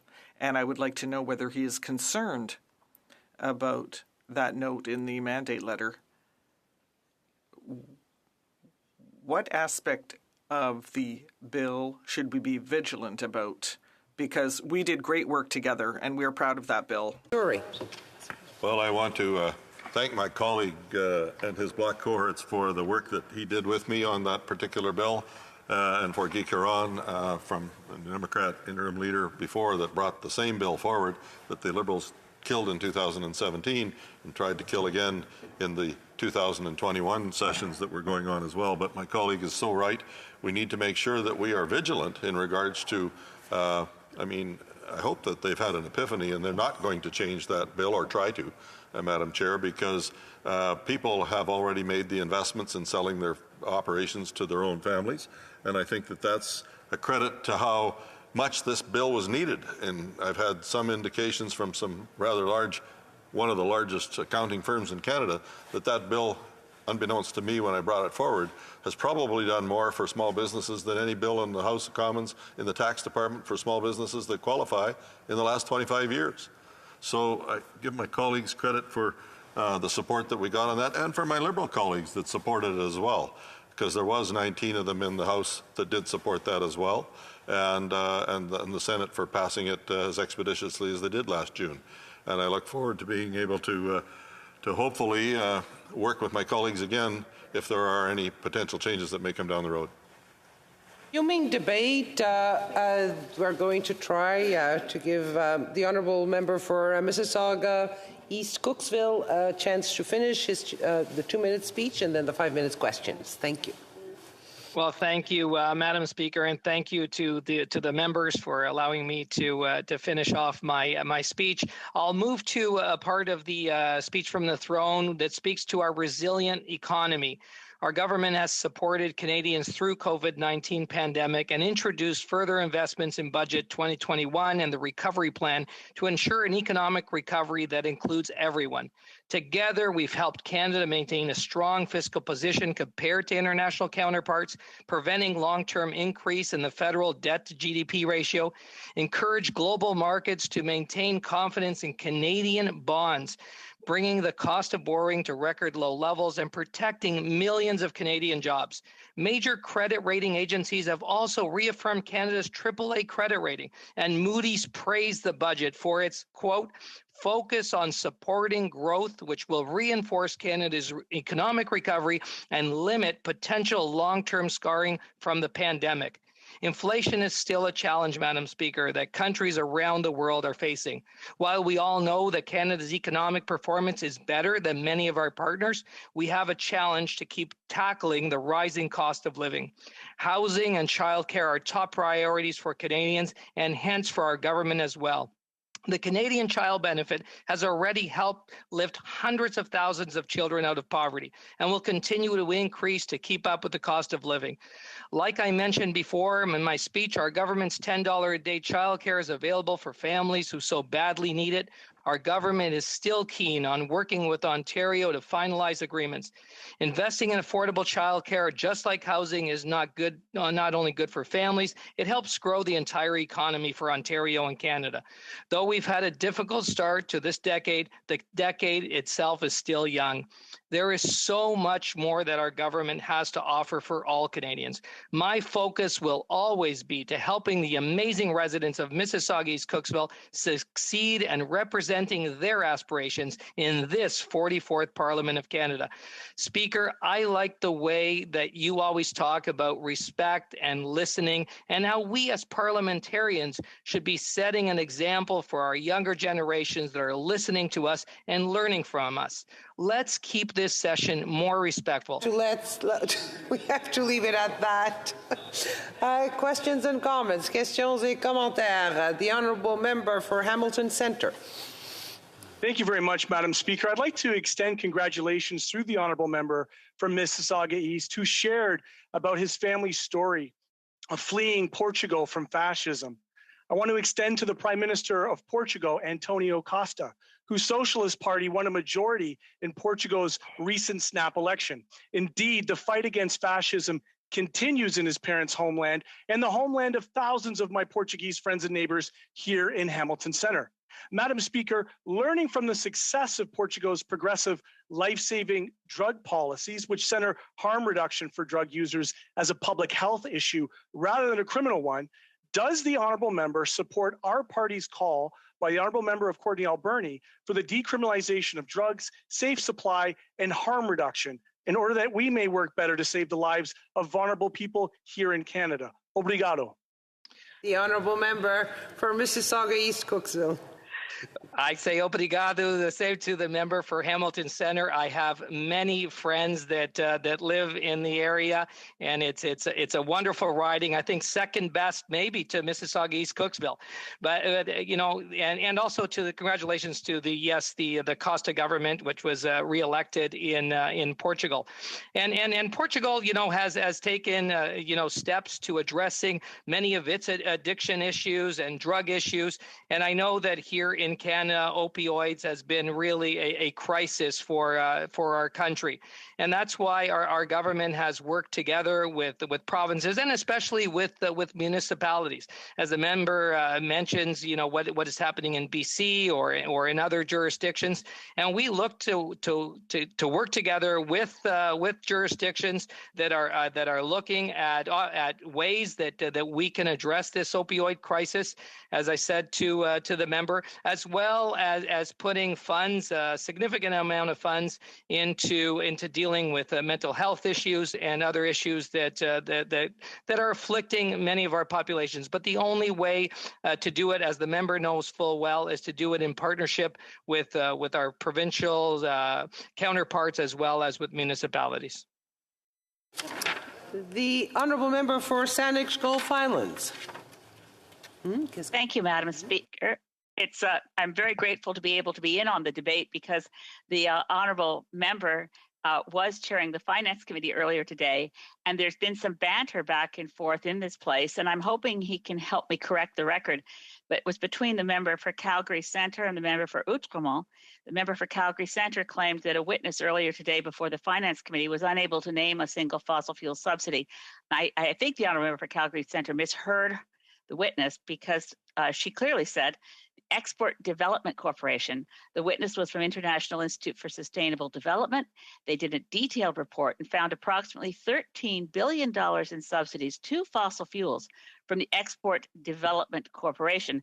The honourable member for Calgary Centre misheard, I think, because he stated that the program no longer existed. Well, it's not a program, it's the Export Development Corporation, and it's providing subsidies to fossil fuels. I don't know if the honourable member was there for the exchange between the member for Calgary Centre and the honourable member from Outremont, but perhaps he can recall that the member from the witness this morning in Finance certainly had no trouble naming some subsidies to fossil fuels in this country. Honourable member for Mississauga East Cooksville. Thank you. Well, Madam Speaker, I thank the member for Saanich Gulf Islands. And, our government has stood steadfast on putting a price on pollution, understanding that polluters must pay. And through that lens, Madam Speaker, and I believe this speaks for our entire country, that all Canadians believe that polluters must pay, because if they're polluting, they should pay for the pollution that they produce. And that is why we have a robust climate change action change plan, Madam Speaker, that puts a price on carbon, puts a price on pollution, and advocates like we had before us at the Finance Committee are so important to be able to bring the facts, the information to committee, to be able to inform our committee and this House for that matter, Madam Speaker.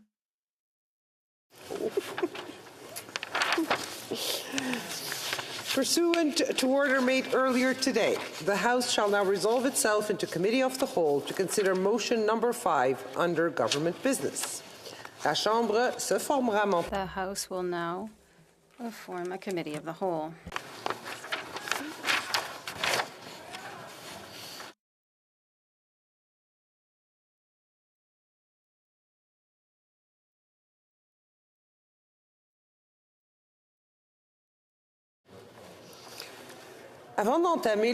Before we begin tonight's debate, I would remind the honourable members the way in which the deliberations will happen.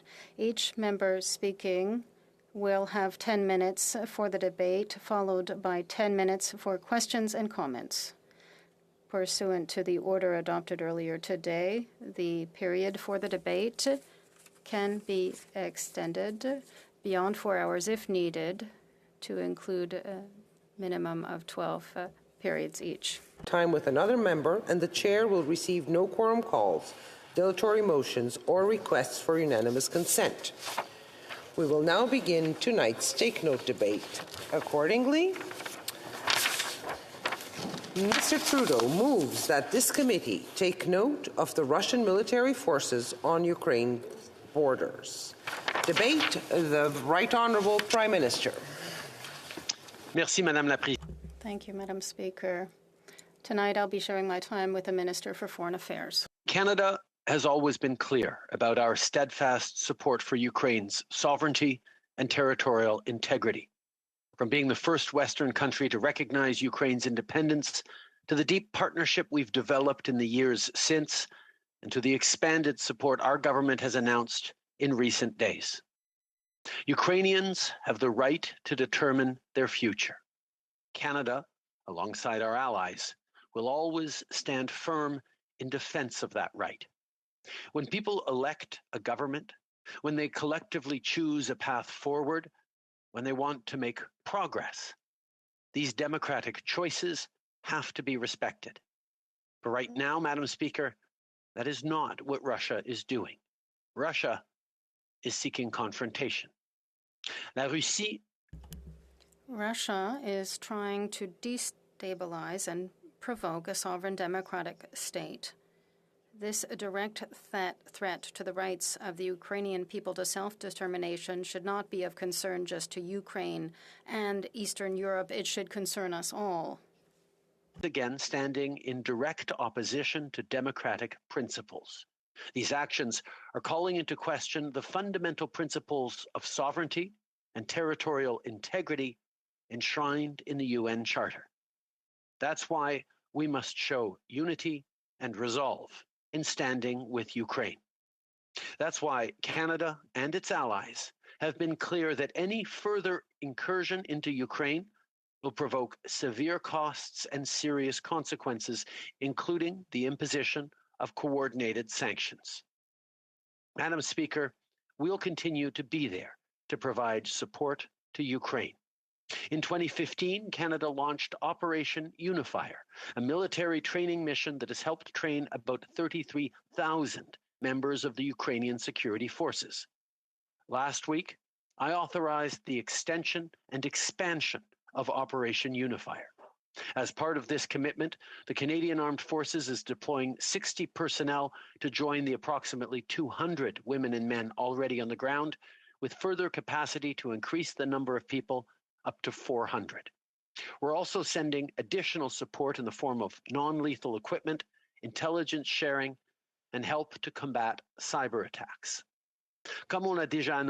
As we have already announced, we are also providing a up to $120 million loan to Ukraine to support their economic resiliency, and we will provide up to $50 million in humanitarian and development aid. I want to take this opportunity to thank all of our teams who are working hard on these files. The Minister of Defense is currently in Ukraine working with her counterparts, and the Minister of Foreign Affairs was recently there as well. And the Deputy Prime Minister continues to remain heavily involved in these files. I also want to thank the members of the Canadian Armed Forces in Operation Unifier. I had the opportunity to meet some of them years ago when I went to Ukraine. They do exemplary work. Speaker, Canada has a long history of standing up to bullies. But standing up to bullies doesn't mean that we want conflict. Let's be clear about the facts. NATO is no threat to Russia.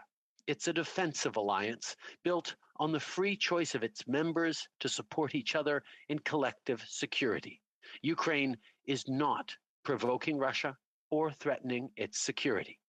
In the days and weeks to come, we'll continue coordinating closely with Ukraine, NATO allies, and our other international partners to stand firm in support of Ukraine and to deter further Russian aggression. The fate of Ukraine matters to the world and to Canadians. I've made this very clear, including directly to President Zelensky. I've defended the rights of Ukrainians to choose their own future in the past with organizations like the G7 and NATO, and I'll continue to do so. We're always stronger together, and we won't be intimidated. Merci, Madame la Présidente. Thank you, Madam Speaker. Questions and comments. The Honourable Member for Selkirk, Interlake, Eastman. Thank you, Madam Chair, and indeed an honor to be able to stand tonight in this debate on the future of Ukraine's ability to protect itself. And I appreciate the comments made by the Prime Minister, but at the same time, we know, Madam Speaker, that it was Ukraine's biggest demand of NATO allies, including Canada, for the last 4 or 5 years, is to beef up its lethal defensive weapons, knowing that at any moment Russia may want to invade Ukraine. So now we have over 100,000 Russian troops standing on Ukraine's borders on the north, on the east, and down in the south. Virtually got Ukraine surrounded. And I know that President Zelensky and the embassy here in Ukraine has been asking the government of Canada to provide lethal weapons. The Prime Minister has been completely mute on this. Why hasn't he supplied lethal weapons to Ukraine? Is it going to wait until Russia invades Ukraine? By then, it's too late. Right Honourable Prime Minister. I thank the honourable member for his question, and I will point out that Canada has been steadfast in its support of Ukraine, and that's why we have engaged directly with Ukraine and Ukraine's leadership to hear what they need. The number one ask from President Zelensky was economic supports, which we delivered in a $120 million sovereign loan to help them counter the economic destabilization that Russia is engaging in. And their other ask, indeed, is preoccupation with their ability to defend Ukraine's territorial integrity. Well, on that, we have responded. We have responded by extending and enlarging Canada's extraordinarily successful mission that directly has trained up 33,000 members of the Ukrainian Defense Forces and continues to be one of the most impactful and positive elements of NATO's support for Ukraine. Canada will always be there for Ukraine, but we will respond to their asks in a way that responds to their priorities. That's what friends do. The Honourable Member for Montarville. Thank you, Madam Speaker. I thank the Prime Minister for his speech. Canada continues to repeat that it privileges diplomacy to resolve this conflict or potential conflict.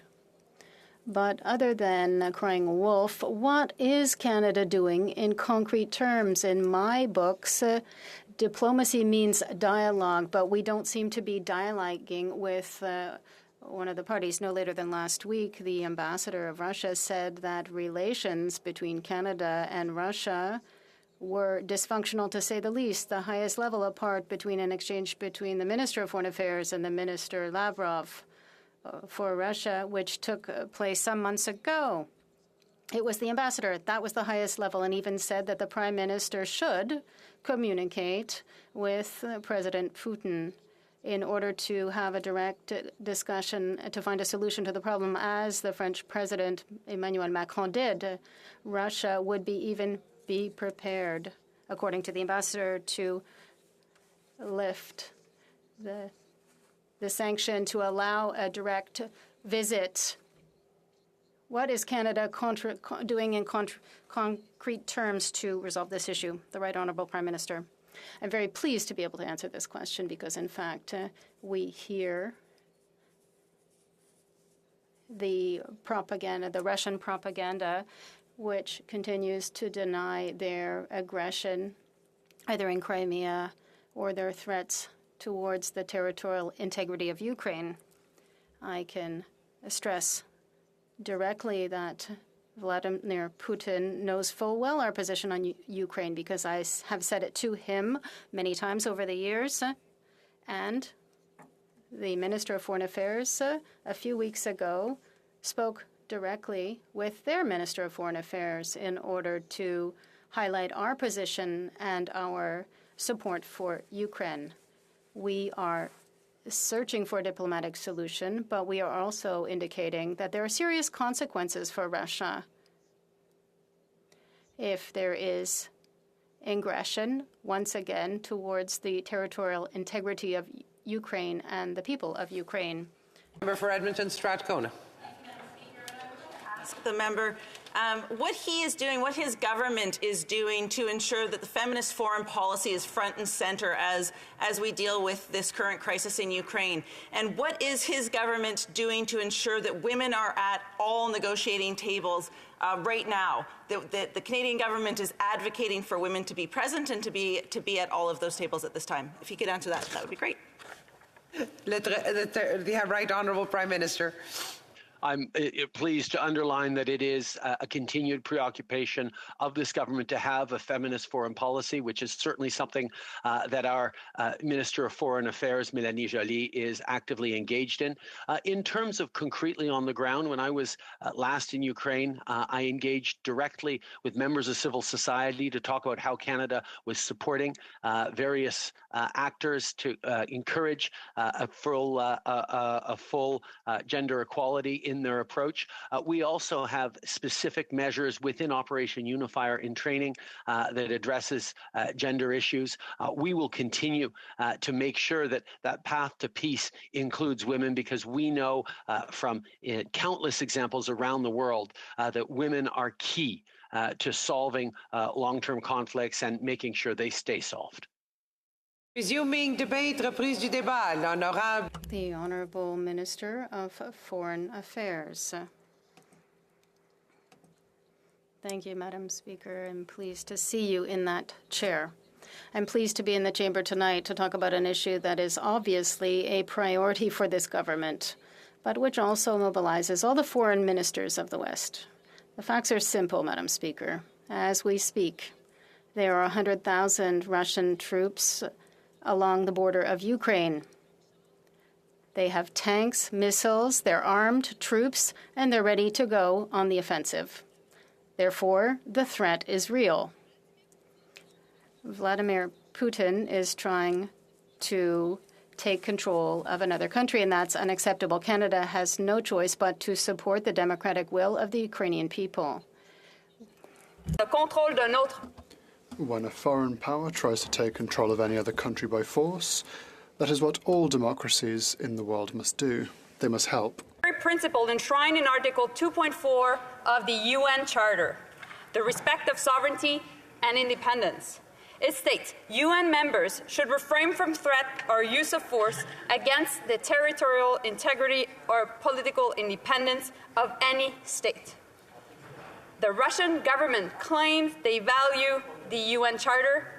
They need to show it, de-escalate. Canada is resolute in supporting Ukraine sovereignty, territorial integrity, and independence. We stand with Ukrainians, and we're absolutely committed to a diplomatic solution. We are a country that has a long-standing diplomatic history. We're the ones that can bridge different countries together. Friends to the United States, but also we're friends to Europe. We have more than 1.4 Ukrainian Canadians here in Canada, and we understand Ukraine. Since my appointment, working on a diplomatic solution has been my top priority. I've had extensive conversation on this matter with my counterparts around the world in Washington, Riga, Stockholm, Liverpool, Kiev, Paris, and Brussels. And of course, right here in Ottawa, and with many members of this House. In my recent trip, I had productive meetings with the leadership of Ukraine, the President, the Prime Minister, the Deputy Prime Minister, and the Minister of Foreign Affairs, with the leadership of the European Union, the President of the Council, and the Foreign Affairs Minister, and also with the Secretary General of NATO. I had also good meetings with the foreign ministers of France, Belgium, and constructive conversation with U.S. Secretary Blinken, as well as Germany's Minister Baerbock. And just today, I spoke to my counterparts in Denmark, Netherlands, and Latvia. We all agree de-escalation is key, and it is urgent. Russia's aggressive actions are threatening global stability. In that sense, Ukraine's security is not only Europe's security, it is the world's security, including ours, here, right here at home, in Canada. Now is the time to be united. Now is the time to speak with one voice in support of Ukraine and its people. We also need to invest in deterrence, sanctions, economic support for Ukraine, and extending and expanding Operation Unifier are our immediate actions. On sanctions, any further aggression will have serious consequences, including coordinated economic sanctions with allies, and Canada is ready. Sur la question de la stabilité économique. When it comes to economic stability, we know that Russia's threat amplifies regional tensions, but also destabilizes Ukraine's badly needed economy. When I met with Ukrainian President Zelensky, he had a clear request: support Ukraine with financial aid to ensure the stability of his country. Within days alone, and thank you to the Prime Minister and the Minister for Finance, as well as the Minister for International Development, we responded with a loan of up to $120 million to Ukraine. This initial gesture of solidarity was able to launch a movement of solidarity shortly after our announcement. The EU announced that they would in turn provide approximately $2 billion in loans and grants to the Ukraine. The Ukraine can count on us with the renewal and expansion of Operation Unifier.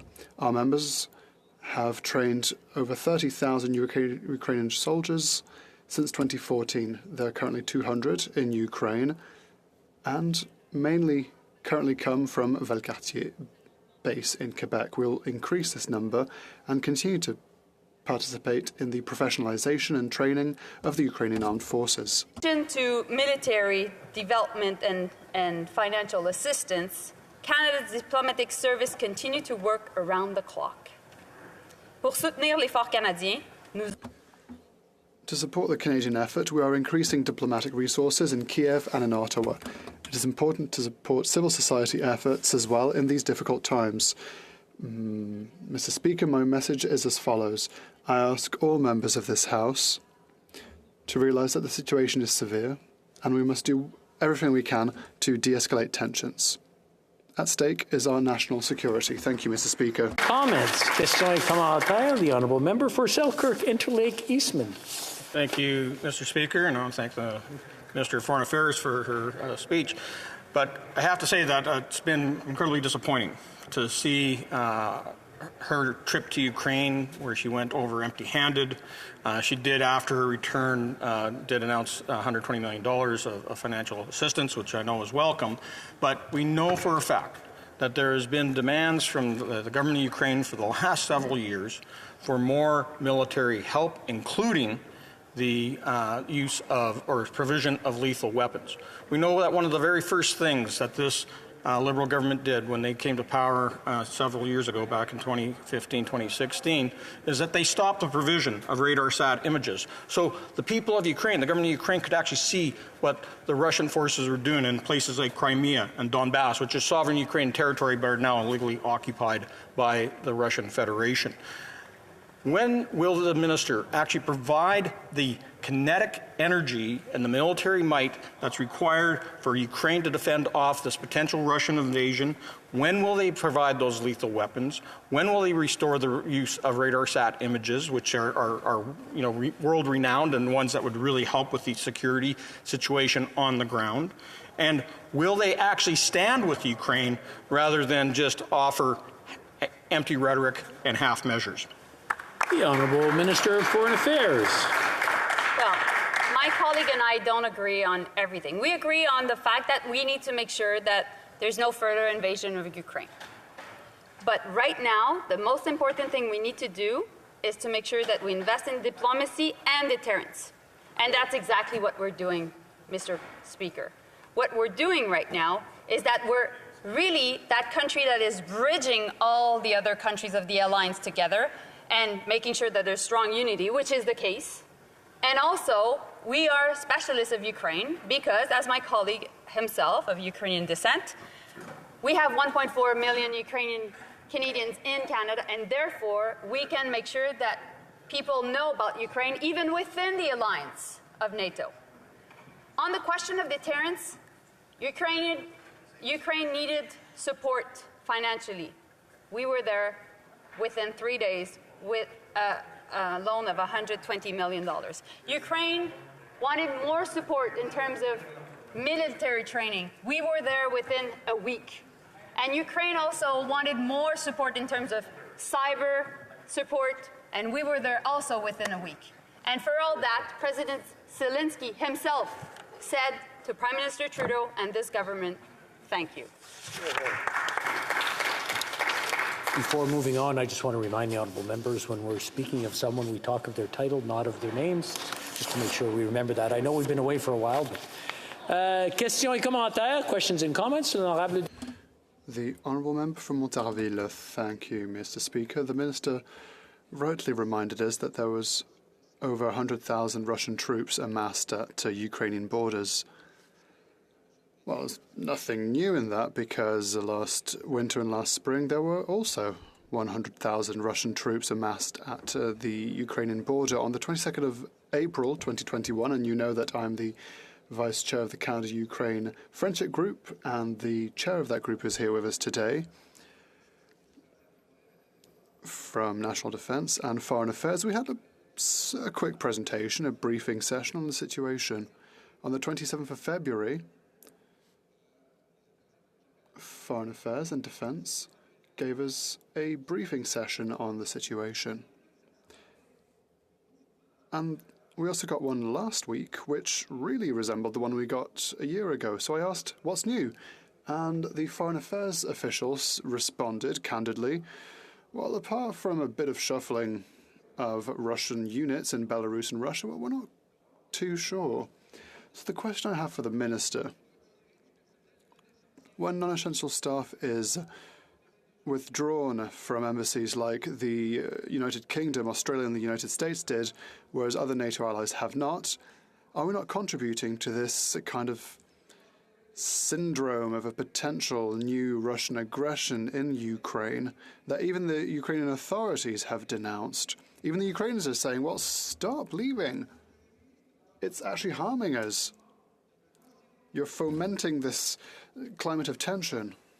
The Honourable Minister in 1 minute or less. Mr. Speaker, what's essential and what I would like to reiterate to my colleague is that Russia is the aggressor as it stands. There is no aggression at all from Ukraine and no aggression from any member of NATO. And we have to agree on that here in this House because it's fundamental in how we understand the current conflict. Another point, my colleague asked the Prime Minister earlier, saying what our relations with Russia are. Russia knows our point of view. Not only that, but Russia is trying to create a situation that divides NATO members as it stands, and we will not fall into this climate of fake misinformation. And I'm sure that the Honourable Member will do the same. Resuming debate. The Honourable Leader of the Opposition. Hear, hear.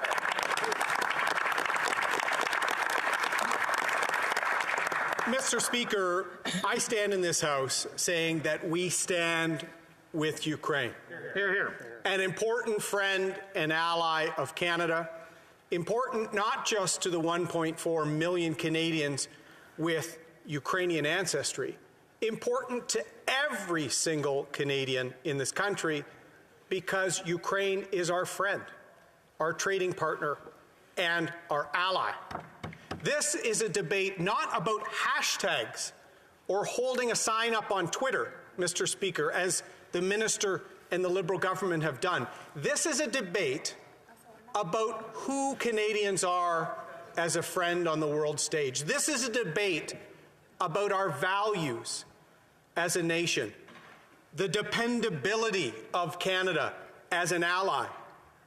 From Vimy Ridge, Mr. Speaker, to Kandahar, to all points in between, to the Donbass today.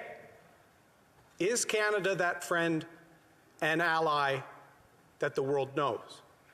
Is Canada living up to its reputation as a founding member of NATO? Is Canada living up to the fact that NATO would not have been formed but for the role that Canada played bridging the Atlantic nations in World War II? As Winston Churchill described us, Mr. Speaker, the linchpin between the free peoples of Europe and of North America.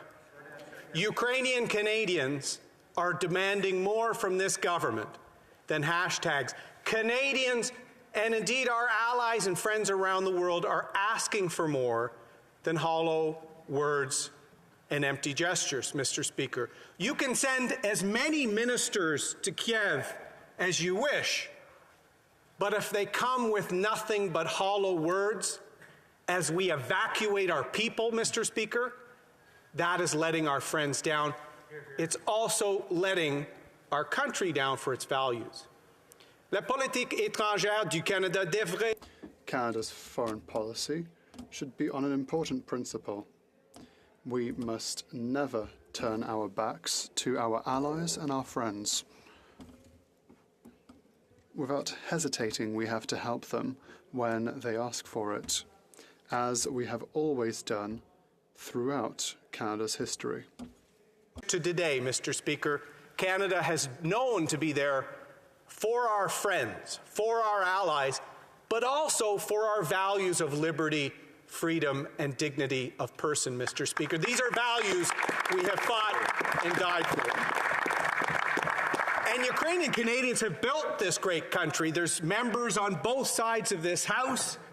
The first Governor General, the great Reina Tishyn, former Conservative Member of Parliament, the first Cabinet Minister of Ukrainian extraction I met because he's from my area, Michael Starr, Mr. Speaker, the former MP for Oshawa.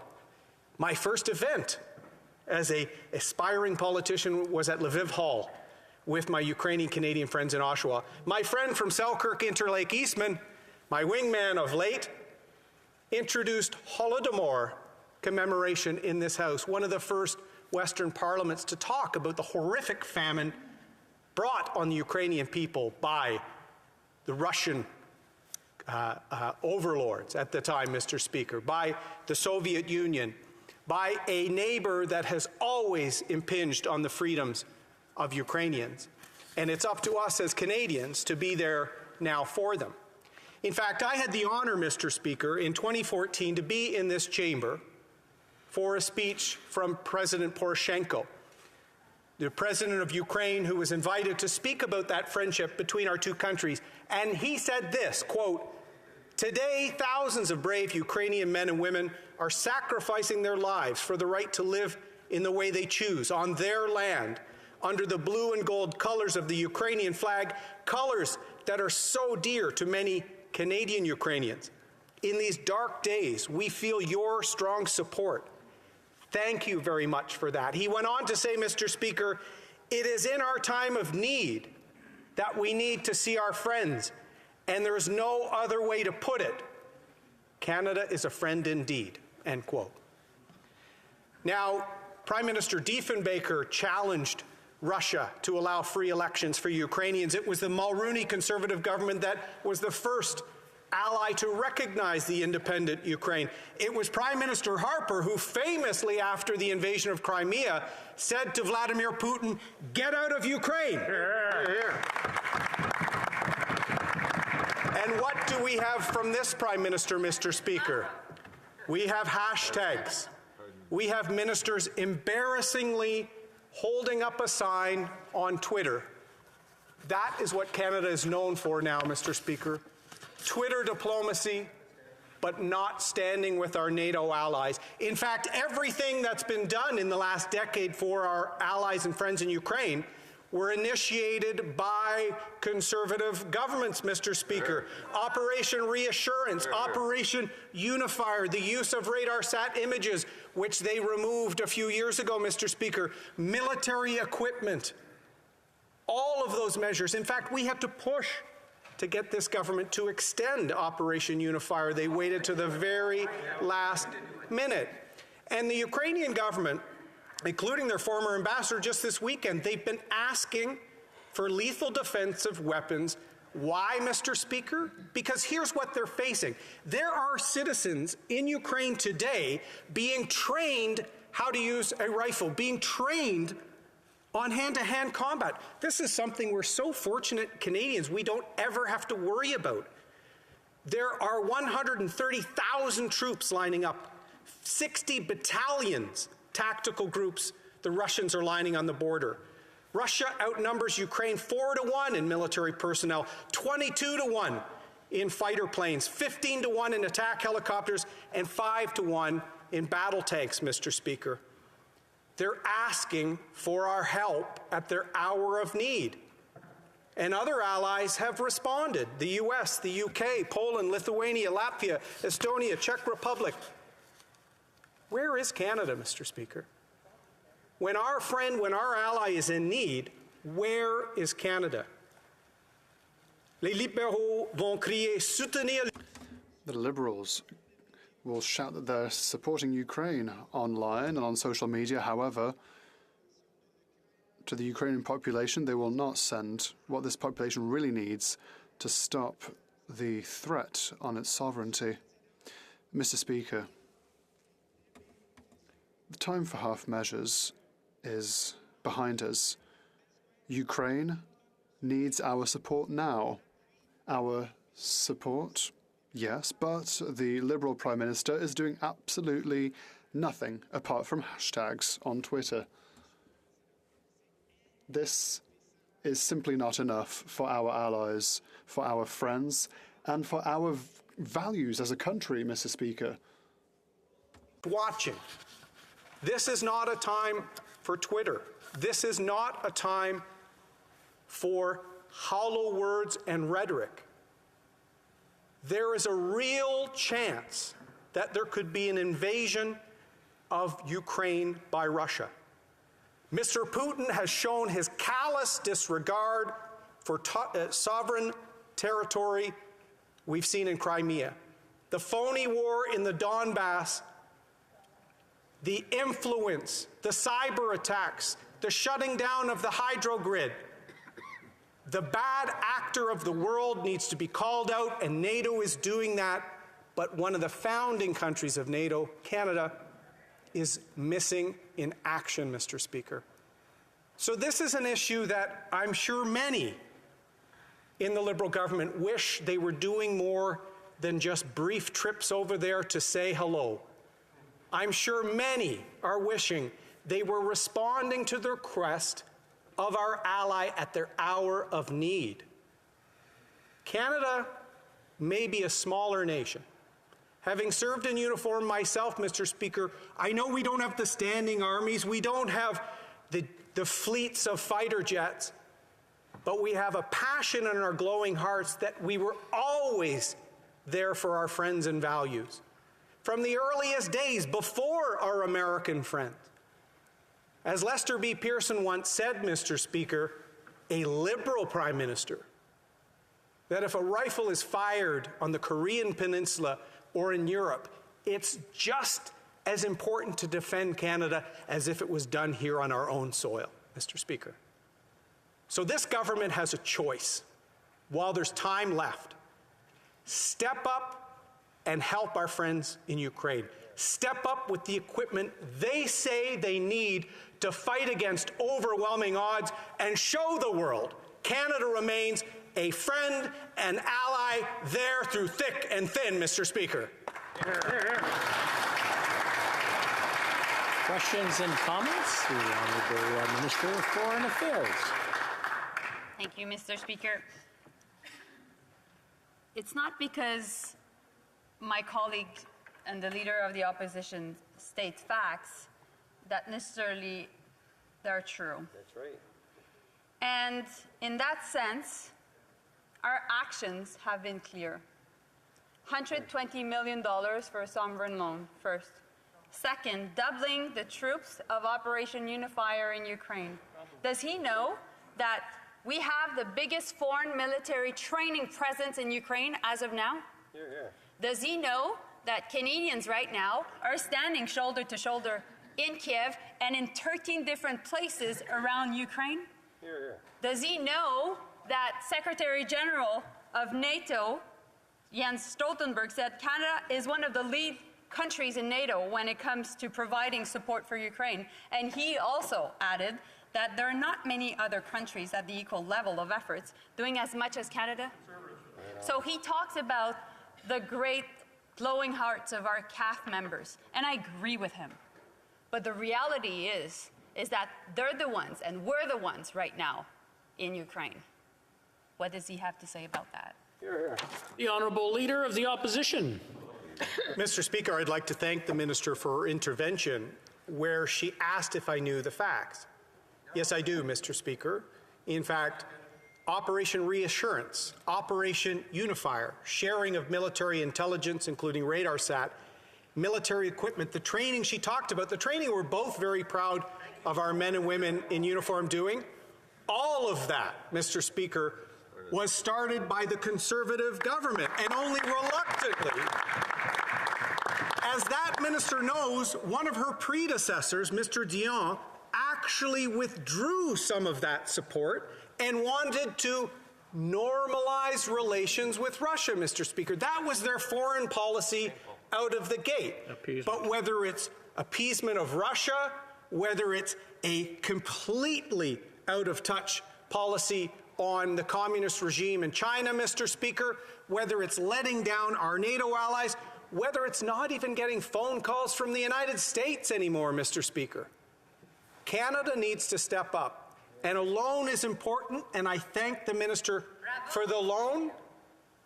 But once Ukrainians lose their liberty and freedom, we can't loan them the freedom they will need. We can't loan them the military equipment when the attack is underway. So I urge the minister, do the right thing and give the Ukrainians the tools they need to defend themselves. Questions and comments, questions et commentaires, l'honorable député de... The Honourable Member for Saint-Cyr-Saint-Bacot. Thank you, Mr. Speaker, and I'd like to thank the Leader of the Opposition for his speech. On our side, we have no illusions that behind the humanitarian excuses, it's fossil fuels and justifications around that. So I'd like to ask the Leader of the Opposition, doesn't he think that his hawkish approach is going to push the Russians to respond? The Honourable Member, the Honourable Leader of the Opposition. Thank you for the question, Mr. Speaker.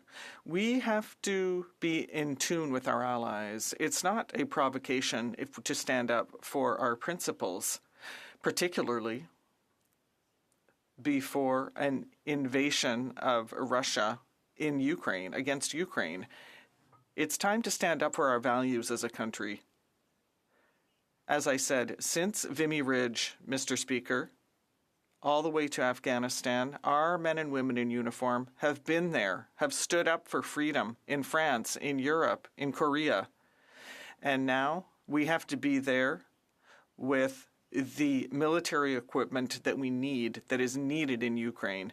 It's not time for empty rhetoric spouted by a minister or by the Prime Minister. It's not time for hashtags on Twitter, Mr. Speaker. It's time for action, for concrete action with our allies who are at risk in Ukraine. Questions and comments. The member for Edmonton Strathcona. Thank you, Mr. Speaker. I'd like to thank the member opposite for his comments today.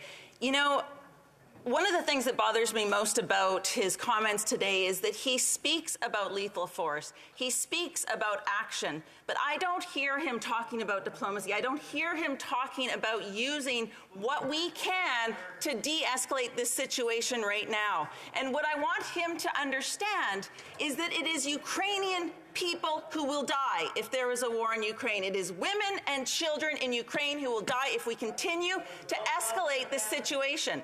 Now, his government, when they were in power, they were the ones that decimated foreign aid. They were the ones that decimated our diplomatic corps. So perhaps he doesn't believe in diplomacy. Perhaps he doesn't believe in sanctions and the power of the international community to find a peaceful resolution. But I am wondering why he thinks, someone who will not have to go to war in Ukraine, that war is such a wonderful idea for the Ukrainian people right now. The Honourable Leader of the Opposition. Mr. Speaker, I think the member was misstating the fact that I'm suggesting war is a good thing, Mr. Speaker. I'm fortunate to be a veteran that never had to serve in Afghanistan, but I've seen, not only as my time in military, my time as Veterans Minister, the incredible toll war and conflict plays on our military, on civilian populations. It is those very Ukrainians she talks about at risk that are now in legion halls and church basements being trained on how to defend themselves. And all they want is for their friends in Canada to give them some equipment so they don't have to call out senior citizens to the front lines, Mr. Speaker. If you do not have appropriate military counterbalance, which is why NATO was created, you cannot engage strategically and effectively in diplomacy. We support diplomacy. It was Raynell Anderchuk, a senator, who brought Magnitsky sanctions to Canada, sponsored in this House by my friend beside me from Selkirk, Interlake Eastman, Mr. Speaker. We should be using sanctions. We should be using pressure. We should be using diplomacy. But hollow commitments through social media empower a dictator like Vladimir Putin, Mr. Speaker. We need to stand by our allies and stand up for Ukraine. Questions and comments? Questions et commentaires? The honourable member for Sherwood Park, Fort Saskatchewan. Thank you, Mr. Speaker, and I thank our leader for his remarks. He spoke briefly at the end there about Magnitsky sanctions, and I want him to just follow up on that point. What I've been hearing from many experts is the importance of using the Magnitsky Act and specifically targeting those kleptocrats who are investing Vladimir Putin's money overseas. So I wonder if the leader has a comment on specifically targeting those kleptocrats as a way of really getting at and having real accountability for the Putin regime. Thank you very much, Mr. Speaker, and I'd like to thank my learned friend for his commentary and for his advocacy. He is absolutely right. Not only is the Putin regime putting Ukrainians at risk, putting stability in Europe and indeed globally at risk, he's also leading a kleptocracy that is robbing Russians of their ability to actually build up their lives. He is, through some oligarchs and through a system of money laundering throughout the world that we need to work through FinTrack and other agencies with our allies to root out, using sanctions, using pressure, to call these regimes what they are, Mr. Speaker. It should trouble the minister that one of her mentors, Mr. Dion, was actually advocating rapprochement with Mr. Putin after he invaded and occupied Crimea. It was her government that withdrew radar-sat imaging so that Ukrainians could track Russian movements in the Donbass, Mr. Speaker. Vladimir Putin for years has been plotting what he is doing now. And the moment now is for us to give our ally what they need and continue, as my friend said, to apply Magnitsky sanctions, to work diplomatically. But you have to make sure you have a real stick to have diplomacy, Mr. Speaker. And right now, our friends in Ukraine are asking Canada to stand alongside the United States, the United Kingdom, Poland, other allies to be there for Ukraine when they need us most. Hear, hear. Questions and comments? The honourable member for Etobicoke Lakeshore. I'm afraid we only have time for a 30-second question and a 30-second answer. Thank you, Mr. Speaker. The Leader of the Opposition accused the Minister of returning from Ukraine having made empty promises and using empty words. I'm looking at a tweet from none other than the Defense Minister of Ukraine talking about the centuries-old friendship between Canada and Ukraine, thanking her and our Minister of Defense and the Prime Minister for delivering on upping the campaign on Operation Unifier. Are you saying that he's using empty words and engaging in Twitter diplomacy? Now, the Honourable Leader of the Opposition will respond in 30 seconds or less. I want to remind the Honourable members to speak through the chair, not directly across. The Honourable Leader of the Opposition. Mr. Speaker, it's rather ironic that a Liberal MP will stand up and criticize my critique of using Twitter for diplomacy by quoting a tweet about diplomacy, Mr. Speaker. What Ukraine wants, and we all know this, the minister knows this from the closed-door meetings. In fact, we also saw the former Ukrainian diplomat to Canada talking this weekend about the request for many years now for lethal military aid. Our friends are in need, and while loan guarantees and a range of other things are positive, we have to help Ukraine now. I ask the minister to find and deliver on this military equipment. Hear, hear. Resuming debate, reprise du débat, l'honorable. The honourable member from Montarville. Thank you, Mr. Speaker. I'd like to say that I was somewhat surprised at the answer that the minister gave to me. For example, I'd like to say that my ears didn't believe their eyes. Is the minister suggesting that if we advocate, if we foster, if we emphasize a diplomatic solution, then that's playing into Russia's hands? Then does that mean that the minister means or is implying that the fact that President Macron picked up the phone to call Vladimir Putin, is that playing into Russia's hands?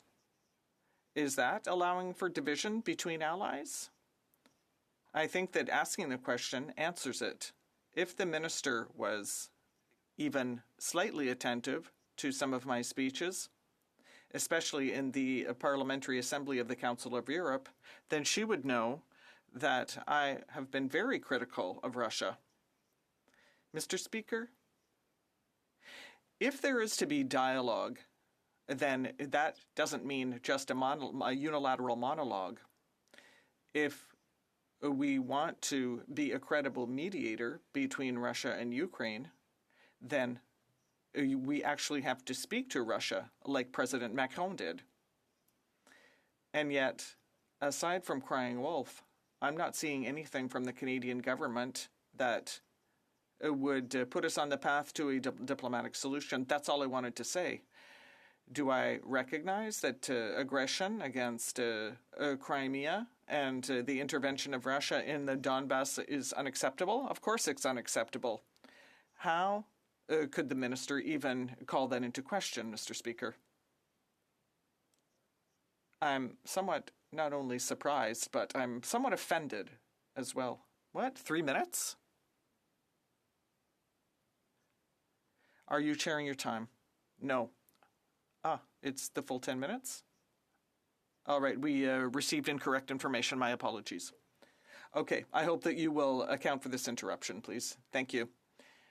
So, we must maintain this dialogue, Mr. Speaker.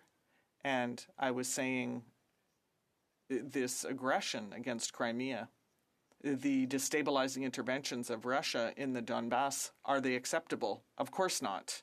But the fact is, and I said this earlier, is that the 100,000 troops, Russian troops on the Ukrainian border, is about the same as about a year ago. So what has changed? Well, the public servants, the officials of the Foreign Affairs Department, well, they don't really know what's changed. So why is there this sort of brinkmanship that we're hearing, this alarmism that leads us to think that Russia might invade tomorrow morning, whereas both Russians and Ukrainians agree that that is not going to happen? So why are we being so alarmist? Instead of trying to promote peaceful dialogue, why have we withdrawn the non-essential staff from the embassies, whereas the other NATO allies have stayed there to show their support by their very presence? So why should we pull out this non-essential personnel and increase tensions on the ground? So the minister said earlier that Russia is the aggressor. And I agree.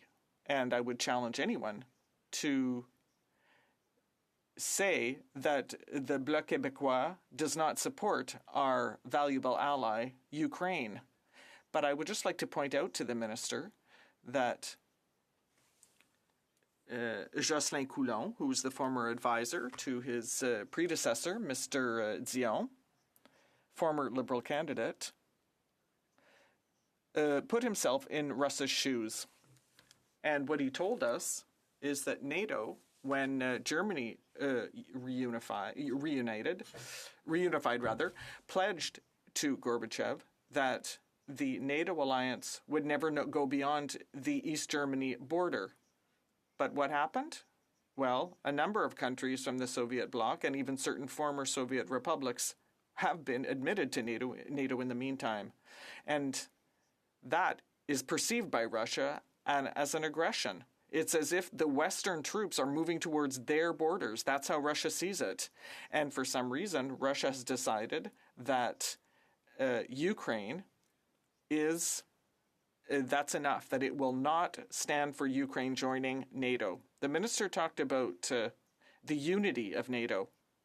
And I agree, of course.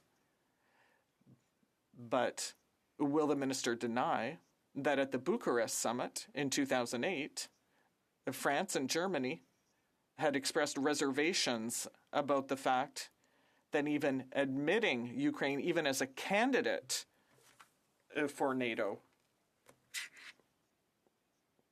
So they did express reservations about that. So we can maintain the illusion that all NATO allies are singing from the same songbook, but the reality is not that. And that explains why President Macron picked up the phone and he called Vladimir Putin, whereas Canada, the United States, the UK are being quite warlike with regard to Russia. And there are very divergent viewpoints within NATO, and it's not playing into Russia's hands to recognize that, Mr. Speaker. It's simply recognizing the facts. So what do we do now?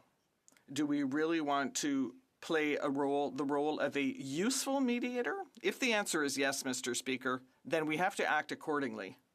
We have to make certain gestures to ensure that the tensions are eased.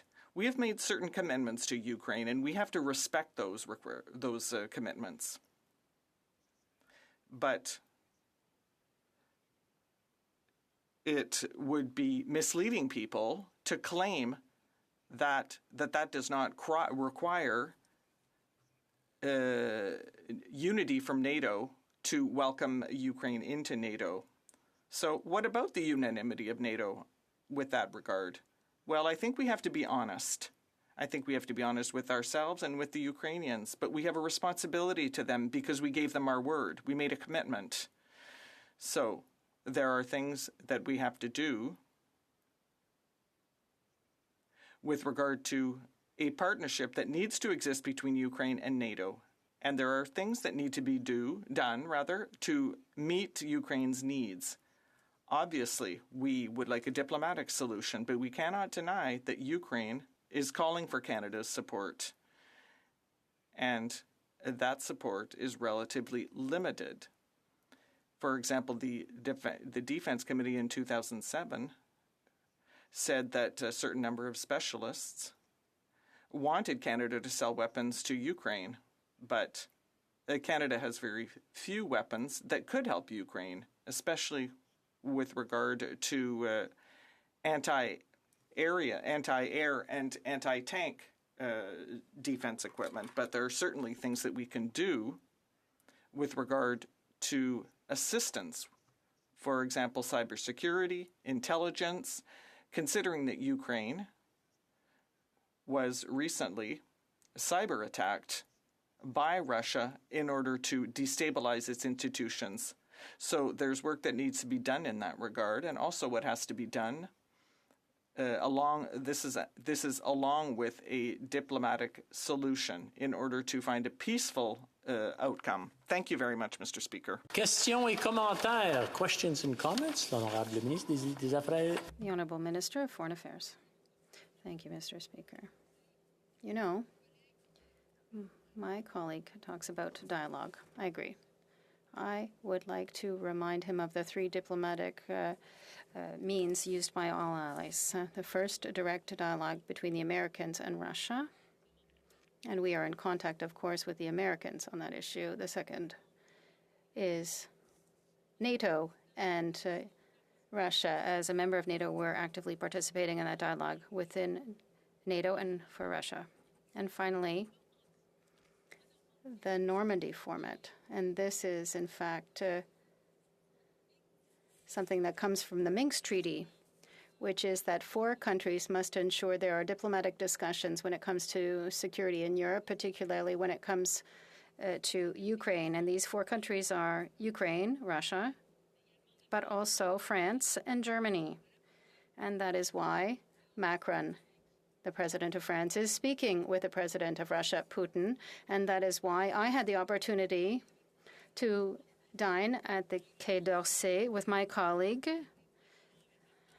Jean-Yves Drian, to talk about it. And I had the opportunity also to speak with the Minister of Foreign Affairs of Germany, because France's and Germany's position on this issue is extremely important.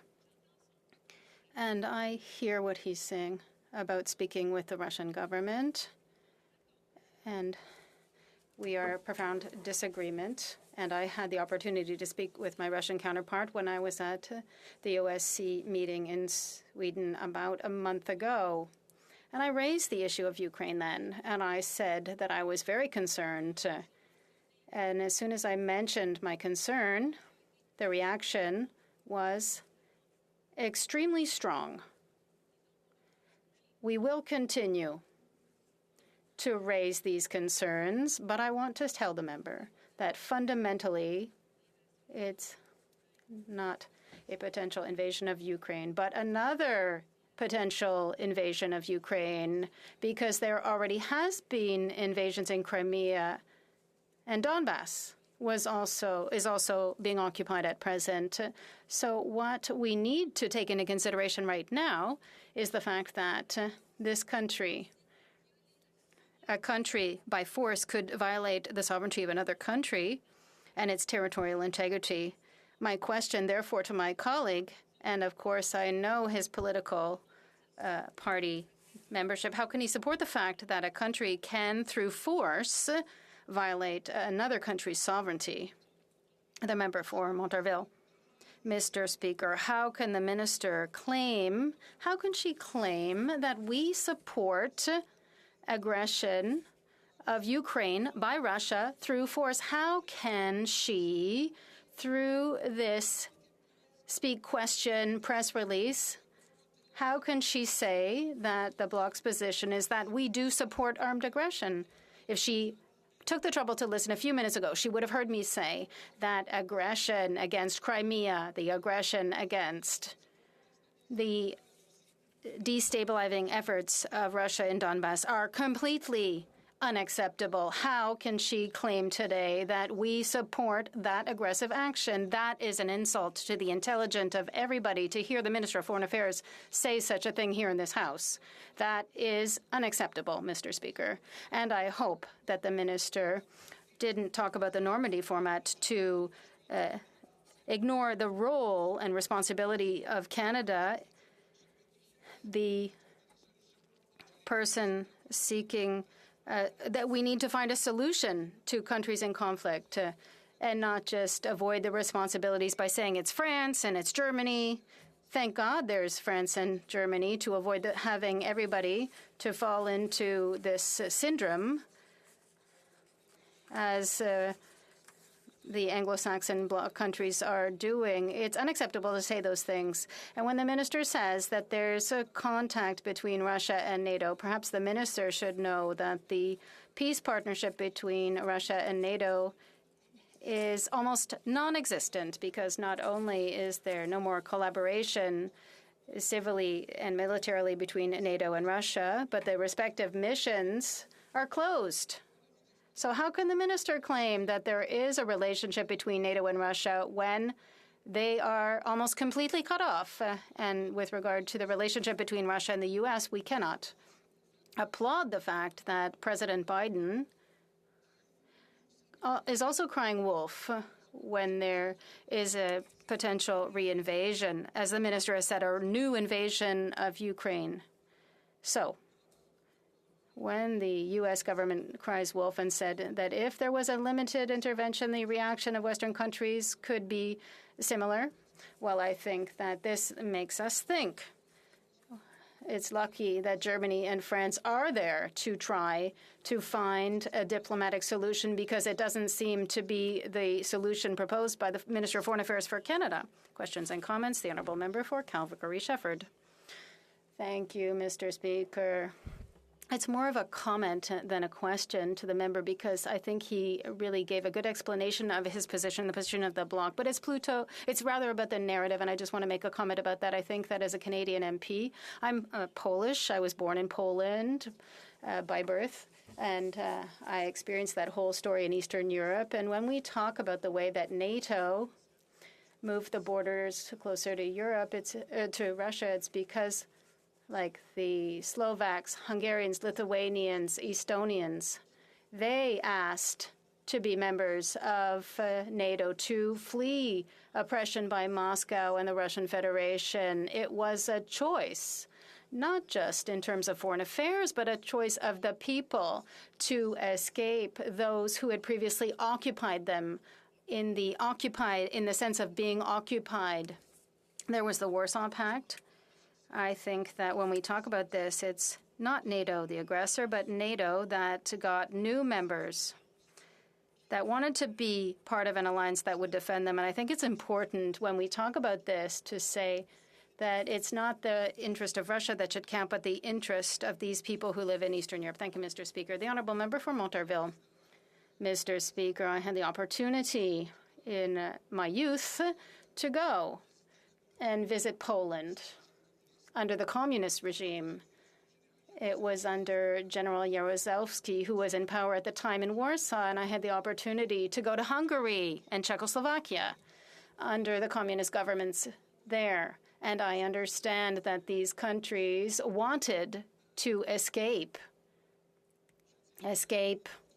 the control, or rather the influence at the very least, of their powerful neighbors, Russia and the Soviet Union, as it was called at the time.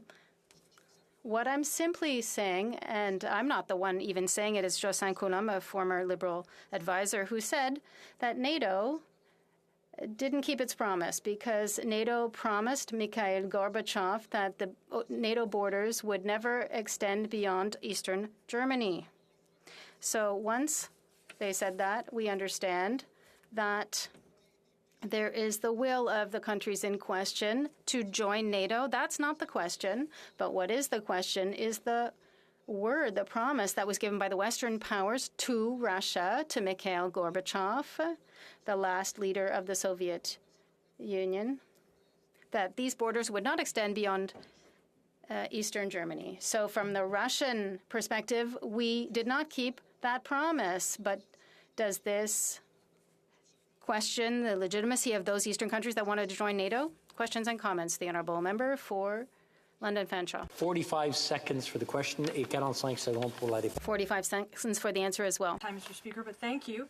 Well, New Democrats, we support the non-combat military training. We don't support the provision of arms or lethal military gear, as my colleague so adequately and put forward. And I noticed that the member across the way reacted quite well. So if he could expand upon his thoughts to the pushing for Conservative members or from Conservative members on that provision of lethal military gear and what the consequences of that are.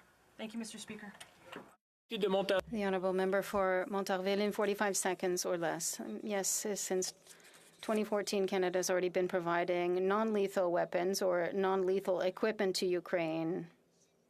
If we had to provide so-called lethal weapons, it wouldn't make Russian soldiers shake in their boots. Unfortunately, Canada is not able to provide what Ukraine needs in order to resist a Russian aggression, such as anti-missile defense or tanks. Beyond the conservative rhetoric that we need to sell weapons, the reality is that we really aren't able to provide, militarily speaking, Ukraine. So we must take that into consideration. Prise du débat, resuming debate. The Honourable Member for Burnaby South. Thank you very much, Mr. Speaker. I'll be sharing my time with the Honourable Member for Edmonton Strathcona. During this time, my thoughts, and on behalf of all New Democrats, our thoughts are with the Ukrainian community in this difficult time. The Ukrainian community here in Canada and in Ukraine and around the world are not only grappling with a global pandemic, which has caused incredible difficulties in people's lives and immense sacrifice and hardship. On top of that, the people of Ukraine now are worried and deeply filled with anxiety and fear about the threat of invasion. And in all of this, I want to be very clear. New Democrats, collectively, we stand in full solidarity with the people of Ukraine. Mes pensées vont. My thoughts go to the Ukrainian community during these difficult times. Not only are they dealing with the pandemic like everyone else, but a number of them are concerned by the threats of invasion from Russia. New Democrats stand with the Ukrainian people. That this fear and this worry and this anxiety is based on legitimate threats. Russia has already invaded Ukraine, and at this very moment, as we all know, illegally occupies both Crimea and Donetsk, occupations which the New Democrats strongly denounce. The ongoing and active conflict in eastern Ukraine continues to cause a heavy humanitarian toll for millions of civilians. Even before this last series of escalation of tension, 2.9 million people, including over 400,000 children, required humanitarian assistance. Children in eastern Ukraine have grown up knowing conflict for the past 8 years, enduring violence, shelling, and being displaced from their homes. Escalating hostilities could lead to further mass displacement, a refugee crisis, and an untold number of casualties. The active conflict in eastern Ukraine continues to have serious humanitarian consequences for millions of individuals. Millions have been forced to leave their homes. The regional economy has been devastated. First country to recognize Ukraine's independence 30 years ago. We must continue to support an independent and democratic Ukraine. New Democrats believe that Canada should continue to work with our allies to find a real diplomatic solution to this looming crisis. Canada should focus its efforts on diplomacy, non-lethal assistance, and economic sanctions against Russia, including, but not limited to, the Magnitsky sanctions as a deterrent. Bloodshed must be avoided through coordinated international pressure and stronger sanctions. It's not by sending weapons that we will help to stabilize the situation. In light of decisions by Conservatives and Liberals, Canada's diplomatic corps has been reduced, which means that today we have less diplomatic pressure to help in this conflict. Despite that, we believe that peace can only be achieved through diplomacy and not by war. Always believe that peace is achievable only through diplomacy. New Democrats urge the Canadian government to continue to do its part to support the people of Ukraine through robust diplomacy. Millions of Eastern Europeans are counting on us to help foster peace. Let's not disappoint them. Merci. Thank you. Thank you. Questions et commentaires. Questions and comments? The honourable member for Outremont. Thank you very much, Mr. Speaker, and I was pleased and relieved to hear the leader of the NDP say that he stands in solidarity with the Ukraine. However, the NDP member for Winnipeg South described the Ukrainian government as a, quote, anti-Semitic, neo-Nazi, and fascist militia. The NDP member for Churchill, Kwiatnik-Kukaski, retweeted a suggestion that our Deputy Prime Minister, quote, Nazi past, was the reason that Canada is supporting Ukrainian sovereignty. Will the leader of the NDP denounce these inflammatory, offensive comments from his caucus members in this House, comments which I would say resemble very eerily Russian propaganda? Hear, hear. Hear. The honourable member for Burnaby South. The members in question have expressed regret about those comments, and I want to be very clear that New Democrats stand in solidarity with Ukraine. We absolutely condemn the actions of Russia. We condemn the already illegal occupations that are ongoing. And as a further point, I think my honorable colleague is right to raise concerns about language. Language that is thrown around that can incite, that strikes the core of anti-Semitism has no place in our parliament, and New Democrats are strongly in solidarity with not just Ukraine and the Ukrainian people, but we are opposed to language that is used inappropriately when throwing around words like the Holocaust or Nazi, they have real dire impacts, and they have dire impacts on the Jewish community. And for that reason, we are very concerned about that type of language when it's used inappropriately. Questions and comments? Question et commentaire. The honourable member for Selkirk Interlake Eastman. Well, Mr. Speaker, you know, I want to follow up on what was just asked, and the leader of the NDP just apologized on behalf of the hateful comments that came from the member of his caucus from Winnipeg Centre. And I just want to know, is there going to be a sanctioning of this member for her very callous and hateful comments made about the Ukrainian army as well as the people of Ukraine? Never mind the Ukrainian Canadians who make up a large percentage of her own riding in Winnipeg Centre, including the headquarters of the Ukrainian Canadian Congress, who is in Winnipeg Centre. So to have one of his members get up and to try to label those that are fighting for their freedom today as Nazis, as calling them anti-Semitic, to me that is deplorable, and I would ask that the leader of the NDP sanction that individual in his caucus. Honourable member for Burnaby South. I want to make it very clear that New Democrats stand in solidarity with the people of Ukraine. I know there are so many Ukrainian Canadians, people that come from Ukraine that have deep ties and deep connections and care deeply about what's going on. And they're seeing their relatives and their friends right now living under the fear and anxiety and worry of a further invasion. And the escalating conflict has borne a lot of pain already and continues to apply a lot of pressure and a lot of fear on Ukrainian Canadians as well as Ukrainians across the world, and of course in Ukraine. So I want Ukrainian Canadians and the Ukrainian community at large to know we stand in solidarity with you. We support an independent, democratic Ukraine, and we will continue to be allies in pushing for a de-escalation and a diplomatic solution to protect the people of Ukraine.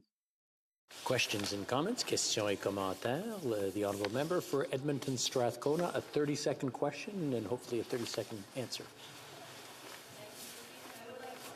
For his comments and for his support for the Ukrainian community. One of the questions that I have for him, we've seen under the Conservatives and then the Liberals a decimation of international development, a decimation of our foreign policy, our role in the world, Canada's role in the world. Can he comment on what this could look like if Canada still had, you know, strong peacekeeping, strong diplomatic, and strong international development efforts? For Burnaby South, in 30 seconds or less, please. I really appreciate the question. We've seen that Canada's role in the world has been diminished. Consecutive Conservative and Liberal governments have been cutting our resources, whether it's the diplomatic corps or our peacekeeping roles. If we had that role, we could play a greater partnership in pushing for peace. We could have a greater impact on the global stage. And that's something the New Democrats have continued to push for, increasing our peacekeeping, increasing our federal our diplomatic corps so that we can play that role in pushing and promoting for peace. Resuming debate, reprise du débat, the honourable member for Edmonton Strathcona. Speaker, and I would like to thank my leader, the member from Burnaby South, for his comments tonight in support of the Ukrainian community. Canada, as many people have said before tonight, has a very special relationship with Ukraine. Canada was the first country to recognize Ukraine as an independent, sovereign country 30 years ago. There are over 1.4 million Canadians that identify as being of Ukrainian heritage in Canada. And while Ukrainians have chosen to settle in communities across Canada, nowhere else has their impact been as great as within the prairie provinces. Provinces like my own home province of Alberta. Ukrainians have been instrumental in building our communities, our cities, our provinces, and our country. Edmonton has a strong, vibrant Ukrainian community. Recently, I visited one of my dear friends, Theodora Harasimiou. She is a Ukrainian artist. She makes unbelievably beautiful mosaics that celebrate the pride and the history of the Ukrainian people in Canada. And I'm very proud to say that the New Democratic Party stands strongly in solidarity with the people of Ukraine. Over the years, my NDP colleagues have called repeatedly for greater support for Ukraine through increased development aid, for democratic and governance support, for Canada to extend visa-free travel to Ukrainians, and increased trade relationships, like the 2016 Canada-Ukraine Free Trade Agreement. My own predecessor, many of you have worked with, Linda Duncan, was actually awarded the Executive Hetman Award for her support of Ukraine and the Ukrainian-Canadian community. Mr. Speaker, as the NDP Foreign Affairs critic and the Vice Chair of the Canada-Ukraine Friendship Association, I will continue the work that has been done by my NDP colleagues to strengthen Canada-Ukrainian relations. And it's that special relationship that has me rising to speak in this House today.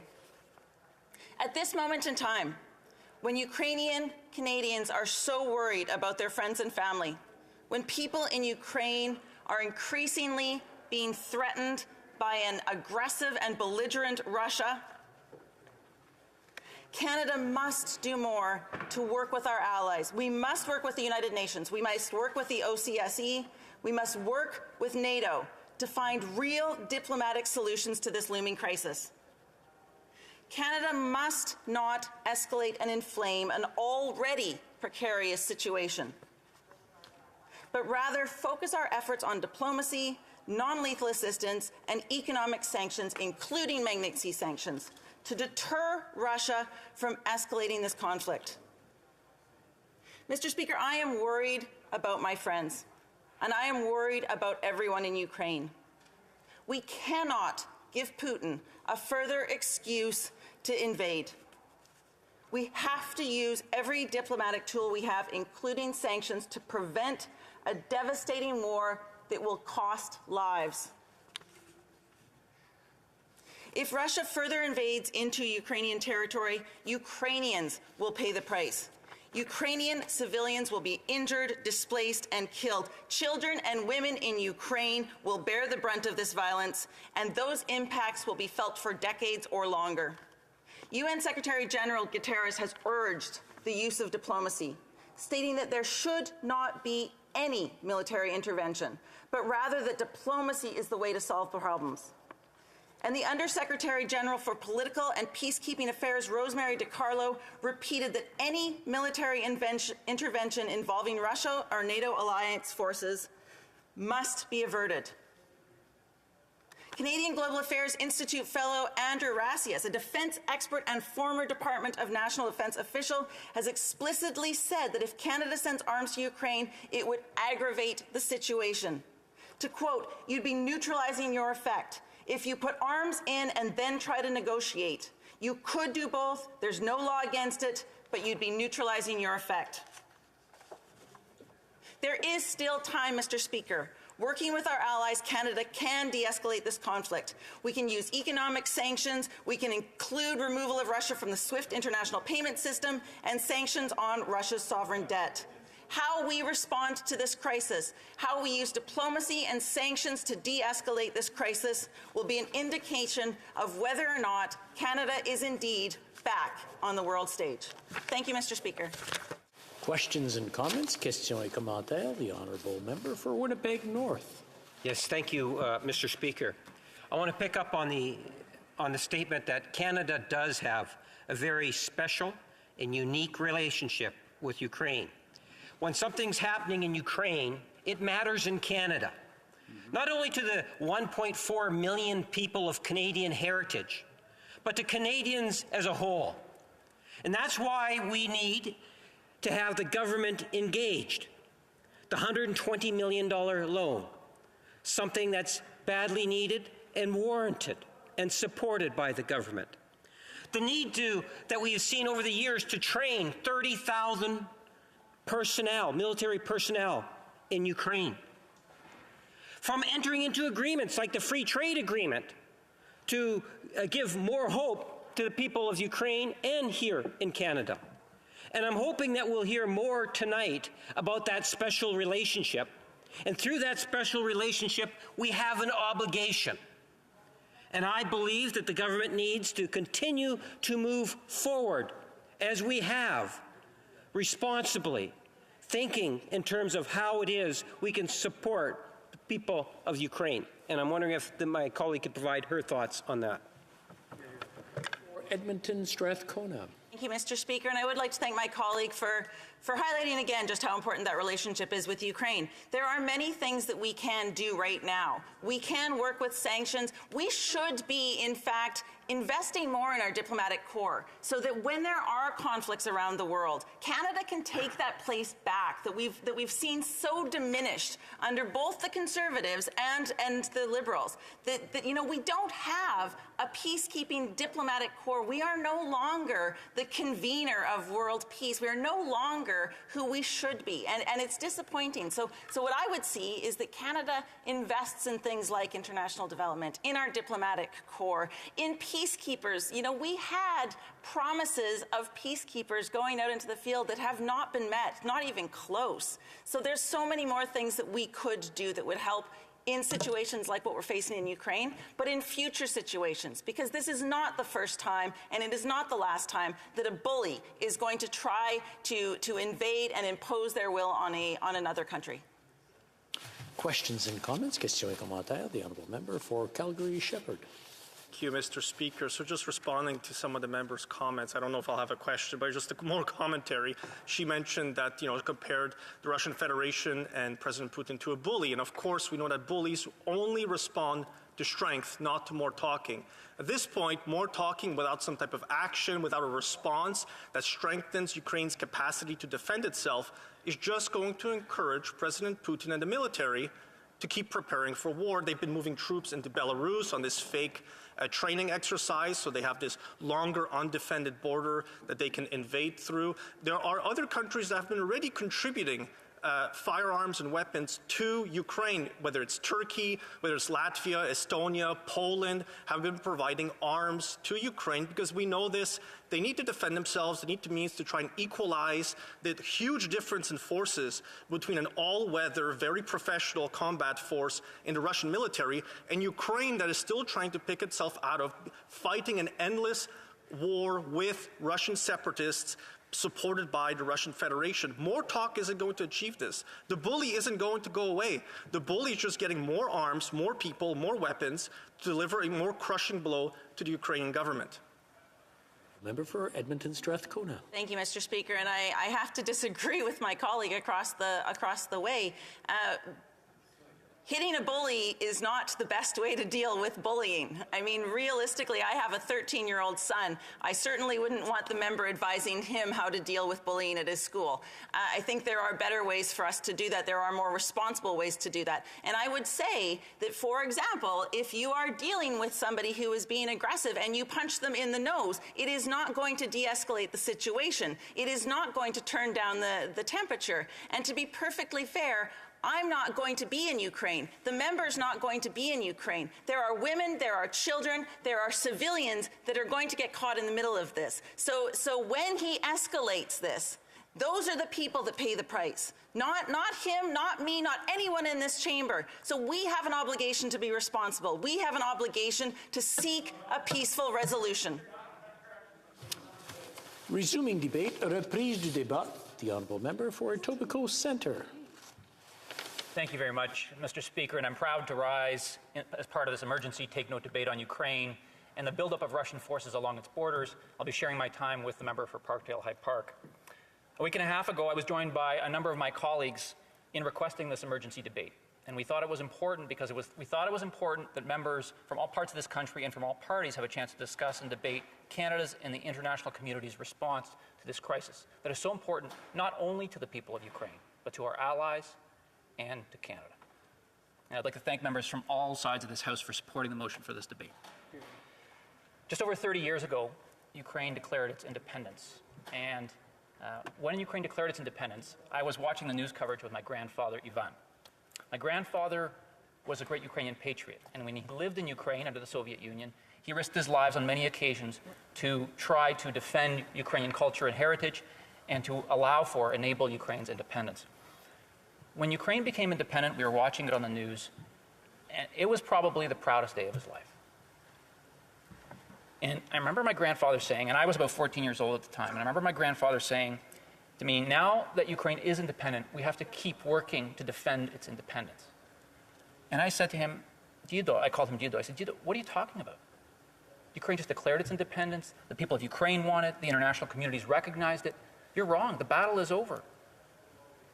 You're wrong. I was wrong. In 2014, Russia twice invaded Ukraine, once in Crimea and then illegally annexed it, and then in eastern Ukraine. That war has raged to this very day, and 14,000 Ukrainians have died in that war, 1.5 million people have been displaced.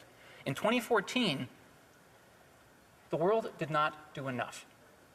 It did not do everything possible to deter an invasion, and it did not do everything possible to support Ukraine. Recently, Russia has amassed 100,000 troops on Ukraine's borders, along with significant military assets. This aggression is a major threat not only to Ukraine, but to Canada and to our allies.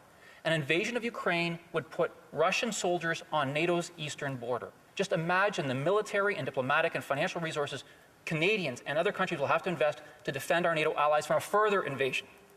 It also puts Canada under threat. Russia is our neighbor to the north, and Russia has tried to claim parts of the Canadian Arctic for its own in the past. If we allow an invasion of Ukraine, I can only imagine the message that would send to countries that wish to invade their neighbors or change borders by force. I can only imagine the message that would send to Russia with regards to the Canadian Arctic. That is why Ukraine's security is Europe's security, it's the world's security, and it's Canada's security. And that's why I believe Canada and its allies must do everything possible to deter an invasion of Ukraine and to support Ukraine. Over the past 8 years, this government has done a tremendous amount to support Ukraine, and you heard the Prime Minister and the Minister speak to that. Last week, the Prime Minister announced a number of important initiatives: the expansion of Unifier, humanitarian aid, $120 million loan, etc. He also announced that Minister Anand would be traveling to Ukraine, she's there now, to understand what Ukraine's needs are. She's our Minister of Defense. And that all options are on the table. So I hope that we do everything possible, everything we can, to deter an invasion and to support Ukraine. You know, in 1991, that day with my grandfather, I was wrong. In 2014, the world was wrong. We cannot afford to get this wrong again. There is too much at stake. Ukraine's security is Europe's security, it's the world's security, and it's Canada's security. So let's take stock of what's needed. Let's take every step we can, every step that's possible. And if we do this, we will succeed in deterring an invasion. And if we do that, we'll have much more to celebrate.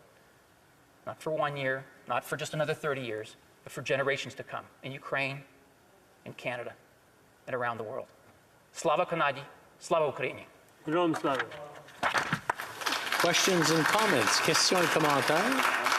The Honourable Member for Calgary Shepherd. Before he goes to his question, I just want to remind all the members that, again, I realize it's kind of relaxed and we're here, but when we're referring to someone, refer to them by their title, not by their name. Even I know sometimes it slips away on us. I just want to remind everyone. The Honourable Member for Calgary Shepherd. Thank you, Mr. Speaker. I'd like to thank the member for what I would term as, a strong endorsement of support for Ukraine and for ensuring its territorial integrity, which again, as someone of Polish origins, many Eastern Europeans who fled to Canada over the last century, because usually came here in different waves, usually look to Eastern Europe, and it's still a troubled region, typically because of the Russian Federation. It's in its different names that it's come in. The member talked about doing everything possible, and all the options are out there. I want to remind him that countries like Turkey, Lithuania, Estonia, Latvia, Poland are sending arms to Ukraine. I wonder if the member could comment on that and whether the government of Canada will be doing as well. The Honourable Member for Etobicoke Centre. Thank you very much, and I thank the member opposite for the question. Like I said, I think Canada, I think the international community needs to do everything possible. And I think Minister, as the Prime Minister announced, Minister Anand is in Ukraine to assess the needs, Ukraine's needs, what can be best done to deter an invasion. I look forward to hearing what Minister Anand has to say when she returns. But like I said, I think it's incumbent upon all of us, the international community, to do everything we can because it's in, not just because it's in Ukraine's interests, but because it's in Canada's interest as well. Questions and comments? Questions et commentaires. The honourable member for Ottawa West Nepean. Mr. Speaker, and I want to thank my honorable colleague for articulating so well exactly what is at stake here. We must remain steadfast in supporting Ukraine. I am very pleased to see that our government is standing up to Russian aggression, that we are doing so with every tool available. With our diplomatic tools, we have seen both our foreign affairs minister and our defense minister in Ukraine in recent days, with sanctions, with over 400 sanctions on individuals or entities, with the sovereign loan of $120 million to Ukraine, and through our presence there, and it's been years of support to Ukraine through military support, through Operation Unifier and Operation Reassurance. I would like to ask my colleague why it is so important that we use every single tool at our disposal to show our resolute support for the people of Ukraine. Thank you. Well, member for Etobicoke Centre. Thank you very much, and I'd like to thank my colleague for her question and for her support. I think it's important for a number of reasons. First of all, because I think that when we look at what could happen if Russia invades Ukraine, first of all, Russia will have violated the sovereignty of its neighbor Ukraine. This is not the first neighbor sovereignty that Russia will have violated. It invaded Georgia in 2008. And this is a threat to the international world-based order, where we respect each other's boundaries, we respect each other's borders.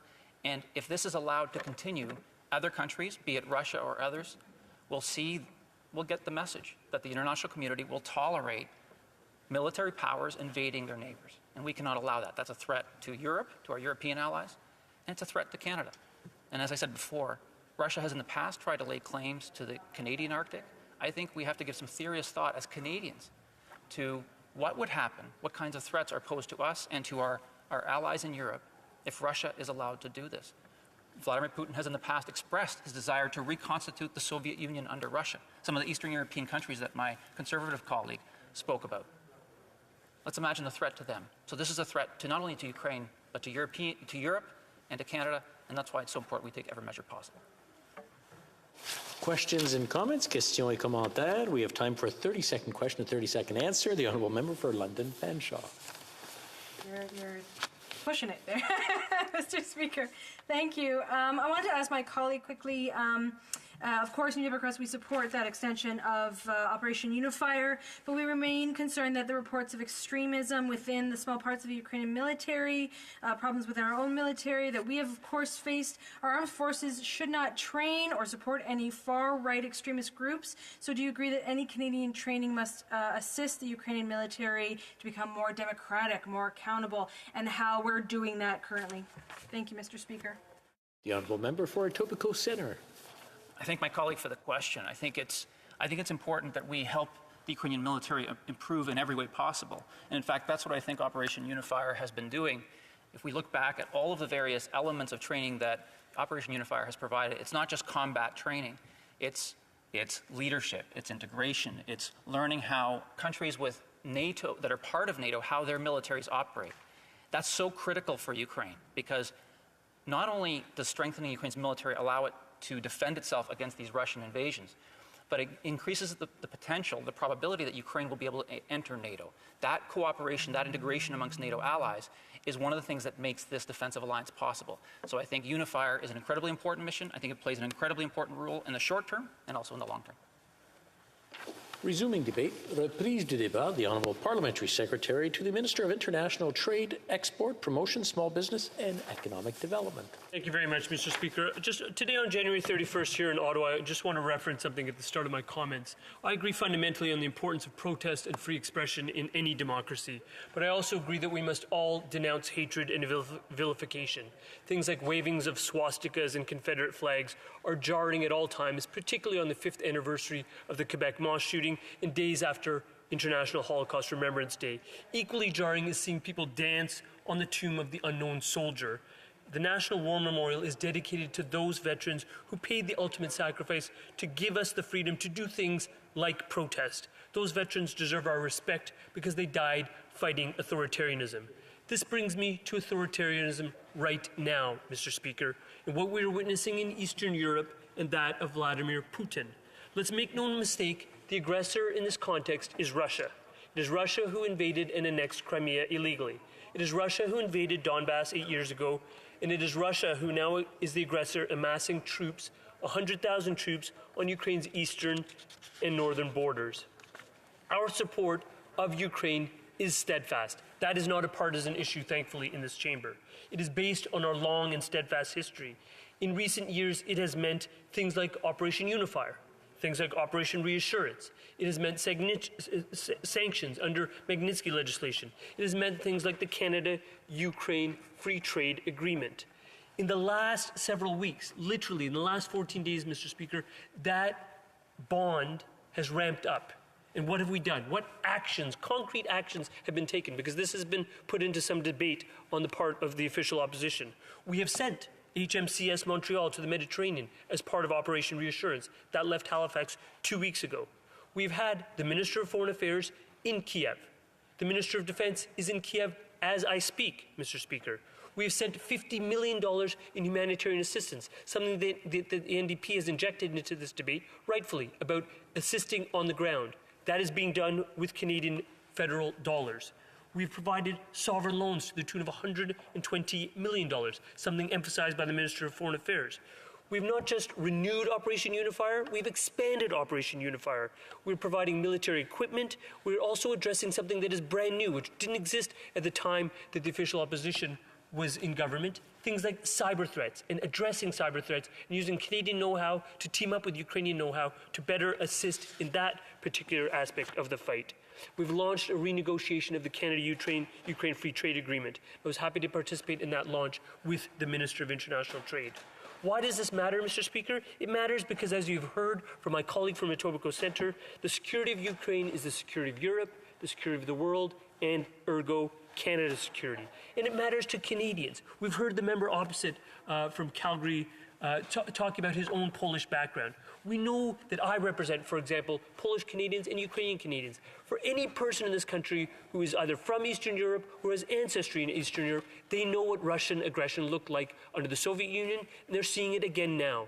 And it is causing them considerable anxiety to which we must respond as a nation state.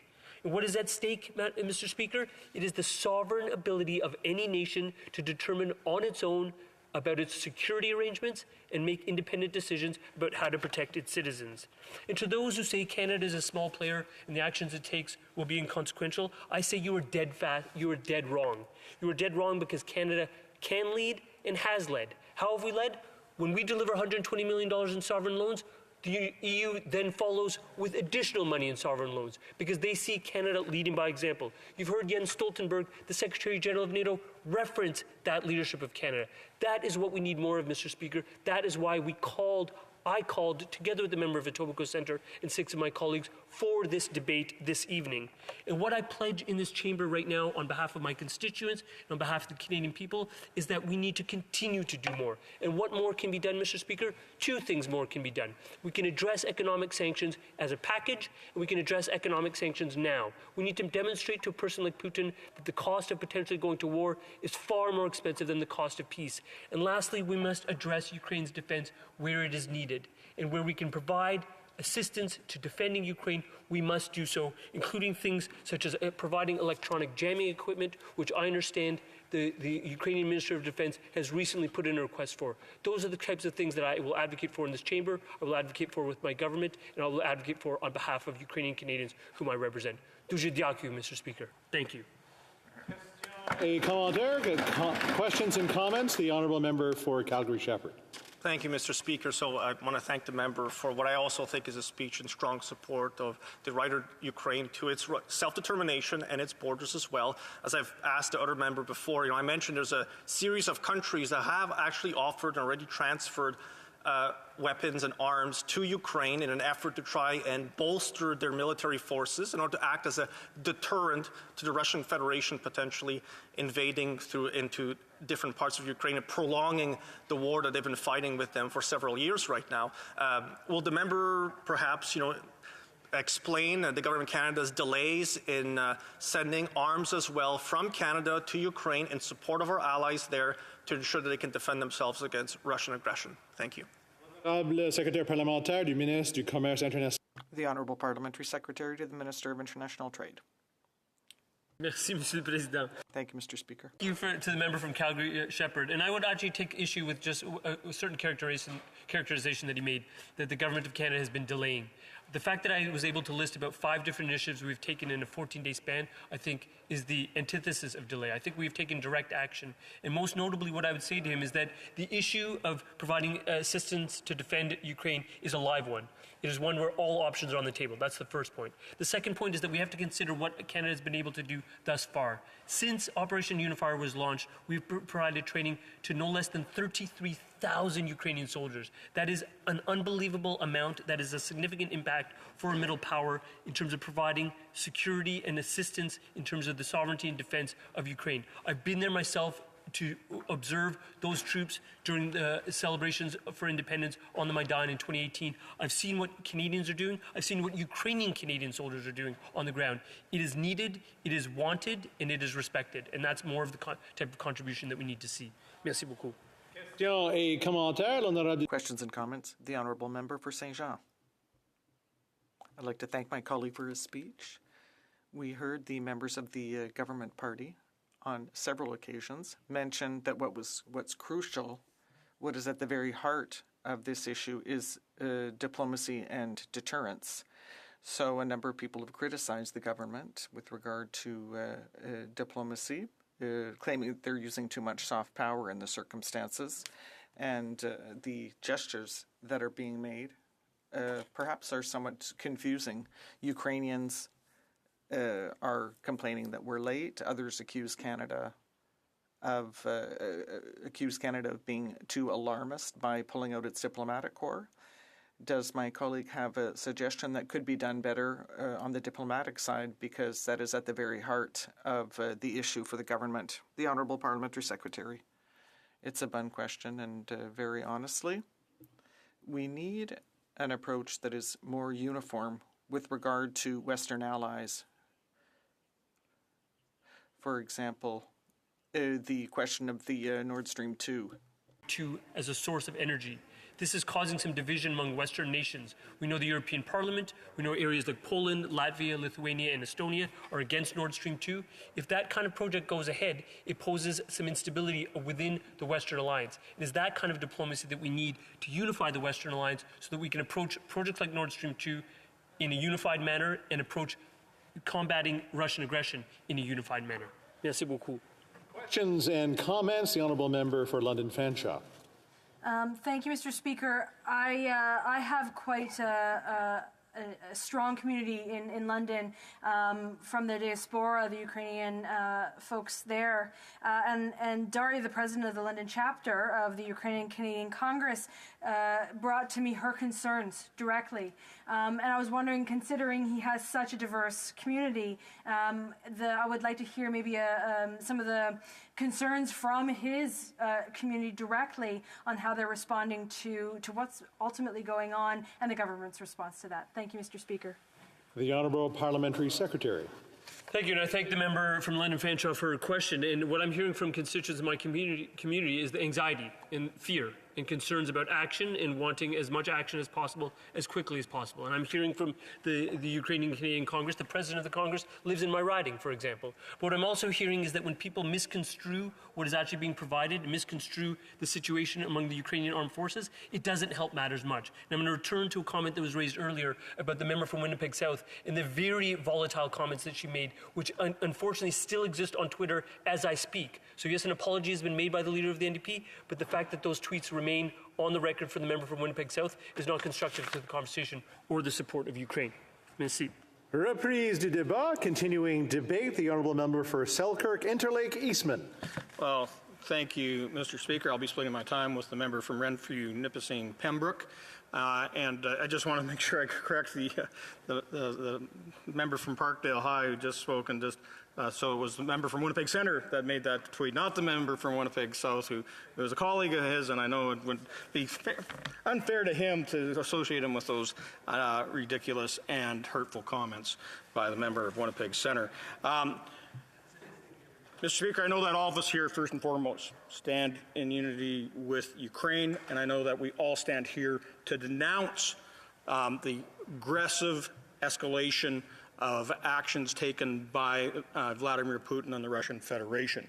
We all know that Putin is provoked by weakness, and that's why it's so important that we all come together and stand in unison to denounce how the Russian Federation has tried to force NATO's hand, is using Ukraine as a bargaining chip in all this, prepared to invade again Ukrainian sovereign territory on top of the illegally occupied lands that they're in Donbass and Crimea, which we'll always see, especially us on the conservative benches, will always see those territories as Ukrainian sovereign lands. And never acknowledge that they are Russian, even though they have their forces holding gunpoint to the citizens in Crimea and Donbass. Vladimir Putin has played this game before, and it just is coincidental. It always seems to happen around the time that there's a Winter Olympics. Whether it was the invasion of Crimea after the Sochi Olympics, and before that it was in Georgia and grabbing Ossetia, it seems to be the Olympics is a trigger for Vladimir Putin to invade a neighbor. And, Ukraine has done nothing but tried to get along with the Russian bear to the north. They have wanted to definitely see more integration with the European Union, with NATO and their Western allies. And for those of us that are of Ukrainian heritage, and I'm proud of our Ukrainian heritage, we have always stood up for Ukraine.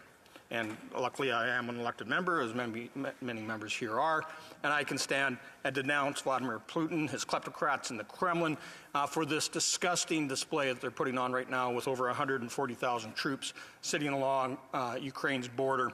And we're talking that they got troops in Belarus. They got troops across northern Ukraine, right around Kharkiv, down to the Donbass, Rostov-on-Don. Their navy's sailing in the Sea of Azov and sailing, of course, in the Black Sea, and over 30,000 troops sitting in Crimea today. All of that is just saber rattling, but we could see a greater escalation. Now, as a conservative and as a Ukrainian, I'm proud that it was very well articulated by our leader of the opposition that it was conservative governments that recognized Ukraine's sovereignty back in 1991. It was a Ukrainian or a Canadian government under Stephen Harper that started Operation Unifier, that provided the first defensive weapons for Ukraine, that worked with them in reform and trying to de-escalate the situation, because we understood that a strong Ukraine will be a deterrent to an invading Russia. NATO gets that, and that's why NATO has always kept the door open to have the open door policy with Ukraine as potential members. And for Russia to come forward now with ridiculous demands about trying to increase their sphere of security, trying to get NATO to withdraw troops from neighboring nations that are already NATO members, and to say that Ukraine can never get there.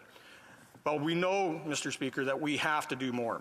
We have to use Magnitsky sanctions and other economic sanctions to deter Russia now, not after they invade. We know Ukraine wants lethal weapons. The former ambassador of Ukraine to Canada, Andriy Shevchenko, also said we need to have lethal weapons. We need to restore the RadarSat images that the Liberals canceled in 2016. And we do thank the Liberals for what they did in expanding Operation Unifier. It's something we've been calling for since 2019 and 2021. But there's more that needs to be done.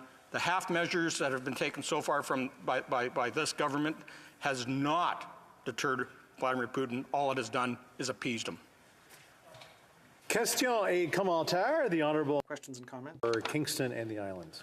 Thank you very much, Mr. Speaker, and I want to thank the member from Selkirk Interlake Eastman for his intervention today. He certainly knows a great deal about this topic, and I've always respected everything he's had to say, and I've indeed learned a lot from him on this file.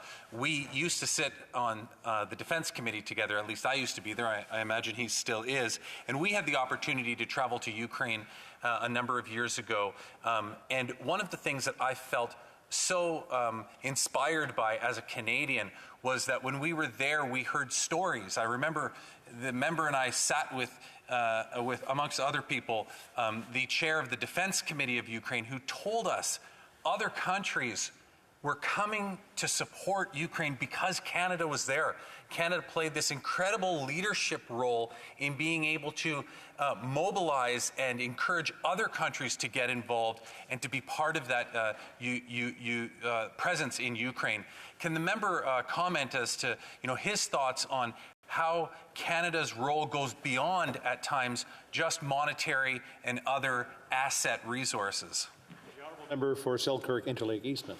Speaker, I thank the colleague for the question, and yeah, that was a great trip to actually go over there and see how our military was working with and training the Ukrainian Armed Forces and the Ukrainian National Guard. I want to thank all those members of the Canadian Armed Forces over the past 8 years that have been going back and forth to Ukraine and working with them. By training Ukrainian troops, we have made them not just better soldiers, we have helped save lives. And we know that more of that needs to be done. But that's why we started calling back in 2018 for a long-term expansion and extension of Operation Unifier. And we also have been calling for, since 2018, as Conservatives, to provide lethal defensive weapons because Ukraine has asked for them. Our other allies have provided them. Why isn't Canada? Questions and comments. The Honourable Member for Edmonton Strathcona. Also would like to thank the member for his comments. I've worked with him in the Canada-Ukraine Friendship Group, and he is extremely knowledgeable about this topic, and I as well have learned a great deal from him. Earlier in the year, we were on a television interview together, and he brought something up, and it's been sitting with me for a very long time. And as I listen to Conservatives talk about how we need to escalate, how we need lethal weapons, how we need to amp up this war talk, my thoughts go back to when he said that the Conservative government would cede not 1 inch. And I just want to know, how did that work out in 2014? Because you know what? That was the government of the Conservatives, and it was more than 1 inch. And I'm wondering why he thinks that the Conservative government that was not able to prevent the invasion of Ukraine in 2014 will be able to prevent the invasion with the exact same rhetoric in 2022. The Honourable Member for Selkirk Interlake Eastman. Our rhetoric, Mr. Speaker, needs to be strong. It's one thing that Vladimir Putin understands. And there's only one person that's talking about war in Ukraine, and that's Vladimir Putin. What we're talking about, and what the Ukrainian-Canadian community is talking about, and what the people of Ukraine are asking for, is the ability to defend themselves. They are prepared to go and do the street fighting if Russian soldiers march over the border again and try to grab more Ukrainian territory. And we want to make sure they have the ability to do that, to protect their homeland, to protect their families, to protect their communities, and to not provide those lethal defensive weapons with only providing empty rhetoric. We have failed them. And it's time for us to stand up and do the right thing and stand with our friends, families, and ally in Ukraine. Questions and comments. The Honourable Member for the Etobicoke. I'm looking at the wrong side, but there you go, the Etobicoke Centre. Thanks very much, Speaker. And I'd like to thank the member for his intervention, and I have the opportunity to work with him closely. I've been on the Defense Committee with him, but also on the Canada-Ukraine Parliamentary Friendship Group. I was a little bit surprised at one moment during his speech when he talked about how the Conservative government sent lethal weapons to Ukraine. The Conservative government didn't send lethal weapons to Ukraine. So I do think it's interesting that he spoke to that here. and is advocating for that here, suggested it's been done in the past when it hasn't been done in the past. And in 2014, the world didn't do enough. My question to him, though, is could he speak to, as someone who's been on the Defense Committee and knows the armed forces so well, the importance of training the Ukrainian armed forces and the impact that that's having for the Ukrainian armed forces as they take the fight to defend themselves against the Russian invasion? 30-second answer, the honourable member for Selkirk-Interlake Eastman. I said we provided defensive weapons, and just to be clear on it, was that Canada actually approved export permits from a Canadian company selling sniper rifles to Ukraine. And we helped facilitate that so that the Ukrainian army could actually come here and buy sniper rifles, like high-quality Canadian sniper rifles, to defend their territory. So we made sure that those approvals and permits were put in place. We can't even get that from this government today. And so I just say this. Let's get off our duffs and let's do the right thing. Let's step up before Putin marches across the border and provide the people of Ukraine with all the tools, whether it's sanctions, whether it's weapons, whether it's intelligence, whether it's financing, but give them all the tools so they can defend their own territory. Continuing debate, the honourable member for Renfrew-Nipissing Pembroke. Mr. Speaker, as a Conservative Member of Parliament for Renfrew-Nipissing Pembroke, I'm proud to recognize the contributions that Canadians with Ukrainian heritage have made to Canada. Canadians like former Governor-General Rayna Tishin and the Honourable Michael Starr, the first Canadian Cabinet Minister of Ukrainian descent. He was a member of the government, the Right Honourable John Diefenbaker, who gave Canadians the Bill of Rights. It bears repeating that Canada enjoys a special relationship with Ukraine. Almost 1.4 million Canadians can claim membership in the Ukrainian diaspora, the largest outside Ukraine and Russia. It's ironic that this debate is taking place while average Canadians have started a popular movement, the Freedom Convoy, to gain back freedoms Canadians enjoyed prior to the Liberal Party lockdown mandate. It's ironic because the roots of the current crisis in Ukraine date back several years to the popular uprising that took place in Ukraine's capital of Kiev. The Ukrainian revolution of the Maidan was the outpouring of people longing for freedom, democracy, and rule of law, the dream of a better future. The same thing our truckers want for all Canadians.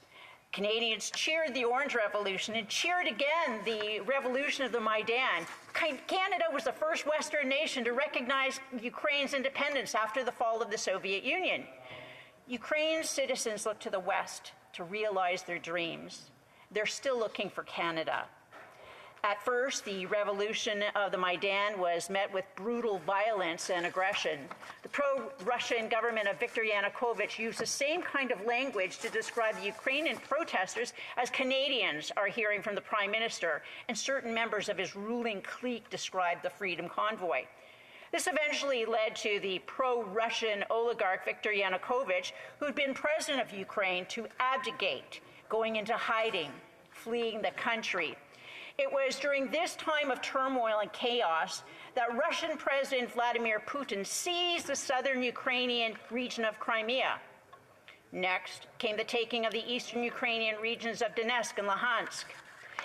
Historians make the reference to the events that preceded World War II and the seizing of territories from adjacent countries by Nazi Germany using the same excuses as the Russian president is making to seize Ukrainian territory. Compounding today's crisis, America suffers from a domestically unpopular president whose policies have divided America. Power abhors a vacuum.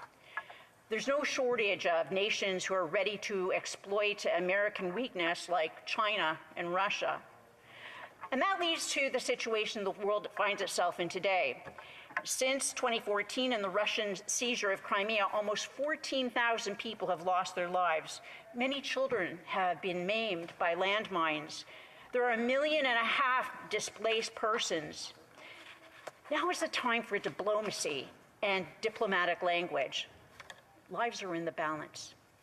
What was the Prime Minister thinking when he signaled the state broadcaster CBC to float a wacky Russian conspiracy theory?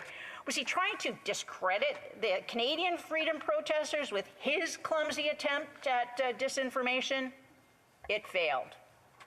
Once again, the Prime Minister is the object of scorn and derision, not just among Canadians, but around the world. All the world is watching Canadians and the protest outside. So far, the Russian media has been content to ridicule the leader of the Liberal Party. The people of Ukraine do not need the Prime Minister saying or doing something foolish. We know from the experience of World War I how quickly a seemingly minor, unrelated action can trigger a chain of events too horrible to think of. There's no denying that we live in a disturbingly anxious and contentious times. Apocalyptic assertions of climate change by the Environment Minister, ignorant tirades, public shaming tactics, and crude weapons of moral accusation by the Prime Minister have increasingly taken the place of rational discourse. Even before the shamefulness of the Afghanistan debacle, there's been a disgust with the self-serving incompetence of this government and its lack of a coherent foreign policy. The time for half measures has long passed. Ukraine needs Canada's support. The Prime Minister and his deputy have let them down. Questions and comments? Question et commentaire. The honourable member for Kingston and the Islands. Notwithstanding, I had a very difficult time following the logic there, and I'm sure if we'd given her another 5 minutes, maybe we would have had this connected back to Area 51 and aliens, Mr. Speaker. But my question for the member is, Mr. Speaker, is she was in Ukraine with me together about 3 years ago when we were on the Defense Committee together, and she heard Ukrainians, the chair of the Defense Committee in Ukraine, talk about the incredible contribution that Canada makes to Operation Unifier and Operations Reassurance. Can she somehow justify for me why it is that she has such a different view of it from the realities of what we actually heard together when we were there? Member for Renfrew, Nipissing, Pembroke. So, Mr. Speaker, I do know that I recall when we first decided to do Operation Reassurance and Operation Unifier, and how the people were very happy. In fact, we even were instrumental in setting up the Center of Excellence, Stratcom, in Latvia for the misinformation that was being perpetuated by the Russians. But I'm afraid to say the member opposite's memory isn't quite that great, although I would have loved to have been in Ukraine with the Defense Committee. At that time, I was unable to. So I was with you there in spirit, Mr. Speaker, but I hope to be there one day in the future when they are enjoying peace throughout the land. Question et comment. Questions and comments. Member for, I'll get it in a second, Moose Jaw, Lake Center, Lanigan. Thank you, Mr. Speaker. I want to start this off by feeling like I'm back in university. I spent a number of years at King's College, University of London in England, studying war studies. And the history of Ukraine and the history of Russia and the geopolitics in this is a very long history. And we have to recognize the Ukrainian people and their sacrifice during World War II to liberate us from potential Nazi oppression. Over 8 million people sacrificed their lives. They were sacrificed by a nation, Russia, that didn't really care for them. And so I would ask my colleague if she would agree with me, because I'm afraid that the narrative's been taken away and been put on Russia where they're trying to defend themselves. You don't defend yourselves by expanding your borders and using another nation as a pawn. Would you agree with that? Member for Renfrew, Nipissing, Pembroke. First of all, Mr. Speaker, I'd like to thank my honourable colleague for his service in the Canadian military and his academics on this subject. Yes, I do agree with my colleague, and I have nothing but courage and look to the actions of the Ukrainian people and their indomitable spirit to go ahead and create a land and live in a land that is free. Question et commentaire. Questions and comments. The honourable member for Etobicoke Centre. Thanks very much, Mr. Speaker. And I was listening intently to the members' remarks, and I think a lot of members during this debate have spoken about the need to deter Russia's further invasion of Ukraine. And I'm wondering if the member could speak to the steps that she believes Canada and the international community need to take to deter a further invasion of Ukraine. Honourable Member Renfrew Nipissing Pembroke. Thank you, Mr. Speaker. I think that we continue showing our support, training the troops there, making sure that one of the things we could do is provide them with the radar sat imagery so they could see more clearly what is forming in front of them and protect themselves more fully. Questions and comments? Any last one before we move on? Sure, the Honourable Member for Etobicoke Centre. Thank you. And I'm just following up on that question. One of the things that's changed so much since 2014 for the Ukrainian military is its capabilities.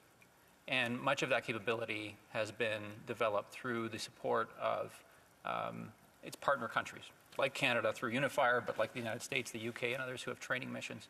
I wonder if the member could speak to whether she believes this aspect has been important in helping the Ukrainians strengthen their position in defense of their country, and whether this is an important aspect of deterrence as well.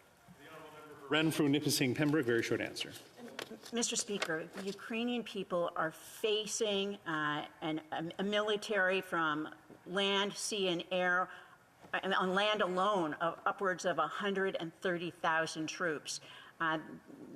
Their numbers are far smaller, and I'm confident that what we have done in the past is helping them greatly, but 2014 came as a total surprise. In fact, I was at a NATO meeting at that time, and they were all enjoying the peace dividend.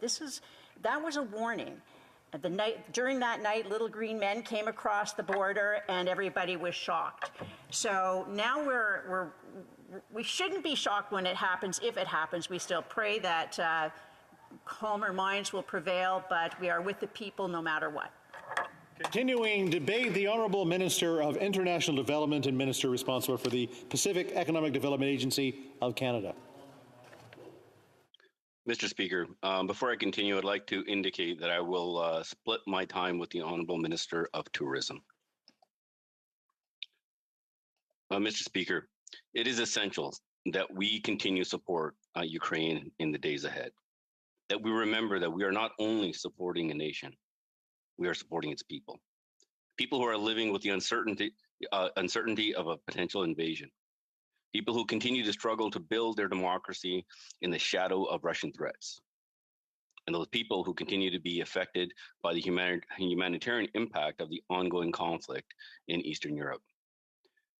And Canada has been a consistent supporter of the humanitarian response in Ukraine since 2014. Our humanitarian assistance provides support to the people most affected by this crisis, including those in non-government controlled areas in the East. Restrictions have separated the population from the rest of Ukraine, many of whom are underemployed or elderly, and find themselves cut off from the social services such as healthcare and their pensions. Through our experienced humanitarian partners, including the United Nations agencies, international communities, and the International Committee of the Red Cross, Canada has sought to address the basic needs of Ukrainian people to protect civilians living near the contact line and to respond to increased needs due to COVID-19.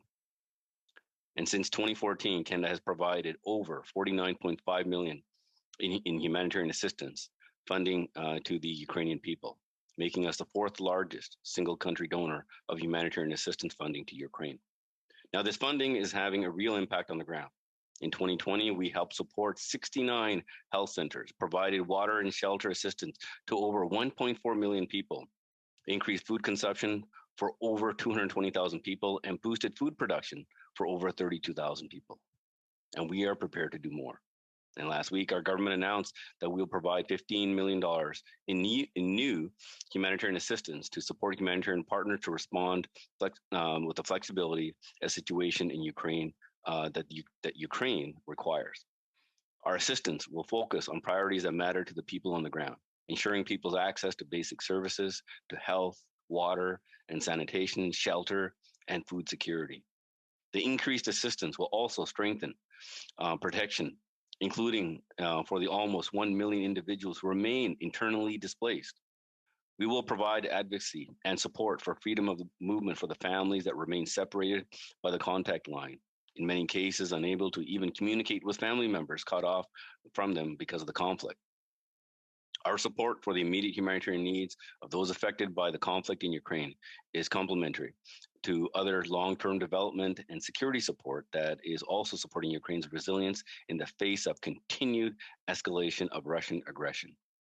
And since 2014, in addition to our support of humanitarian assistance, Canada has provided over $250 million in bilateral development assistance to support Ukraine to advance democracy, rule of law, gender equality, and the empowerment of women and girls and sustainable economic growth. Through this development assistance, we have supported rural women entrepreneurs to improve their agricultural production, business, financial management, generating economic opportunities for the most vulnerable, people living in rural conflict-affected areas.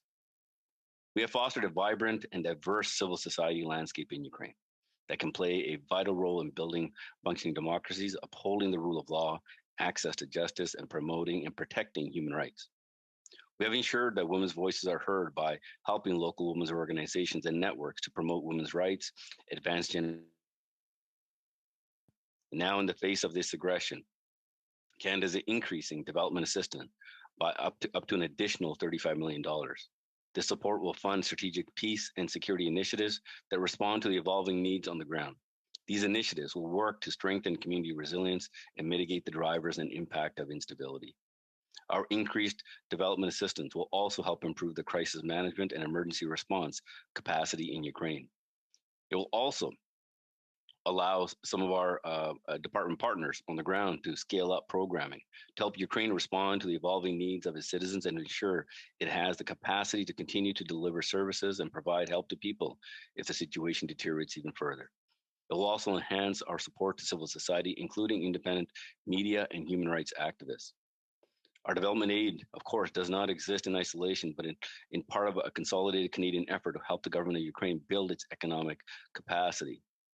Our offer of a sovereign loan of up to $120 million announced on January 21st will also help the Ukrainian government reinforce its economic resilience. So, Mr. Speaker, it remains Canada's hope that the situation in Ukraine does not deteriorate, but this depends on Russia. We will continue to seek a diplomatic resolution. With our allies and partners, we will continue to call on Russia to de-escalate and to engage in a meaningful dialogue in good faith. We will do so not only because it is the best in the best interests of the people of Ukraine, but also because it's the only viable path forward for Russia. Whatever comes, Canada will stand alongside the people of Ukraine. Our humanitarian development support will be there to help them meet their daily needs and to help them as they fight for an independent future. Question et commentaire, questions and comments. The Honourable Member for Calgary-Shepherd.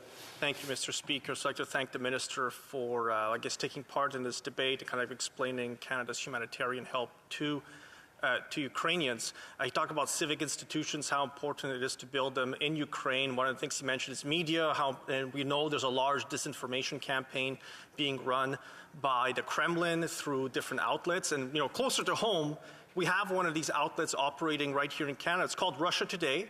It is a 24-hour pro-Putin, pro-Kremlin, whatever the Russian government thinks it wants to spew into our airways. It gets carrier rights. So while we're also helping overseas to try and limit the damage that these disinformation campaigns can cause to sap the morale and the strength of civic society to resist in these types of situations, I wonder if the Minister would agree that Russia Today doesn't belong on Canadian airways either. The Honourable Minister of International Development. Mr. Speaker, we have been concerned about Russia's hybrid warfare tactics and the methods that they have been using when it comes to misinformation. The cyber attacks that occur, and especially disinformation that comes within Canada. This is why we've also offered up support from our communication security establishment, provide cyber support in these cases. Thank you.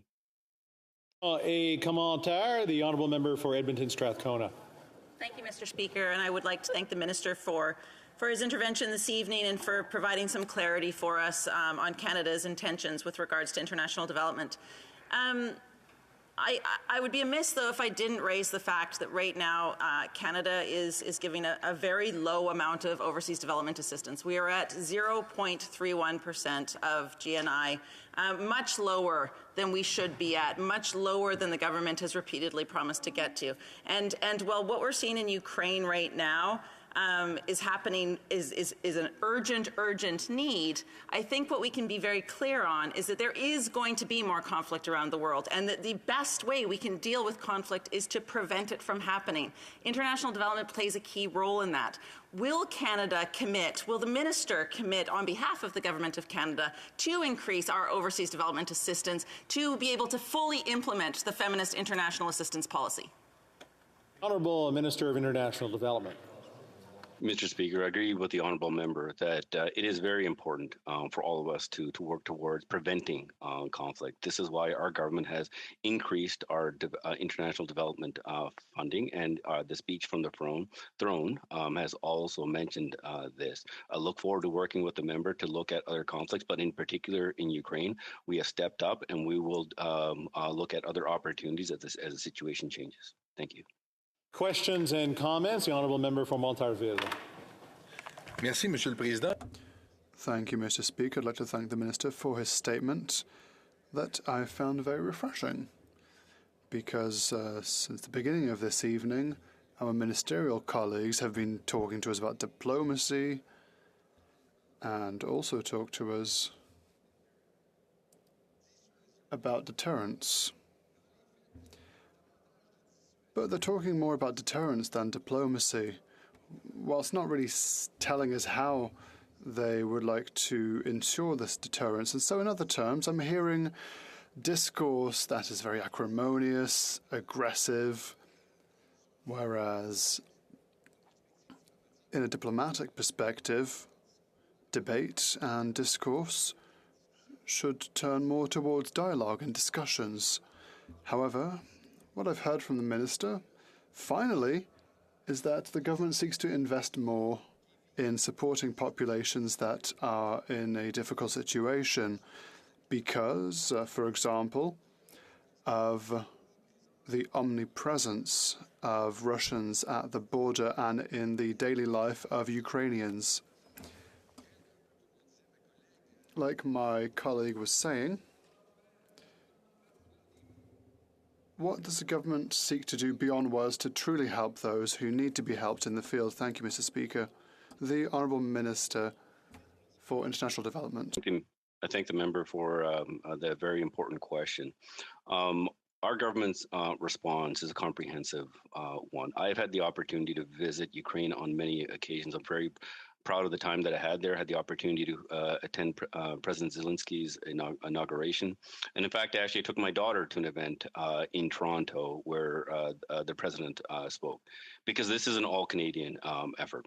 And so, yes, we are very proud of the work that we're doing with Operation Uniform, very proud of the work when it comes to trade, but we're also, the development support is so needed right now, and we will continue to evolve our support as the situation changes. Thank you. Continuing debate, the Honourable Minister of Tourism. Well, thank you very much, Mr. Speaker, and I appreciate the opportunity to join in this important Take Note debate this evening. This debate comes at a moment of deep anxiety for people across the country. It's Ukrainian Canadians across the country fear for their friends and their family back in Ukraine. As an MP from Edmonton, I've spent my whole life surrounded by the beauty of Ukrainian culture, growing up with Ukrainian speakers, Ukrainian friends, Mr. Speaker, and it's an essential part of the tapestry of our community. And at this time, it's crucial that we stand with them, with our Ukrainian friends, and with the entire diaspora around the world. And I think it's important for us to make it very clear that the situation itself is clear and stark, that Russia is the aggressor and Ukraine is the victim. Russia's military buildup recently announced joint military exercises with Belarus, hybrid attacks on Ukrainian government websites, propaganda and disinformation campaigns, and its weaponization of energy represent a direct threat to the Ukrainian people. This is also occurring against a backdrop of Russia's ongoing aggression against Ukraine, including its attempted annexation and illegal occupation of Crimea in 2014, its support for military formations in eastern Ukraine, and human rights violations. La réponse du Canada à la crise actuelle. Canada's response to the current crisis is guided by the following principles: finding a diplomatic resolution, preparing deterrence, strong deterrence to support diplomacy, and giving greater support to Ukraine. And our allies and our partners have engaged in intense diplomacy along several tracks, including at the NATO-Russia Council. Toutefois, nous ne transigerons. However, we will continue to fight for sovereignty and self-determination, the right for a country to determine its own future, which is in the UN Charter. The Council meeting on January 17th, we offered Russia 3 new meetings to discuss NATO-Russia relations, the security situation in Europe, as well as risk reduction, transparency, arms control, disarmament, and non-proliferation. Russia has yet to accept any of these meetings, Mr. Speaker. La ministre des Affaires étrangères. The Minister for Foreign Affairs recently went to Kiev, to Paris and Brussels in order to continue to progress continued efforts from Canada with a view of finding a diplomatic solution to the crisis. Ukraine's President Zelensky and Foreign Minister Kuleba, the minister underscored Canada's steadfast commitment to Ukraine's sovereignty, territorial integrity, and independence.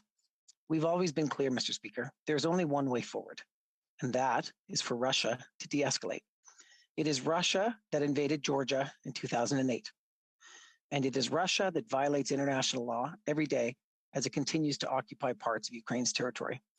Canada is taking action and has offered Ukraine a sovereign loan of $120 million as of January 21st in response to President Zelensky's request for additional support. This loan will reinforce Ukraine's domestic stability and support the country's economic resilience and governance reforms. A secure, peaceful, and prosperous Ukraine strengthens our shared transatlantic security, which Canada has a vested interest in promoting and protecting. In this work, Mr. Speaker, I want to underscore the importance of unity and coordination with our partners on firm and severe response measures.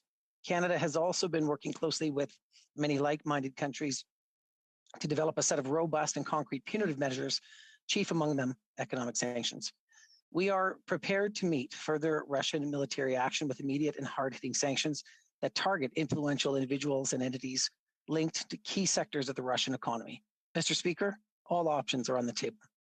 Our engagement was further reinforced by the announcement of the extension and expansion of Operation Unifier to provide enhanced military training and mentorship to Ukraine's security forces through to the end of March 2025. Canada will continue to work with our allies and partners, including the G7, the EU, NATO, the OSCE, and the UN, along with the international community writ large, to coordinate our responses and continue to push Russia to come to the table for dialogue or face severe consequences and costs. But it is ultimately Russia's choice to de-escalate the crisis, and we are ready to meet Russia on either path. We urge Russia to adhere to its international commitments, including those under the OSCE Helsinki Act, the OSCE Vienna document, and the Minsk Agreement for a peaceful resolution to the conflict in eastern Ukraine. Canada will be steadfast in our support for Ukraine's sovereignty, territorial integrity, and self-determination. Jacques Rioux, Mr. President, Mr. Speaker. Question et commentaire, questions and comments. The Honourable Member for Moose Jaw Lake Centre, Lanigan. Thank you, Mr. Speaker. The question that I have is what's this government's priority? Is it the self-determination of people like in Ukraine, or allowing for aggression and bullying from Russia? Well, Minister of Tourism. Mr. Speaker, I think the stakes are very stark in this conflict, and I think it's pretty clear to us on the government side that this is a battle of authoritarianism versus democracy. And I know personally, Mr. Speaker, that I think this is the biggest test for Western democracies in my lifetime. And we need to stand together with our partners in Western and Eastern Europe against Russian aggression. And the world is watching. And we need to get this right. And we are steadfastly committed to a peaceful, de-escalated, resolution to the situation, and we must not stand for increased Russian aggression in Ukraine. Questions and comments? Question commentaire. The honourable member for London Fanshawe. Thank you, Mr. Speaker. New Democrats have called for many of and support many of the actions that are being taken by the government. One of the things that we've called for is the use of Magnitsky sanctions. This hasn't been used by the government since 2018. It's a clear and strong tool that Canada could use against human rights violators, and I just wanted to know from this member why it is that the government isn't going forward with this reaction. Thank you, Mr. Speaker. Minister of Tourism. Well, thank you very much, Mr. Speaker, and I thank the honourable members' support and very important question. And I think if we take a look back at Russia's illegal annexation of Crimea in 2014, Canada did indeed impose sanctions on more than 440 individuals and entities, many in coordination with our allies. Just to give you some subtext on that, Mr. Speaker, Canada has sanctioned 120 individuals and 81 entities related to Russia's violation of the sovereignty and territorial integrity of Ukraine. And we have sanctioned 202 individuals and 42 entities related to Russia's illegal annexation of Crimea and the ongoing Russian occupation in parts of eastern Ukraine. And we have been very clear as a government, Mr. Speaker, should Russia increase its aggression in Ukraine, it will be met with stiff and severe economic sanctions in coordination with our international partners. Question et commentaire. L'honorable député. The honourable member for Outremont. Speaker, and I would like to highlight, as many have done, the important contribution of the Ukrainian-Canadian community to building the prairies in Alberta, and that community continues to add so much to the vibrancy of the prairies. I wonder if the minister could comment on what he is hearing on the ground. We know that in Alberta there are 370,000 Ukrainian Canadians living in the province. I am sure that the minister is bringing their voices to cabinet, and I would like to hear from the minister what specific requests are they making to him, and would they like to see from our government? The Honourable Minister of Tourism. Thank you very much, Mr. Speaker, and I thank the Parliamentary Secretary to the Minister of Tourism and Associate Minister of Finance for the very kind question. And I see that the Member of Parliament for Winnipeg South is there, even with his hand up. And I have to say, Mr. Speaker, that he was the moderator of a very moving and important conversation, a town hall, a Zoom town hall that we held across the West with the Minister of Foreign Affairs, the Deputy Prime Minister, the Minister of Emergency Preparedness, the MP for Winnipeg South Centre as well. We had 500 people in that Zoom. And I mean, 130 some years of waves of immigrants of Ukrainians means that if you're in the West, you probably eat holubchi, you eat petahe. Like I go to French Canadian weddings, and I can tell you, Mr. Speaker, that Ukrainian food is a staple. And it's because we're all knitted together, and the community is nervous. It's frightened. It's afraid for the people and the family that they have in Ukraine, and they have asked us to stay very close to what the Ukrainian government has asked us to do. That is why, look, in maybe a historic amount of time, our government was able to deliver on the $120 million loan, and I thank the Deputy Prime Minister and Minister of Foreign Affairs for that. So we are going to watch the situation carefully. We're going to stay very closely connected to community leaders like the Ukrainian-Canadian Congress, both here in Edmonton and Calgary, in Alberta, across the West and across the country. Continuing debate, the honourable member for Wellington Halton Hills. Thank you, Mr. Speaker. Mr. Speaker, I'll be splitting my time with the member for Lakeland. Mr. Speaker, Canada's security is inextricably linked to that of Europe's, and it has been for centuries, where once the conflicts between the French and British empires had a direct impact on us here on this continent. Conflicts between the Spanish Empire and other empires had a direct impact on our security here in this continent, to today, where our security is inextricably linked to that of Europe's. Mr. Speaker, in the last century, in the First and Second World Wars, Canada's security was inextricably linked to that of Europe. We all know the names of where Canadian blood was shed in defense of this country and its values. Names like Passchendaele, Vimy Ridge, the Battle of the Somme. Think about the Second World War and the names that are indelibly etched into the minds of Canadians. Names like Juno Beach in Normandy and Arnhem. In fact, it was Canadian soldiers who, in 1945, liberated the Netherlands. Some 7,000 Canadian soldiers died in the canals, the fields, and the villages of the Netherlands, liberating the Dutch from the tyranny of Nazism. In the 20th century, some 100,000 Canadians died defending this country in 2 world wars. 60,000 Canadians died on the battlefields of France in the First World War. Some 40,000 Canadians died around the world during the Second World War, most of them in Europe. And almost all of those Canadians are buried in graves that dot the Normandy coastline, the fields of Normandy, the Netherlands, Italy, and so many other places throughout Europe.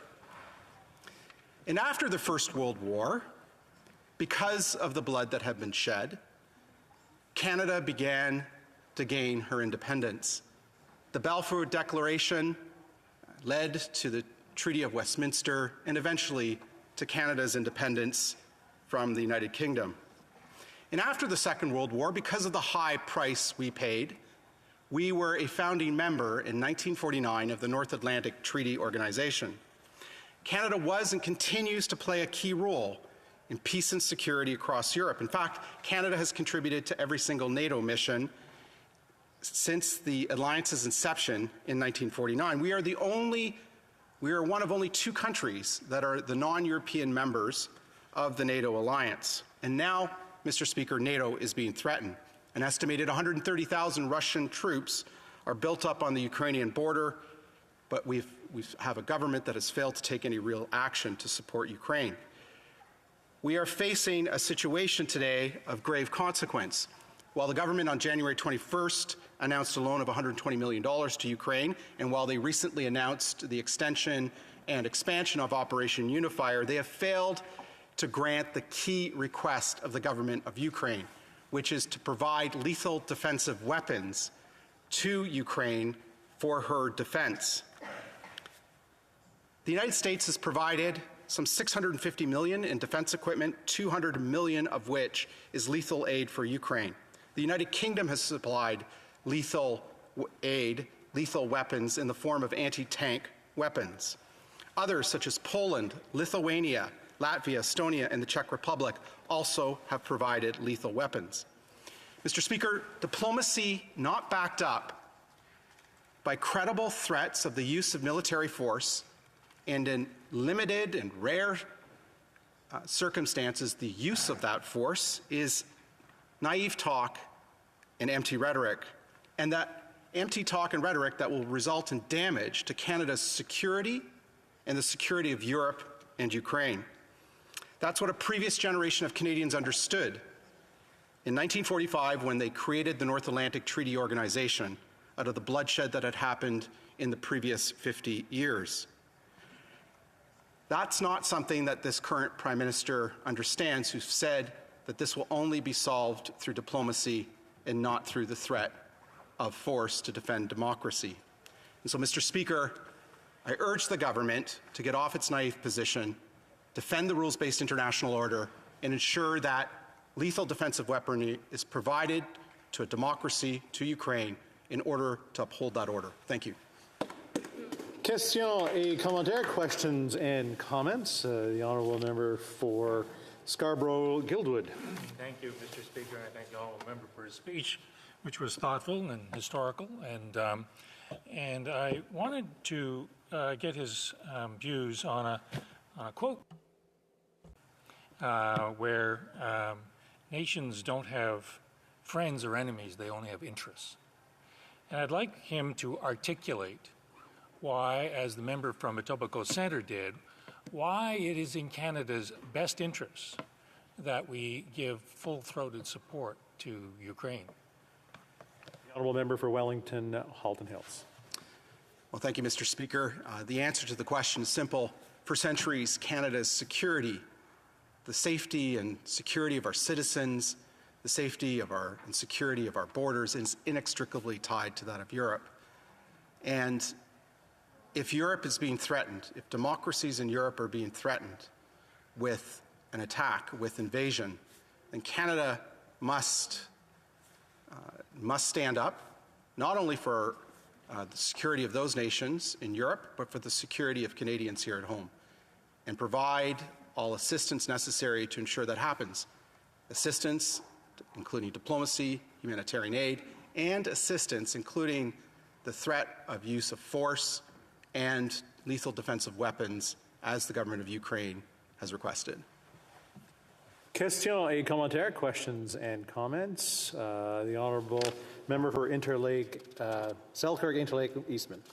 Thank you, Mr. Speaker, and I want to thank my colleague, Shadow Minister for Foreign Affairs, the MP for Hull, or never mind. Shadow Minister for just went brain dead there. I'll just say this: that he has been just a great, reasonable voice on foreign affairs in our caucus and in this House. And I know that he takes what's happening in Ukraine very seriously, as he just articulated. And I know, if he could just elaborate more, that the world is watching what happens right now in Ukraine. Despots around the world are waiting to see what NATO and the alliance does in response to these threats from the Russian Federation and Vladimir Putin in particular. And if we are not able to contain the situation and protect Ukraine's sovereign territory and the people of Ukraine, what possibly could happen by other despots who see the position Canada has taken and other nations as weak? For Wellington, Halton Hills. Well, thank you, Mr. Speaker. I couldn't agree with my colleague more. In fact, what is going on right now often reminds me of the Spanish Civil War of the 1930s, where the duly elected and recognized government of Spain, the Republican government of Spain, was under threat from the nationalists, from a civil war and a coup d'etat that had erupted, led by Spanish generals. And Spanish Republicans pleaded to Western democracies to provide lethal defensive weapons, lethal military weapons for the defense of Spanish Republicans. But democracies in the 1930s turned a blind eye and refused those military weapons. But Germany and Italy, being fascist powers at the time, sent plenty of weapons to the nationalists, who eventually triumphed, leading into the dark events of the war of 1939 to 1945. And when I hear about governments, democracies, refusing to send lethal defensive weapons to a fellow democracy under threat from another authoritarian regime, it brings me back to that period of time in the 1930s where we as democracies turned a blind eye to rising authoritarianism in Europe and paid a very high price over the subsequent 6 years to 1945. And that is the lesson we have failed to heed from the situation that's currently unfolding in Eastern Europe. Reprise du débat, continuing debate. The Honourable member for Lakeland. Thank you, Mr. Speaker, and to the member for Wellington Halton Hills for his leadership and this opportunity. This debate is urgent and personal. Lakeland has deep connections with Ukraine. In 1891, 125 Ukrainian families first came to Lamont County, called the cradle of Ukrainian settlement in Canada, where I grew up. In 1903, my father-in-law's Saskew family came by train to Innisfree to farm. By 1930, the more than 50,000 Ukrainians in Alberta were the biggest community outside Ukraine. It's as strong as ever in Lakeland, from churches, festivals, the Ukrainian village, and the ancestral home built by former Premier Ed Stelmach's grandparents, the Victoria settlement near Smoky Lake, St. Paul's Garlic Dome, to the world's largest Pesiga in Vegreville, Glendon's giant pierogi, Mundare's kubasa. Symbols of Ukrainian food, faith, family, language, and culture help define Lakeland. Today, outside of Ukraine and Russia, Canada has the world's largest Ukrainian population, more than 1 million people. Historically, Canada stood with Ukraine to defend territory and democracy. Almost 3 decades ago, under Prime Minister Brian Mulroney's Progressive Conservative government, Canada was the first Western country to recognize Ukraine's independence from Russia, only 1 day after an overwhelming declaration from the Ukrainian people. Canada's support was immediate and unequivocal. In 2014, Russia's illegal occupation of Crimea was met with a swift, powerful response from Prime Minister Stephen Harper's Conservative government. He led the charge to boot Russia out of the G8, pledged millions of dollars in military trainers and other aid, and imposed sweeping sanctions against hundreds of individuals and entities. He didn't pull any punches with Putin at the G20 later that year and told him to his face to get out of Ukraine. He said, quote, "Whether it takes 5 months or 50 years, Canada will never accept the illegal occupation of Ukrainian territory by Russia." 2 years ago, he warned, quote, "Ukraine's struggle is not over. We must continue to stand with the people of Ukraine in the face of ongoing aggression from the Putin regime." Today, those prophetic words fall on the deaf ears of this Liberal government like the pleas from Ukrainians in Lakeland and across Canada. Natalia from Vegreville emailed me. She wants Canada to take a leadership role in support of Ukraine's independence and in defense of Ukraine's territory, to increase sanctions and military equipment and defensive weapons for Ukraine, among other measures. Vegreville has significant Ukrainian history and is a sister city to Kolomaya, Ukraine. Last spring, Vegreville hosted the red carpet premiere of Troy Ruptash's award-winning film, They Who Surround Us, which tells the story of a grieving Ukrainian farmer in Alberta who loses his wife in a tragic accident. He relives trauma from his childhood in Ukraine and being dragged from his home with his sister and mother by Russian invaders. When it ended, there wasn't a dry eye in the room. The people of Lakeland are standing with Ukraine, and they expect their government to do the same. A constituent, Janet, wrote to me imploring the Canadian government to do more. She said that Ukrainians, quote, "have the will and passion to fight, but not the army to defend against Russia's might. Needlessly, young people and their future will die if the world does not help. We must not forget them." Well, Conservatives will not abandon Ukraine, nor will we forget the Ukrainian people. Last April, we condemned Russia's expansion of its illegal military presence in Crimea and called on the Liberals to counter with an increase in military defensive aid and reoffer RadarSat imaging to help ID Russian troop and equipment movements. 2 weeks ago, in response to another buildup of Russian troops at Ukraine's border, Conservatives again called on the Liberals to expand Operation Unifier, restore RadarSat imaging, give Ukraine lethal defensive weapons, and use Magnitsky sanctions. The Liberals first only offered a small loan that was politely welcomed by Ukraine's president, then non-lethal equipment, a small expansion of Operation Unifier's standard renewal, some humanitarian assistance, and only 60 troops. That's not enough. Ukraine is facing 130,000 Russian troops. Their embassy said, quote, "We need to defend our land. The UK and US have already sent military equipment. We would appreciate if Canada follows suit." The Liberals appear ready to fall short again in another abrogation of Canada's proud heritage of actually leading and of joining allies when it matters most. For generations, Canadians have been world-renowned for extraordinary efforts defending freedom, equality, democracy, human rights, and sovereignty, punching above our weight, no matter the strength of the foe. Those values, that courage, and that moral compass, it's still in the hearts of the Canadian people, the Canadian Armed Forces, and our international and diplomatic service. The Liberal government must stand with Ukraine and with all Ukrainian Canadians with real action. Thank you. Question et commentaire, questions and comments. The honourable member for Etobicoke Centre. Thanks very much, Speaker, and I'd like to thank the member for her intervention, and it was really wonderful to hear, particularly in the first part of her remarks, sharing a little bit about her community in Lakeland and the Ukrainian heritage that so many of the people in Lakeland value and share, and how they celebrate that, and how that inspires their concern for what's happening right now in Ukraine. I'm wondering if the member could speak a little bit to sanctions. She mentioned it briefly in her remarks, but she mentioned briefly the need for sanctions, and I'm wondering, obviously over the course of the last few years, the government has sanctioned about 440 individuals and entities. Mostly Russian, but some Ukrainian, of course, as well, who are involved in threatening Ukraine's sovereignty and violating human rights. I'm just wondering if she could speak to what additional sanctions she would like to see, and if there's any particular groups or entities she would like sanctioned. Member for Lakeland. Yeah, I'd like to thank the member for his question. for his question and for his comments.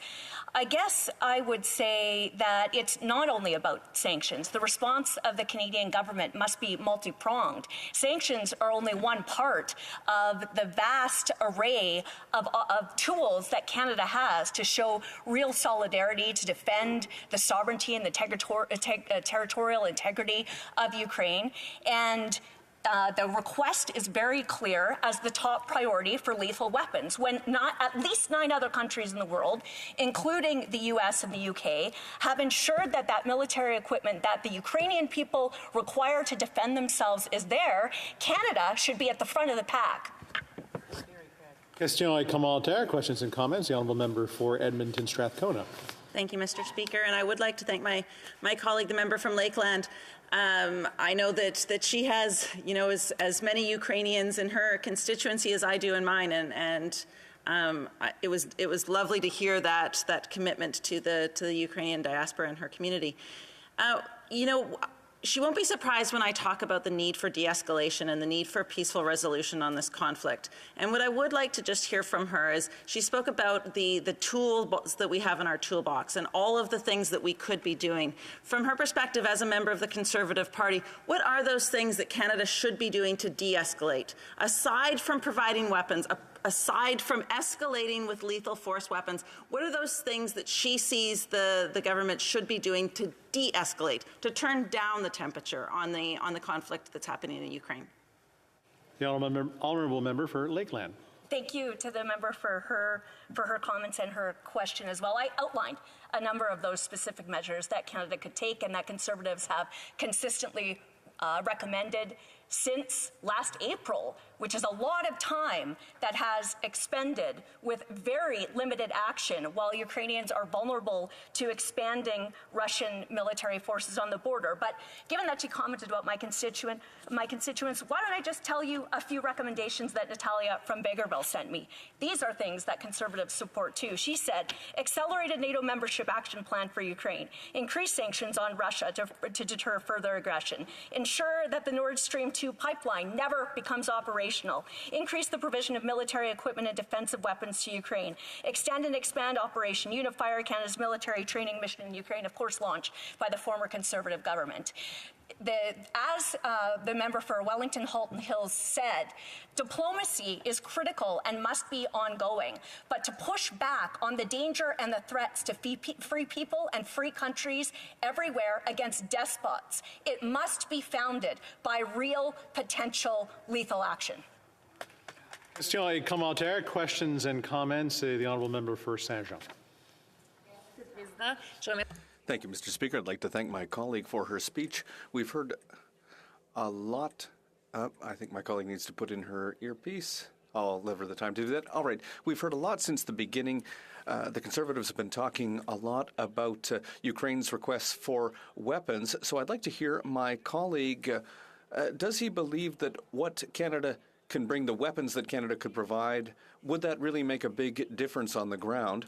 And in that context, does she agree with me that we should focus on diplomacy as opposed to providing weapons? Is she able to say that diplomacy is really more important and that arming Ukraine would be secondary? Member for Lakeshore, the short answer. Oh, that is a challenge. Well, of course, diplomacy is necessary and ought to be ongoing. But let's talk about the real cost to the Ukrainian people of only talking. Natalia also pointed out, since 2014, this illegal invasion and occupation of Russia has cost Ukraine over 13,000 dead, over 30,000 wounded, and 1.5 million internally displaced people. So this is why we should join our free and democratic allies who have already sent the weapons to Ukraine that they need to defend themselves. This is why we should be at the front of the pack, because those are the real costs that happen while we put up hashtags on pieces of paper and sit around here debating diplomacy. Thank you, Mr. Speaker. Reprise du débat, continuing debate. The honourable member for Etobicoke Lakeshore. Thank you very much, Mr. Speaker. The first thing I would like to say is thank you to all members of this House tonight, because this debate would not be taking place if it wasn't for the unanimous agreement from all members in this chamber. Hear, hear. And I believe the reason we have that unanimous consent is that we stand united in purpose in standing with Ukraine. And we need to remember that throughout this debate, Mr. Speaker. I rise today in support of Ukraine and of the initiatives of our government to support Ukraine in this difficult time. The links between our two countries are strong, and Canada has been and will be steadfast in standing in solidarity with Ukraine, especially in the face of unwarranted Russian aggression. For me, Mr. Speaker, the ties are strong. Not only do I have a large Ukrainian community in my constituency, many Ukrainian cultural and religious organizations, as well as the Ukrainian consulate, Canadians of Ukrainian descent strengthen our social and cultural fabric in Etobicoke, in Toronto, and in the country. The community is strong, and the ties bind our two countries are many. They are my neighbors. They are my teammates. They are my classmates. They are my friends. As has been said many times, Mr. Speaker, in 1991, when Ukraine became an independent state, Canada was the first Western country to recognize Ukraine. Canada and Ukraine have enjoyed an even stronger relationship since. The 1994 Joint Declaration on Special Partnership recognizes Canada's support for the development of Ukraine and the importance of that bilateral cooperation. Canada is committed to supporting Ukraine as it takes necessary steps to secure itself as a stable, democratic, and prosperous country. We've been there to develop and strengthen democratic institutions in Ukraine, including election monitoring. I was there in 2019 myself as part of the delegation, Mr. Speaker. I felt those bonds. Since 2014, Canada has provided Ukraine with more than $890 million in multifaceted assistance to support Ukraine's security, prosperity, and reform objectives. Since 2015, Canada has been providing military training to Ukraine under Operation Unifier. The operation's focus is to assist with security force training, which helps them improve and build their capability and capacity. Over 32,000 of their security forces to help ensure Ukraine remains sovereign, secure, and stable. Last week, our government announced $340 million for the extension and expansion of Operation Unifier for 3 more years, as well as immediately deploying 60 personnel to join approximately 200 Canadian Armed Forces members on the ground, with the ability to surge to 400. Military support is just one part of Canada's overall strategy. There are economic supports through trade and investment. In 2020, the value of Canada's merchandise exports to Ukraine totaled $161 million, and the value of merchandise imports from Ukraine amounted to $144 million. Last week, January 27th, Canada and Ukraine announced the launch of negotiations for the modernization of the Canada-Ukraine Free Trade Agreement. Since 2014, Canada has been one of Ukraine's leading bilateral development assistance partners, having committed more than $245 million in development assistance, including the provision of emergency basic health services, safe drinking water, food assistance, protection support, shelter, and essential relief items. Mr. Speaker, I'll end this way. This needs to be a nonpartisan debate. I neglected to say... The honourable member for Etobicoke Lakeshore. I was getting to that. I was saving that for the end. But as I said at the beginning, Mr. Speaker, we are united in purpose. The Prime Minister is fully engaged. The Deputy Prime Minister is fully engaged. Our Minister of Foreign Affairs was in Ukraine last week and came back and granted the request of the President of Ukraine. The Minister of Defense is there as we speak. I expect upon her return, we will see further action from Canada. Mr. Speaker, I hope we can maintain this united force and nonpartisan approach. Thank you. Question et commentaire, questions and comments. The honourable member for Pitt Meadows, Maple Ridge. Thank you, Mr. Speaker. I've heard the Liberal members discuss about all options being on the table, but it seems to me that one of the options is providing military aid, lethal support, and we've been bringing this over and over again. And I think there's a good an example of the previous member of parliament with the Liberal Party, former Lieutenant General Andrew Leslie, that said recently that the Liberal government does not take the military seriously. And this is impacting. This impacts what we can do and provide for Ukrainians, having a direct effect. So that is my concern. It's just this is actually an outflow, what we're able to do for the Ukraine, other than a few different, a few troops coming in and doing a few different things like this, of what we can actually do as far as militarily, which is what they need help with. So I'm wondering if the member for Etobicoke can speak about the deterioration of the military and just the armaments we have in order to provide the Ukraine. For Etobicoke Lakeshore. Well, first of all, I'm going to disagree with his characterization of the situation. There's been no diminished contribution. Canada has been there with Ukraine since the beginning. This goes back to 2014 with the invasion of Crimea. We've been talking about support of military lethal weapons. Canada didn't do it then. The opposition is asking us to do it now. So military support comes in many different fashions. And we need only look at Operation Unifier, Mr. Speaker. Over 30,000 members of the Ukrainian military are better trained because of Canada's contribution.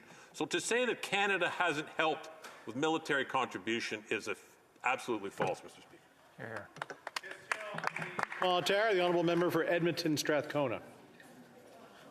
Thank you, Mr. Speaker. I think there was a miscommunication in our ranks over here. I would like to thank the member for his interventions today. And one of the things that I had asked earlier, and I'd like to extend the question to him as well, is around the assurance by the Government of Canada that they will be implementing some of those key lessons in our feminist foreign policy. And one of those is that we do what we can to advocate to ensure women are at all tables, that women are part of all of the discussions that lead to de-escalation, because we know that when women are at the table, different decisions are made. And I just want to be very, very clear, how is this government ensuring that women are there, that they are part of the solution, they are part of the de-escalation efforts that are happening in Ukraine? The honourable member for Etobicoke Lakeshore. Thank you, Mr. Speaker. I'd like to thank the member for an excellent question. We heard the Prime Minister earlier this evening address that very issue. Canada is very proud to support the initiative to make sure that women form part of the training exercise. If you look at Operation Unifier, women form part of that training. International development programs that Canada supported and been part of have put great emphasis on that very issue. I think it's quite clear where Canada stands. Thank you. Well done. Question et commentaire, l'honorable député. The honourable member for Saint-Jean. Thank you, Mr. Speaker. I'd like to thank my colleague for his speech. Something that's come up a lot this evening is the importance of diplomacy in finding a solution for this conflict. Some think that diplomacy should be the priority. Others think that it should be a secondary priority, but everyone's talked about it. And I think that this crisis is showing that Canada maybe has a lack of credibility when it comes to diplomacy. We know, for example, that there's the issue with a lot of turnover in certain embassies and in our diplomatic corps, and that there's a loss of institutional knowledge. This evening, would it not be a good moment to say that maybe we need to reinvest in diplomacy and work to have a stronger and more clear foreign policy? With all due respect, Mr. Speaker, to suggest that there's been a shortfall by Canada on the diplomacy front is just simply wrong. Our Foreign Affairs Minister was in Ukraine last week. Our Defense Minister left Ukraine hours ago. She's going to Brussels as we speak to engage in further diplomatic discussions. That's exactly the approach Canada is trying to take. But to answer the question, what is a priority? Everything is a priority to make sure that further invasion of Ukraine doesn't take place. Thank you, Mr. Speaker. Continuing debate, the honourable member for Davenport. Thank you, Mr. Speaker. I want to wish you and all colleagues in the House a very happy New Year. I know it's the end of January, but it's my first chance to stand in this House virtually to speak and to send those wishes your way. I'm very grateful for the opportunity to speak on this Take Note debate on Ukraine and the buildup of Russian troops along the Ukrainian border. It's important for us to have this conversation and dialogue. Mr. Speaker, we live in troubling and unpredictable times. In addition to the global pandemic that the world is grappling with, what is happening at the Ukrainian border with the accumulation and the buildup of over 100,000 troops by Russia is troubling, to say in the least. As a Ukrainian Canadian, I've been following this development since its start last fall. My father's family is Ukrainian. They were and are very proud of their culture and heritage. They came to Canada as a broken family after World War II, reluctantly leaving their homeland and having no choice. They lost everything in the war. And with the then USSR taking over Ukraine, there was no hope for a future. They were devastated. From a displaced persons camp and on one of the last boats to leave for North America, they came to Canada seeking peace and safety. The scars from the war and from that time remain with my family, and we are still healing from them. Which is why I am so very proud of our federal government for its leadership and for stepping up to help Ukraine counter unprovoked Russian aggression. I support Canada's strong push for peace and for a diplomatic resolution while supporting Ukraine economically and helping Ukraine to defend itself. For me, the right choice is to push hard and to explore any and every opportunity for a diplomatic resolution. Providing arms should be our last option, not our first one. I stand with Canada and with our government to defend the sovereignty, territoriality, and independence of Ukraine. I fully support Canada's push for peace and for a diplomatic resolution while preparing, if we have to quickly step up our contributions should Russia choose armed conflict and to invade Ukrainian territory. As well as I'm currently serving as the Vice President of the NATO Parliamentary Association, I'm also very proud of NATO's leadership under the direction of Secretary General Jens Stoltenberg. NATO has been very clear that they are encouraging and are prepared to engage in political dialogue with Russia, while also being ready to respond if Russia chooses an armed conflict. Now let's look at how Canada is stepping up to support Ukraine, and there's many ways. When our Minister of Foreign Affairs went to Ukraine over a week ago, Ukrainian President Zelensky's number one ask was for economic loans to help stabilize Ukraine's economy. Within 3 days, our government stepped up with a $120 million loan. The second thing Ukrainian President Zelensky asked for was to help defend Ukraine, and so we urgently announced an expansion of the existing much valued Operation Unifier at the cost of $340 million.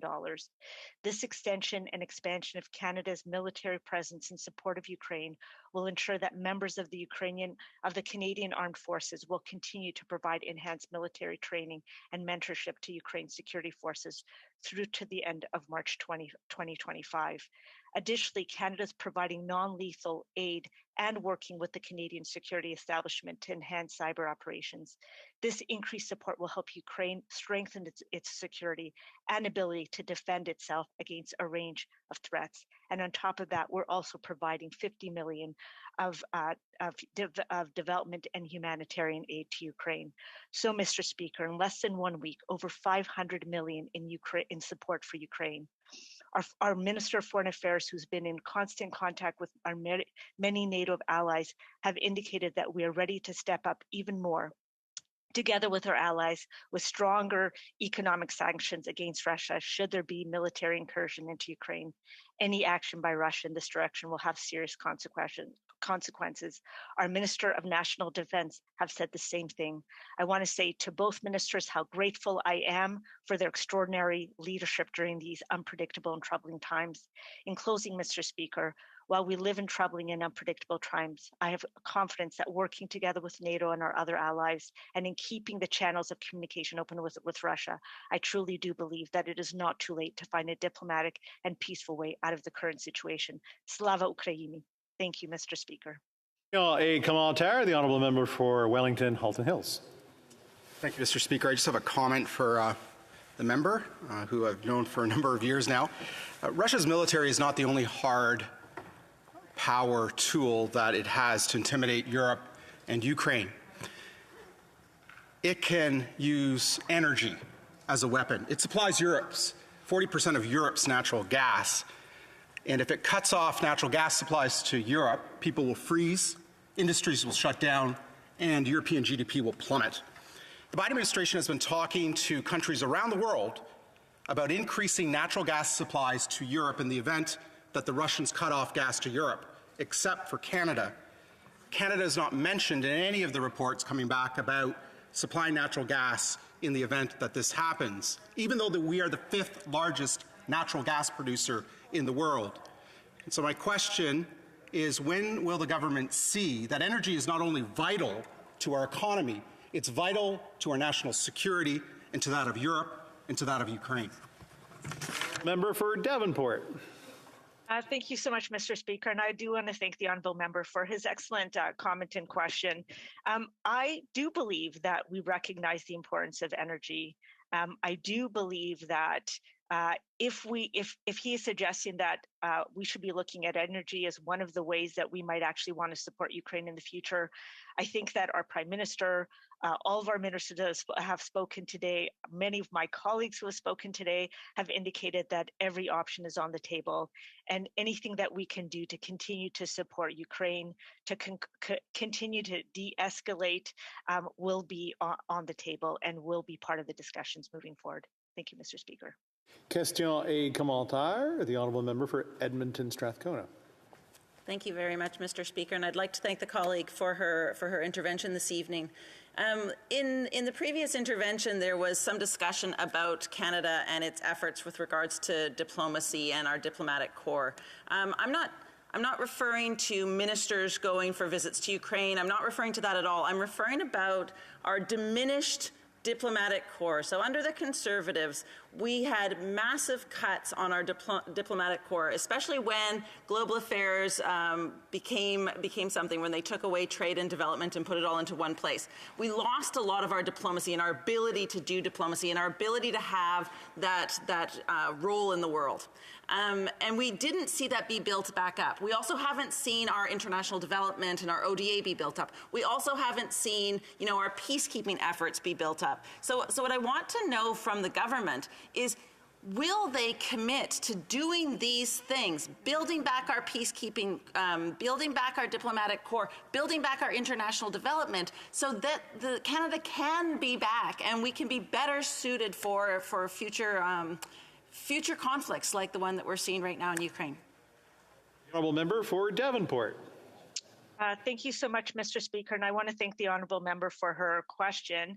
I will say to you that I do believe that our government, since we've been first elected in late 2015, has very much put an emphasis on diplomacy, on strengthening diplomacy. I think throughout this whole situation with the buildup of Russian aggression at the Ukrainian borders, I think we have had excellent diplomatic efforts from our Prime Minister, from our Minister of Foreign Affairs, from our Minister of National Defense, from a number of my colleagues. And I think that is an area that we will continue to strengthen.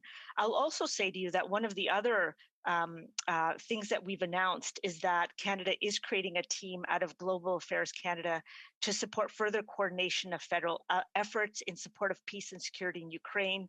And I think that we are trying to do everything we can to continue to expand our diplomatic efforts, to continue to open the lines of communication to our allies, to NATO, to anyone who wants to help find a diplomatic and peaceful solution out of the current situation that we find ourselves in right now. Thank you.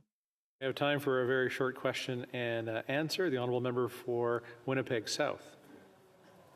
Well, thank you, Mr. Speaker, and thanks to the member for her. Thanks to the member for her very passionate and informed speech. The Minister of Tourism referred earlier to a town hall of 500 Ukrainian Canadians hosted by the Deputy Prime Minister and our Minister of Foreign Affairs. And we're hearing many of the things that we're hearing tonight, of course, but we heard from the ministers a theme very similar to yours tonight, Canada being flexible and resilient in response, open to new options as the situation evolves. And I think we've heard that message from our Minister of Defense today. Is that something that you share, and that we should be open to new options? The honourable member for Davenport, very short answer. Thank you so much. I want to say thanks to the honourable member for his comment and for his question. I absolutely agree with you. I believe that we're absolutely open to all questions. We are looking for, and as I said, I'm an eternal optimist. I absolutely believe that there's still a way for us to find a peaceful and diplomatic solution. And I think we've have the right approach here in Canada, and I'm proud of our leadership, and I'm hopeful that we will find a solution moving forward. Thank you. Prise du débat, continuing debate, the honourable member for South Surrey, White Rock. Thank you, Mr. Speaker. I will be sharing my time with the member for Thornhill. The Russians are ready for war with Ukraine and have the elements of 10 combined arms and tank armies surrounding Ukraine's borders. The Russians say they are normal troop deployments, and they are not looking to invade Ukraine. They said the same things in 2014 before they seized Crimea and the Donbass. With Georgia in 2008, they said that their military buildup was a war game, and they took the northern part of the country by storm. This time we know different about Russian President Vladimir Putin's claims. Typically, only 3 Russian armies are stationed opposite Ukraine, and now we are seeing units from 6 other combined arms armies and the main strike force of the Western Military District, the 1st Guards Tank Army, move within miles of the Russian-Ukrainian border. More Russian troops have been sent to Belarus, along with fighter aircraft to both deter NATO and to threaten a northern invasion march on Kiev. Belarus's army is on a heightened state of alert and ready to join Russia in battle. Russian forces in Transnistria have also been built up. Between 5 and 6 large Russian amphibious ships are on the way to the Black Sea with naval infantry. Smaller amphibious craft are coming by road. Russian pipeline troops have been deployed forward to establish fuel hubs for their armored forces. The Russian Navy is engaged in war games in the Atlantic and Pacific Ocean and the North, Baltic, and Black Seas. Russia's strategic rocket forces are in war games on a heightened state of alert and dispersed. And blood has been sent to Russian field hospitals, the last thing that happens before they become battle ready. Blood is such a precious commodity that we use colored water in exercises. My husband and children are part Ukrainian. My heart is with that vulnerable democracy and its people. My heart is with the men, women, and families of Canadian armed forces that may be put in harm's way. The US, UK, and other NATO states are ready to deploy forces to deter the Russian and Belarusian aggressors. So what about Canada? In 2019, the Prime Minister announced in London Canada's contribution to NATO's High Readiness Force. Canada's total commitment to the NATO Readiness Initiative includes 12 CF-18 fighter jets, an expeditionary air task force, a maritime patrol aircraft, 3 frigates, a submarine, a mechanized infantry battalion, a mobile hospital, and a platoon for chemical, biological, radiological, and nuclear defense. Right now, in the face of unprecedented Russian aggression against Ukraine and hybrid warfare directed at Poland and the Baltic states through their proxy, Belarus, we have a 550-person force in Estonia helping to train and protect that vulnerable NATO state. We have 200 trainers in Ukraine with a couple hundred more maybe on their way and a small special forces detachment. And the minister just announced that they are moving out of harm's way west of the Dnieper River. We have 1 warship, HMCS Montreal, in transit to the Black Sea and 1 being made ready in Halifax. The government has watched the Russian military build up in real terms since the bad 2021 in September. We have had months to put together a robust list of both non-lethal and lethal aid to support Ukraine. It may not be a NATO member state, but it is surely a NATO ally. At this stage, we should be supplying lethal defensive aid to help this fledgling democracy stand up to the bully of Central and Eastern Europe in Vladimir Putin. As well, the cyber defensive capabilities in our communication strategy establishment should be leveraged to help Ukraine. As well, Canadians' signals intelligence could be invaluable to monitoring Russian interactions. The satellite intelligence from RadarSat would be most helpful in tracking troop movements. The Canadian Armed Forces can provide training in a much wider range of lethal combat skills than they are doing now, and Canada should start as quick as Ukraine can accommodate extra help. Even a maritime patrol aircraft to monitor Russian actions in the Black Sea and Baltic would be helpful at this point. Sorry, am I out of time, Madam Speaker? Can I just say my last sentence? If Canadians care at all about democracy, if we care about freedom and sovereignty, we must care about it everywhere. Thank you. I did try to provide signals, but questions and comments, questions et commentaires. The Honourable Member for London Fanshawe. Madam Speaker, I thank the honourable colleague and my colleague on the Defence Committee for her contribution tonight. I wanted to ask her, we've talked a lot about this in the House in terms of the failure of the Liberal government to provide leadership for the women, especially but both men and women in the armed forces, and the toll that this has taken on retention, on recruitment of those armed forces. So as we talk about an additional stress of, which I agree with entirely, to expand the Operation Unifier, but maybe we could talk about, and she could address, the additional stresses that this is going to put on the men and women in our armed forces. Thank you, Madam Speaker. The Honourable Member for South Surrey White Rock. Thank you, Madam Speaker, and thank you to my colleague for her question. And of course, this is a crucial issue within our Canadian Armed Forces right now, one which Madam Justice Arbour is tasked with to look at further recommendations, because the earlier recommendations were not all put in place, and we are looking for further insights there. We need more personnel in the Canadian Armed Forces, and retention and recruitment are a huge issue. But we do have serving men and women who are trained, and we do know that they can do even more to help train in Ukraine and in vulnerable democracies like Ukraine, who we should, as I said, they may not be part of NATO, at least yet, but they're surely a NATO ally. Thanks. Questions and comments? Questions et commentaires?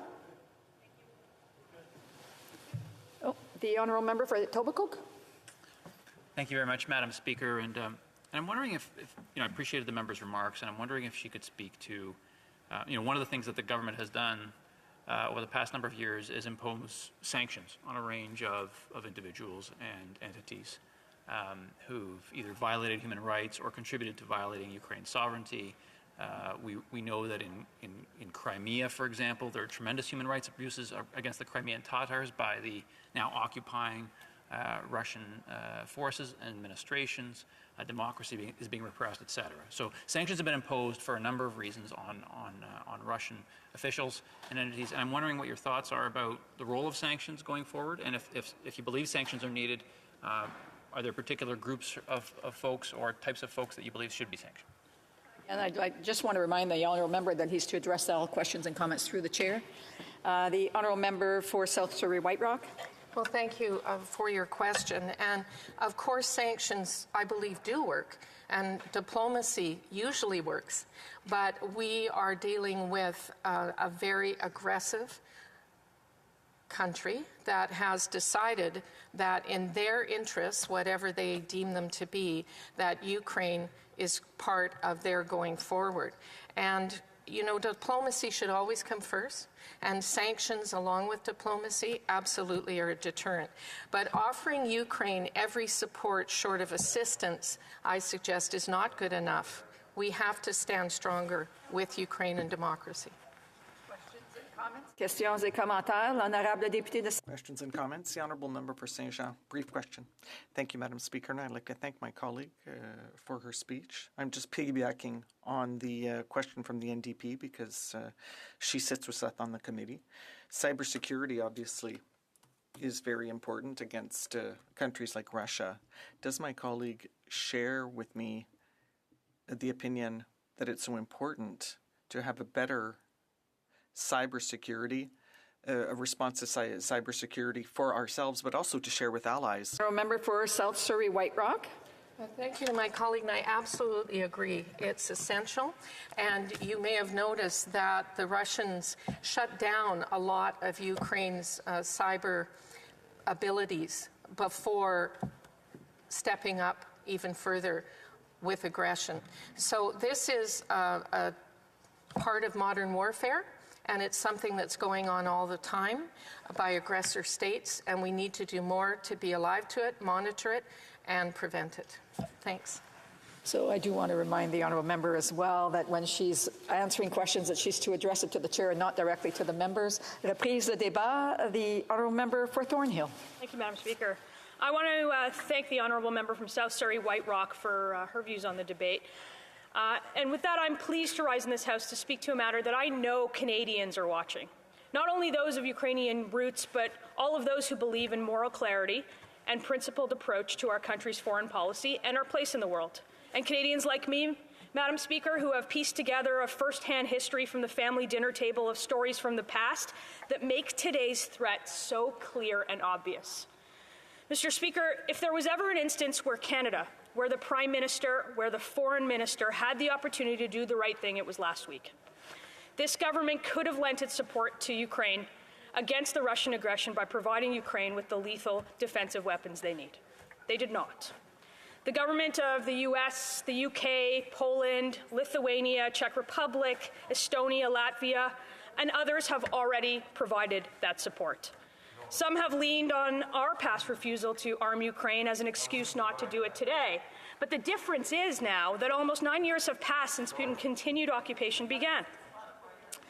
The constant escalation of aggression from and, of course, from all of our NATO allies. We now know the situation has changed rapidly in the last week, so it becomes very difficult to understand why Canada has not joined our allies. In fact, the government has recognized this themselves by operational changes we heard about yesterday. Mr. Speaker, it's important for the House to understand the history of our relationship and the history that many members of this House will remember firsthand, because it was not that long ago that Canada was unafraid of principle and Ukraine's most vocal ally in the G7. And today, that is not so distant in memory, and it will be replaced by a history where we are an observer to an imminent threat that we know to be true. And we have two clear options. We treat Ukraine as the allies that they are, as defenders of democracy and freedom who we would lend our full military support to on the path to European integration, or we excuse ourselves from the conversation to appease Putin's violence and walk away. And I know the answer was once clear. Our past action on this issue, unfortunately, doesn't seem like the right indicator for our future action. In the past, Canada's actions included targeted sanctions against Kremlin supporters, political and economic support to Kiev's government, the redeployment of military assets as part of NATO's reassurance package in Eastern Europe, and the contribution of observers, of course, to Ukraine's election. But today they need more. And our action would have been clear. The steadfast support of our former Prime Minister, I think, was clear.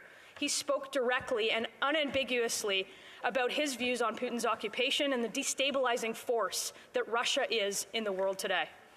It's important to understand the context of Russia's aggression and the very nature of its renegade ruler. He's a dangerous dictator uninterested in looking forward, but malevolently looks backward in the expansion of the Russian Empire, or the eventual expansion of the Russian Empire. A violent aggressor to which diplomacy has always been and answered with hostility. Further to the obvious truth, which I think the Finance Minister and Deputy Prime Minister understands better than almost anybody in this place, there was a valiant effort on the part of two American presidents to try to make Putin a constructive partner with some version of diplomacy. But here's the problem, Madam Speaker. He doesn't want to be. So the response from the government is a truly curious one. First, a loan that might suggest that there was more hope of bringing back the special relationship that we once had, followed by an announcement of an extended training mission that I think would have been extended anyway. But now, on the brink of war, and now without the equipment needed. So over the course of the debate, I think we've heard about Canada's unwavering support, but as some of my colleagues have stated, I invite the government to go beyond the words of support. We have two very clear options for how we respond. We can immediately provide lethal defensive weapons to Ukraine. We can immediately restore RadarSat imaging, and we can use the Magnitsky sanctions against those responsible for Russia's aggression against the Ukraine. Or we can stand idly by. And I believe that the government truly understands the threat, but I don't believe that they acted as they do. And so maybe it's time, Madam Speaker. Questions and comments? Questions et commentaires. The honourable member for Etobicoke. Thanks very much, Madam Speaker, and I thank the member opposite for her remarks. It was interesting to hear the member speak about former Prime Minister Stephen Harper. I think the member said that he spoke unambiguously. I don't disagree. I think he spoke unambiguously. I think Prime Minister Trudeau has spoken unambiguously. I think our Minister of Foreign Affairs has spoken unambiguously. One of the things that I think our Prime Minister has done, and this precedes my time in office, but during my time in office as well, is that he's also acted unambiguously. Unambiguously imposing sanctions, unambiguously expanding the training mission, unambiguously providing additional foreign aid, unambiguously moving those trainers into eastern Ukraine where they weren't originally, unambiguously helping Ukraine to reform so that it could be stronger and therefore better withstand the Russian invasion, and unambiguously signing a free trade agreement. And so I guess, and at the when Stephen Harper was Prime Minister, he refused to send those lethal weapons that are now being asked for. And I guess my question is why? And I do want to correct, I said Etobicoke, I should have said Etobicoke Centre. The honourable member for Thornhill. I'd like to thank the member from Etobicoke Centre, and I know that he is an advocate for the community, and I know that that table would be better off for having his advocacy there, because I know that he doesn't agree with the actions that the government has taken. I know that he believes that the government can do more. And I do want to address one of the things that he said, and that was Canada's not arming Ukraine, I think in 2014 he's probably referring to, and it's because they didn't ask. And it's because a lot of things have changed in almost 9 years. And that's the reason. And there was an ask, and there is a need, and things have gotten quite dangerous. And I know this member knows that, and I know this member would believe that, and I know this member would advocate if he had a seat at the table. Questions and comments? The honourable member for Yorkton Melville. Thank you, Speaker. I traveled to Kiev months after Russia's invasion into Crimea, and I met seriously injured soldiers being treated by Canadian surgeons assisting Ukrainian doctors. I met with officials there, and since then in Canada, through meetings arranged by the then Ambassador Shevchenko, and they all asked repeatedly that would our government please reinstate our radar satellite systems that could have made a significant impact on improving and realizing what Russia was up to back then, and even now what Ukrainians are facing because of a lack of that oversight. I'd like the member to speak to that fact that our government truly failed them in that moment. The honourable member for Thornhill. I'd like to thank my honourable colleague for the question and for the comment, and I would like to speak about it a little bit more in terms of there are a number of issues that have changed on the ground since the time where probably the honourable member visited and the last time that we really truly had a debate in this House about the situation in Ukraine. And there are a lot of things that we can still do, and there are a lot of things that they have asked for that we have, that Canada has not provided. And there is an opportunity for the government to do the right thing and provide those three things that I spoke about in my remarks. And believe me, this would be, on this side of the House, we would absolutely welcome that. And I will be the first to applaud the government if they did the right thing. We have time for a brief question. Resuming debate. The honourable member for Scarborough-Guildwood. Thank you, Madam Speaker, and I will be sharing my time with my former seatmate, the member from Etobicoke Centre, Vancouver Centre. So the member from Etobicoke Centre would be surprised to find that he was my former seatmate. Madam Speaker, it's getting late, and I just take note that at the end of this week is the beginning of the Olympics, and there'll be one nation out of all the nations in the world that will not be allowed to compete under its own flag, and that is the Russian nation. Finally, the Olympic Committee got sick of all the corruption and the doping and cheating and lying that was coming out of the Russian government, and doesn't allow the Russian athletes to compete under their own flag. And this is what we meaning the family of nations, the universe of nations, Canada, U.S., UK, Ukraine, deals with on a daily basis. Because nothing happens in Russia without Vladimir Putin's express permission. And so when he would say, oh, well, there might be 100,000 troops on Ukraine's border, but those are just exercises, and there's nothing to see here, that's just nonsense, and no one should really pay much attention to it, because he doesn't speak truth very often. Madam Speaker, I was once privileged to spend some time with Senator Lisa Murkowski, and she has available to her, and I don't know whether it's available publicly, but a map of the Arctic, and it's like looking at the Arctic from 50,000 feet above the North Pole. And what it shows you is the remilitarization of the Arctic by the Russian government. All of the refurbished old bases, but all of the new installations as well. And while Canada, even from that map, is far away from the Russian bases, nevertheless, U.S. is very close, the Bering Strait. So also is Finland, so also is Sweden, so also is Greenland, so also is Denmark, so also is Norway.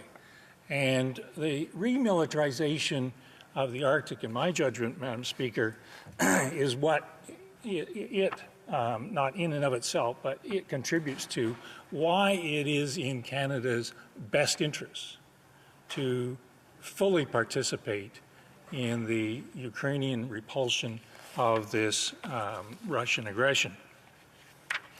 Henry Kissinger once said nations don't have permanent friends or enemies, they only have interests. And regardless of whether you're Ukrainian or you're not Ukrainian, or whether you have a diaspora in your community or you don't have diaspora in your community, in my judgment, Madam Speaker, it is in Canada's best interest that we fully support Ukraine. Russia routinely launches massive cyber attacks on Canada. Last one being a hospital in Newfoundland. And it's nothing but a mafia shakedown. If you pay us millions of dollars, we'll let you have your hospital back. Russia routinely steals significant amounts of industrial and commercial intellectual property. Russian oligarchs have purchased significant pieces of industrial and commercial property in order to burrow deeply into Canadian society, and that money has been generated from very dubious sources. Russia is quite skilled at the game of misinformation and disinformation. There are many, many more reasons why Ukraine's security is our security and our security is Ukraine's security. Madam Speaker, I'd ask you to cast your mind along the Eastern European flank, Western Russian, because if Ukraine goes, the next thing to go is Poland and the Baltics. And when you get past the Poland and the Baltics, then you go to Finland. And then after Finland, you go to Sweden, Norway, Denmark, and suddenly it's on our border. So, Madam Speaker, I think what you're telling me is that my time is up, And I look forward to colleagues' questions. Thank you. Questions and comments? The Honourable Member Calgary Shepherd. Thank you, Madam Speaker. I'd like to thank the member for Scarborough-Guildwood for a great intervention in the House. I've had the honour of serving with him at the Foreign Affairs Committee a few parliaments ago, and I think there's a lot of wisdom to the words that he brings to the House, that it is in our national interest to ensure that the government of Ukraine remains independent, has territorial integrity, is able to stand up to Russian aggression.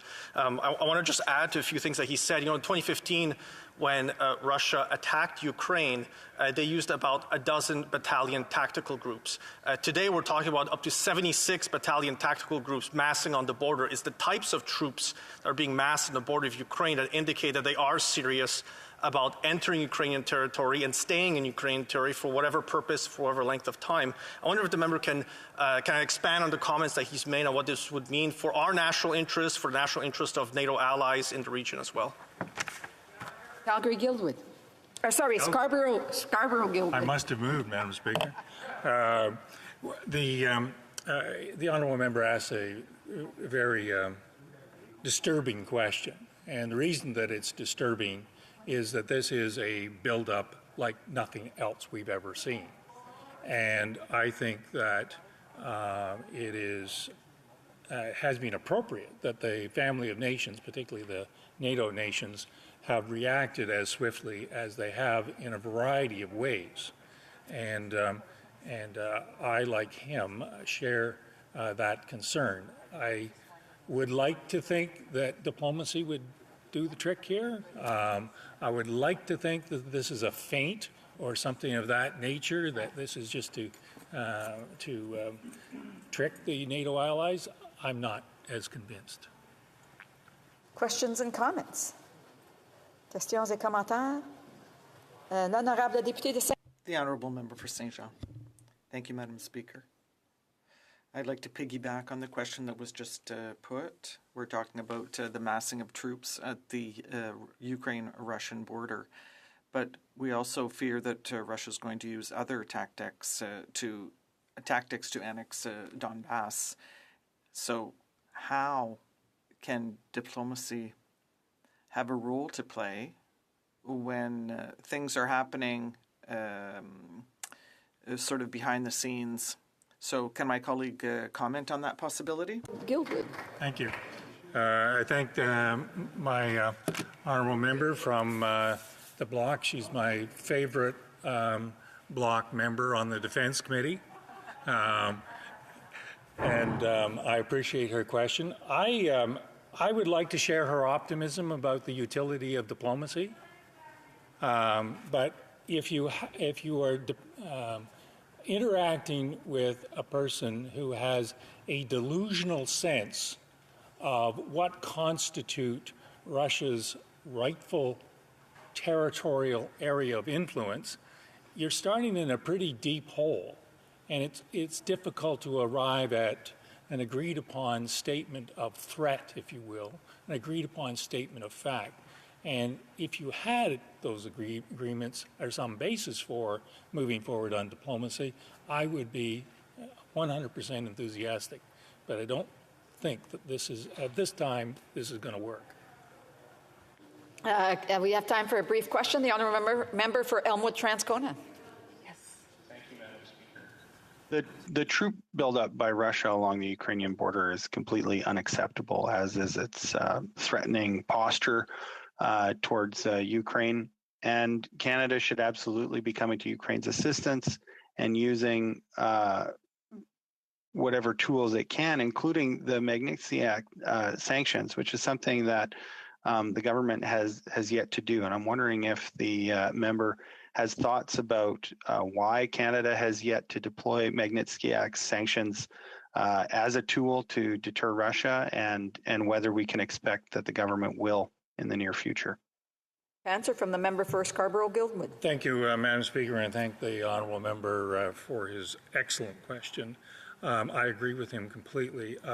Bill Browder, who is the father of Magnitsky sanctions, said last week that we meaning all of the NATO nations, need to align the Magnitsky sanctions with each other, because the gaps is where the Russians win. So insofar as Canada has not aligned with other nations, I would encourage alignment. And I'd also encourage other nations to align with the initiatives that Canada has taken on Magnitsky, because as Browder rightly says, these people that are hiding money in Canada in plain sight frequently have gotten it from abuse of human rights, and we should under no circumstances tolerate those kinds of investments in our country. Resuming debate, the honourable member for Vancouver Centre. Thank you, Madam Chair. I've been listening with a great deal of interest to all of the speakers, and I think that I want to speak to constituents out there. We all understand the issue. We know the regional... I'm sorry, I'm just wondering, does the honourable member have her headset on? Does she have her boom down? I just can't tell. Okay, so that will be very helpful to us here in the House. Is it plugged in? It is plugged in, yeah. Can you hear me? There seems to be a little bit of an issue from what I can see. It's not quite clear. Can you hear me now? Yeah, that's, I think, better, eh? Is it? Good, thanks. Yes, I guess I have to put it up just under my nose. Okay. I'll allow, well, we're just going to check with the interpreters.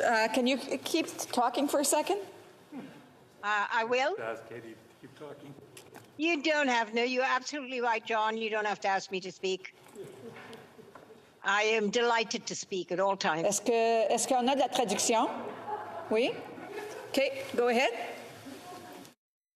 Thank you very much, Madam Chair. I think I wanted to speak to the Canadians out there and constituents, because I've noted that a lot of them have been asking, why is Canada worrying about this country? It's so far away. It's right out there up in Eastern Europe. Why are we bothered?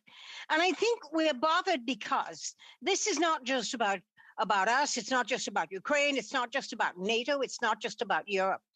It's about the fact that one has to have a rules-based order to keep global security moving.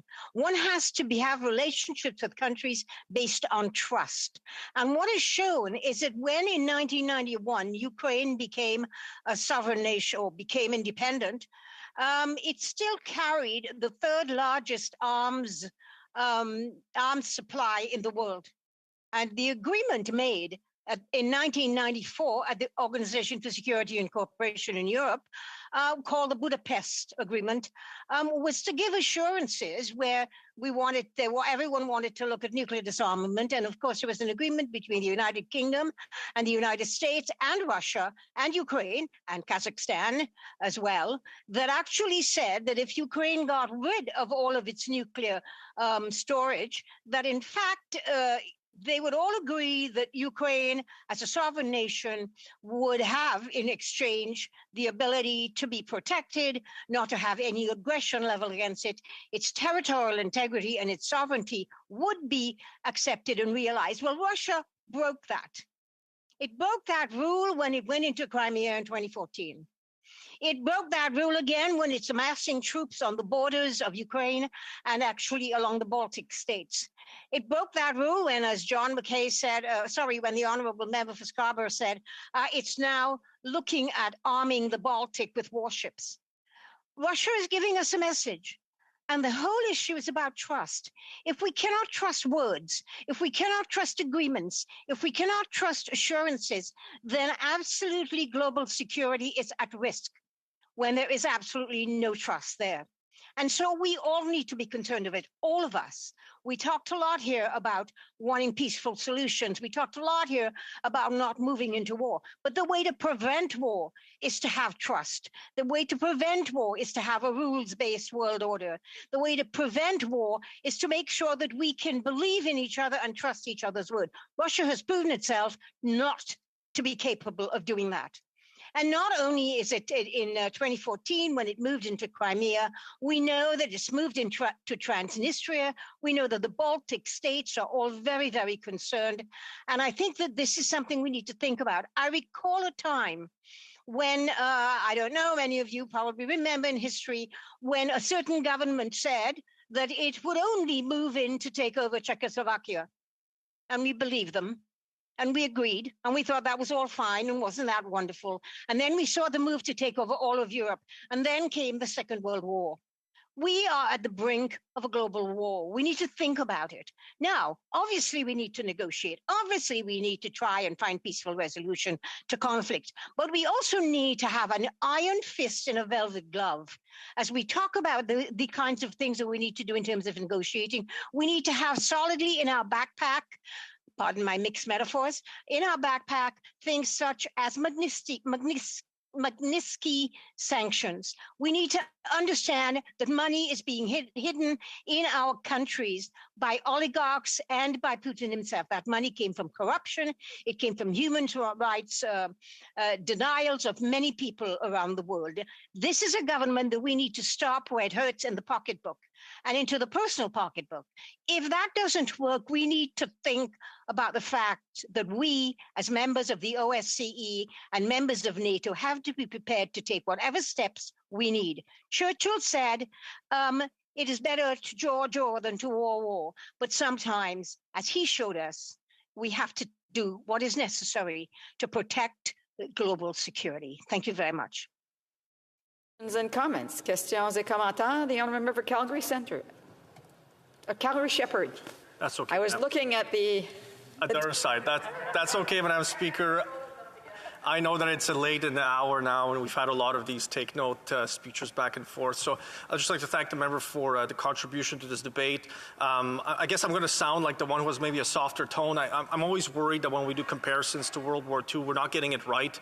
This isn't the Soviet Union anymore. It's still the same type of Russian leadership that we're seeing, though, that their default stance is to be hyper-aggressive towards its neighbors. We saw them do this exactly to Georgia just a few years ago now, it feels like, but it's been almost 15 years since that particular conflict happened. And since then, they've created two of these autonomous, separate kind of republics that nobody else recognizes. I wonder if the member would comment on what the possible interests would be from the Russian Federation in trying to either dismember Ukraine or destabilize it, because we in Canada, as many cabinet ministers have been mentioning, we've been contributing a lot to the humanitarian and civil institution strengthening effort in Ukraine.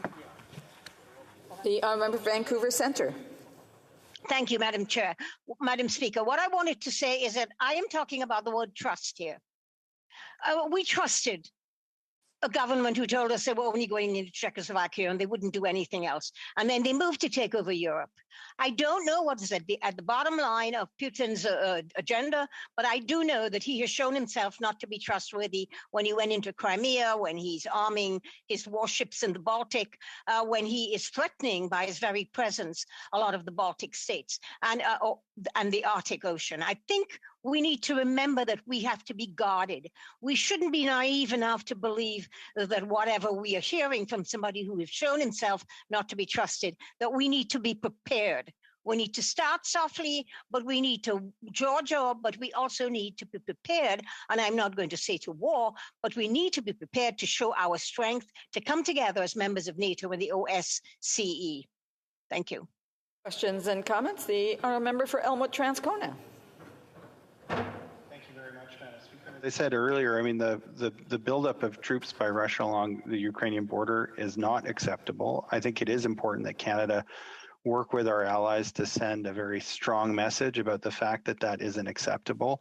But I have been troubled to see the extent to which some of our allies, are not always inviting Canada to the table, it seems, in some of the important discussions around a coordinated response. And I think of the fact that, for many years now, under many governments, Canada has failed to renew its military equipment, and so we've got very aged equipment in our own case.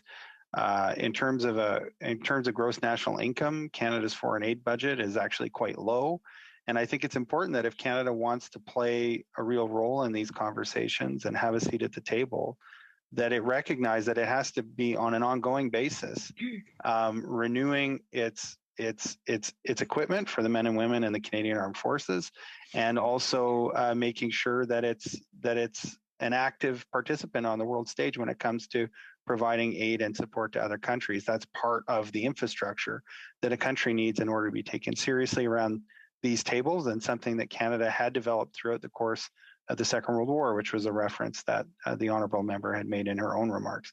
So I'm just wondering if she'd like to comment on how it is that Canada finds itself, I think, struggling to get recognition at international tables in a way that it used to, and what we can actually do in order to make sure that the Canadian name has the same force and value and presence that it has had historically throughout the 20th century.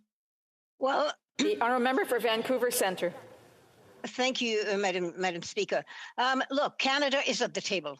Canada is at the table with NATO, playing the role that Canada can and is asked to play around that table.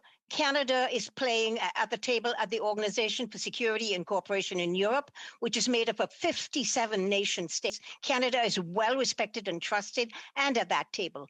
These are the people that are talking about what are the steps to do to deal with Russia. These are the people who live close to Russia. They know what to do.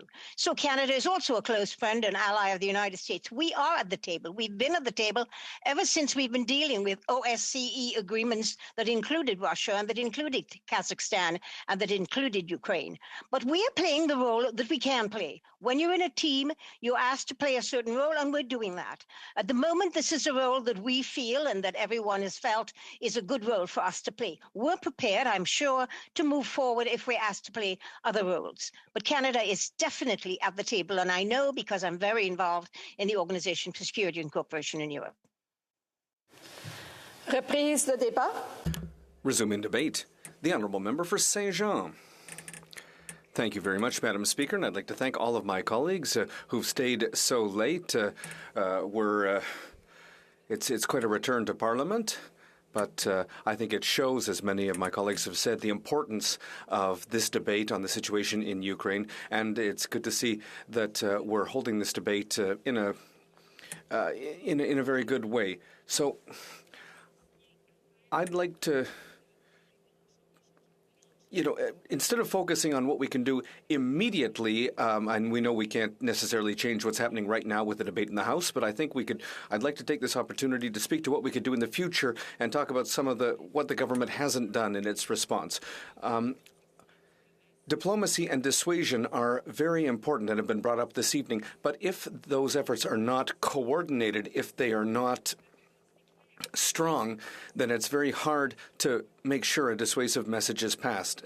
And so we've seen that, and we've shown that the Prime Minister continues to refuse an invitation to speak with Russia directly.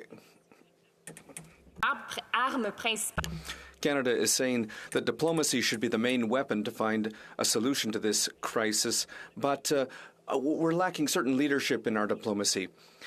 Canada has been accused of not having a clear strategy for its diplomacy, and Canada has also been criticized for a certain turnover at global affairs.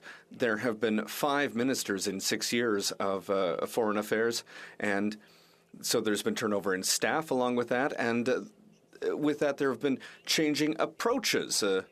Our approach to foreign affairs has changed with the changeovers in minister and staff. So in the context of the crisis with Ukraine, Canada can't stand idly by. Canada has been asked to act. Canada needs to act. Canada can't stand idly by. But Canada necessarily wasn't necessarily ready to move forward in a clear and coherent way. And you have to put the horses before the cart if you want to go forward. And it seems like right now Canada's a little bit the cart before the horses, if you will. So one of the issues that we have is that when we do things, sometimes the things we do are not well interpreted by others. And in other cases, we've seen maybe some contradictions in Canada's approach to this crisis. So, for example, there's the continuation of the Unifier mission. So it might seem like that's a good thing that we're doing, that we're sending more troops to Ukraine to help train the army in that country. But in the context of the crisis, that maybe doesn't send the right message. We're sending troops who are not there to fight. These are troops who are going to help with training, with security and medical training, for example. And if the crisis were to get worse, what we might expect that that mission would be canceled and these troops would be taken out because they're not trained or not ready to fight, and that so we might not be ready for that situation. So we have acted as if there's not going to be Russian military action, but it's being presented as if it were a response to a possible Russian invasion. So it's contradictory. Another thing that Canada has done is loaned $120 million, and that's good. But, however, there is a clause associated with that loan, and that is that money is not allowed to be used to purchase military equipment, weapons in particular. So without having a debate on the basis for that, it does seem to be a bit of a slap in the face to Ukraine, who has been asking specifically for military support. But it seems like, once again, we're sending a message to say that, we'll help you, but we're hoping that there won't be a crisis. So this money will help, the economy, because there is a Russian threat to the economy, and that is destabilizing the country. But if the crisis were to get worse, well, that money wouldn't be used to fight the Russian threat. So, once again, there seems to be a bit of an incoherence here vis-a-vis the government's other actions. So, for example, Canada has recalled non-essential staff from our embassy. Well, at the same time, we're saying maybe we shouldn't be alarmist. So there's contradictory messages that are coming out here. And we're not answering Ukraine's request to provide military equipment. So again, without getting into a debate on the merits of that, we have here a democracy which has been asking for military support, and Canada is not helping with that. And that's to, respond to a threat from an authoritarian regime. This is a democracy that needs help to fight an authoritarian region, but at the same time, we're still sending weapons to Saudi Arabia. So what message does that send?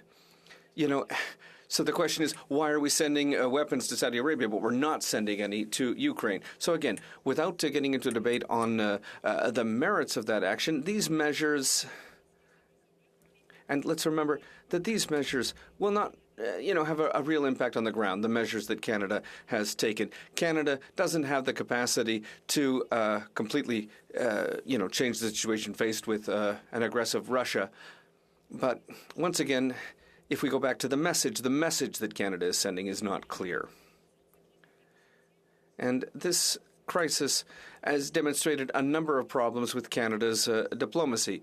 So once again, Canada seems to have a bit too much of an attitude that it's taking a soft power attitude, and that's not necessarily to our benefit. And so if I could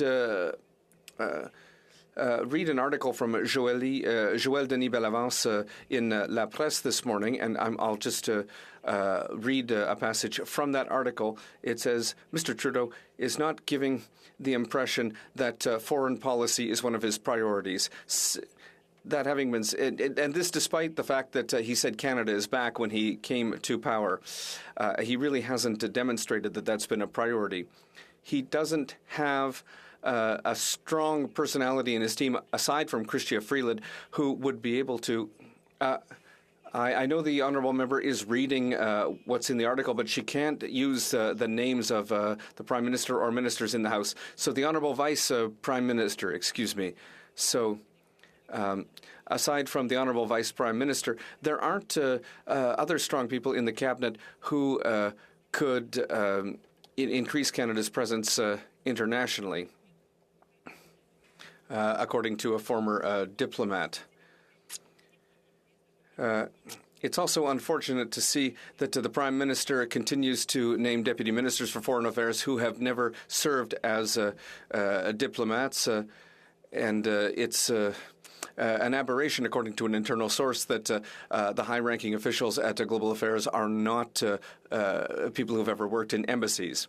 It's time for Canada to find its moral compass again when it comes to foreign affairs. But despite that, Canada's foreign policy hasn't been subject to a serious review since 2005. So what I'd like to bring to this debate tonight is I want to make sure that this debate will allow us to remember the importance of diplomacy and the importance of properly funding our diplomacy to make sure that we have a clear foreign policy, because we never know, when we're going to need to use diplomacy, and I hope that, you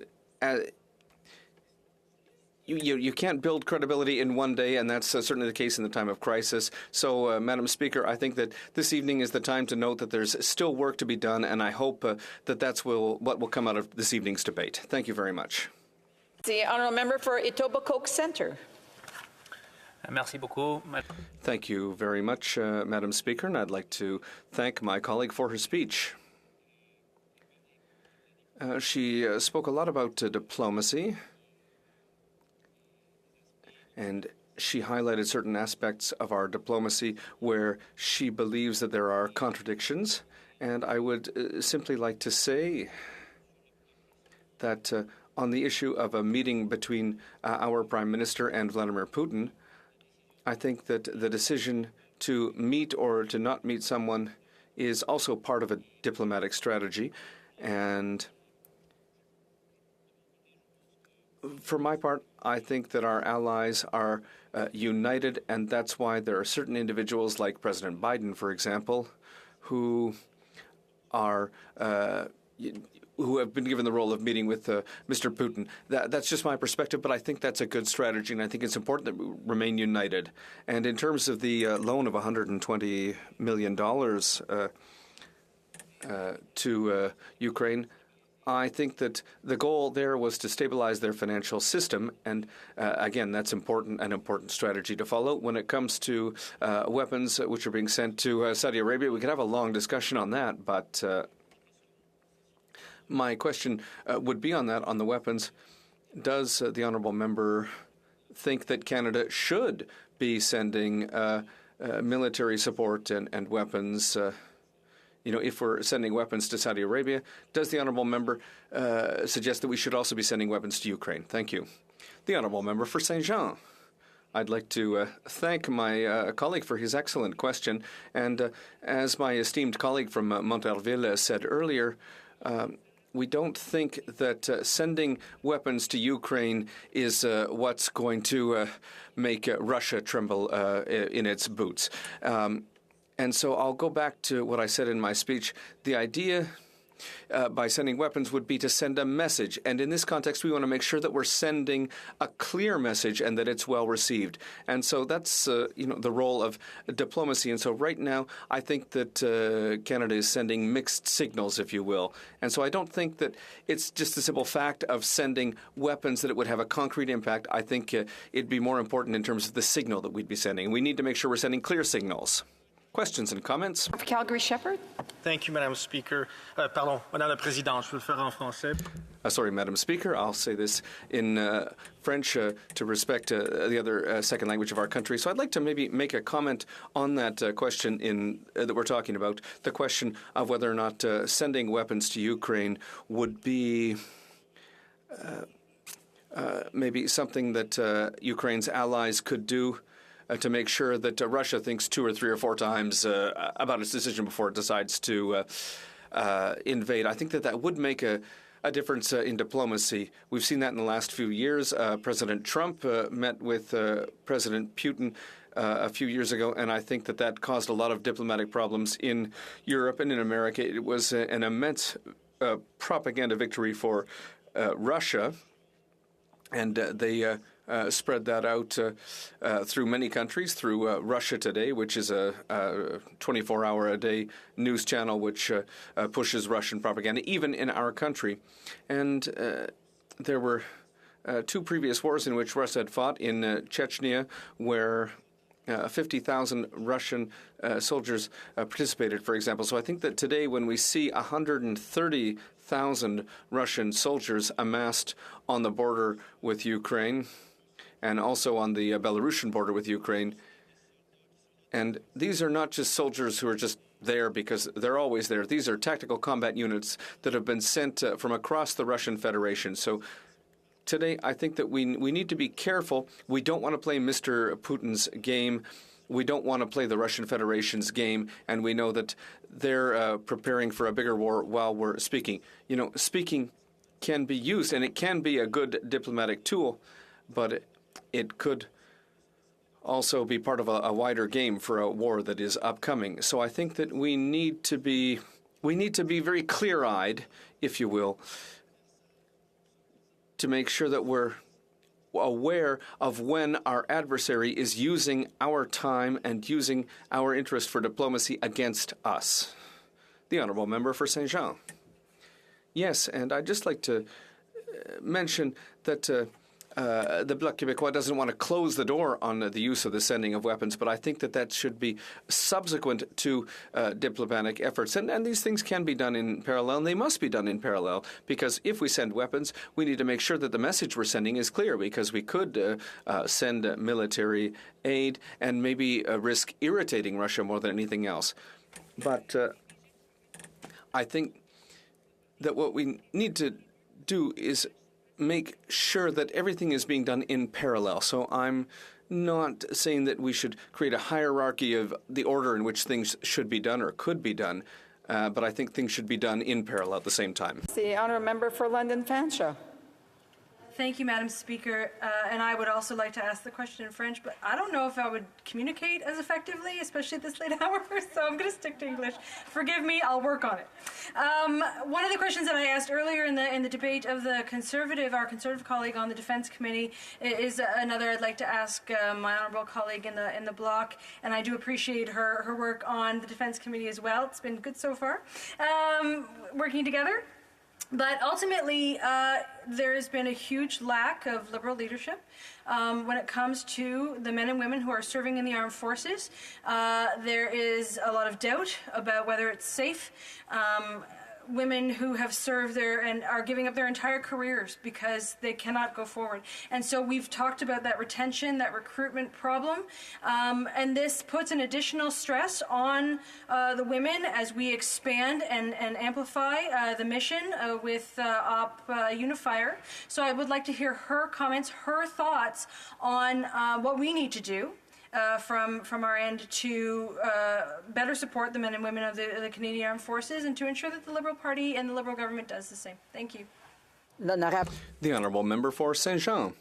Thank you very much, Madam Speaker. I'd like to thank my colleague, and I'd like to take this opportunity to mention that we do work well together at the Defence Committee, and that's something that we all want to work on is this issue of recruitment and helping the forces get back the reputation that has been a bit tarnished over the last few years.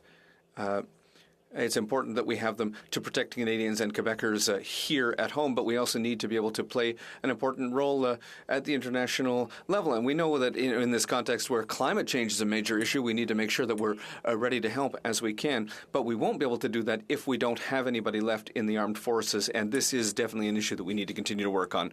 Questions and comments? And comments.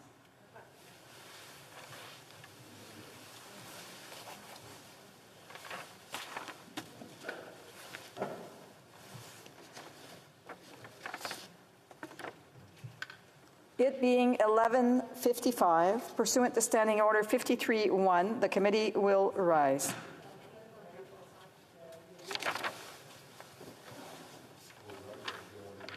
Oh, sorry, 11:55, 10:55, 10:55, not 11:55.